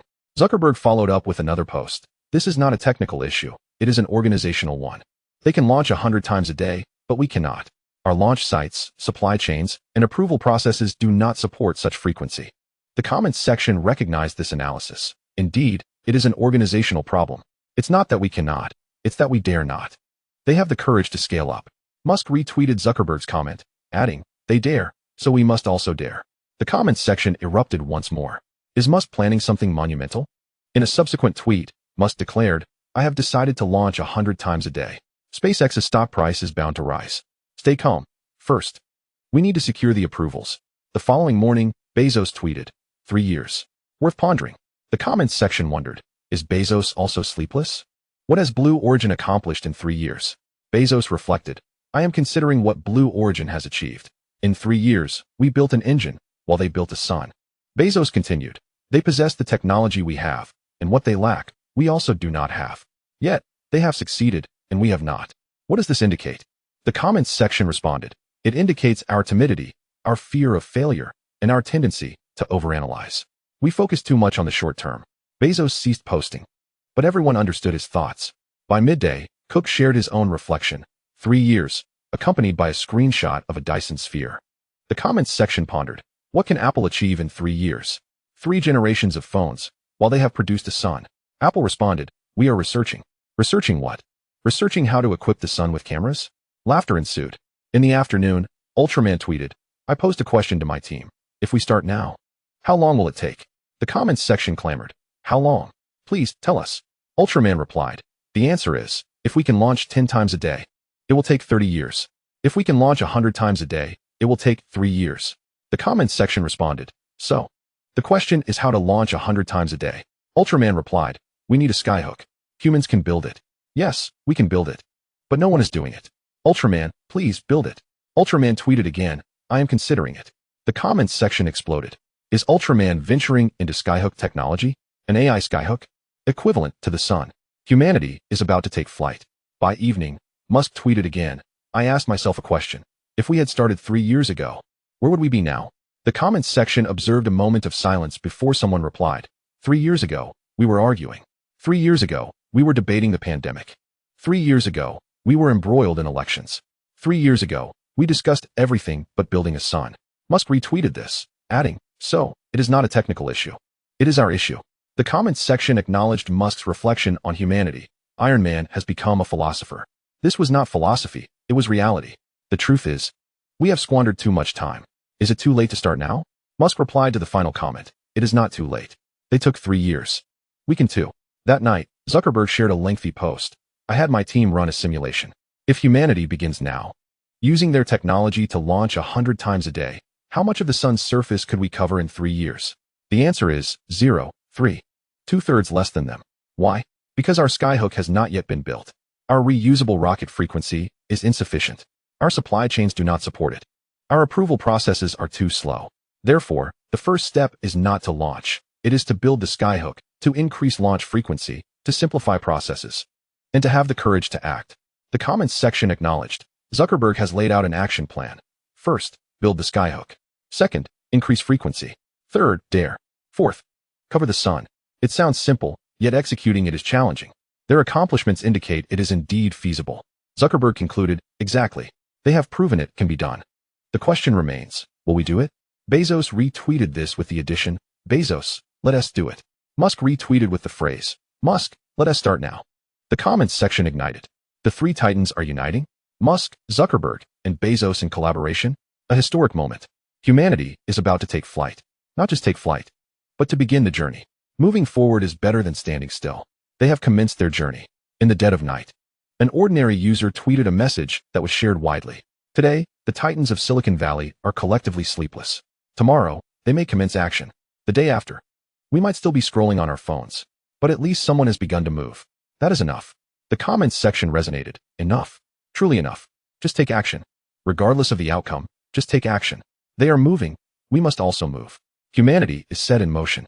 That tweet was retweeted by Musk with a single word added. Musk, agreed. The accompanying image was a hexagon. Chapter 25, Analysis Beijing. In a suburban courtyard. There is no sign at the entrance. Security personnel are doubled compared to usual. 7 individuals sit in the conference room, all over 50, with graying hair. The nameplates on the table read, Energy, Materials, Aerospace, Transport, Orbit, Thermophysics, Systems. No one speaks. A large screen displays a looping animation of a Dyson sphere from Civilization 2. The hexagonal membranes unfold piece by piece. The trajectories of satellites weave a web around the stars. At the head of the table sits Academician's son, 78 years old, with 50 years of experience in energy. Next to him is Academician Chun from Materials, and beside him is Chief Engineer Liu from Aerospace. It is the 7th day. Academician's son finally breaks the silence. Have you all seen those foreign reports? Academician Chin nods. Yes, they are touting audacity. Musk says we lack courage. Zuckerberg cites organizational issues. The Europeans speak of engineering bravery. What is your perspective? Academician Chin pauses for 2 seconds. They are all correct, but they have overlooked one aspect. He stands and approaches the large screen, pointing at the satellites in motion. Observe this. The satellites fly out, deploy the membranes, and then return. They launch 100 times a day, totaling over 30,000 launches a year, leading to 100,000 in 3 years. He pauses. The question is, what do they bring back when they return? The conference room falls silent. The membranes are empty and light, making the outward journey easy. But what of the return? An empty load?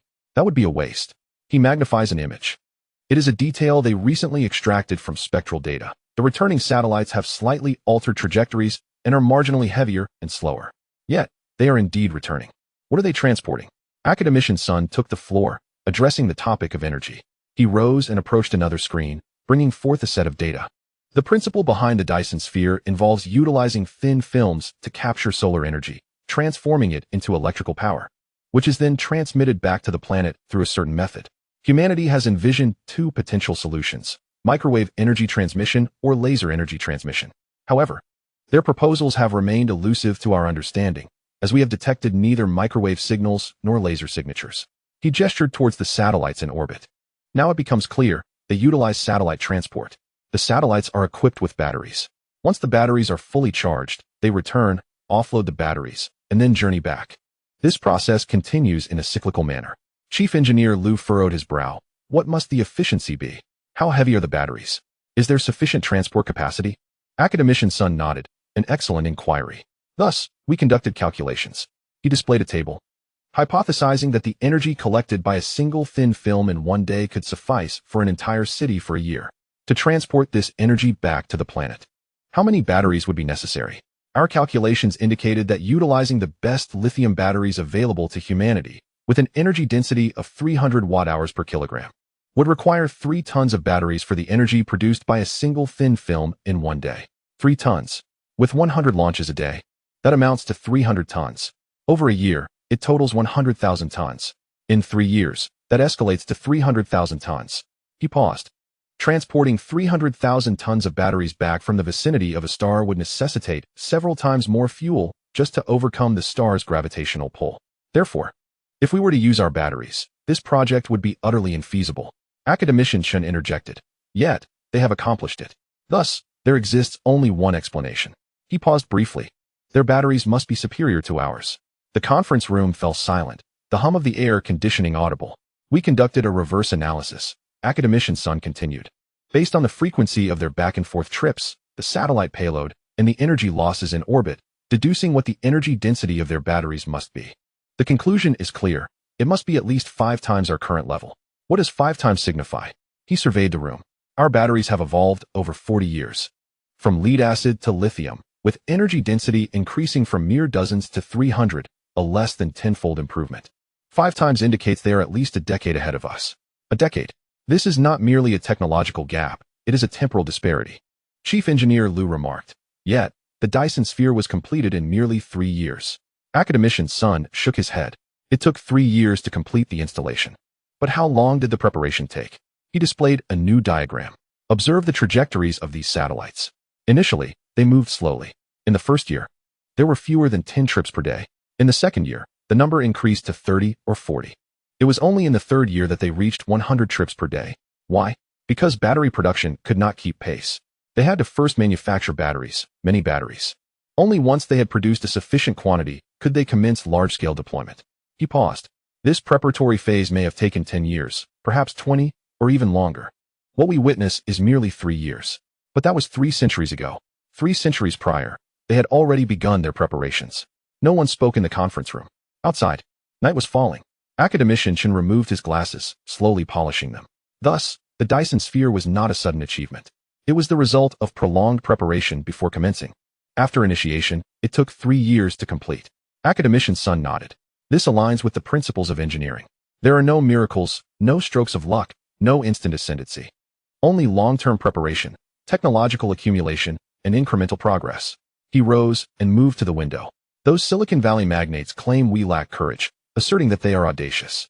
Yet, courage is not something that develops overnight. It is cultivated through preparation.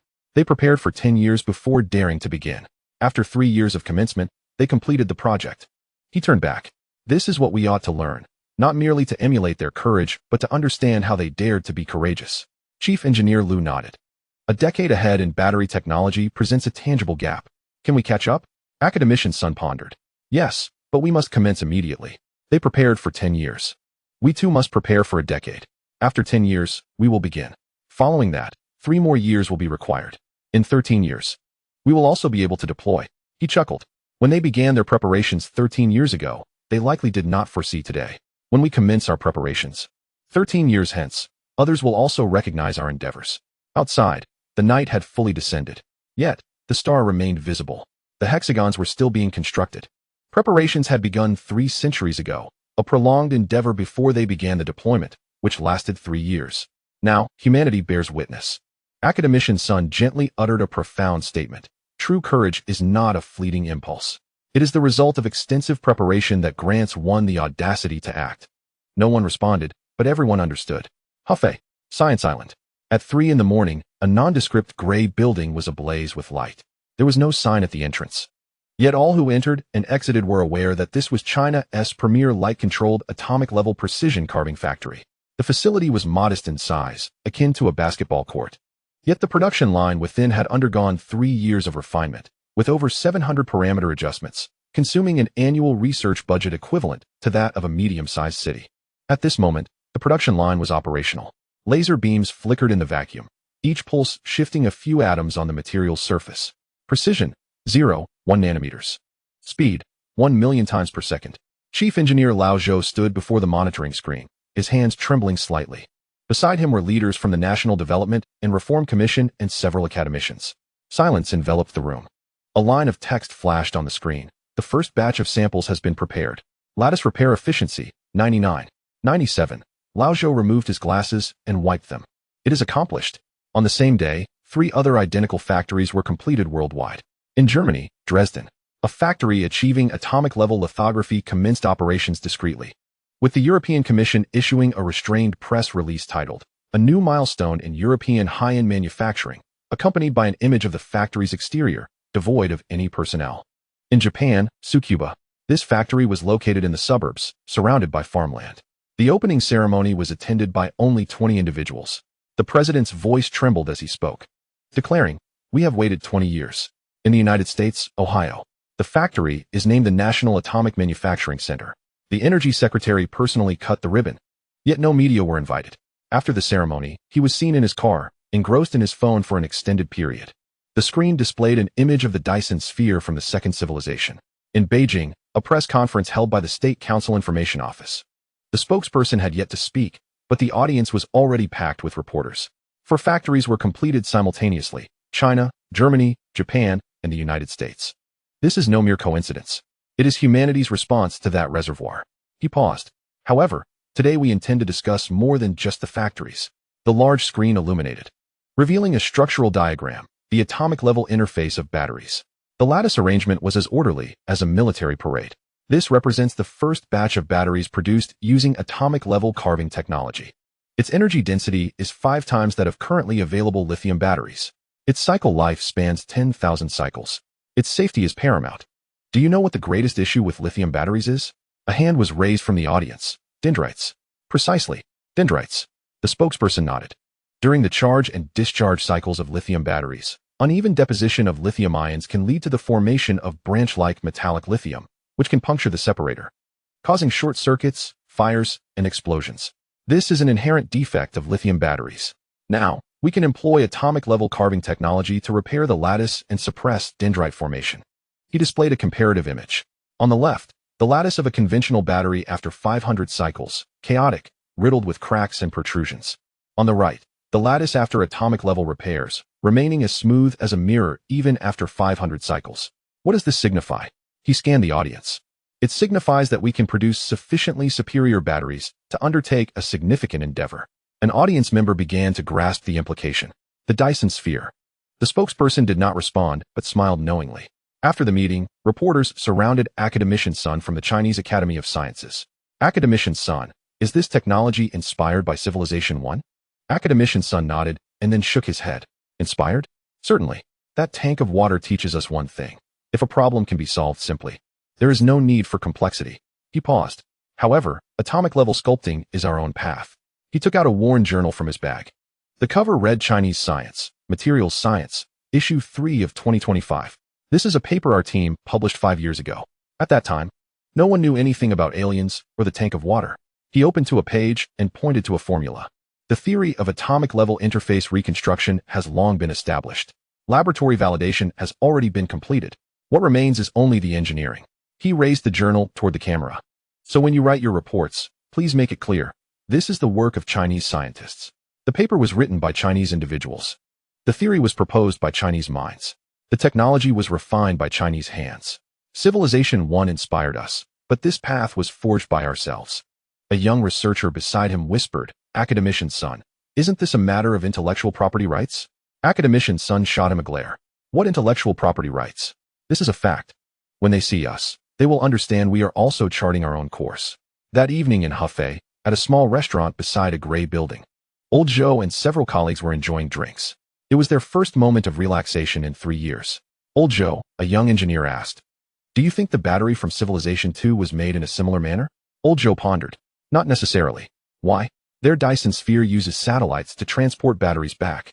The batteries require repeated flights, usage, and recharging, which imposes much higher lattice requirements than ours."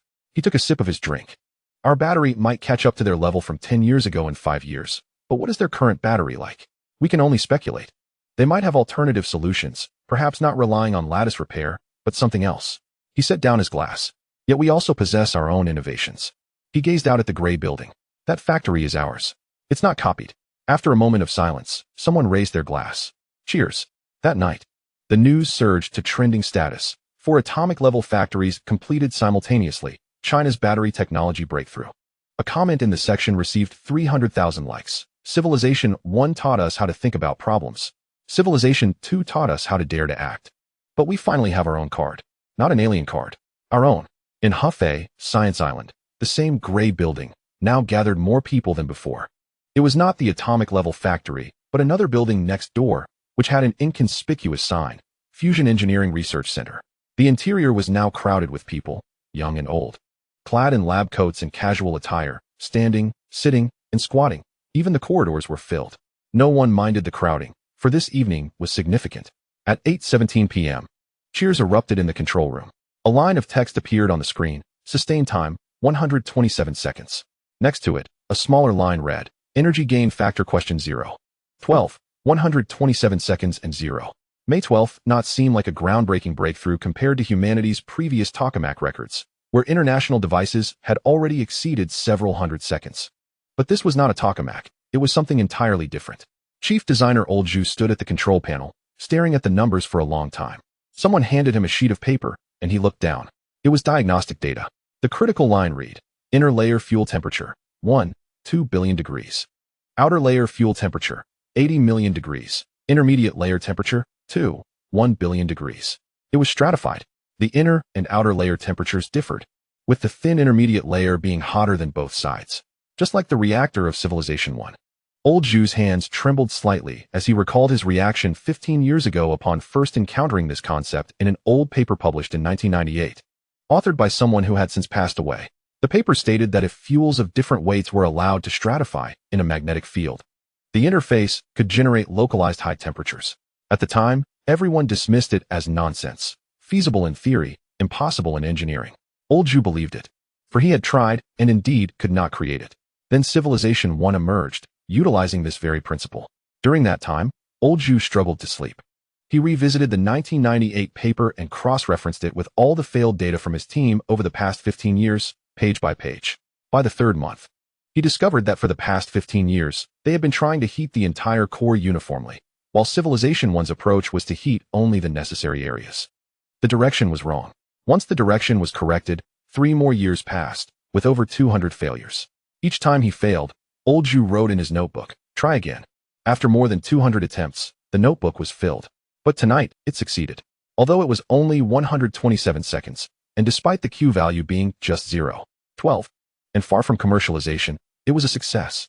At 8:30 p.m., a celebration was held in the adjoining cafeteria. No leaders were invited, no media, only the researchers themselves. Retired veterans were called back, and fresh recruits were also brought in. The cafeteria was arranged with dozens of round tables, each with a plate of peanuts and several bottles of liquor. Old Zhu stood at the front, microphone in hand, struggling to find words. Someone in the audience urged, "Old Zhu, say a few words."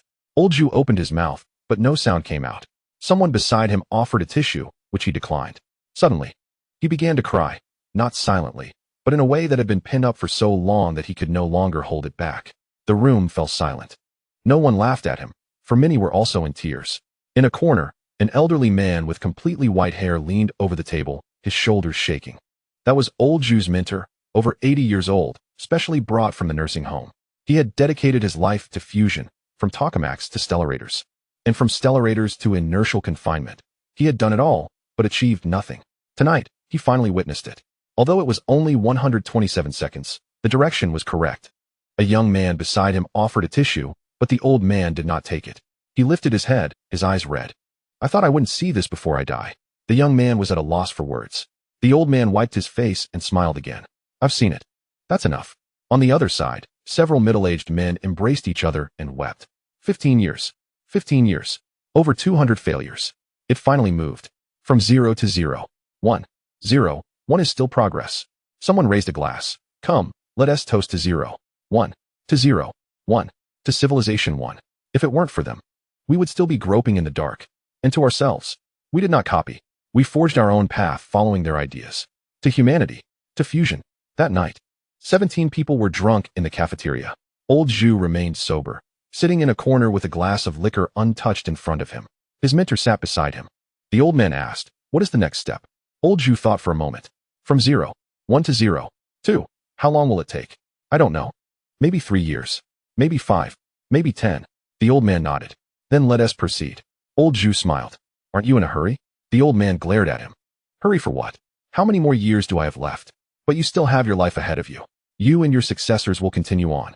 Just keep moving forward. Old Zhu remained silent. He lifted the glass of wine and toasted to his mentor, then downed it in one go. Outside the window, that star remained in its place, and the hexagons continued to unfold, preparations that began 3 centuries ago. After much time, they finally commenced, taking 3 years to lay it all out. Old Zhu gazed in that direction, suddenly recalling a thought. Will there be someone 300 years hence who observes the actions they are undertaking now? Perhaps not. Perhaps 127 seconds is too brief, too trivial to attract attention. But that is inconsequential. They are moving forward. Whether someone is watching or not matters little. What matters is that they are in motion. He rose and departed, heading home. The mentor looked up and asked, will you come again tomorrow? I will, he replied. That's good. Chapter 26 Beijing, Miyun. In the control room of the radio telescope array, the lights burned throughout the night. Old Wang had lost count of how many sleepless nights he had endured. Since the emergence of that Dyson sphere, the entire world had turned its gaze upon Civilization 2. While Civilization 1 had grown rather quiet, only their small team continued to methodically gather data. At 3 in the morning, Xiaoqin suddenly called out, Old Wang, come look. Old Wang approached with his coffee. The screen displayed an image near the space station of Civilization 1. It was not new. It was archived data from 3 days prior. Yet something felt amiss. The instruments, usually at rest, were in motion. Xiaoqin zoomed in on the image. Next to the space station, there was an additional area, densely packed with devices, arranged with precision. Are those atomic clocks? Old Wang furrowed his brow. Not just one. There are dozens, arrayed like a meticulous measurement system. There were also figures moving about, clad in suits resembling spacesuits, carrying paper-like objects as they traversed 400 light-years, recording something. What experiment are they conducting? Xiaoqin did not respond. He switched the view to another angle. There was a model, large and floating beside the space station, resembling a 3-dimensional coordinate system.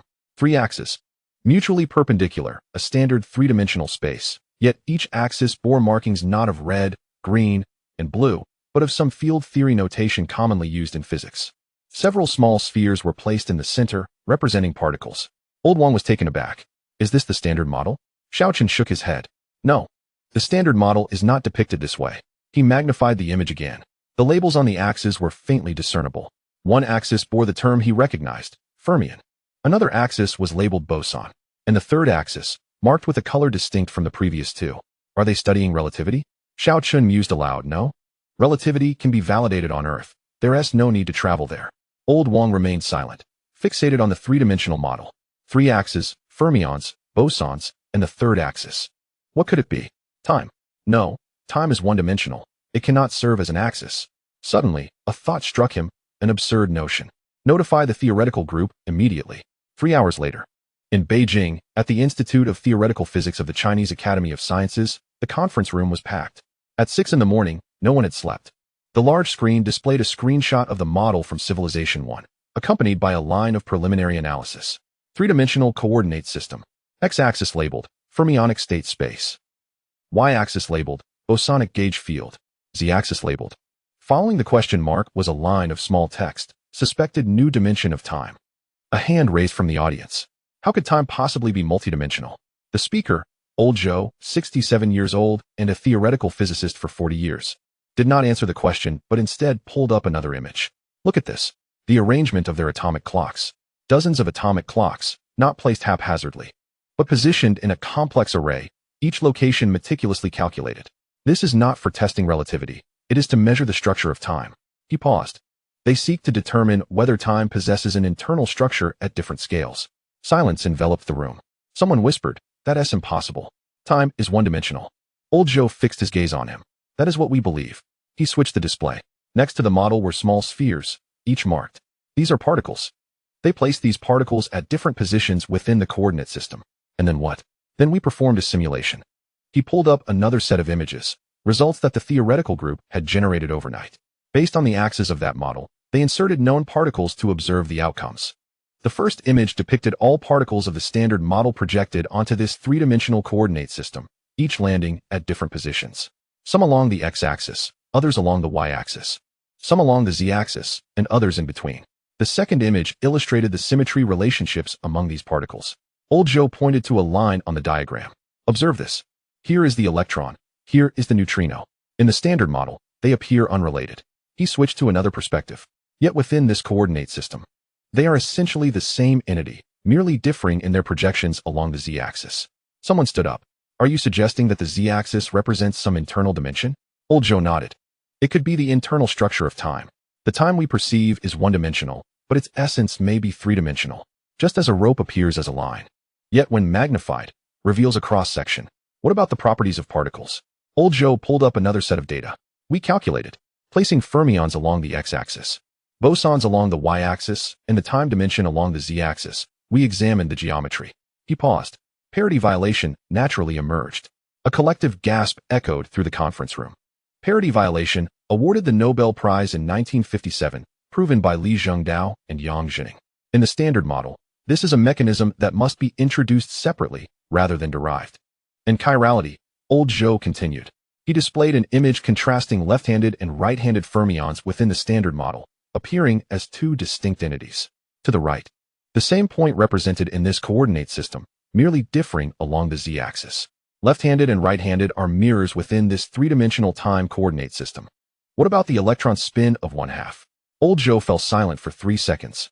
That is the eigenvalue of this coordinate system. He displayed a formula-laden diagram, dense with derivations. Someone recognized it as the results calculated by the theoretical group overnight. Look at this. If time is three-dimensional, then the spin of 1/2 is a necessary outcome of the three-dimensional rotation group. It requires no additional assumptions, nor does it need to be forcibly inserted into the Dirac equation. It will emerge naturally. He paused. The room fell completely silent.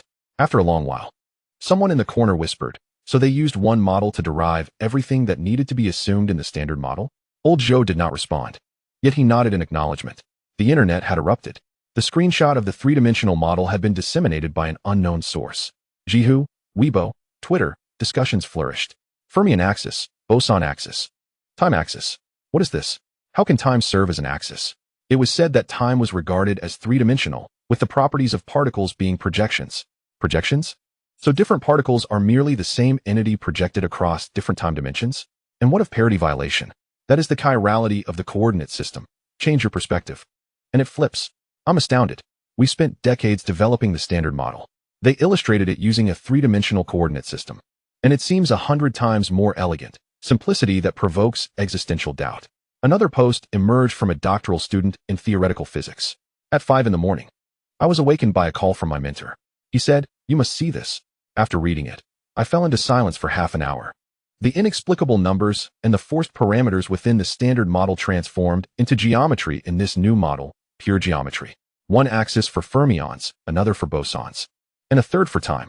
As these three axes rotated, all particles emerged. Chirality manifested. Parity violation appeared. Spin half emerged. Even the 3 generations of particles might be a consequence of a periodic structure inherent in this coordinate system. Newton once stated, "I do not make hypotheses." We have proposed countless hypotheses, yet they have not. The most upvoted comment in the discussion section read, "This is Newtonian brute force." It is not brute force in a technical sense, but rather in a conceptual sense, the kind where you have pondered a problem for an extended period, complicating it, only for someone to stroll by and articulate the essence in a single phrase, revealing its simplicity, which you had failed to conceive. In Huffay, at the Science Island, old Joe stood by the window, gazing outside as dawn broke. The streetlights next to the gray building extinguished one by one. He still held the printed screenshot of the model of Civilization 1, 3 axes, fermions, bosons, and time. He recalled a remark made by his mentor 40 years ago when he first entered the field. In the end, physics is all geometry. At that time, he was skeptical, dismissing it as mere rhetoric. Now he believed it wholeheartedly. Outside the window, that star remained in place. That model persisted. Those clad in spacesuits continued to move back and forth, clutching paper records. Suddenly, he smiled, not a bitter smile, but one that conveyed the realization that they too had traversed this journey. He turned and walked back to the conference room, where a multitude was engaged in heated debates regarding 3-dimensional time, the coordinate system, and those spheres. He chose not to participate, merely standing at the doorway for a moment before softly uttering a phrase that went unheard by all but himself. "Thank you." In Princeton, at the Institute for Advanced Study, Professor Frank was jolted from his slumber by a phone call at 4 in the morning. At 81, having received a Nobel Prize and authored hundreds of papers while mentoring numerous leading physicists, there was little that could rouse him from his bed. Yet tonight, he leapt up. On the other end of the line was one of his students now working at CERN, his voice trembling. "Professor, check your email." Upon opening his inbox, he found an attachment containing a series of images, the 3-dimensional model of Civilization 1, fermion axis, boson axis, and the third axis, time. He stared for 3 minutes before calling back. "Is this real? The data has been verified 7 times. It is not fabricated." He remained silent for an extended period. "I will book a flight immediately." In Geneva, the control room at CERN was packed. Typically, only a few staff members would be present at this hour. Yet at least 50 had gathered. Some had rushed in from home, others had driven over from neighboring France, and some had not slept at all. The model was displayed on the large screen alongside initial analyses. "What does the third axis signify?" someone inquired. "We don't know. We speculate it may represent the internal dimension of time." "The internal dimension of time?" "Yes. Akin to a rope that appears one-dimensional yet possesses a cross-section on a microscopic level." "And the particles?" "The particles are projections." "What kind of projections?" "Fermion axis, boson axis, internal time axis." The coordinates along these 3 axes determine the properties of the particles. Silence ensued. Someone whispered, "What about the standard model?" Another responded, "The standard model is merely an approximation of this projection." No one spoke further. After a considerable time, the director of the experimental department finally spoke. "We need to design an experiment to validate this model. If it is indeed true." He left the sentence unfinished. Yet everyone comprehended the implications. If it were true, physics would need to be rewritten. In Beijing, at the Institute of Theoretical Physics, old Joe had not returned home for 2 days. A folding bed had been set up in his office, though he had not slept in it. His desk was cluttered with calculation papers, each one a derivation of that 3-dimensional model. Beside him sat his 87-year-old mentor, who had been brought in via wheelchair. The old man fixed his gaze upon the calculation papers, his eyes sparkling. "You derived the fermion axis?" "We did. It can yield all known fermion mass relations." "What about the boson axis?" "It can derive the symmetry of gauge fields." "And the time axis?" Old Joe paused. "It can yield spin, parity violation, and chirality." The old man remained silent for a long time before breaking into a smile, not one of mere satisfaction, but of profound realization. "I contemplated this in my youth." Old Joe was taken aback. "Contemplated what?" The old man pointed to the diagram. "I pondered the possibility of an internal structure to time. I considered particles might be projections. I speculated the standard model could be an approximation." He hesitated, reflecting on 60 years of thought without resolution. He turned his gaze to the star outside the window. "They have managed to uncover it."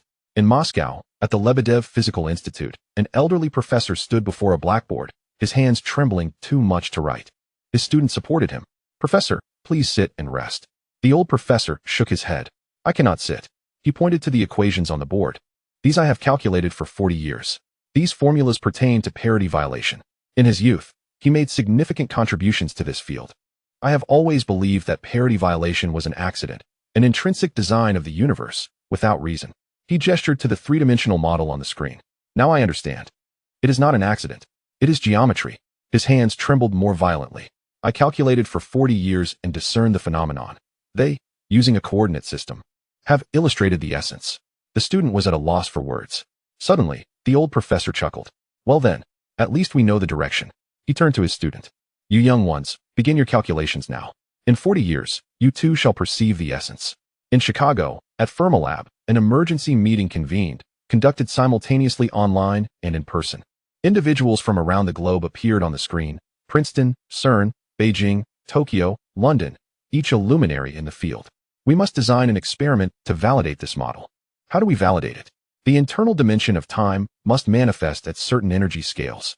What predictions do we have? There are a few. First, the probabilities of certain rare decays may deviate from standard model predictions.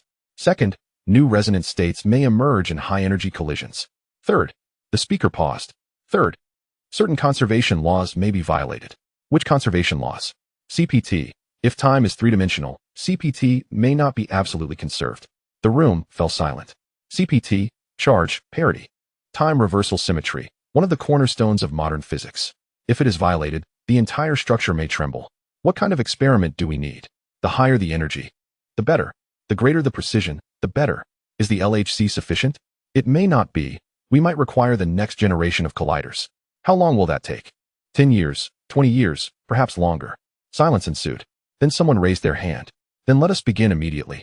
In California, at Stanford, a young graduate student was scrolling through his phone in his dormitory. He encountered the model, the analyses, and the discussions.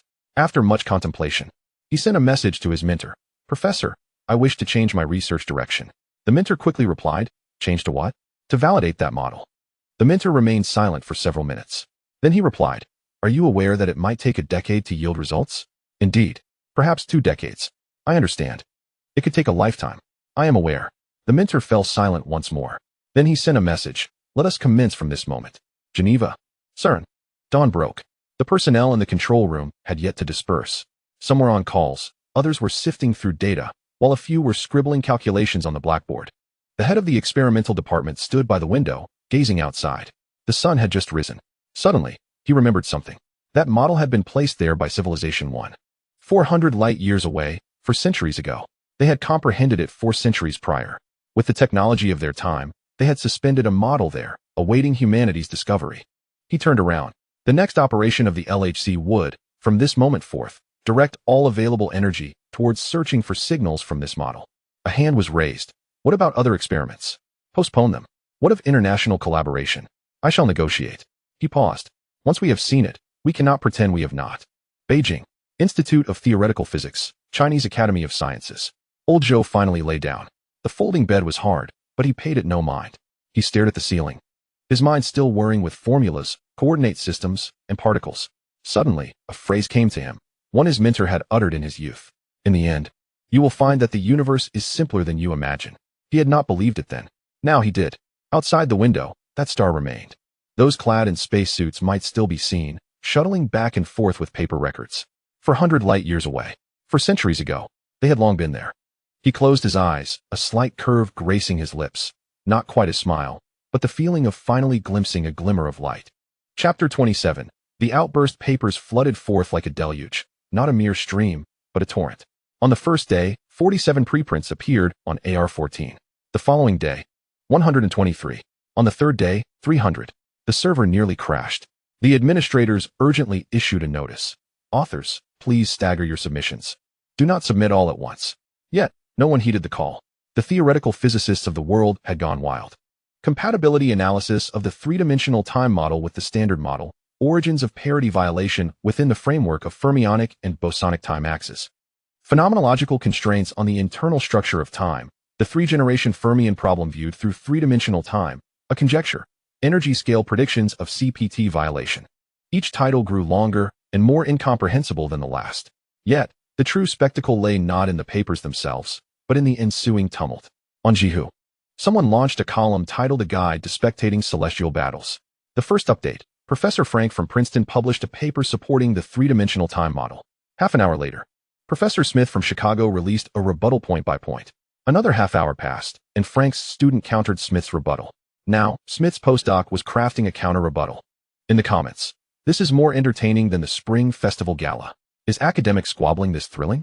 I suggest renaming it the Fermionic Bosonic Time Axis Squabble Model.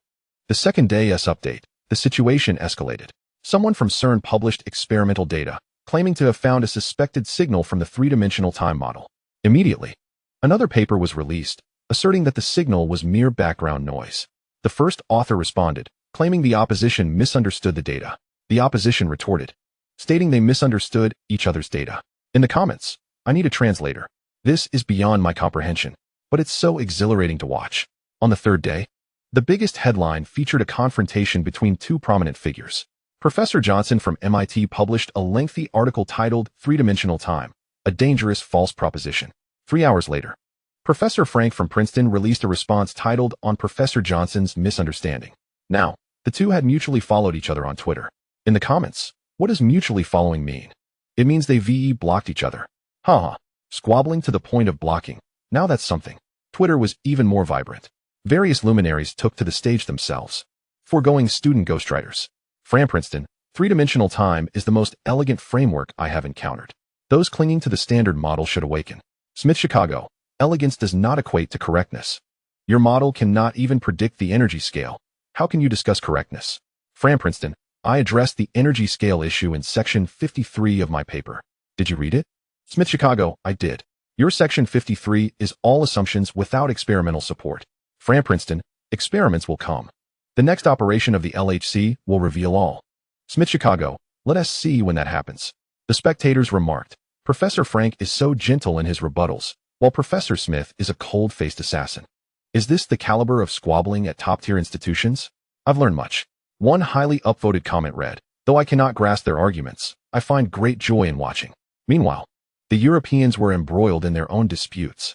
A portion of CERN's internal mailing list was leaked, containing the following exchanges. That signal is undeniably genuine. It is absolutely noise. Your data processing is flawed. Your data interpretation is erroneous. Should we rerun the tests? Run what? It's a waste of time. Then what shall we do? I do not know.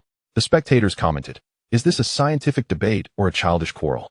Yet, even childish quarrels lack this level of sophistication. What good is sophistication if no results emerge? On the ordinary person's side, confusion reigned. On Weibo, the trending topic was the three-dimensional time model. Clicking in, the first post was a query from a regular user. Can someone explain in one sentence what this model means? In the comments, no, I cannot.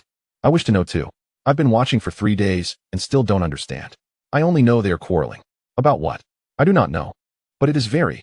On Godhood, someone posed the question, can anyone explain the three-dimensional time model in simple terms?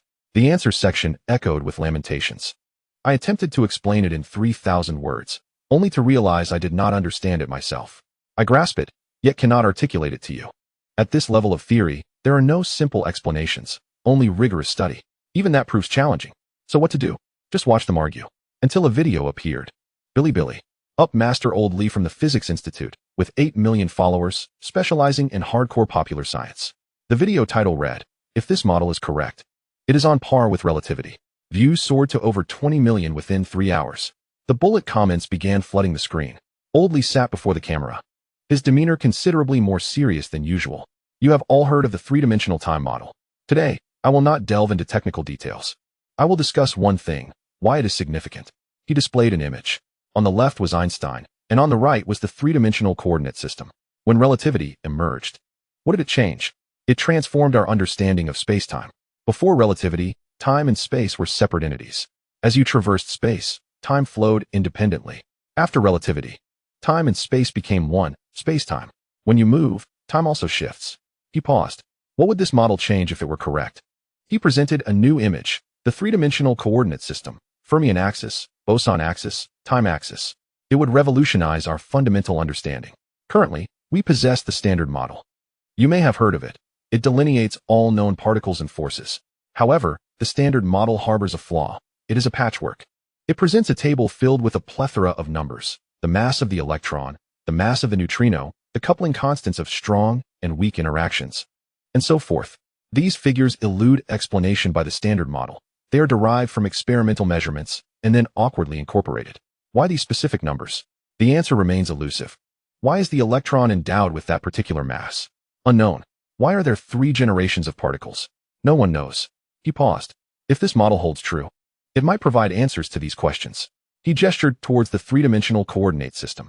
Within this framework, the properties of particles are not arbitrary. They are dictated by geometry. One axis represents fermions, another bosons, and a third time.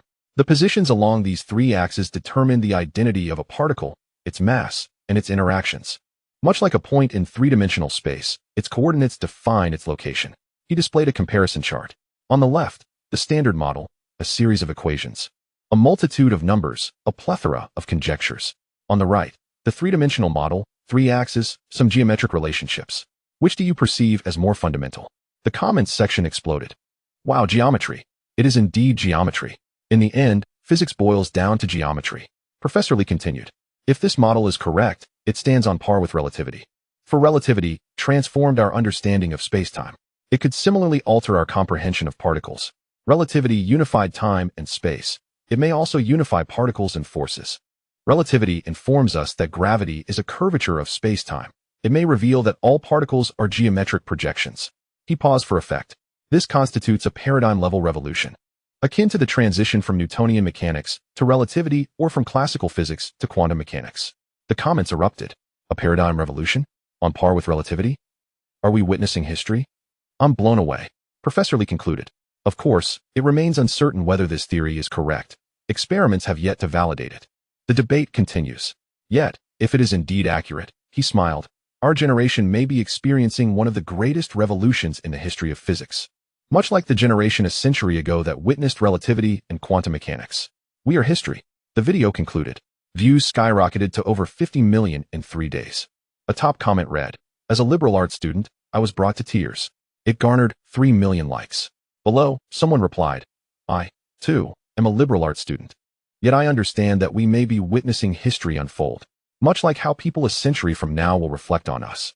They may say, there was a group of individuals who discovered something extraordinary. We are that group. Though we may not fully comprehend it, we are witnessing it. Following that video, the debates raged on. However, the perspective of the general public shifted. Previously, they watched for entertainment. Now, they observed history. Someone posted a message that was shared 1 million times. A century from now, someone will pen the history of physics. They will write about this year and say, in the midst of fierce debate, humanity finally glimpsed the deeper secrets of the universe. We are those debaters. Though we do not participate in the argument, we are witnessing their discourse.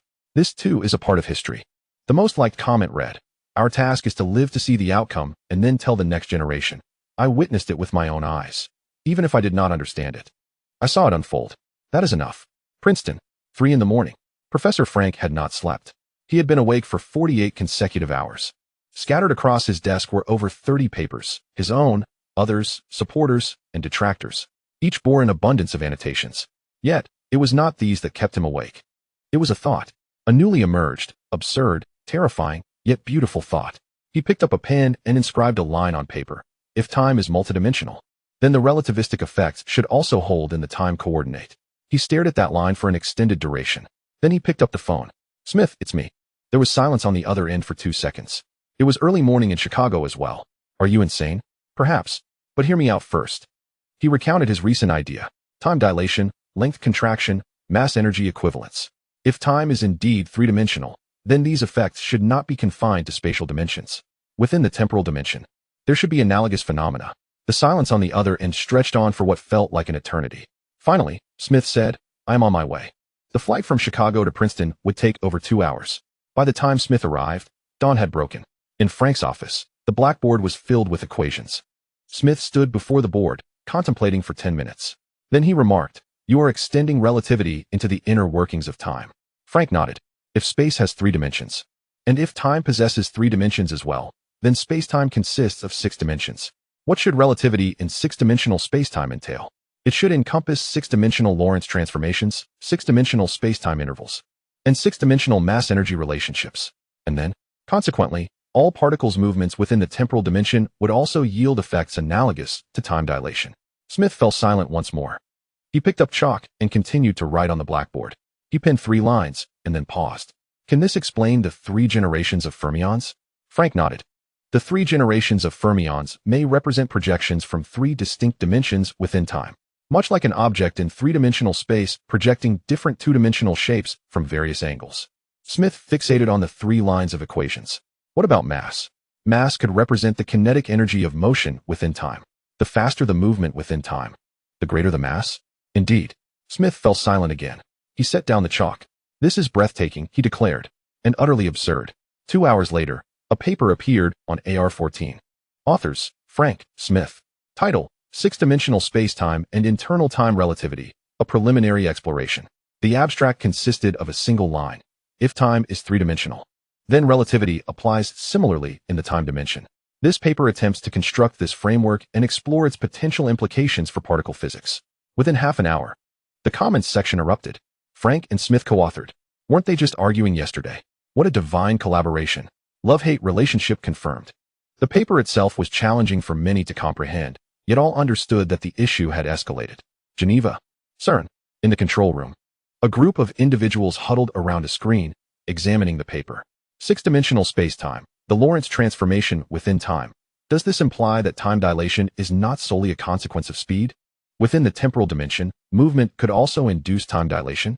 To be precise, it is time dilation within time. How does one define this? Uncertain. How can it be measured? Unknown. How can it be validated? Unknown. So, why are we excited about this? Silence. Then someone quietly remarked, because it is too beautiful. Another concurred, just like general relativity. When Einstein wrote down the field equations, no one knew how to verify them. But they were correct. Perhaps this is too. Beijing. Institute of Theoretical Physics. Chinese Academy of Sciences.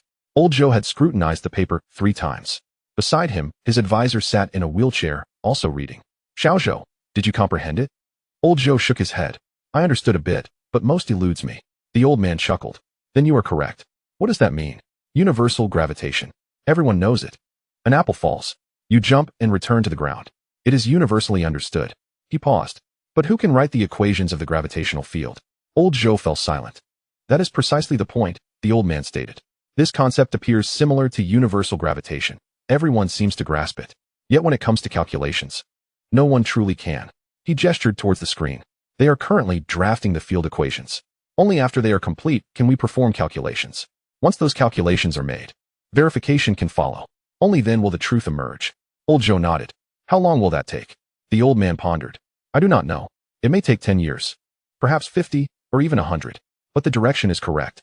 With the right direction, we can progress steadily. On Jihu. The trending topic was replaced with a new entry. How to understand the relativity of time internally. The comments section was filled with lamentations. I just grasped the three-dimensional time model, and now there's a six-dimensional space-time? My brain has already shut down. I propose renaming it Human Intelligence Test Series. As a physics PhD, I spent an entire day and understood merely 2 lines. Which 2 lines? The title and the author. The comments section erupted with laughter. Yet the most upvoted response was from an ordinary netizen.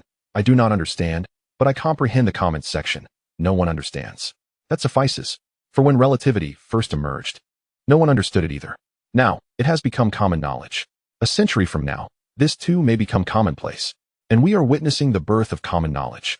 180,000 likes. On Bilibili, Oldly released another video. Title, just figured out three-dimensional time. Now there's a six-dimensional space-time? I tried my best. He sat before the camera, looking fatigued. I endured 3 days, read 17 papers, and consulted 5 professors. The conclusion is, I still do not fully comprehend. The bullet comments flooded in. Ha ha ha, the uploader has succumbed. The collective human brain. Oldly continued. However, I did understand one thing. This matter is akin to universal gravitation. Everyone knows about gravity, an apple falls. But who can write FGMMR? The bullet comments responded, I can. I can too. That essay formula. Not understanding. Oldly nodded. Indeed, anyone can memorize the formula. But why is it this formula? Why is it an inverse square law? Why are gravitational mass and inertial mass equivalent? The underlying principles remain elusive to all. The internal relativity of time conveys a similar sentiment. It appears deceptively simple. Time is multidimensional. Relativity applies. Yet when it comes to calculations, no one truly can. He paused, including those renowned experts who are debating. The bullet comments erupted again, including Frank and Smith. They are also learning. They are also exploring. Oldly nodded. Yes, they too are learning. They may grasp it more swiftly than we do. but they are still in the process of learning.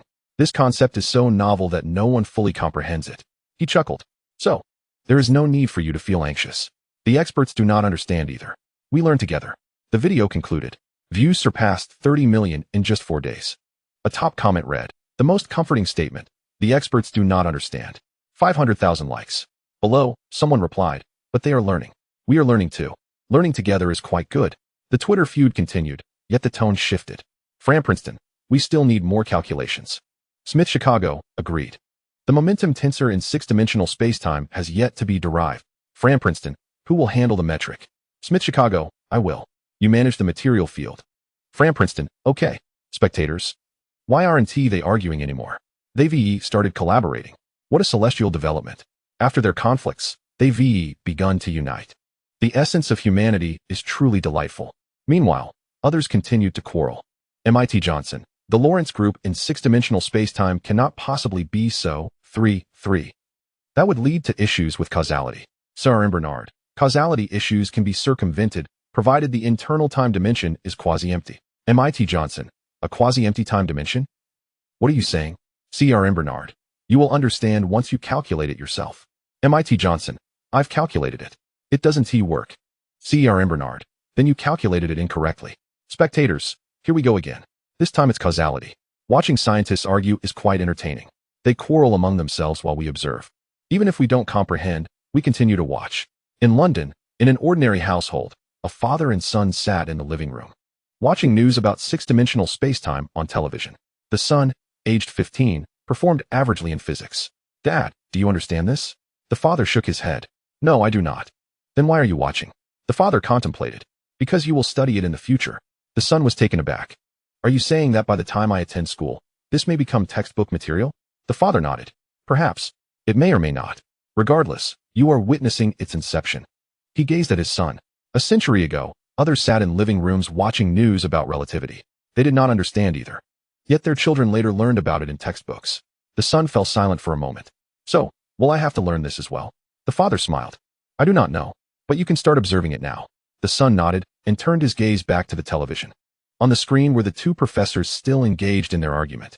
He could not grasp their discourse, yet he understood that this was history. That was sufficient. Chapter 28. I cannot accept on Jihu. Late at night, a question quietly rose to the trending list. Is there anyone like me who has been worrying daily about their thesis becoming obsolete? The questioner remained anonymous. Verified as a PhD student in a physics department at a certain university. It contained only a few lines. I am conducting phenomenological research related to the Standard Model. I have been working on it for 3 years and have 1 year left until graduation. You have all seen the recent news. 3-dimensional time. 6-dimensional spacetime. If those claims are true, what have my 3 years amounted to? Was it all in vain? Each day, I scroll through AR-14. New papers emerge daily. New ideas arise daily. New fears accumulate daily. I dare not sleep, fearing that upon waking, my research topic will be rendered historical. Is anyone else experiencing this? The comments section exploded. Yes, me. Count me in. The same fear. I am working on neutrino physics. If third-generation fermions are projections of time dimensions, does my paper still hold significance? I am focused on symmetry breaking. If parity violation is geometric, can I still graduate with my dissertation? I am engaged in phenomenology. Daily. I question my existence. I am involved in theoretical work. I watch those few individuals argue. If they prevail, I feel joy. If they lose, I feel fear. At least you can understand what they are arguing about. I am in experimental physics. I cannot even comprehend their arguments. Yet I know that if those concepts are true, my experimental data may require reinterpretation. What then? I do not know. What does your advisor say? The advisor states, continue your work. How do you proceed? By persevering. What does persevering entail? Pretending not to notice those news articles. Pretending everything remains normal. Pretending my thesis still possesses significance. Is that useful? No, it is not. Then why continue? For the sake of graduation. This reply garnered 30,000 likes. At 3 in the morning, at MIT, a Chinese exchange student lay on his dormitory bed, staring at the ceiling. His name was Xiao Zhang, a third-year PhD student in physics. His focus was on the fine calculations of electroweak symmetry breaking. He had been working on it for 2.5 years and had 1.5 years until graduation. His phone was illuminated. On the screen was a freshly published paper about the mechanisms of symmetry breaking within six-dimensional spacetime. He read it once, but did not fully comprehend it. However, the part he comprehended caused his heart to skip a beat. The mechanism proposed in that paper bore striking resemblance to half of what he was calculating. Yet it delved deeper, more fundamentally, and felt more genuine. He set his phone down and stared at the ceiling. Recalling the words of his mentor upon his admission to the university, choose a good topic, delve deeply, and graduation will not be an issue. He had chosen the topic of symmetry breaking, as it was one of the core issues of the standard model, stable, reliable, and supported by countless precedents. He had never anticipated that one day this core issue might be uprooted, not merely corrected, but replaced entirely, akin to how the geocentric model was supplanted by the heliocentric model, or how ether was discarded in favor of relativity. He turned over and buried his face in the pillow, muffled sounds escaping him. I am barely in my 20s. He lamented. In Geneva, at Xirang, a young researcher named Anna, an Italian who had completed her PhD 2 years prior, sat before her computer, fixated on her data. She had dedicated 5 years to the search for a rare decay at the LHC, a pursuit that could lead to a Nobel Prize-worthy discovery, if. Now, she scrutinized the data, suddenly uncertain of what she was actually seeking. The rare decays were predicated on predictions from the standard model. If that model were merely an approximate projection, would those predictions still hold true? Did her conditional if retain its validity? Rubbing her eyes, she noticed her colleague, a French postdoc, seated beside her. Can't sleep? She inquired. He nodded. Me neither. He sighed with a rueful smile. My wife says I've lost 3 pounds this week. What do you intend to do? She asked. After a moment of silence, he replied, continue working. Why? She pressed.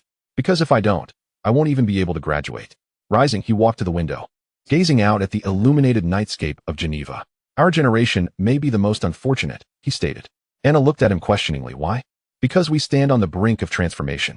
The old theories have yet to collapse, while the new ones have not yet taken shape. Anything we create today might be rendered obsolete tomorrow. He turned around. But we may also be the most fortunate. Fortunate? She echoed.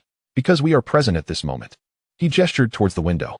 A century ago, others were here too, witnessing the birth of relativity and quantum mechanics. They too were uncertain if their papers would become irrelevant. Yet they persevered. He paused. We can do the same. After a brief silence, Anna returned her focus to the computer, resuming her examination of the data. In Beijing, at a university, several lights still illuminated the physics department dormitory at 2 in the morning. In one room, 3 graduate students sat together. Beer and peanuts spread across the table.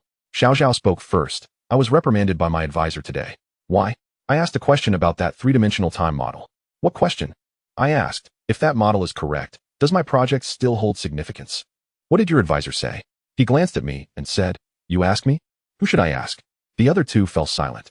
Xiaolu sighed. I did something foolish today as well. What? I printed my thesis and read it 3 times. I realized that if that model is correct, half of my assumptions are invalid. What will you do? I don't know. I might have to rewrite it. When? I don't know. Maybe after they finish arguing. How long will that take? Perhaps a long time. Maybe they'll never stop arguing. The 3 of them fell silent. Xiaoli took a sip of beer. I saw a new paper on AR-14 today. The author is someone I used to admire greatly. He published a lengthy article arguing that the model cannot possibly hold. And then I scrolled down to the comments and discovered another prominent figure had posted a rebuttal. I read that 3 times too and found it compelling. He took another sip. I can no longer discern who is right and who is wrong. Xiao Zhao chuckled wryly. That's just how it is for our generation. He raised his glass. Here's to this uncertain era.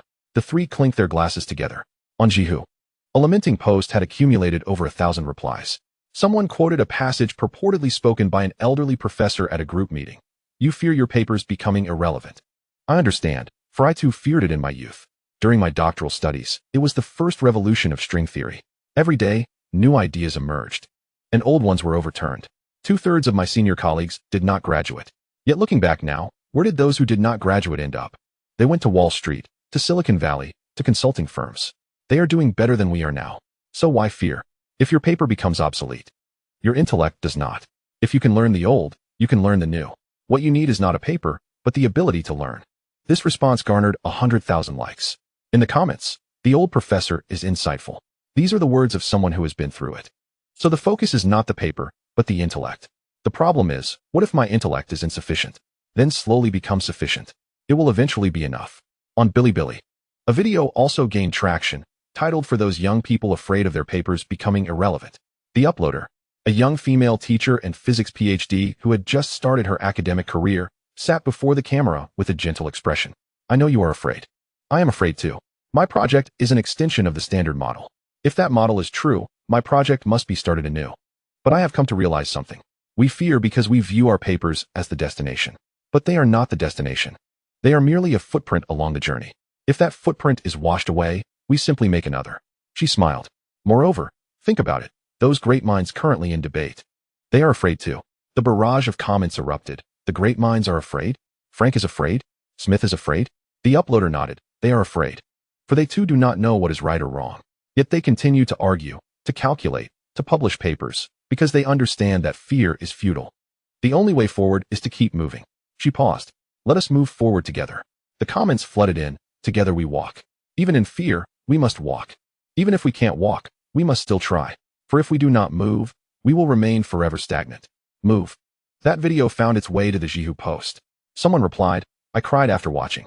Not out of emotion, but because someone finally spoke the truth. Fear is normal. But we must act despite our fear. If we continue, a path will emerge. The comments section was filled with encouragement. At 5 in the morning, Xirang rose from his bed. He opened his computer and revisited the new paper, starting his second read. He marked the sections he found incomprehensible and took notes on those he understood. He was uncertain if he would graduate, if his paper still held significance, or if tomorrow would bring forth new revelations that would render today's work obsolete. Yet he grasped one undeniable truth. If he did not read now, he would understand even less in the future. If he did not learn now, he would never learn later. If he did not move now, he would remain forever in place. He took a deep breath and continued reading as dawn approached. In Stockholm, at the City Hall's Blue Hall, the Nobel Prize banquet was underway, adorned with golden chandeliers, white tablecloths, crystal glasses, and tuxedos alongside evening gowns. Every year at this time, the world's most brilliant minds gathered here to drink, converse, and celebrate. However, this year's atmosphere felt somewhat peculiar, as the physics prize had just been awarded. The laureate is a serious, solid, and verifiable practitioner of condensed matter experiments. The applause is thunderous, and the acceptance speech is quite dignified. Yet, everyone is eagerly awaiting the banquet, for it is there that casual conversations can flourish. At 7:30, the main course is cleared away, and desserts are served. The clinking of glasses becomes more frequent. In a corner, at an inconspicuous table, sit 4 individuals, Frank, Smith, and 2 younger companions, one a student of Frank, the other a postdoctoral researcher of Smith. Just 2 hours prior, they were engaged in a heated debate on AR-14. Now, they share a bottle of red wine. Frank raises his glass, toasting to the 17 papers they have contested. Smith chuckles and raises his glass as well, toasting to those yet to be debated. They clink their glasses, while the 2 younger men exchange glances, unsure whether to laugh. Frank's postdoc quietly inquires, Are you and Professor Smith not arguing anymore? Frank glances at him. Oh, we will argue. Tomorrow. But today? Today we drink. At another large table, 7 or 8 individuals gather, members from CERN, Fermilab, Japan, and China, each specializing in diverse fields, some in neutrino research, others in cosmology, and yet others in quantum gravity. However, they all engage in the same discourse. What is the deal with your 3-dimensional time? Asks a cosmologist. The neutrino researcher shakes his head. I have no idea. I couldn't even follow their arguments. Then why are you here? To listen. Perhaps I might grasp something. A quantum gravity researcher laughs, understand? I've studied quantum gravity for 30 years. And I still don't get it. Then why are you here? To see what those who understand look like. He gestures toward the distant corner where Frank and Smith sit. Just like that, 2 old men, drinking red wine. A few individuals glance over, observing Frank and Smith clinking their glasses. They don't look like geniuses, one remarks. Geniuses are like that. Like what? Ordinary. At another table, a solitary elder sits. Over 80 years old, his hair completely white, sipping champagne. Someone recognizes him as Robert Mills, now in his 90s, one of the founders of Young Mills theory. A young man gathers his courage and approaches. Professor Mills, may I ask you a question? The old man looks up, asks, What is your perspective on the 3-dimensional time model? The elder pauses for a moment. I don't understand it. The young man is taken aback. You don't understand either? No, I do not. He hesitates before continuing, but I understand something else. What? It bears some resemblance to Young Mills. The young man remains silent. The elder elaborates. When Young Mills was first introduced, no one understood it. We wrote that paper, published it, and then no one cited it for years. He chuckles softly. Eventually, it became the foundation of the standard model. He gazes toward the distant corner. This might be the same. The young man nods. Should I study it? The elder regards him. How old are you? 27. Then study. Why? Because by the time you reach my age, it may well be common knowledge.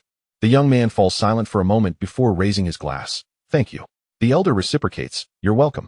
On the other side of the hall, a table of biologists, who typically have little connection to physics, are also discussing the topic.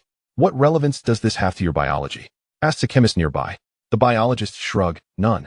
But it sounds interesting. Do you understand it? Not at all. But I listen. Listen to what? Listen to history. He gestures toward the animated discussions surrounding them. Look at these people. 100 years from now, history books will state, that year, they began to argue about something. They argued for a long time. In the end, they resolved it. We are present at this moment. The chemist ponders this for a moment before raising his glass. To the present. The biologists join in. To the present. At the center of the hall, seated at a grand round table, is this year's Nobel laureate. The physics award recipient, the practitioner of condensed matter experiments, is surrounded by a throng of well-wishers. Congratulations. Well deserved. He smiles, nodding appreciatively as he thanks each one. After the round of toasts, he returns to his seat, observing the lively discussions in the distance. His wife sits beside him. Aren't you going to join them? He shakes his head. What would I discuss? About that three-dimensional time. Aren't you interested? He remains silent for a moment. I conduct experiments, verifiable work. That theory has yet to be validated. Don't you wish to know? He contemplates. Yes, but not right now. Why? Because only after it is validated can we discuss it. If it remains unverified, our conversation would be futile. He takes a sip of wine. We shall speak once it is validated. His wife nods. But what if it never gets validated? He chuckles softly. Then I shall wait for others to validate it. But you might miss out. Missing out is inconsequential. I will pursue my work. And they will pursue theirs. He gestures toward the distant corner. Those two old men have argued their entire lives. Yet now they share a glass of red wine. I can wait. In the corner, Frank and Smith continue sipping their wine, the bottle nearing its end. Frank's student quietly asks, Professor, are you two really done arguing? Frank glances at him. We will argue. Tomorrow. But today? Today we shall figure out how to argue. Smith nods beside him. Arguments should be meaningful, not frivolous. He raises his glass, to discovering something new in our arguments tomorrow. Frank lifts his glass in agreement, to new discoveries. They clink their glasses together. In the distance, the biologist watches them intently. The chemist beside him inquires, What are you observing? The biologist points, Look at those two old men. The chemist turns to see. What of them? They have argued their entire lives. Now they sit together, sharing a drink. He pauses. 100 years from now, historians will write, at that Nobel banquet. They shared a drink and charted the next steps. The chemist is silent for a moment. And what are we doing now? The biologist chuckles. We are watching them drink. He raises his glass, to the observers. As the lights in the hall gradually dim, the banquet draws to a close. The crowd begins to disperse. Frank and Smith rise. Shaking hands. See you tomorrow. See you tomorrow. The two young men follow behind, uncertain of what the next day may bring. Yet, they realize they have witnessed something significant tonight. Two individuals who have debated for a lifetime, now sitting together, sharing a glass of red wine. Conversing about an unverified theory, one that may change everything. They too are part of this moment. As they exit the town hall, a gentle snow begins to fall outside. Frank stands at the entrance, gazing at the night sky in that direction, 400 light years away. Those models, those atomic clocks, those astronauts wandering about. Are they drinking too? He does not know, but he is certain of one thing. Tomorrow, they will continue their work. He turns and steps into the snow. Chapter 29 Summary. The People from Afar. A documentary opening scene, black screen. Sound effect. Heartbeat, slow and steady. Visual. Deep space, stars slowly revolving. Narration, female voice. Steady in 2025, humanity confirmed for the first time that there exists other intelligent life in the universe. Scene transition. Atacama Desert in Chile, starry sky. Observatory dome slowly rotating. Narration. That year, we glimpsed a civilization 400 light years away. Scene. Inside the observatory, young intern Maria gazes intently at the screen. Maria, archive footage, subtitles at that moment, I thought impossible. Surely, the instrument must be malfunctioning. Scene. A screenshot of Musk, gradually zooming in, probably life. Scene. Times Square. New York. A crowd holds up their phones, displaying the same image. Bystander. Street interview. Subtitles. I was on the subway when I saw that notification. I looked around, and no one paid me any mind. Scene. Planet 1 of Civilization Project 1, satellite. Scene. Documentary footage, an animated representation of the orbit of GJ 1061d. Scientist Chun Bingwen. Interview. Subtitles. The day we discovered the satellite, I was having breakfast. A student called to say, Teacher, they also have a satellite. Scene. Chen Bingwen's study, shelves filled with engineering books, a fish tank in the corner. Chen Bingwen, my first reaction was, oh, it's normal to have a satellite. My second reaction was, wait, how did they manage to launch it? What materials were used? What kind of propellant? We knew nothing. Scene transition, a residential community in Beijing. The living room of retired engineer Old Zhang. The television in Old Zhang's home plays the documentary. At 70, Old Zhang was a chief designer at an aerospace institute before retirement. His son, Zhang Lei, sits nearby, engrossed in his phone. Documentary narration. Spectral analysis reveals that the satellite is composed of aluminum, silicon, and titanium alloys, astonishingly similar to the materials used in human spacecraft. Old Zhang, pointing at the television, look, aluminum alloy, we use this too. Zhang Lei, without looking up Old Zhang, titanium alloy is difficult to process. How did they solve that? Zhang Lei, I don't know. Old Zhang, look up for a moment. Zhang Lei, glancing up briefly, then back down I saw. Old Zhang, sighing you didn't really look. Scene 2. Space Station Assembly. Documentary footage. Animation simulating the docking of 3 distinctly styled modules in orbit. Narration. 3 modules. Geometric, organic, practical. They found each other and docked by themselves, 400 light years away. Scene. NASA press conference. Scientists showcase animation. NASA scientist. Archive footage. What does this signify? It indicates they possess diverse cultures and design philosophies, yet they can collaborate. Scene. A cafe in Shanghai. 3 young people sit together watching the documentary. Xiao Zhou, 25, a graduate student in architecture. Xiao Chun, 24, a programmer. Xiao Li, 26, unemployed. Xiao Zhou, pointing at the screen, does that organic design remind you of Gaudí's curves? Xiao Chun, it does. Xiao Li, scrolling on his phone, do you think they have housing price issues? Xiao Zhou, what? Xiao Li, aliens. Do they have to enter a lottery to build houses? Xiao Chun, laughing, you're crazy. Xiao Li, I'm just curious. Do they worry about things we do every day? Scene 3. Space Elevator. Documentary footage, animation. A rocket streaking upward from a planetary surface, a cable connecting to the space station. Narration.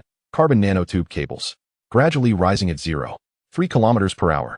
This concept was proposed by humanity in the 1960s. Scene. The home of science fiction writer Wang Jinkong. Wang Jinkong. Interview. Subtitles. I wrote about the space elevator. When I wrote it, I thought it would take centuries. Yet, it's already up there. Scene. A residential community in Chengdu, high school student Wang Hao's bedroom.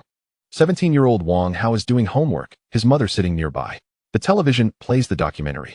Documentary narration. The construction of the space elevator requires extremely precise control. Wang Hao, looking up, Mom, look at that.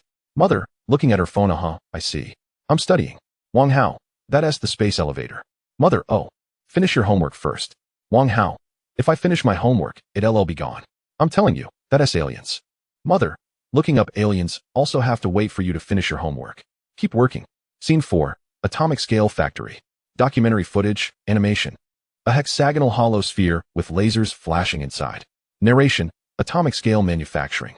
Not layer by layer printing, but the entire object forming simultaneously. They call it holographic printing. Scene. Hefei Institute of Physical Science, Chinese Academy of Sciences, Researcher S office. Researcher Li, interview. Subtitles. I watched that animation and couldn't sleep for 3 days. We've been working on materials for 20 years. They simply create atoms. Scene. A residential community in Hefei. Delivery worker Old Lu's electric bike parked outside. 45-year-old Old Lu has been a delivery worker for 8 years.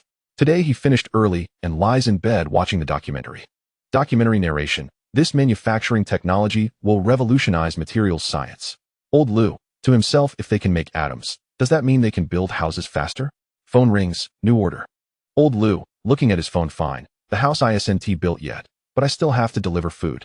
He turns off the television and grabs his helmet to head out. Scene 5. Water immersion prototype. Documentary footage, animation. A small factory under 2 meters in diameter submerged in water. Narration. They immersed a factory in water. The water is used for cooling, simulating zero gravity, and performing the simplest tasks. Scene. Chen Bingwen at a National Engineering Education Conference. Chen Bingwen. Archive footage. We engineers often favor complexity. The more complex, the more impressive it seems. They show us that the simplest tools can solve the most complex problems. This is called engineering thinking. Scene. A middle school in Beijing. Physics class. A segment of the documentary is playing in the classroom. The teacher, Mr. Zhao, in his 30s. Mr. Zhao, pausing the video class. Why do you think they immerse it in water? Student A, to cool down? Mr. Zhao, anything else? Student B, no need to create a vacuum? Mr. Zhao, correct. They utilized what was readily available. Water is right there. No need to create it. Remember, engineering isn't about showmanship. It's about solving problems at the lowest cost. A boy in the back raises his hand. Boy, teacher, what about their meals? Can you cook in water? The whole class laughs. Mr. Zhao, also laughing, that's a good question. Think about it. If they build a factory in water, where would the cafeteria be? Scene 6. Light transmission control. Documentary footage. Animation, a hexagonal grid with lasers darting between the grids. Narration, no wires. No circuit boards. Lasers serve as actuators, energy sources, and signal carriers. A beam of light performs 3 functions. Scene. Huiqiangbai, Shenzhen, electronic component counter. Old Wu, 50, has sold components for 20 years. The television behind the counter plays the documentary.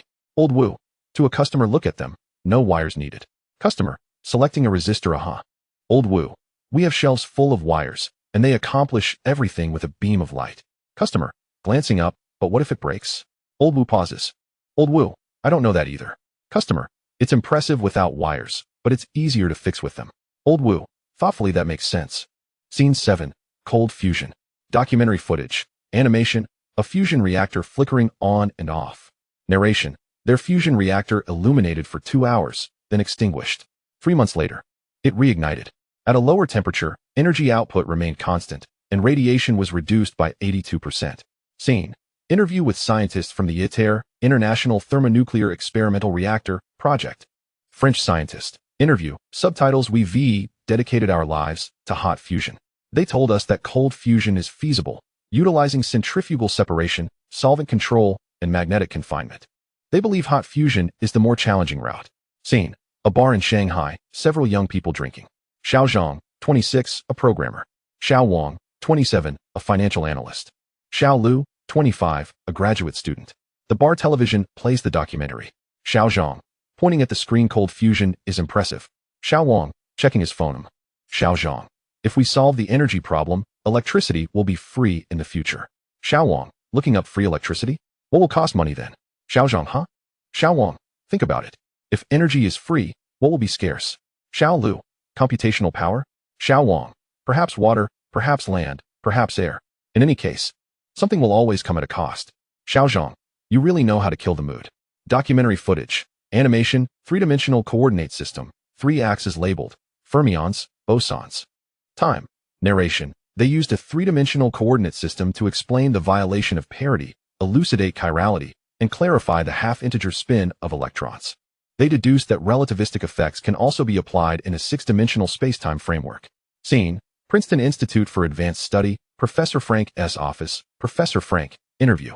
Subtitles. I've argued with Smith for 30 years. After reviewing this model, we co-authored a paper. Some things cannot be resolved through debate. You must observe how others approach them. Scene. Physics department at a university in Beijing, study room. A group of students gathers around a computer watching the documentary. Nearby, some are doing homework, while others are sleeping. Student A, do you understand 6-dimensional spacetime? Student B, no, not at all. Student A, I don't either. Student C, looking up from homework, if you understood it. You wouldn't be here. Student B, then where are they? Student C ponders. Student C, in another dimension, perhaps. Scene. In the documentary, scientists discuss the profound significance of the 3-dimensional time model. Narration. This represents a paradigm revolution on par with relativity. It reveals to us that time is not merely a line, it is a dimension. Scene switch, a tea house in Chengdu. Several retirees playing mahjong. The sound of mahjong tiles clattering fills the air. A television on the wall plays the documentary. Retiree A, drawing tiles. Time is a dimension? What does that mean? Retiree B, looking at his tiles, it means the past, present, and future all exist simultaneously. Retiree A, can it be altered? Retiree B, probably not, since it's all there. Retiree A, what does that have to do with us? Retiree B, not much. You'll still lose when it's your turn. Retiree A, playing a tile, 3000. Retiree C, pushing tiles. Who? Documentary footage, montage of audience reactions. In a Shanghai office building, a white-collar worker eats takeout while watching. In a Chengdu hot pot restaurant, diners glance up momentarily before continuing to enjoy their meal. On the Beijing subway, some watch the documentary on their phones while others scroll through short videos. In a Guangzhou urban village, a child squats at the door watching on a tablet. In a Harbin bathhouse, Bathers stare at the television on the wall. Narration. This year, humanity has glimpsed two civilizations. One teaches us how to think critically, and the other how to dare to act. Scene. Academician Chen Bingwen's study, seated before an aquarium. Chen Bingwen. I've lived to 78. Believing I'd seen it all. Later, I discovered that true genius lies not in inventing something new, but in repurposing the old in innovative ways. They are that kind of genius. Segment. The Planet of the Pragmatists of Civilization 2-1. The Tether System, documentary footage. Animation, 5 tethers suspended in planetary orbits. Cables dangling towards the ground. Narration. The tether system was proposed by humanity as early as the 1960s. A cable anchored to a rocket at one end, descending to the ground at the other. Control was deemed too challenging, deterring anyone from pursuing it. They suspended 5 of them and persevered for a long time. Scene. Moscow Tether Company office. A group of Russian engineers discusses the project, with a scaled model on the table. Russian engineer, interview. Subtitles. We spent 10 years on theoretical work, hesitant to take action. When we saw them hang 5, we thought, why not? Let us do it.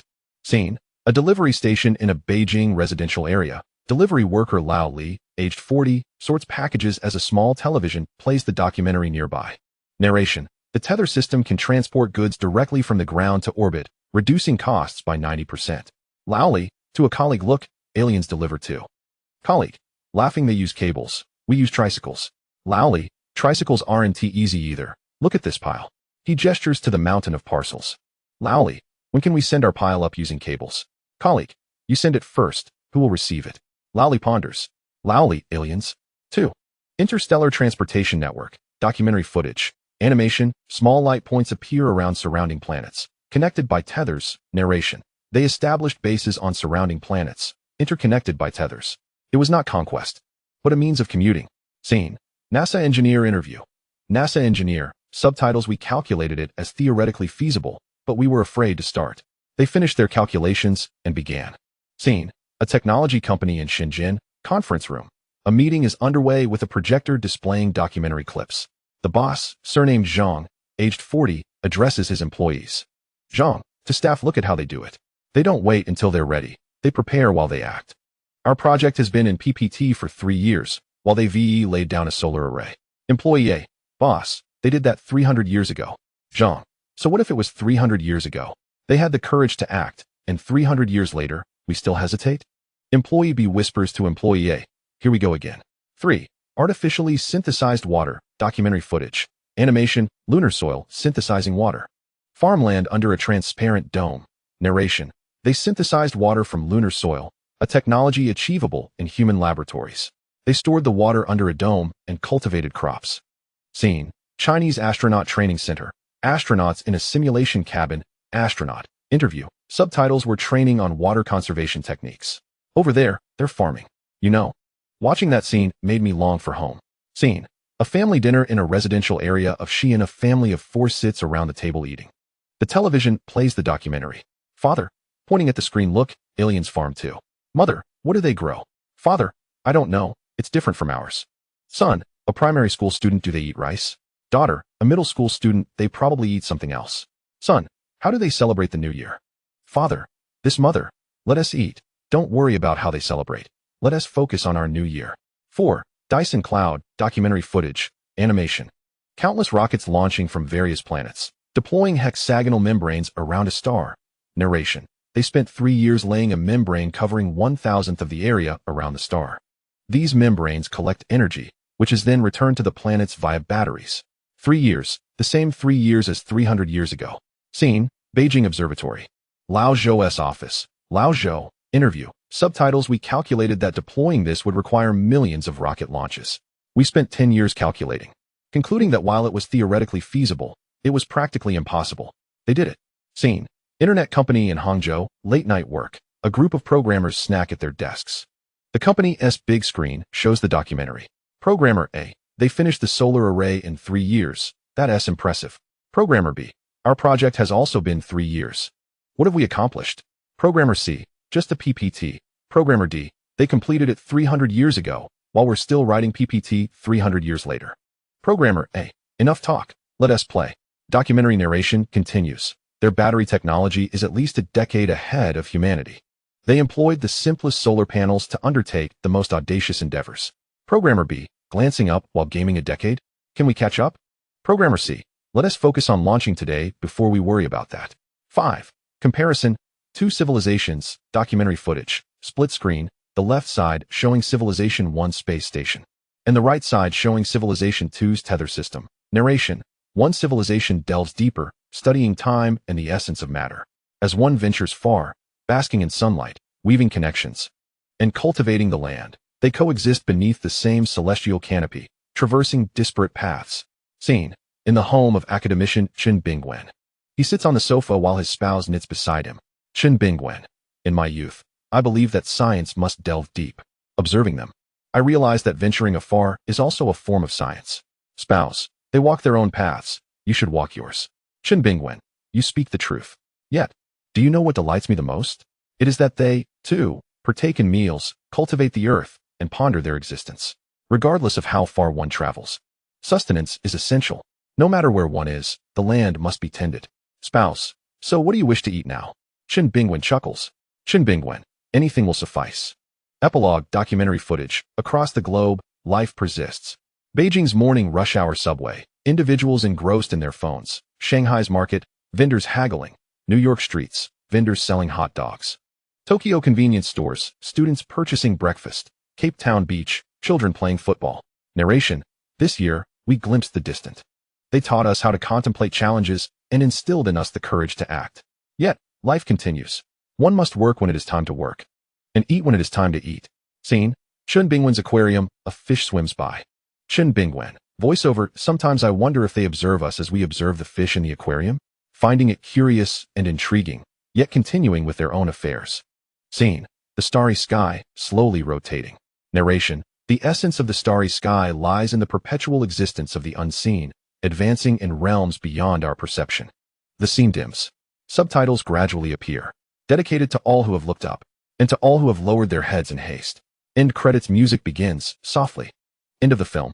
Chapter 30. Fear. Scene. Purple Mountain Observatory, late at night.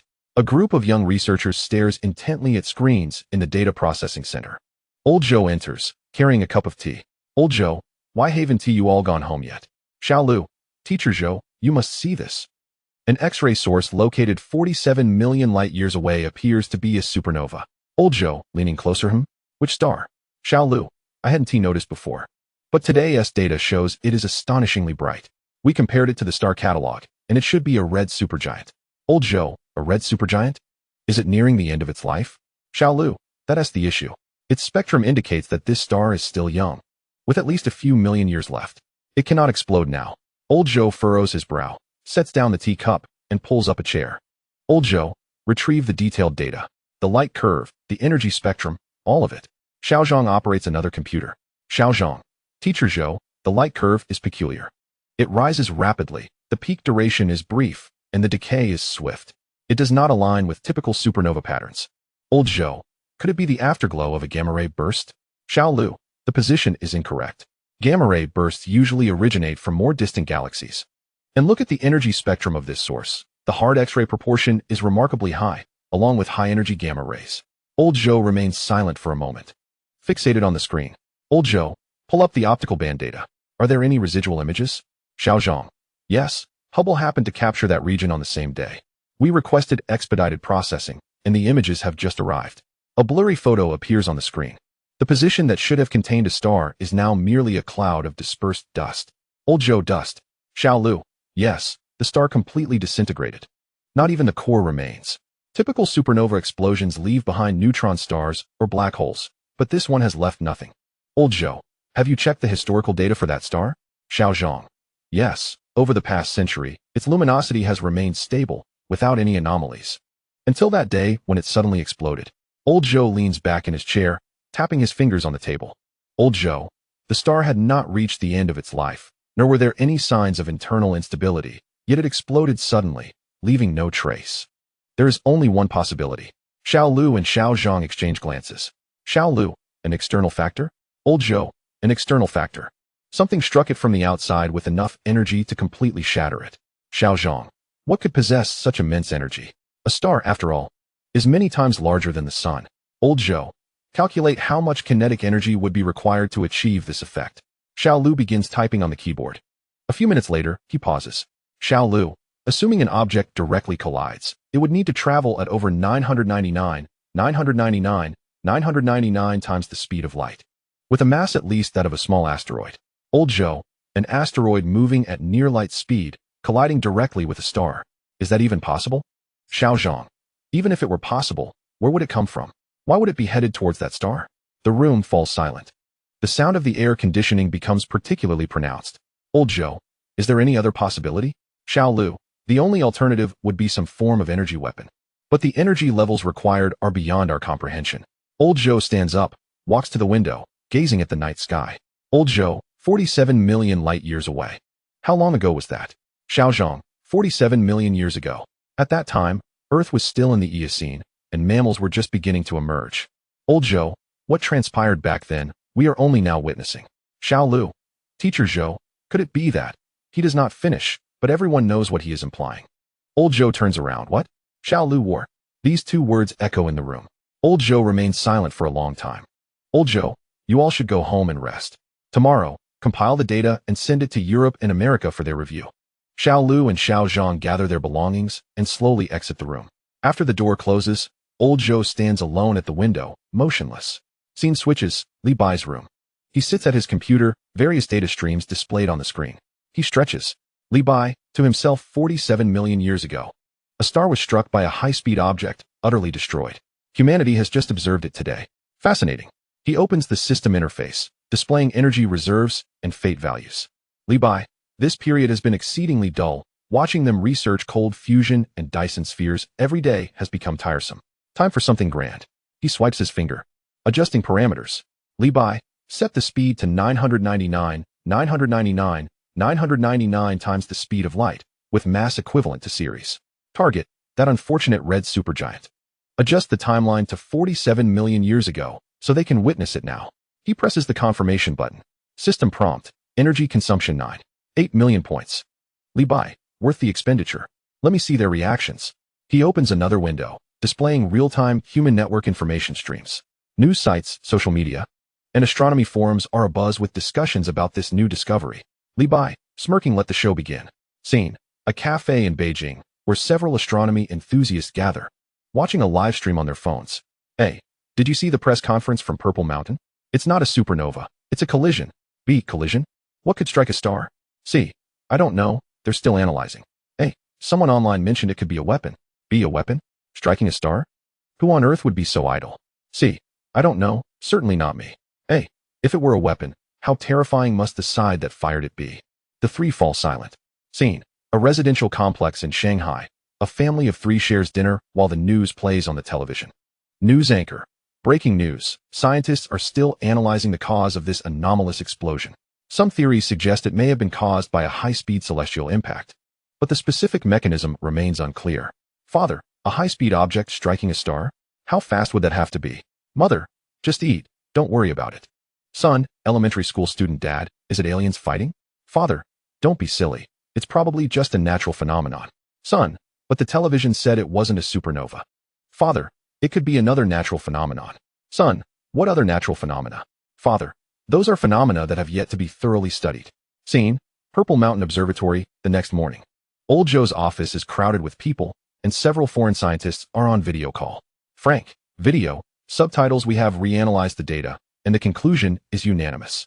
The star has completely disintegrated, leaving no dense remnants. This cannot possibly be due to internal causes. Smith, video, subtitles. The only reasonable explanation is a high-speed external impact. But the speed and mass involved are too extreme. Such an object is nearly impossible to exist in nature. Old Zhou, what if it isn't a natural occurrence? Silence on the video call. Frank, are you suggesting? Old Zhou, I'm merely proposing a hypothesis. Is it possible that it was created by intelligent life? Smith, to manufacture a celestial body traveling at light speed to collide with a star? Why? Old Zhou, I don't know. Perhaps to annihilate that star system? Or maybe it was just passing by and accidentally collided. Frank, passing by? At that speed, it couldn't have been an accident. It must have been precisely aimed. The atmosphere in the room grows tense. Xiao Lu, but if it was aimed, that implies that the war occurred 47 million years ago. Old Zhou, precisely. 47 million years ago, Someone used an asteroid as a projectile to obliterate a star. Xirang, do they still exist? No one responds. Scene, Li Bai's room. He is lounging, munching on chips while observing various reactions on the screen. Li Bai. Haha, they've begun speculating about war. How amusing. He switches to another screen showing the shattered star now as a cloud of dispersing dust, slowly expanding 47 million light-years away. Li Bai, honestly, I was just curious to see how they would react if a star suddenly vanished. I never expected them to concoct interstellar war theories. He takes a bite of his chips. Li Bai, but it's fine. It saves me the trouble of fabricating excuses. Let it be a war, after all. They can't reach us. Scene, NASA press conference. The spokesperson's expression is grave.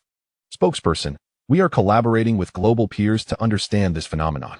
Currently, there is no evidence to suggest any connection to intelligent life. We urge everyone to remain rational and not to heed rumors.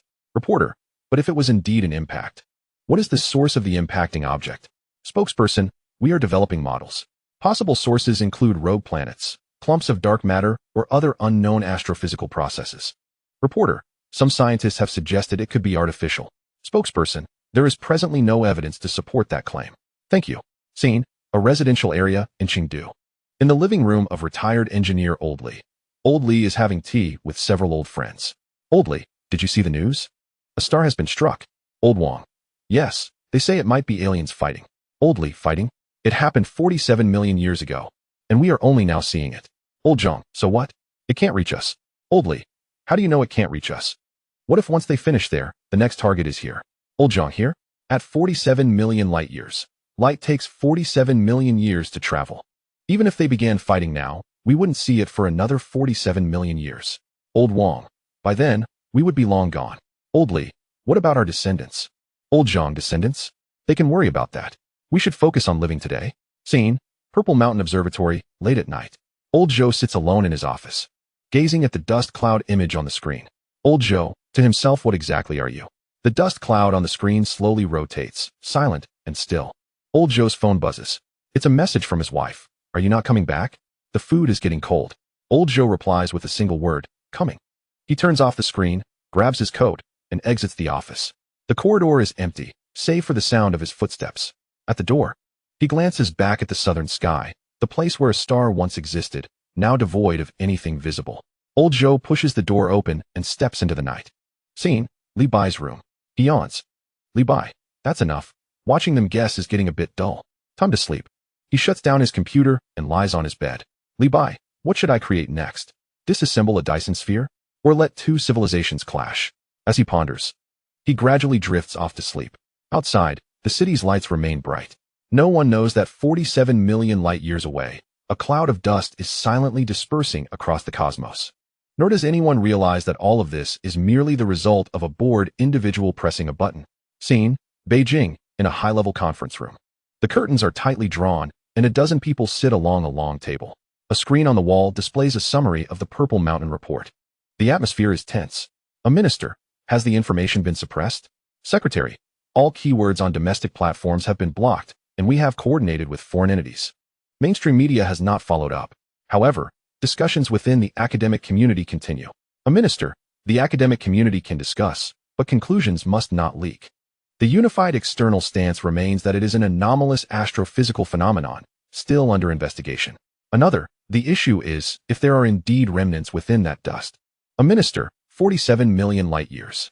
Even if there are remnants, we cannot reach them. The pressing question is, what exactly is it?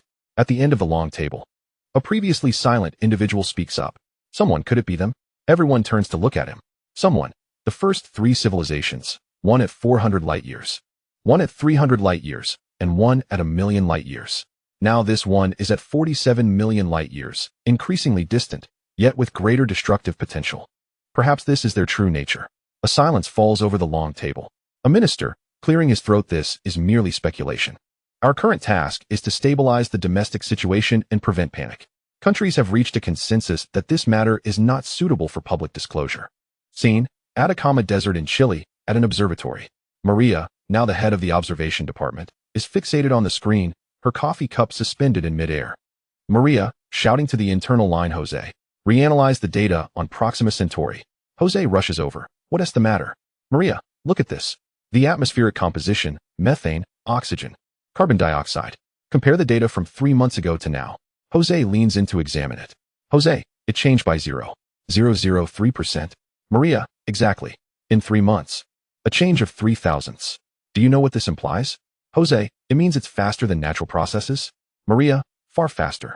Such changes in natural processes typically require hundreds or even thousands of years unless there is some mechanism accelerating it. Jose, volcanic activity? Geological activity? Maria, a volcano would only alter these specific gases. Look, methane and carbon dioxide are rising simultaneously, while oxygen is slightly decreasing. Jose, combustion? Maria, or respiration? They exchange glances. Jose, are you suggesting life? Maria, I don't know, but we need more data. Scene, European Southern Observatory, an emergency video conference. The screen displays a dozen individuals, including Maria, Old Joe, Frank, Smith, and others. Maria, therefore, I believe the atmospheric changes on Proxima Centauri b warrant significant attention. This is not a natural rate. Old Joe, are you certain it's not an instrument error? Maria, we have cross-verified with 3 devices, and the results are consistent within the margin of error. Moreover, the changes are continuous, not a one-time fluctuation. Frank, Proxima Centauri b is 42 light-years away. If there is indeed life, that is much closer than 400 light-years. Smith, however, we have scanned using various methods previously and found no signs of intelligent civilization. If it is indeed life, why is the atmosphere only now beginning to change? Maria, perhaps it simply had not reached that point before. Look at this curve. It closely resembles, she paused. Maria, it closely resembles the curve from the early Industrial Revolution on Earth. The screen fell silent for a few seconds. Old Joe, are you suggesting they have only just begun industrialization? Maria, it is merely an analogy. But if it is true, then their current technological level may be akin to that of humanity in the 18th or 19th century. Frank, an alien civilization, newly industrialized, right on our doorstep? Smith, we require further observations. Let us apply for all available telescopes to keep a close watch on Proxima Centauri b. Scene, Beijing, in a residential complex. At the home of academician Chen Bingwen. He is having dinner with his spouse, while the news plays on the television. News anchor. Breaking news. An international team of astronomers has detected anomalous changes in the atmosphere of Proxima Centauri b, potentially indicative of biological activity. Further observations are needed for more details. Spouse, what is Proxima Centauri? Chen Bingwen. It is the closest star to us, a little over 4 light-years away. Spouse, is there life there? Chen Bingwen. It remains uncertain. However, the atmosphere is changing at a pace faster than natural processes. Spouse, doesn't that imply someone is up to something? Chen Bingwen chuckled, perhaps. Spouse, how can you still laugh? Chen Bingwen, I laugh because, while we are far removed from 400 light-years away, for light-years feels much closer. Perhaps in my lifetime, I might witness their growth. Spouse, growth? They might be older than you. Chen Bingwen, they may have only just begun. The early Industrial Revolution was merely 200 years ago. If they are just starting now, the future could be quite lively. Scene, Li Bai's room. He is lying in bed scrolling on his phone when he suddenly sits up. Li Bai, staring at the screen, wait, what is this? The headline on his phone reads, Anomalous atmospheric changes detected on Proxima Centauri b, suspected life activity. Li Bai, Proxima Centauri? I haven't done anything. He opens the system interface and verifies the energy consumption records. The last significant expenditure was 47 million years ago for that star, and since then, only a few hundred points have been spent on routine observations. There has been no activity concerning Proxima Centauri. Li Bai, isn't this my responsibility? Is this real? He pauses for a few seconds, and then suddenly bursts into laughter. Li Bai, how intriguing. Truly fascinating. There is indeed something there, and it appears to be newly industrialized? He browses more data, and the analogy of an industrial revolution proposed by human scientists dazzles him. Li Bai, just starting out, with low technological levels. Easy to deceive. This is an opportunity handed to me. He sits cross-legged, deep in thought.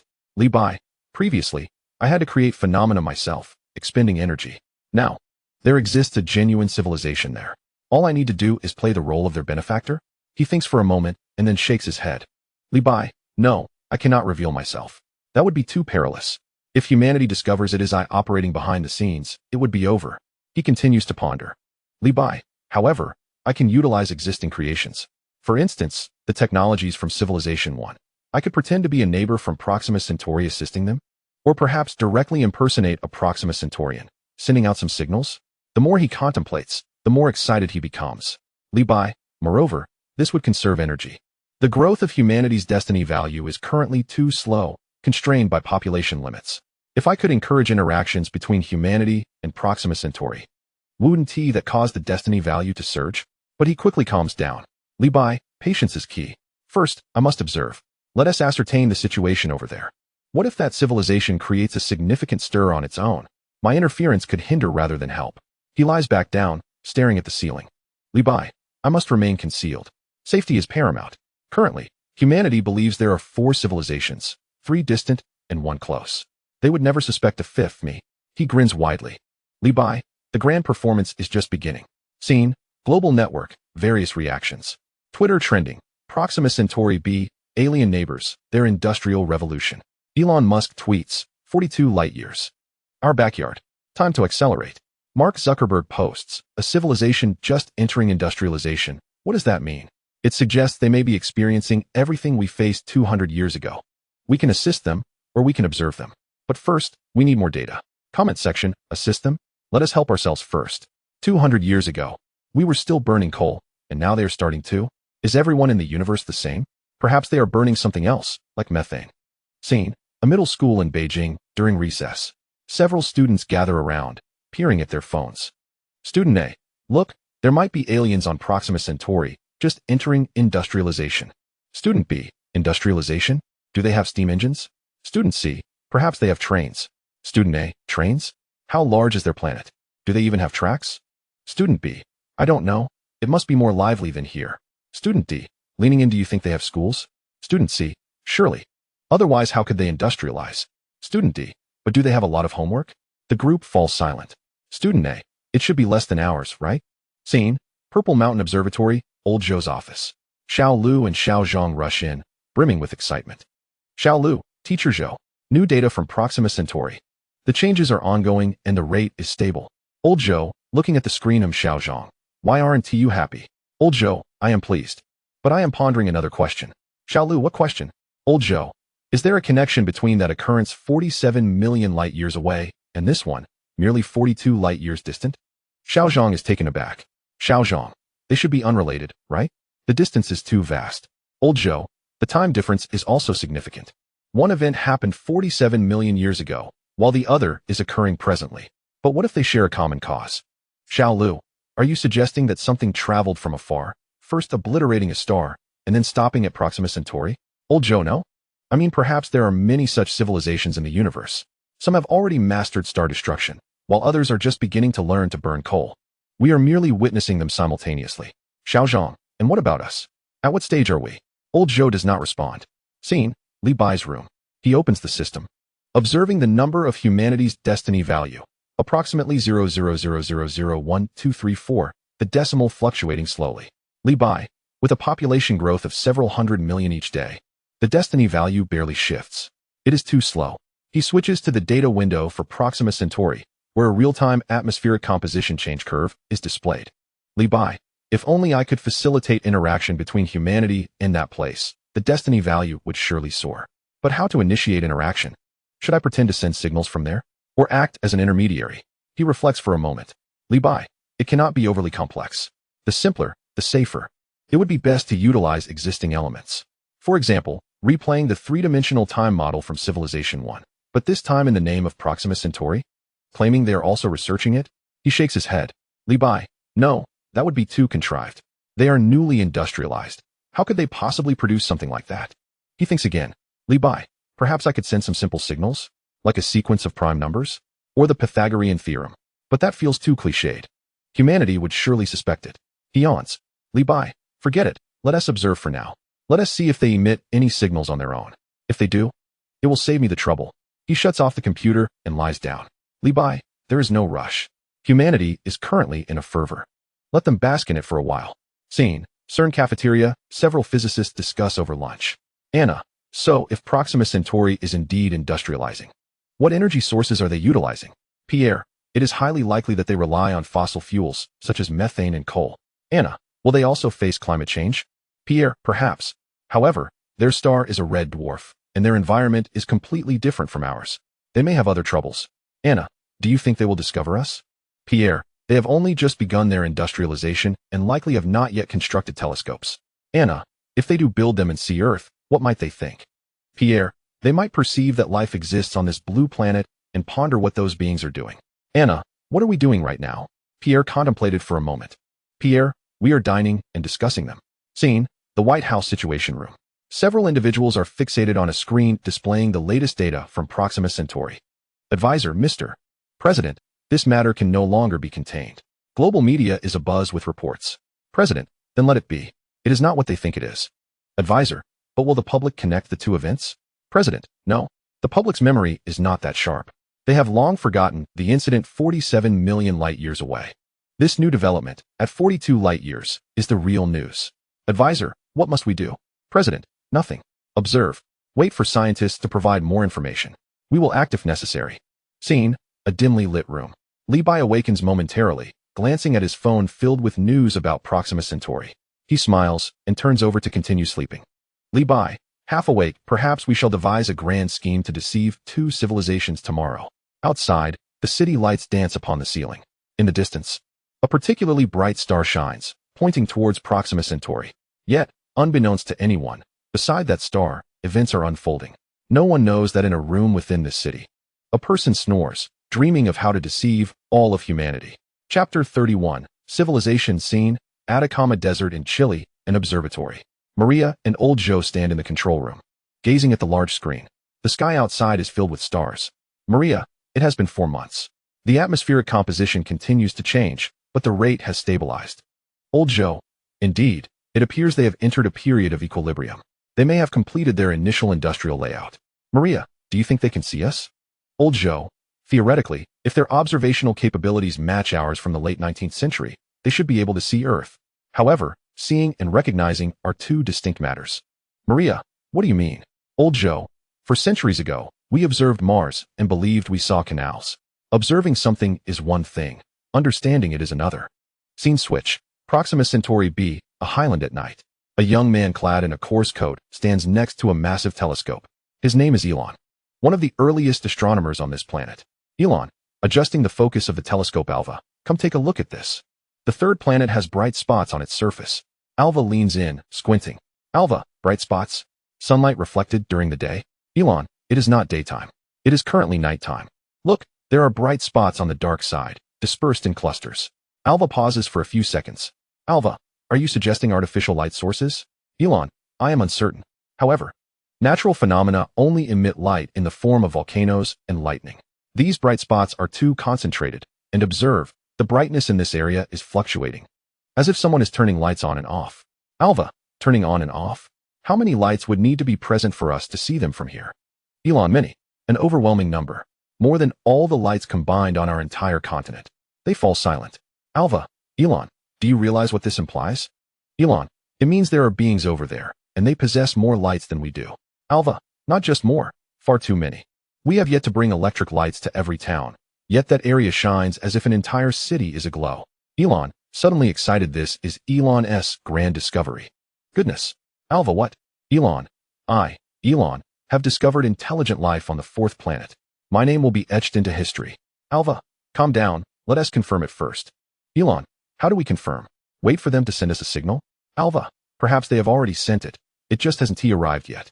Elon, right, for light years. A signal takes 4 years to reach us. So what they see of us now is us from 4 years ago. Alva, and what we see of them is also 4 years in the past. Elon, so, the bright lights we observe now were lit 4 years ago by them? Alva, precisely. Elon, then they have likely turned on even more lights by now? Alva, possibly.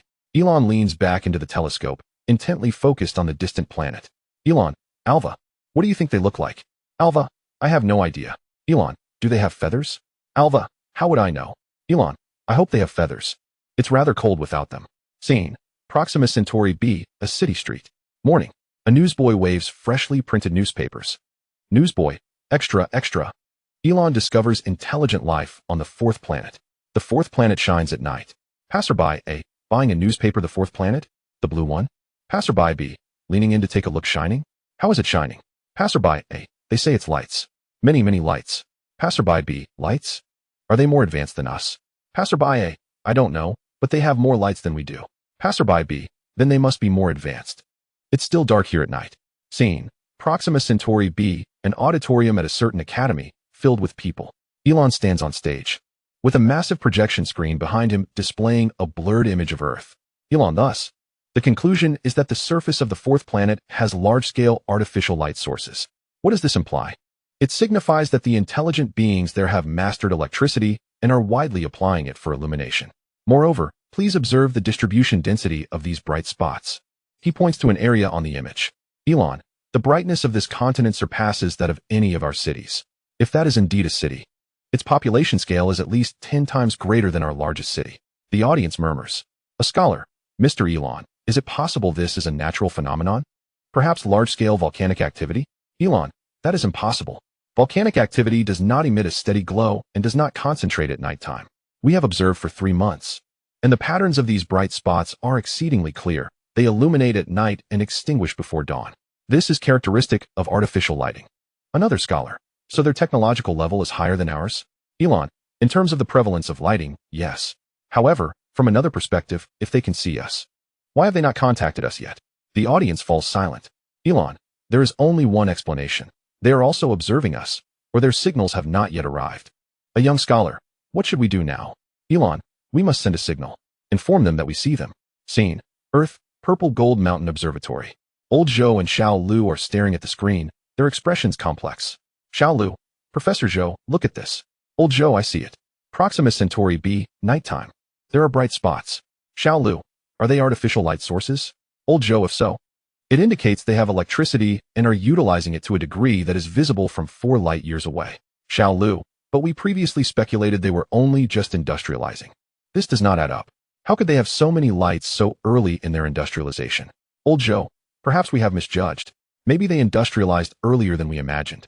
Or they have advanced more rapidly than we have. Xiao Lu, rapidly? We did not let extraterrestrials see our lights in the 19th century. Old Zhou, at that time, our kerosene lamps were indeed not visible. Xiao Lu falls silent for a moment. Xiao Lu, what should we do now? Lao Zhou, first, we must verify. Reach out to Chile and Europe, urging them to observe as well. If everyone witnesses the same phenomenon, then it is indeed real. Xiao Lu, and then? Lao Zhou, then we send a signal? Scene, global news media. Various headlines flash across the screen. BBC, artificial light source discovered on Proxima Centauri b. Extraterrestrial civilization confirmed to possess electricity. CNN, they illuminated the night. The city lights from 4 light years away. Xinhua, our scientists participated in an international joint observation, suggesting the existence of large-scale artificial lighting on Proxima Centauri b. Comments section, do they have electricity too? What do they use to generate it? Coal or something else? The key is they have fewer lights than us, indicating they are still developing. We are ahead. Ahead in what? They may simply prefer not to waste energy. The lights we saw 4 years ago are only now visible. Perhaps they are even brighter now? I'm anxious. Can we send the signal faster? Scene, Elon Musk tweets. Their lights are fewer than ours.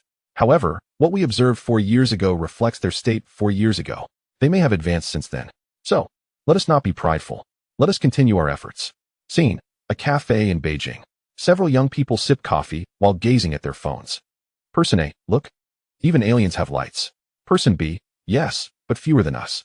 Person A, does that mean we are more advanced? Person C, not necessarily. They might simply prefer not to waste electricity. Person A, if they see our abundance of lights, would they think we waste energy? Person B, perhaps. But they have not commented. Person C, even if they did, we wouldn't hear it until 4 years later. Person A, right. Therefore, the messages we send now will also reach them 4 years later. Person B, so now is the perfect time to send. And they will see our lights as they are now in 4 years. Person A, are there more lights now than 4 years ago? Person C, a few more, but not significantly. Person A, will they think we made no progress when they see us 4 years later? Person B, Person A, I must go home and replace all my lights with the brightest ones. Scene, Proxima Centauri b, Elon's laboratory. He is drafting a telegram. Elon, to himself, how do I phrase this? Greetings to the inhabitants of the fourth planet. We see your lights? Too mundane. Alva, how about incorporating some mathematics? A sequence of prime numbers? Elon, too cliched. What if they haven't studied mathematics? Alva, if they haven't learned mathematics, how could they have illuminated their lights? Elon, true. Elon continues to write. Elon, perhaps we should inquire how many lights you possess? Alva, that is good, simple, and direct. Elon, yet our language would be incomprehensible to them. Alva, Then we could send a mathematical signal accompanied by some images? Elon, how do we transmit images? Alva, use binary code. Convert the images into pixels and send them. Elon, how long will that take? Alva, I'm not sure, but it's better than remaining silent. Elon contemplates and nods. Elon, very well, let us proceed. First, we will send a string of prime numbers to demonstrate our understanding of mathematics. Then, we will transmit an image to convey our appearance. Alva, are you certain you want to send an image? What if they find our appearance frightening? Elon, frightening? Do we look intimidating? Alva glances at Elon, noticing a tuft of light gray feathers subtly standing on the back of his ear. Alva, not frightening, quite attractive. However, they may not have feathers and might find it peculiar. Elon, if it is peculiar, so be it. I find their lack of feathers peculiar as well. Scene, Earth. A neighborhood, the living room of retired engineer Lowley. He is having tea with a few old friends while the news plays on the television. News anchor. Breaking news. An international team of astronomers confirms that the bright lights observed on Proxima Centauri B indeed originate from artificial sources. This implies the presence of intelligent civilization on that planet, and they have mastered electrical technology. Lao Wang. Look, they have electricity too. Lowley, yes. But they have fewer lights than we do. Lao Zhang. Does that mean they are poorer than us? Lowley, poor? They may simply have a smaller population. Look at us here. At night, it's like daytime, consuming so much electricity. Lao Wang, that is true. When I was a child, nights were dark, illuminated only by a kerosene lamp. Lowley, and now? One street could easily accommodate 100 streetlights. Lao Zhang. If they see this, will they think we waste energy? Lowley, perhaps.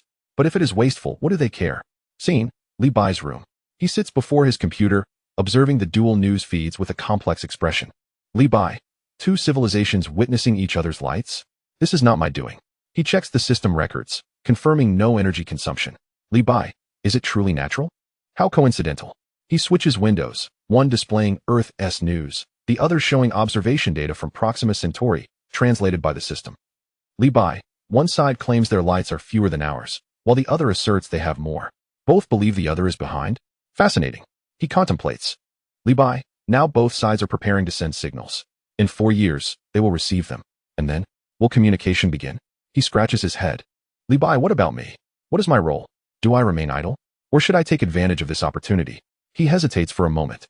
Li Bai, perhaps I should wait and observe. If they communicate well on their own, my interference might cause trouble.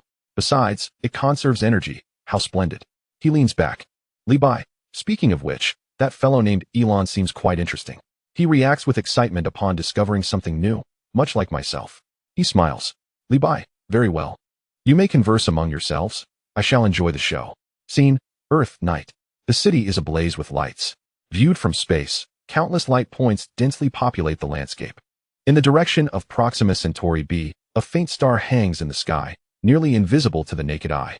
However, through a telescope, a dim flickering light can be observed beside that star. Scene, Proxima Centauri B, night. Elon stands by the telescope, gazing in the direction of Earth. Distant city lights sporadically adorn the streets. Alva approaches. Alva, the signal is ready. We will send it tomorrow. Elon, yes. Alva, are you nervous? Elon, nervous? Not at all. I am merely a bit exhilarated.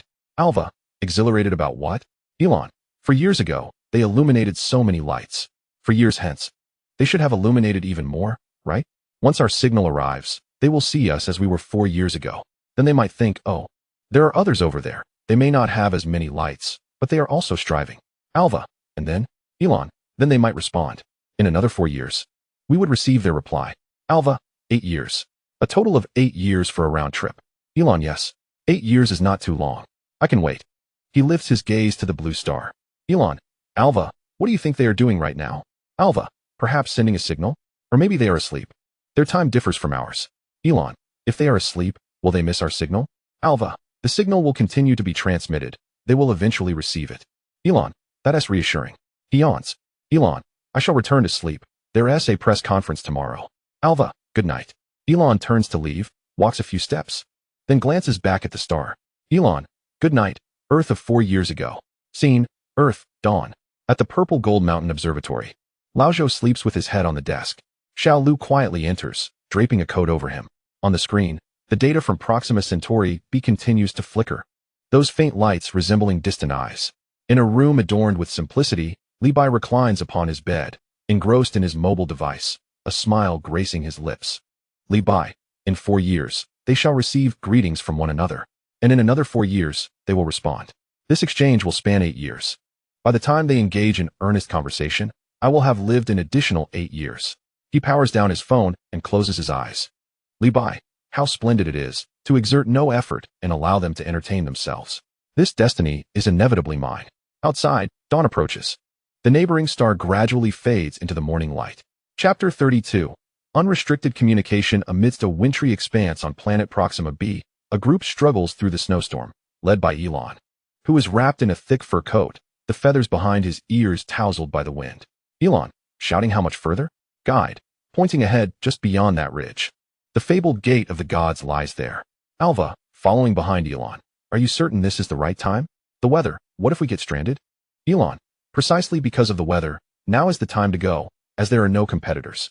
When spring arrives, every expedition team will swarm the continent, and we will not even be able to approach. Alva, but legends are merely legends. What if there is nothing? Elon, what if there is? We could be the first. As they crest the ridge, the sight before them halts every footstep. In the snow, a colossal circular structure stands silently, approximately 10 meters in radius, its surface frosted over. The structure is composed of a dark metal, starkly contrasting with the snow. Elon, muttering it truly exists. Guide, kneeling the gate of the gods. It is real. Alva, what material is this? I have never seen such metal. Elon approaches slowly, reaching out to touch its surface. It is cold, smooth, and devoid of rust. Circling the structure, he discovers a depression on one side, embedded with a smooth screen, similarly encased in ice. Elon, Alva, come, help me clear this ice. The two carefully utilize their tools to remove the ice from the screen. Gradually, the frost melts away, revealing a simplistic star map, outlined with basic lines depicting the surrounding stars. One star is distinctly marked, accompanied by unintelligible text. Alva, is this a star map? Elon, it seems so. Look, this one is our sun, and this one. He points to another marked star. Alva, I do not know. But look, there are symbols on the screen. As if they can be selected? Elon hesitates for a moment, then reaches out to touch the unfamiliar star. Nothing occurs. Elon, no response. Alva, perhaps it is not meant to be used this way, or it is broken. Elon attempts to touch other symbols, but still nothing happens. Frustrated, he retracts his hand, inadvertently brushing against an inconspicuous area at the edge of the screen. The display flickers, revealing a simple prompt with incomprehensible text and a pulsating dot below. Elon, wait. Before he can finish, his finger connects with the flashing dot. In an instant, the entire interior of the star gate illuminates. Waves of light converge from the edges toward the center, forming a profound, bottomless light vortex. The air begins to vibrate, resonating with a low hum. Alva, stepping back. Elon, what did you do? Elon, frozen in place. I don't know. The light vortex intensifies, and the humming crescendos. Suddenly, everything falls silent. The vortex remains, yet it ceases to change. A line of new text emerges on the screen, now in a language that Elon and his companions can comprehend. Destination locked. Wormhole opened. Cannot be closed. Do not touch. Elon, cannot be closed? Alva, what does that mean?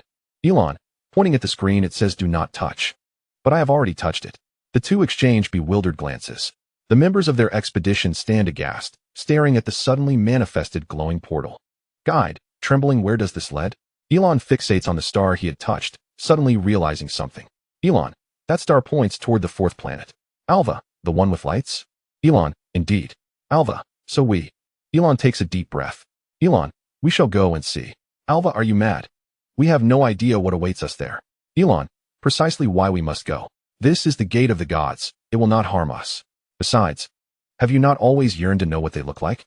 Alva, I wish to know, but not in this manner. Elon strides toward the light vortex. Elon, you stay here. I will take a look and return. Alva, wait. I'm coming with you. Scene, Earth, Tibet, China. In a valley at an altitude of over 4,000 meters. The sky is a deep blue, distant snow-capped mountains loom. A few shepherds tend to their flocks when suddenly a flickering point of light appears in the air, swiftly expanding into a massive, glowing portal. The sheep, startled, scatter chaotically. The shepherds, terrified, drop to the ground, murmuring prayers. Shepherd 1. Buddha protect us, Buddha protect us. From within the light vortex, two figures gradually materialize. They are clad in heavy fur coats. Their skin slightly paler than that of humans, their eyes a deep blue. Most striking are the small tufts of light gray feathers behind their ears. now standing on end due to tension. Elon, emerging from the light vortex, surveying the surroundings. What is this? Alva, following closely behind. The air is breathable. The temperature is warmer than there. There's grass, mountains, and sheep? He gazes at the distant, frantically fleeing flock, momentarily stunned. Elon also notices the sheep. He crouches down, attempting to soothe a frightened lamb.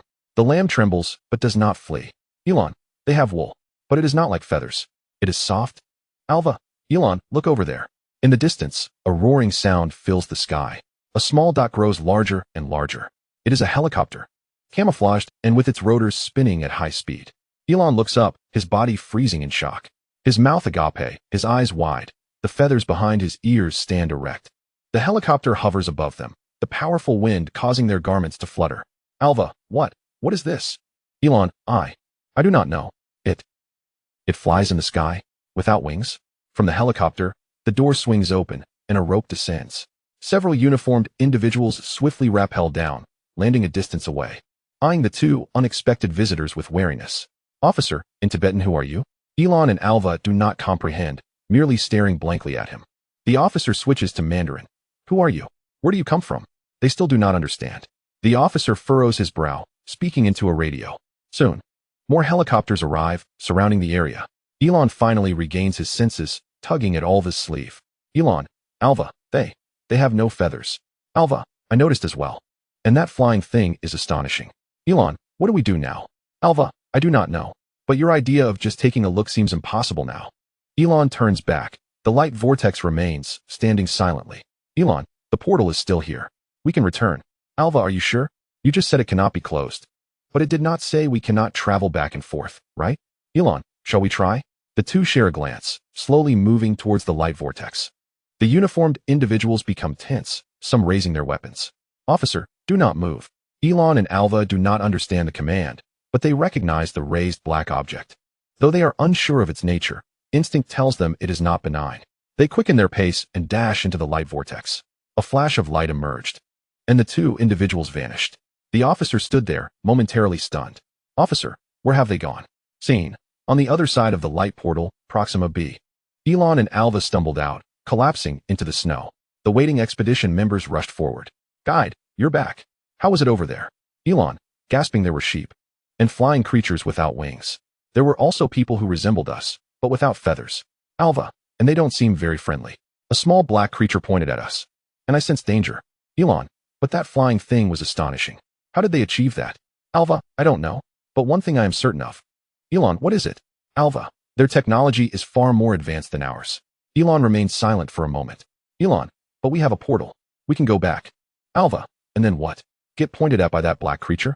Elon, we can communicate. They might just be afraid, just as we are intimidated by their flying creature. Alva, and how do you propose we communicate? We don't share a language. Elon, we have mathematics and images. We can signal first and proceed gradually. He stood up, brushing the snow off himself. Elon, this time we should be better prepared. Bring some gifts and symbols to prove our goodwill. Then, we can make a formal visit. Alva, you still want to go? Elon, of course. There are flying creatures, sheep, and people over there. I need to understand how they fly. Scene, Earth, Beijing. An emergency meeting in a high-rise conference room. Minister, so, a wormhole suddenly appeared in Tibet? Two individuals emerged, and then ran back? Officer, yes. There is footage of the incident. Please take a look. The screen displays footage captured by a helicopter. A light portal appears. Elon and Alva step out. The helicopter approaches, and the two run back into the portal, disappearing. Minister, what do they look like? Officer, they resemble humans, but with feathers behind their ears. Their eyes are blue. Their skin slightly pale, and they wear fur, suggesting they hail from a cold environment. Minister, Proxima, another person, 42 light years away.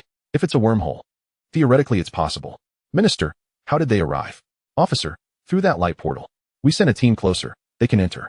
Inside is a different world, with snow, mountains, and another sky. We have dispatched a small team equipped with translation devices, gifts, and weapons. Minister, did they agree to let you in? Officer, we haven't established contact yet. After they ran back, they did not re-emerge. We can only venture in ourselves. Minister, what is there? Officer, we don't know yet. The team has just entered for 10 minutes, and hasn't sent any messages back. Silence fell over the conference room. Minister, inform all nations. This cannot be kept secret. Scene, Proxima B, near the portal. Elon is organizing the team for another expedition. This time, they are bringing a considerable amount of supplies, fur, simple tools, and stones engraved with mathematical symbols. Alva, are you sure they want to use that black thing as soon as they see us? Elon, I can't be certain. But if we don't go, we'll never know. And look, he pointed at the portal. Elon, it's still there. It didn't just appear by chance. Someone placed it here for us to find, and there must be a reason. Alva, what reason? Elon, to allow us to meet the people over there. Alva, what if they don't want to meet us? Elon, then we will communicate effectively, encouraging them to want to know us. Scene. At the edge of the light portal, Elon takes a deep breath and steps inside, followed by Alva and several expedition members. Their figures vanish into the radiance. Scene. Earth, Tibet. On the other side of the portal, the Earth team has just emerged and collides unexpectedly with Elon's group. Both parties are momentarily stunned. Earth team leader, raising a hand in a gesture of peace. Hello. We mean no harm. Elon does not understand the words, but comprehends the gesture.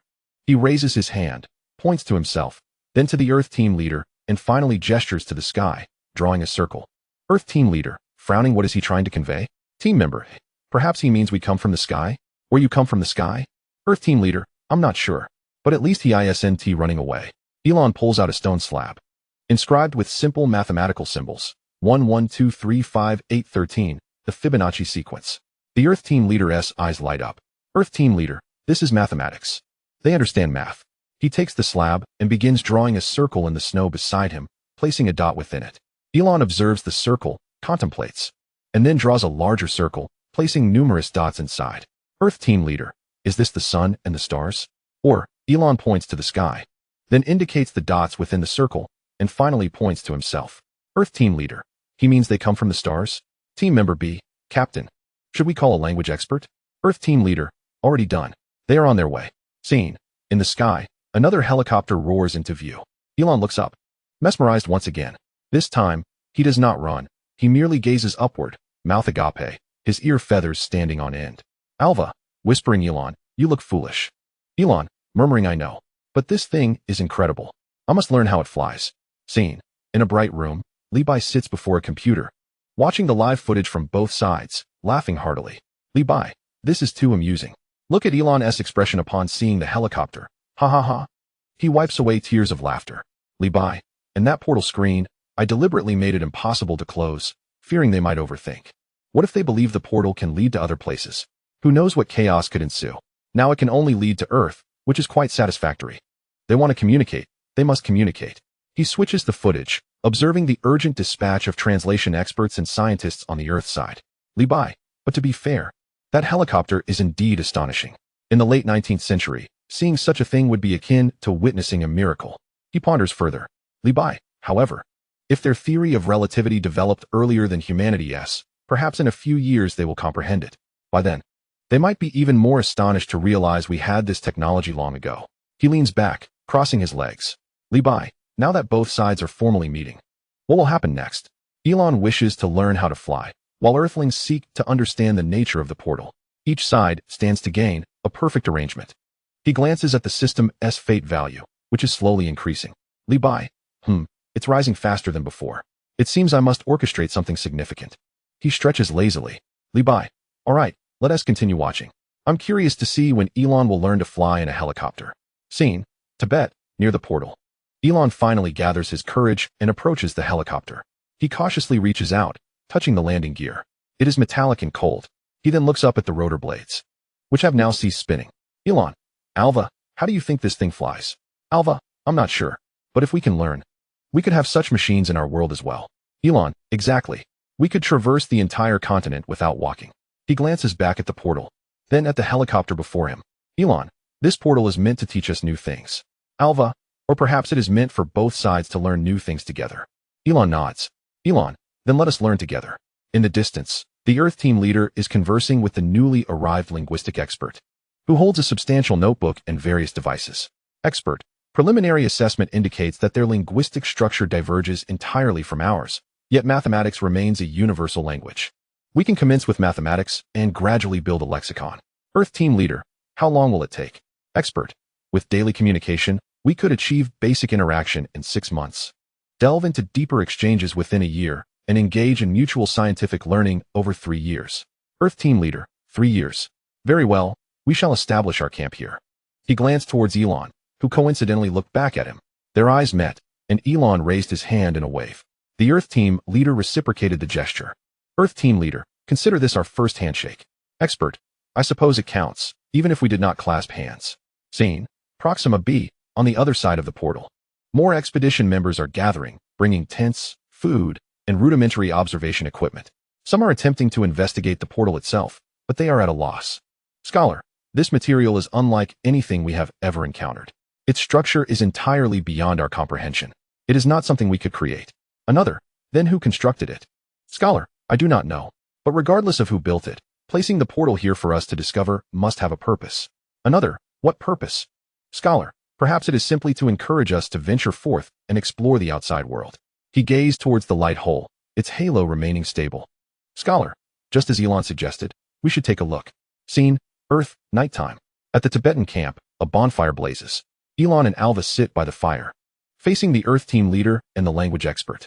A variety of food, including Earth's compressed biscuits and dried meat from Proxima B, lies in between them. Elon took a bite of the compressed biscuit, his expression pensive. Elon, this lacks flavor. Alva, yet it is filling. Elon nodded and took another bite. He looked up at the night sky, where the stars shone exceptionally bright. He knew that amidst that starry expanse lay his home. But now he was here, in another world, consuming tasteless biscuits, seated across from featherless beings. Elon, Alva, do you think they perceive us as primitive? Alva, perhaps, but they do not show it. Elon, if they truly view us as inferior, would they still teach us how to fly? Alva pondered for a moment. Alva, I believe so. For we also impart knowledge to them.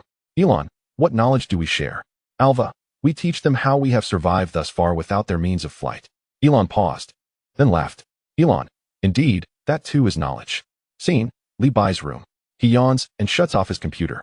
Li Bai, that will suffice for today. We shall see what new developments arise tomorrow. He lay down on his bed, staring at the ceiling. Li Bai, that Elon is quite fascinating. The sight of the helicopter reminded me of my first encounter with extraterrestrial data. He chuckled softly. Li Bai, very well, continue your discussions. I shall take my leave for the night. Outside, the night was deepening. In the direction of Tibet, the halo of the portal flickered. Two worlds were truly connecting for the first time. Chapter 33, Truly Marvelous, Scene, Beijing, Purple Mountain Observatory. The sun shines brightly, and the autumn air is crisp. A bus pulls up at the entrance, its doors opening to reveal a group of Proxima inhabitants clad in Earth attire. At the forefront is Elon, accompanied by a woman whose feathers behind her ears are softer and lighter in color than his own, his wife, Era. Following them are Alva and several scholars. Era, looking around, is this where you study the stars? Lao Zhou, approaching with a smile indeed. The Purple Mountain Observatory has a history of over 100 years. Welcome, Elon. Over 100 years. You have observed the stars for quite some time. Lao Zhou, a bit longer than you. However, when you were formulating relativity, we were still relying on Newtonian physics. Elon, smiling, that was our stroke of luck to conceive of it first. Scene, the group enters the observatory hall, where a massive screen displays observational images from Civilization 1. Maria, who traveled from Chile. Elon, today we have something special for you.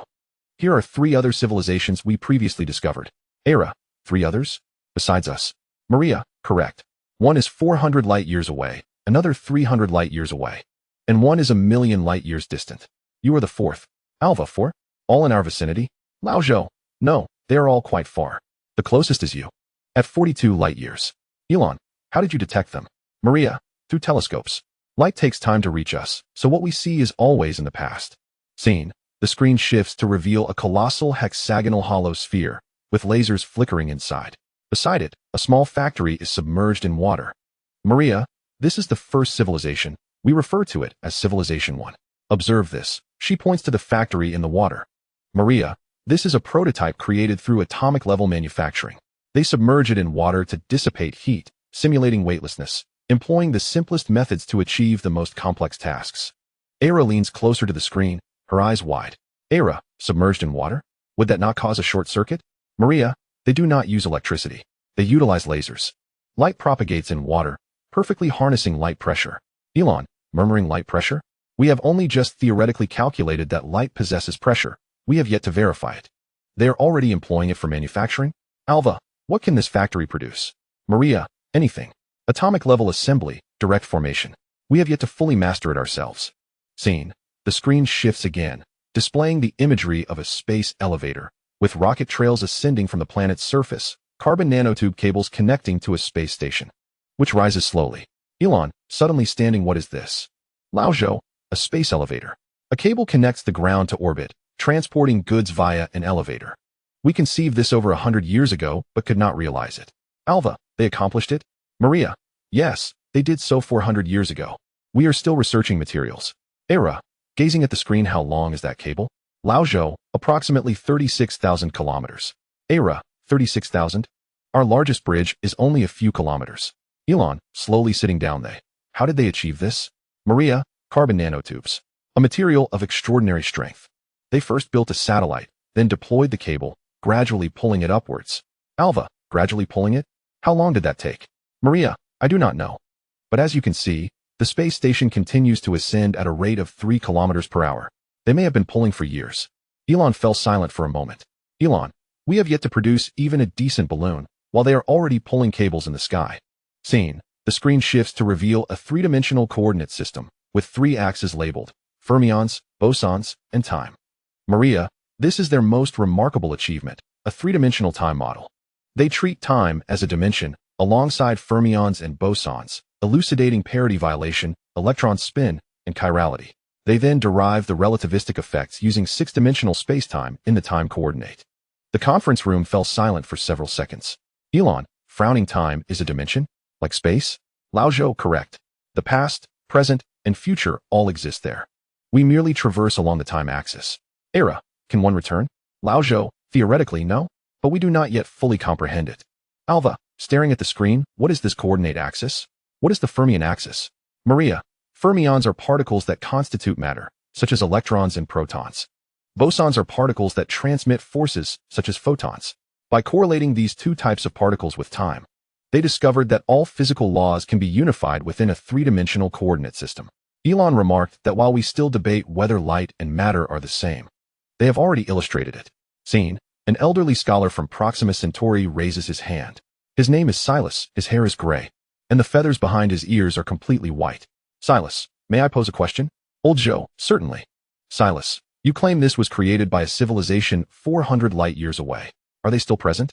Old Joe, pausing for a moment, uncertain. What we observe is their appearance from 400 years ago. They might still exist, or may no longer be. Silas, so? Was this 3-dimensional time model conceived by them 400 years ago? Maria, indeed. By the time we witnessed it, they had already developed this model. They placed an array of atomic clocks in space, along with a coordinate system model. Silas, 400 years ago, we were still using horse-drawn carriages. Elon, Silas, what are you implying? Silas, I mean, 400 years ago, they were capable of constructing space elevators and atomic factories, and comprehending the relationship between time and space. What about 400 years later? What might they be like now? The conference room fell silent once more. Isla, softly, if they're still around. What would they think of us? No one responded. Scene. The screen continues to display images of Civilization 1, a factory submerged in a tank of water, with lasers weaving through the water and a hexagonal grid flashing. Alva, pointing at the tank, is that factory submerged because they could not create a vacuum? Maria, no. It is because water is readily available. They employ the simplest tools to solve the most complex problems. This is what we call engineering thinking.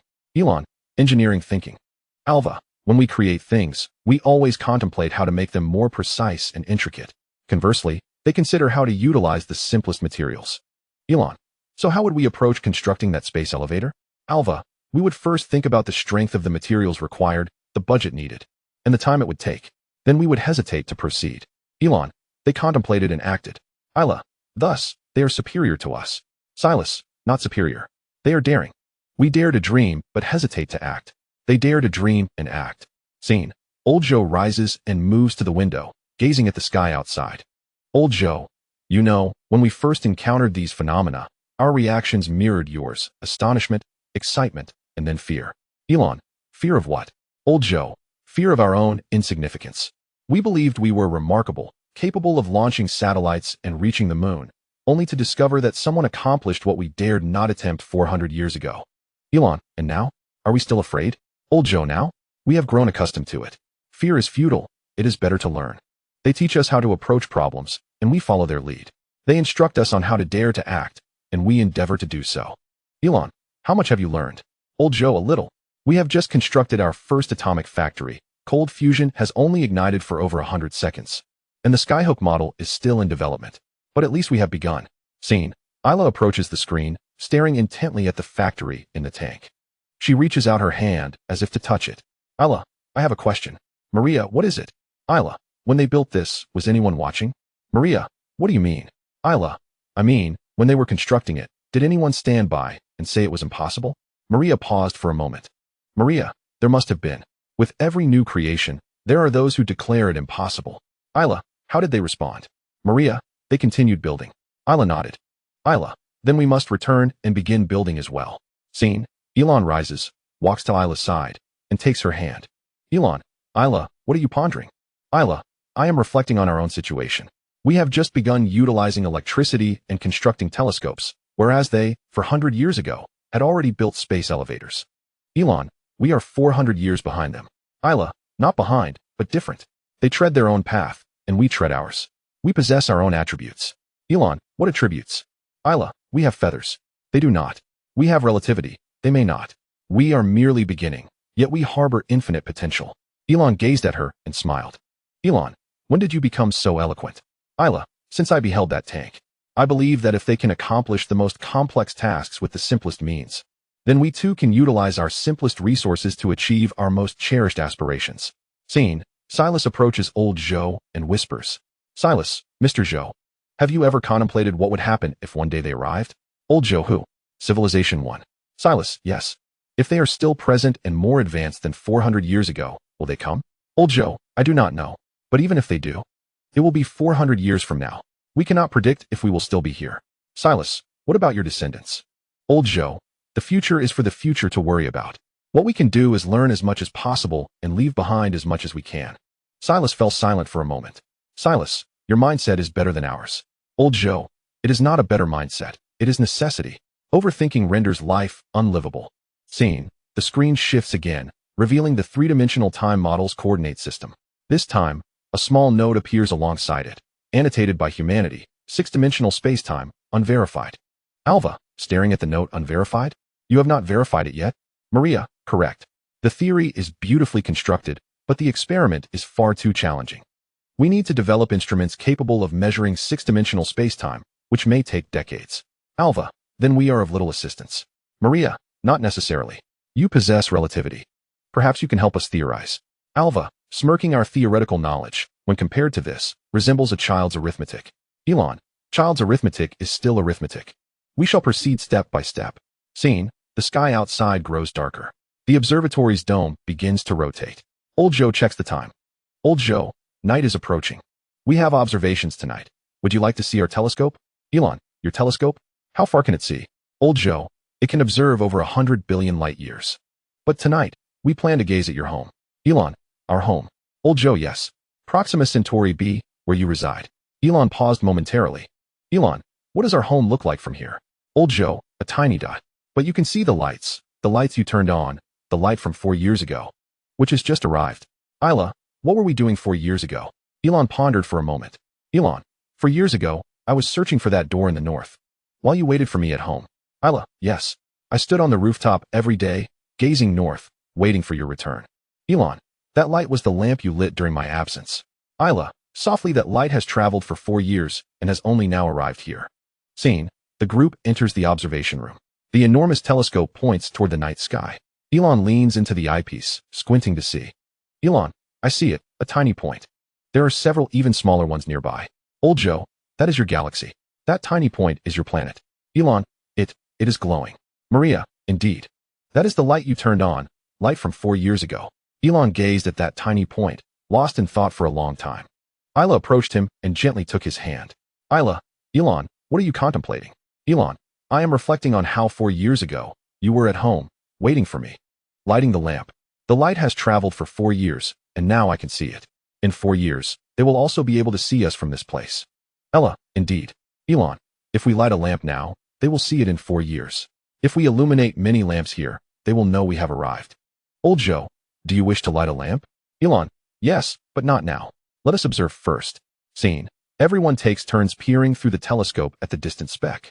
That is their home, 42 light years away, currently emitting a faint glow. Scene. In a white room, Li sits before a computer, observing the scene from the observatory. A smile gracing his lips. Li lighting a lamp? What a splendid idea. However, they will not see it until 4 years later, by which time Elon and the others will have long since returned. When a multitude of lamps suddenly appear on Earth, what will they think? He ponders for a moment. Li, perhaps they will conclude that the Earthlings have relocated or that they have gone mad.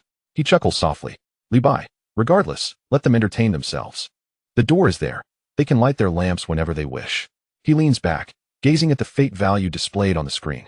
The number has doubled since a year ago. Li, indeed, communication is the key. I need not expend energy. They will flourish on their own. He stretches languidly. Li, all right, let us continue watching. I am curious to see how Elon will recount this to his people upon his return. Scene. Outside the observatory. The night is deep. Elon and Ella stand side by side, gazing at the starry sky. In the distance, the lights of Beijing shine brightly. Ella, they have so many lights. Elon, indeed. It will take us a long time to catch up. Ella, there is no rush. We shall take our time. Elon, yes, slowly but surely. We have the door. We can come over to learn whenever we wish. They can also come to see us. Ella, if one day we have so many lights, will they come to see us? Elon, they will. They will see it in 4 years. Ella, then we should light more lamps so they can see us sooner. Elon smiles. Elon, very well. We shall light them upon our return. Scene. Beneath the starry sky. The shadows of the two stretch long. In the distance, the dome of the Purple Mountain Observatory slowly rotates, continuing to observe the distant stars. Chapter 34. Commodity Trade Scene. Proxima Centauri B, the Capital Academy of Sciences. A 3-story stone building, with a brass plaque of the Royal Society at the entrance. Scholars in coarse cloth overcoats bustle through the corridor, clutching thick notebooks. On the second floor, in a well-lit office, Cedric sits by the window. He is a senior member of the Royal Society, his hair grizzled, and the feathers behind his ears have turned silvery gray. He is currently staring at a small piece of dark brown substance in his hand, his expression complex. Cedric, is this the chocolate? Assistant, nodding yes, sir. Brought from Earth through the Stargate. A small piece exchanges for 3 sheets of parchment. Cedric, 3 sheets for this? He cautiously takes a small bite, then freezes in astonishment. Cedric, what is this flavor? Bitter yet sweet, with a hint of aroma. It feels as if my tongue is dancing. Assistant, they say it is made from cocoa beans, requiring sugar and milk. Cedric takes another bite, closing his eyes to savor it slowly. Cedric, 3 sheets of parchment are worth it. Scene. The office door swings open, and another scholar rushes in. He is Cole, younger than Cedric, waving a stack of newspapers. Cole, Cedric, have you seen today as Stargate Daily? Cedric, still chewing chocolate, I haven tea. What is the matter? Cole, it's a monumental event. He spreads the newspaper on the table, pointing to the headline. A blurry image, seemingly taken through a telescope, depicts a gigantic ring structure surrounding a star. Cedric leans closer to examine it. Cedric, what is this? Cole, this is the second civilization that the Earthlings have observed. They have constructed a layer around the star, blocking the sunlight. Cedric pauses, placing the chocolate down. Cedric, blocking the sun? What does that mean? Cole, look at this. They call it a Dyson sphere. It comprises countless thin panels, arranged around the star to collect energy, which is then transmitted back to the planet via a power grid. Cedric stares at the image, his brow furrowing deeper. Cedric, if they block the sun, won't the sunlight fail to reach the planet? Cole, not entirely. They only block a little. They claim it covers 1/1000th of it. Cedric, 1/1000th is still a blockage. What will happen to the people below? What about the crops? Cole, uncertain. The newspaper states they may no longer require sunlight. They directly collect energy. Cedric falls silent for a moment. Cedric, collecting energy directly, like harvesting crops? Cole, precisely. The sun is their field. Scene. Cedric picks up the chocolate again, takes a bite, and chews slowly, his gaze somewhat distant. Cedric, while we still burn coal and ponder how to keep our lights shining longer, they have encircled the sun. Cole, there is something even more alarming. Cedric, more? Cole flips the newspaper to the second page. The headline reads, Earthlings are researching how to contain the sun for energy generation. Cedric, contain the sun? Cole, indeed. Look here. They are conducting experiments on Earth, using magnetic fields to confine something like the sun, allowing it to burn and generate power. It's called nuclear fusion. Cedric, confine the sun? Won't it escape? Cole, using magnets to contain it. They say they have ignited it for over 100 seconds. Cedric stares at the words, nearly dropping the chocolate from his hand. Cedric, over 100 seconds? They contain the sun for over 100 seconds? Cole, yes. Moreover, They claim that if successful, they will no longer need to burn coal. One sun could last for millions of years. Cedric slowly sets down the chocolate and walks to the window. Outside, the streets of the capital bustle, horse-drawn carriages moving slowly, and gas lamps flickering along the roadside. Cedric, Cole, do you think they are human? Cole, what do you mean? Cedric, the Earthlings, they resemble us, lacking feathers, eating and sleeping like us. Yet, what they do, is it truly human? Cole, the newspaper states they have learned gradually. They observed the first civilization and followed suit. Cedric, learned? Learned to encircle the sun? Learned to contain the sun? How does one learn that? Cole, I do not know. But they have learned. Scene. Cedric returns to the table, staring intently at the newspaper. The second page contains even more content: space elevators, atomic factories, three-dimensional time models. He turns to the third page, revealing a night view of Earth cities, densely illuminated lights resembling a sea of stars. Cedric, they have so many lights. Cole, indeed. Far more than we do. Cedric, do they not sleep at night? Cole, they do, but they have lights that shine while they sleep. Cedric falls silent for a moment, then suddenly recalls something. Cedric, by the way, about that Dyson sphere, the one that blocks the sun, how long ago was that? Cole, the newspaper states that what the Earthlings saw was a scene from 300 years ago. That structure was completed 300 years prior. Cedric, 300 years ago? What were we doing then? Cole contemplates. Cole, 300 years ago, we were still using oil lamps and riding horses. We hadn't even invented the steam engine. Cedric, so they encircled the sun 300 years ago. Cole, correct. Cedric takes another bite of chocolate, but this time, he can't savor its flavor. Cedric, Cole, do you believe they are not human? Cole, who? The second civilization? Cedric, yes. They are not human. Humans cannot accomplish such feats. Cole, then what are they? Cedric, they are gods. Scene. The office falls silent for a few moments. Cole gazes at Cedric, uncertain of what to say. Cole, yet Earthlings are still human. They are learning too. Cedric, Earthlings, however, do not resemble humans. They shroud the sun, suspend ropes in the sky, and submerge factories in water. Is that human? Cole, but they do consume chocolate. Cedric pauses for a moment. Cedric, true. They do savor chocolate. Chocolate is what humans eat. He glances down at the small piece remaining in his hand.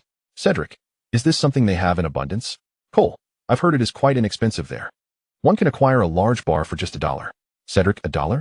Here, we trade 3 pieces of sheepskin for a tiny morsel. Cole, the Stargate is too small to transport it. They say once the gate expands, it will become more affordable.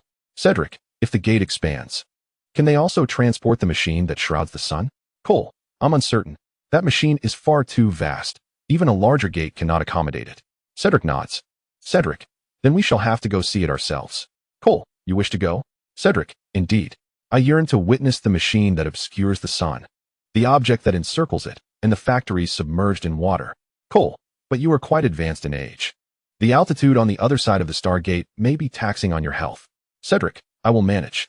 I only wish to take a glance and then return. Scene. The sound of a newsboy calling out from outside the window. Newsboy extra. Extra. Latest news from Earthlings. They intend to shroud the sun. Civilization number 2 has encircled the sun. Buy a paper, read the news. Cedric approaches the window, observing the crowd on the street rushing towards the newsboy. Some purchase a newspaper and open it on the spot, their mouths agape in astonishment. Groups of 3 or 5 gather, pointing at the paper and discussing animatedly. Passerby A. Encircle the sun? Can people still reside beneath it? Passerby B. Who knows? The paper states they VE only encircled a fraction. Passerby A. A fraction is still an encirclement.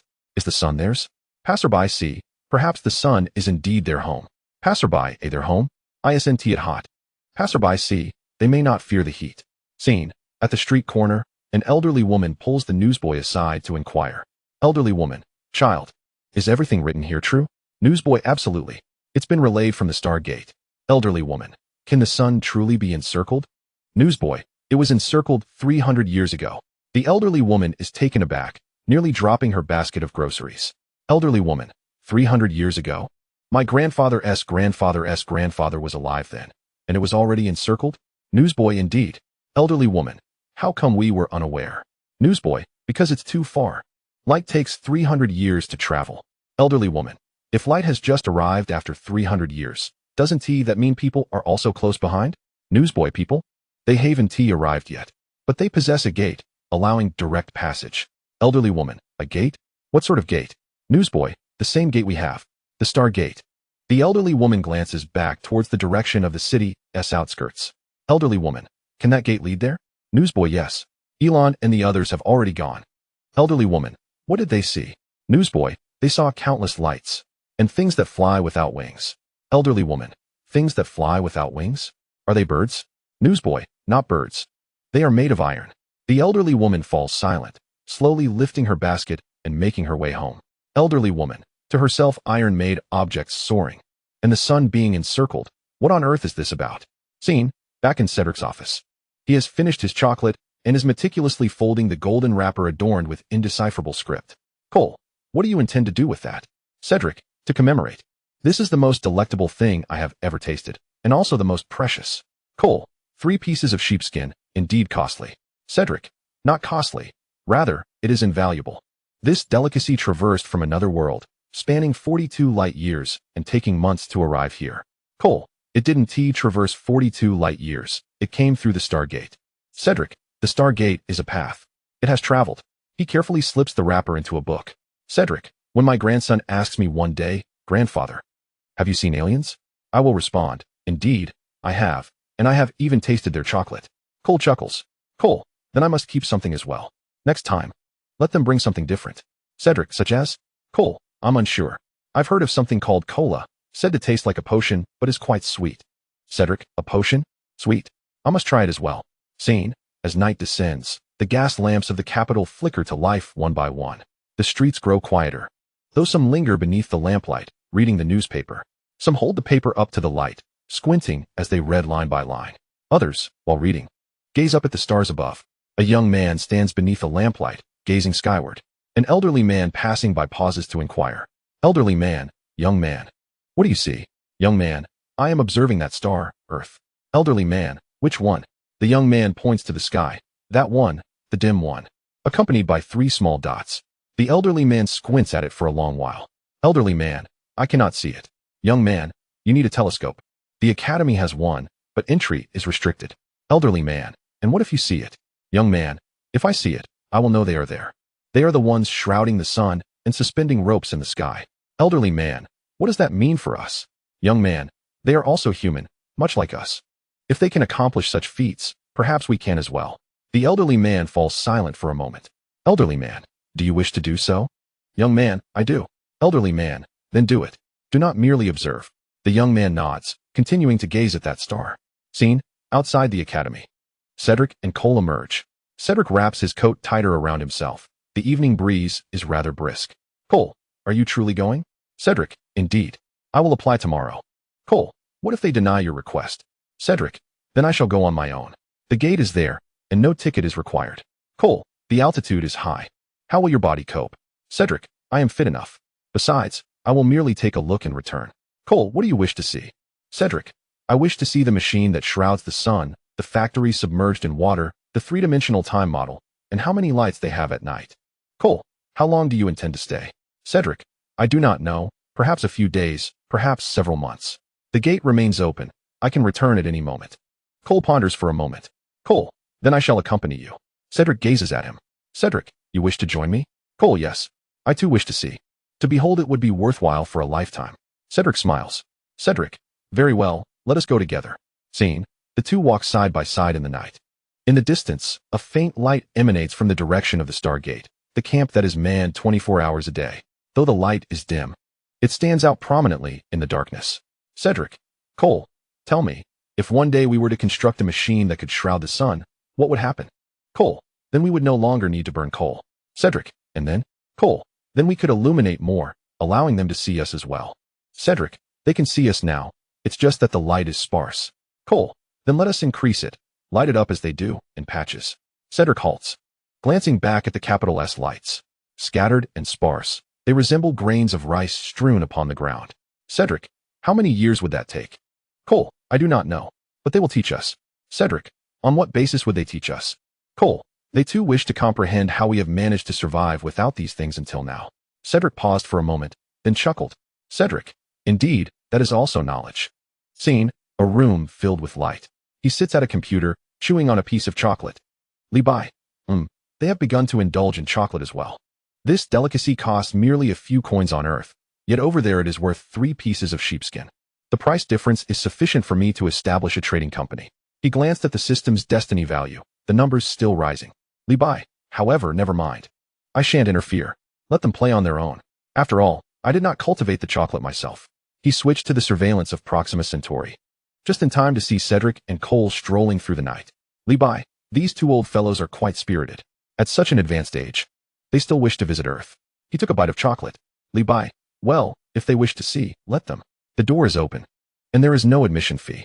He leaned back, propping his legs up. Li Bai, I wonder what expressions they will wear when they behold that nuclear fusion device. The water tank, and the 3-dimensional time model. They shall surely be astonished once more. He chuckled. Li Bai, yet Cedric is right. They are not gods, but humans. What one person can achieve, another in a different place can also accomplish. It is merely a matter of time. He shut down the computer and reclined onto the bed. Li Bai, tomorrow, I shall see if they manage to make the journey. If they do, there will be quite the spectacle to behold. Outside, the night was profound. In the direction of Proxima Centauri, a small star hung in the sky. Little did anyone know that beside that star, 2 old men were deliberating their visit. Nor did anyone realize that in this city, a certain individual lay in bed, awaiting their reactions. Chapter 35. A genius appreciates another genius. Scene, Proxima Centauri B. Institute of Theoretical Physics. A tranquil little building, with mountains visible in the distance through the windows. At the end of the corridor, an office cluttered with draft papers. Lozon sat at his desk, holding a photograph. The image depicted an elderly man with tousled white hair, dressed in a sweater, gazing at the camera with gentle yet mischievous eyes. Lozon was among the first on Proxima Centauri to propose the theory of relativity. 30 years ago, his paper caused a stir throughout the academic community. Now in his 60s, with gray feathers behind his ears, his eyes still sparkled with brilliance. His assistant, Carl, entered with a cup of tea. Carl, Professor, are you once again gazing at that photograph? Lozon, indeed. Carl, who is it? Lozon, a human from Earth. His name is Einstein. He proposed the theory of relativity over a century ago, which is nearly identical to ours. Carl leaned in for a closer look. Carl, he appears quite amiable. Lozon, not merely amiable. It's that feeling you understand, right? Look into his eyes. He is always contemplating something. Carl, how do you know? Lozon, because I too possess that gaze. I often see it when I look into the mirror. Carl chuckled. Carl, Professor, you are flattering yourself. Lozon, it is not flattery. It is a sentiment. Though separated by 42 light years, different planets, disparate feathers, and varied histories, we pondered the same matter. He set the photograph gently on the desk. Lozon, time, space, the constancy of the speed of light, the equivalence of mass and energy. He fathomed it, and I too grasped it. He documented it. And so did I. Neither of us had seen the other's work. Carl, what do you feel upon seeing his photograph? Lozon pondered for a moment. Lozon, it feels like encountering an old friend whom I have never met. Someone who understands you. Scene. Lozon stands and walks to the window. Outside, people stroll through the Academy's garden, with the city skyline in the distance. Lozon, Carl, do you know? In my youth, I believed myself to be the most intelligent. I unraveled the enigma of time, convinced that I was the sole individual in the universe capable of doing so. Carl, what followed? Lozon, I later discovered that I was mistaken. There was another person on Earth who had also unraveled it, and he did so a trifle earlier than I. Carl, by how much? Lozon, over 40 years. By the time I published my paper, he had already passed away a decade prior. Carl fell silent for a moment. Carl, how did that make you feel? Lozon, initially, there was a tinge of disappointment. Gradually, it transformed into a sense of kinship. It is akin to walking along a path for a long time, believing oneself to be the first, only to discover footprints ahead. Those footprints reveal that someone has walked this way before. They are not competing with you. They are guiding you. Carl, upon seeing those footprints, do you continue on? Lozon, yes, of course I do. But the walk is different now. You are aware that someone has preceded you. You recognize that you can reach where they have been, perhaps even surpass them. Scene. Lozon returns to the desk and picks up another sheet. It is a printed document containing a complex coordinate system featuring Fermion axis, boson axis, and a time axis. Carl, what is this? Lozon, it is material from Civilization 1, a 3-dimensional time model. Carl, you have been studying this lately. Lozon, indeed. I examine it daily. Carl, have you comprehended it? Lozon, a little bit. Just a little. This concept is profound. They regard time as a dimension, juxtaposing it with fermions and bosons. They then use this to elucidate parity violation, chirality, and electron spin. Carl, what relevance does this have to relativity? Lausanne, it bears great significance. Relativity unites time and space into space-time. They have taken it a step further, integrating time with particles. Carl, so, are they more formidable than Einstein? Lausanne paused, then chuckled. Lausanne, if Einstein were alive to witness this, he too would be left speechless. Carl, and you? Lausanne, me? I was left in awe for 3 months. Scene. Lausanne approaches the bookshelf and retrieves several thick notebooks filled with dense equations and derivations from his youth. Lausanne, in my younger days, I pondered similar questions. I sought to unify particles and space-time, grappling with it for a decade without resolution. Carl, now that you have seen their model, have you found clarity? Lausanne, a slight glimmer of understanding. Yet more than that, he paused. Carl, what is it? Lausanne, it is reverence. You see, Carl, I invested 30 years in deciphering relativity. I believed I was quite remarkable. Yet, I discovered that someone had fathomed concepts that I might never comprehend for 100 years prior. Carl, are you referring to the individual who devised the three-dimensional time model? Lausanne, precisely. I know not his name, nor what he looks like, nor if he has feathers. Yet, I recognize that he achieved understanding. He grasped what eluded me for a decade and inscribed it down. Carl, do you resent him? Lausanne paused. Lausanne, resent? Why would I resent him? Carl, because you struggled for 10 years without comprehension while he attained it. Lausanne shook his head. Lausanne, Carl, you do not understand. Those who engage in theoretical physics do not fear others achieving understanding. What invokes fear is when no one comprehends. If you cannot understand, you are forever ensnared. Now that is torment. If someone has grasped it, you can follow in their footsteps. Even if you are a step behind, at least you can proceed. Carl, so now you are following in his footsteps? Lausanne, indeed. Just as I once followed in Einstein's footprints. Only this time, the footprints are deeper and more distant. Scene. Lausanne returns to the desk, once more gazing at Einstein's photograph. He studies the eyes within the image, then glances at the three-dimensional time model on the table. Lausanne, Einstein, if you were alive, would you wish to meet him?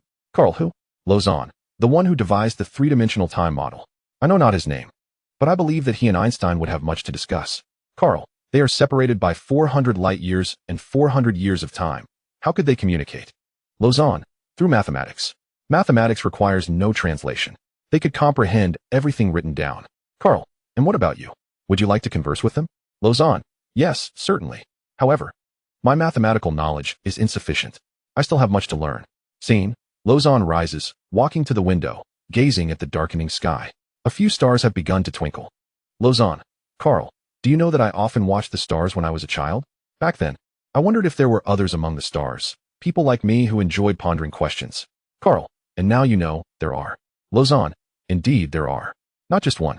Einstein is one. The one who devised the three-dimensional time model is another, along with Elon, and the old Joe, Maria, and the engineers of Civilization 1. Carl, are they all heroes? Lausanne, not heroes. They are fellow travelers, walking the same path. That path is called the quest to understand this world. Carl, and what about you? Are you also a fellow traveler? Lausanne, I am. But I am the one who walks slowly. Carl, you are not slow. You were the first to conceive of relativity. Lausanne, in our realm, yes, but not in the universe. Einstein preceded me by 40 years. And that individual from Civilization 1 preceded me by 400 years. Carl, does that trouble you? Lausanne, not at all. You know, their essay saying, I learned from the people of Earth. Carl, what is it? Lausanne, the world is filled with heroes, like fish crossing a river. Carl, what does that mean? Lausanne, it means there are so many remarkable individuals, like fish in a river, one after another, too numerous to count. You might think you are the only one, but in reality, there are many ahead and many to follow. Carl, and what are you? Lausanne, I am also one of them. Swimming in the middle, looking ahead and behind, able to see them all. Scene. Lausanne turns to look at Carl. Lausanne, Carl, you are still young. You too will become a fish. As you swim forward, you may catch up with me, perhaps even Einstein. But whether you can reach the one who devised the three-dimensional time model depends on your own efforts. Carl, me? Can I catch up to him? Lausanne, I do not know, but you must try. Without trying, you will never catch up. Scene. A knock at the door. A young man peeks in. Young man, Mr. Lausanne, someone is looking for you. A friend of Mr. Elon from the Stargate has returned. Lausanne, Elon. He has returned? Young man, yes. He brings back a wealth of information. Lausanne's eyes light up. Lausanne, let him in. Scene. Alva enters the office. He appears slightly thinner than before his journey to Earth, yet is in good spirits, his feathers behind his ears neatly arranged. Alva, Hello, Mr. Lozon. I am Alva, a friend of Elon. Lozon, I know you. Please sit. How was Earth? Alva, vast. Tremendously vast. Their lights are astonishing, and their inventions are equally breathtaking. There is a flying object without wings called a helicopter, which can hover in the sky. Lozon, hover? How is that possible? Alva, I do not know, but they exist. Elon was mesmerized, watching it for a long time. Lozon chuckles. Lozon, he must be eager to understand it. Alva, indeed. He is now studying the blueprints for that object every day, and he is learning their language. Lozon, how is he progressing? Alva, he can speak a few sentences now. He asked me to convey a message to you. Lozon, what message? Alva, he said there are also those on Earth who understand relativity. They call him Einstein. He asked you to take a look at this. Alva pulls out a photograph, a replica of the one Lozon holds of Einstein. Lozon takes the photo, smiling. Lozon, I have seen it. Many times. Alva, and there is this. He pulls out a stack of papers printed with information on the three-dimensional time model. Alva, Elon said you might find this intriguing. Lozon gazes at the stack of papers, his hands trembling slightly. Lozon, how did he know? Alva, he said you would like it. You enjoy such things. Lozon remains silent for a long moment. Lozon, Alva, please tell Elon thank you for thinking of me. Alva, won't you tell him yourself? Lozon, I will, when I go to Earth. Alva, you intend to go to Earth? Lozon, yes. I wish to see that helicopter, the machine that controls the sun, to witness all those lights. Moreover, I wish to meet the old Joe and Maria. And he glances at the stack of papers. Lozon, I want to see how that individual who conceived the three-dimensional time model thinks. Scene, after Alva leaves. Lozon returns to his desk. He places the photograph of Einstein and the papers on the three-dimensional time model side by side, contemplating them for a long time. Lozon, muttering the world is filled with heroes, like fish crossing a river. Einstein, you are one of them. The one who devised the three-dimensional time model is also one. So am I. We are all swimming in the river, though we cannot see one another. Carl, now you see them. Lozon, yes, I see them. Even if it is just a photograph, merely information. But I see them. Carl, are you happy? Lozon, I am indeed very much so. You know, when one swims alone for too long, fatigue sets in, and one begins to doubt whether a path lies ahead. Now that I see there are fish ahead, I know the path is correct. Carl, where will you swim next? Lozon, I will swim toward Earth. Toward that machine controlling the sun, toward the three-dimensional time model. I will swim as far as I can. Scene. Outside, night has fully descended. The stars twinkle one by one. Lozon stands up, walking to the window, gazing at the southern sky, the direction of Earth. Lozon, Einstein, wait for me over there. The one who devised the three-dimensional time model. You wait for me 400 light years away. I am coming. Though I may be slow, I will arrive. Carl stands behind him, unsure of what to say. Lozon turns back, smiling. Lozon, Carl, tomorrow help me apply for passage to the Stargate. I want to go to Earth. Carl, are you truly going? Lozon, indeed. While I am still capable of movement, I wish to see. This life will have been worth it. Scene. In a brightly lit room, he sits at a computer, observing Lozon standing by the window. Li Bai, another soul yearning to visit Earth.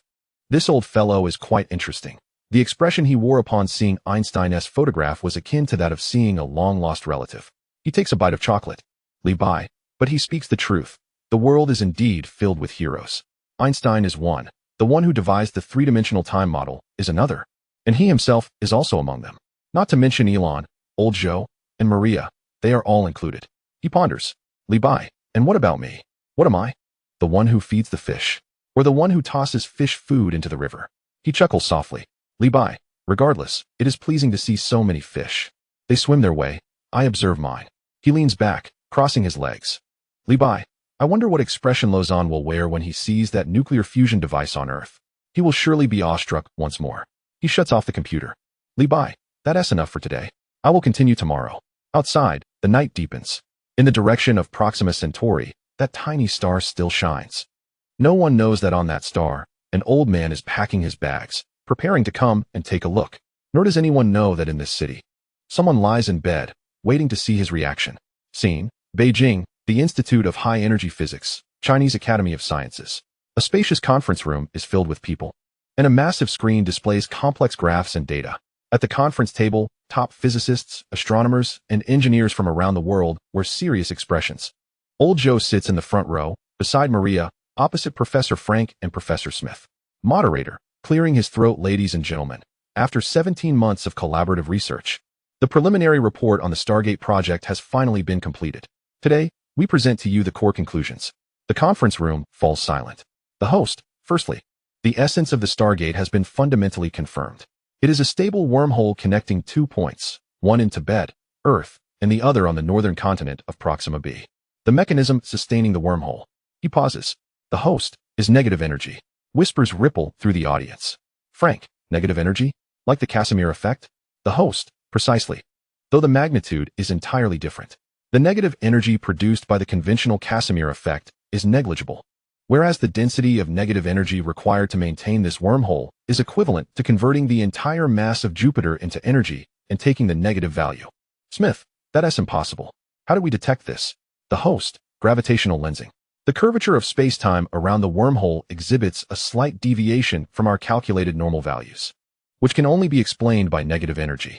Furthermore, we have detected a continuous albeit extremely weak Hawking radiation, confirming its existence. Lao Zhou, what does this imply? The host. This implies that this wormhole was not formed naturally. While natural wormholes may theoretically exist, their maintenance requires negative energy, which does not occur in significant quantities in nature. Thus, Maria, so it was artificially constructed. The conference room falls silent once more. The screen shifts to display another set of data: isotopic decay, curves, material lattice degradation, and statistics on micrometeorite impact crater density. The host, the second conclusion, the age of the Stargate. We employed various dating methods on the Stargate materials: isotopic decay, accumulation of lattice damage, and statistics on micrometeorite impact craters. The results were cross-validated and exhibited high consistency. He takes a deep breath.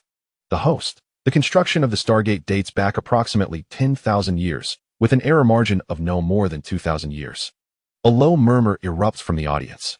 Lao Zhou, 10,000 years. The host, yes. 10,000 years ago, Earth was still in the Neolithic era, with humanity just beginning to cultivate crops. Over on Proxima b, according to their historical records, they were still in the primitive tribal stage. Frank, then who built it? The host, we do not know. However, we have several hypotheses. The screen displays geological history charts of Proxima b, biological evolution diagrams, and timelines of civilization development. The host, the first hypothesis, the builders may have originated from Proxima b itself. However, the problem lies in the fact that the current civilization on Proxima b, the Elon, has a history of less than 2,000 years. 10,000 years ago, there was not even any intelligent life there. Their archaeological records have never uncovered any traces of advanced civilization exceeding 5,000 years. Smith, so it wasn't he them. The host, correct. The second hypothesis, the builders came from other planets, passing through here and leaving the gate behind. Maria, other planets? Such as? The host, we do not know. However, we can exclude civilizations 1, 2, and 3. Civilization 1 is 400 light-years away, Civilization 2 is 300 light-years away, and Civilization 3 is 1 million light-years away. Their technological characteristics do not align with those of the Stargate, and the timing does not match either. Civilization 1 was most active 400 years ago, not 10,000 years ago. Lao Zhou, and what of the third hypothesis? The host pauses for a moment. The host, the third hypothesis, the builders have either departed or perished. The scene shifts to a conference room, where the silence is punctuated only by the sound of the air conditioner. Someone coughs softly. Lao Zhou, are you saying that 10,000 years ago, there existed a civilization of which we are unaware, active near Proxima b? They constructed this gate and then vanished? The host, yes. They may have either left the region, gone extinct, or evolved into a different form. We do not know, but the gate remains. Frank, why did they build this gate? The host, we do not know. However, the other end of the gate is in Tibet, Earth, rather than on another planet. This indicates that they were at least interested in Earth. What could have drawn their interest 10,000 years ago? Smith, nothing. Humanity was still painting on cave walls at that time. Maria, perhaps they were not interested in humanity, but in Earth itself? Resources? Location? The host, all possibilities. Yet, no evidence supports any of these theories. The screen displays a structural analysis diagram of the Stargate, featuring complex geometric patterns, unknown alloy compositions, and the already damaged control panel. The host, there is one more point. The gate's control system is damaged, that is, the panel. We analyzed the remnants of the circuitry, if one could call it circuitry, and found it was intentionally damaged. This was not due to natural aging. Someone deliberately sabotaged the core control module. Lao Zhou who? The host, we do not know. It could have been the builders themselves, a later arrival. Or perhaps the Elon inadvertently damaged it upon encountering it. However, the result of this damage is that the gate cannot be closed or redirected. It is now eternally connected to Earth and Proxima b, only linking these 2 points. Frank, it sounds like. The host, like what? Frank, like someone deliberately fixed it here, prevented it from being closed or altered, just allowed you to use it. The scene shifts to the conference room, where deep contemplation reigns. Lao Zhou's fingers lightly tap on the table. Lao Zhou, the question then becomes, who? Why? 10,000 years ago, they built this gate. Then either left or perished, deliberately damaging the controls to leave only a fixed passage. What did they want us to do? Maria, perhaps it is not about what they want us to do. Perhaps it is merely about what they wanted later arrivals to do, regardless of who they may be. Smith, so the later arrivals are us. And the Elon. The host, indeed. We and the Elon are the first intelligent beings to utilize this gate. For 10,000 years. It has been waiting there. The scene shifts to Proxima b, the Academy of Sciences. The same report has also reached this side. Lo Song, Elon, Alva, Cedric, and others gather together, reviewing the translated materials. Elon, 10,000 years. Lo Song, yes. 10,000 years ago. At that time, we were still hunting, crafting tools from stone. Alva, then who constructed it? Lo Song, we do not know, but it certainly was not us. Cedric, could it be a god? Lo Song gives him a glance. Lo Song, last time you said Civilization 1 was a god, and now you say the builders of the gate are gods. Where do all these gods come from? Cedric, then what do you propose it is? Lo Song, it was people, just like us, only 1,000 years ahead of us. Elon, so, where did they go 1,000 years later? Lo Song, we do not know. They may have died or departed. But in any case, they left the gate behind. For those who came after, Alva, left it for us. Lo Song, yes, left it for us. For anyone who can find it. The scene shows Lo Song standing up and walking to the window. Outside, a glimmer of light points in the direction of the Stargate. Lo Song, 10,000 years ago. Someone stood where we now stand and constructed this gate. Did they watch it illuminate and then step through? Or did they emerge from it? We do not know. But we do know they wanted the gate to remain open. They did not wish for later arrivals to close it. Elon, why? Lo Song, because once it is closed, it is gone. The connection is severed. They wanted the 2 worlds to remain linked. Cedric, 2 worlds? Earth and us. Lo Song, yes. 10,000 years ago. They may have foreseen that one day, someone would discover this gate. That someone would walk through from this side and come through from that side. Just as we do now. The scene shifts to a bright room where Li Bai sits in front of a computer, observing the discussions on both sides. His expression somewhat nuanced. Li Bai, 10,000 years. System, did you set me to 10,000 years? He opens the system interface and reviews the records. Indeed. When the Stargate was constructed, the system automatically added a note to maintain temporal continuity. The temporal axis of the Stargate body has been adjusted to approximately 10,000 years ago, synchronized with the decay traces of local materials. Li Bai, all right then. You are impressive. I even forgot about this matter. He leans back. Li Bai, nevertheless, it is impressive. A span of 10,000 years is truly awe-inspiring. They must be pondering which remarkable civilization had the capability to construct wormholes eons ago. Speculation abounds, yet none shall deduce that it is I. He chuckled softly. Li Bai, furthermore, that screen, I intentionally damaged it, and they have discerned that someone deliberately prevented it from shutting down. Indeed, that someone is me. He took a bite of his apple. Li Bai, now they are conjecturing on both sides about the creator of the portal and its whereabouts. Let them guess. The more convoluted their theories, the better. I shall remain silent. Scene. Back in the conference room in Beijing, discussions continue. Old Zhou, there is another question. On the screen, the star map we observed only marked 2 points, Proxima Centauri and Earth. The other stars are gray. What does this imply? Maria, it indicates that this portal was specifically designed to connect these 2 locations. It is not a universal passage. Frank, but how did they select Earth? 10,000 years ago, it was devoid of civilization. Smith, perhaps there was something then. Maybe a civilization unknown to us now? Old Zhou, 10,000 years ago. Humanity was still in the Paleolithic era. Civilization was impossible. Smith, perhaps it was not humanity. It could have been another species, one that became extinct 10 millennia ago. A silence enveloped the conference room for a few moments. Maria, so, they constructed the portal to connect Proxima Centauri b with some form of life on Earth? That life has since vanished, yet the portal remains. Then we appeared, along with Elon and others, becoming the new users? Old Zhou, it is possible. Frank, what did that life form look like? Smith, I do not know. However, there are no records on Elon's side either. 10,000 years is an eternity, nothing endures. Host. Thus, we are confronted with a mystery from 10 millennia past.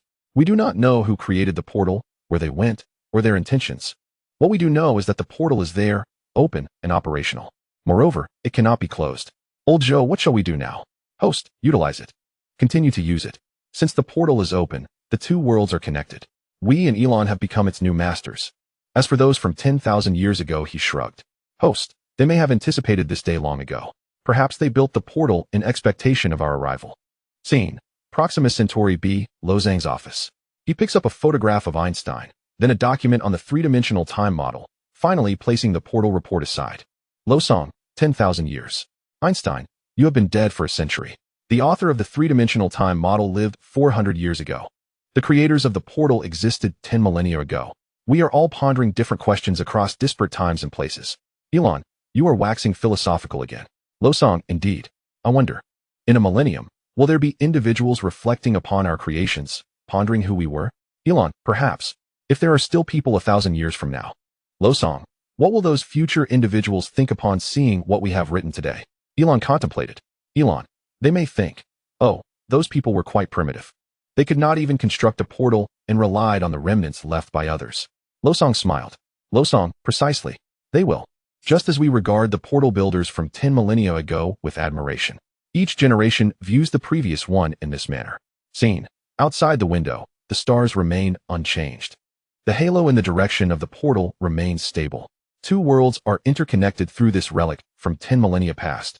Scene. Li Bai's room. He has already lain down, staring at the ceiling. Li Bai, individuals from 10,000 years ago? Quite the fabrication. In any case, it is not me. I am of the present. I merely utilized the system's temporal adjustment feature. He turned over. Li Bai, yet it is advantageous. With this background, they shall not suspect me. I was not even born 10 millennia ago. Perfect. He closed his eyes. Li Bai, time to sleep. Tomorrow, I shall see what new theories they have conjured. They will not deduce my involvement. Outside, the city lights reflected upon the ceiling. In the distance, the direction of the portal remained unseen. Yet all were aware of its presence. It has been there for 10,000 years, unwavering.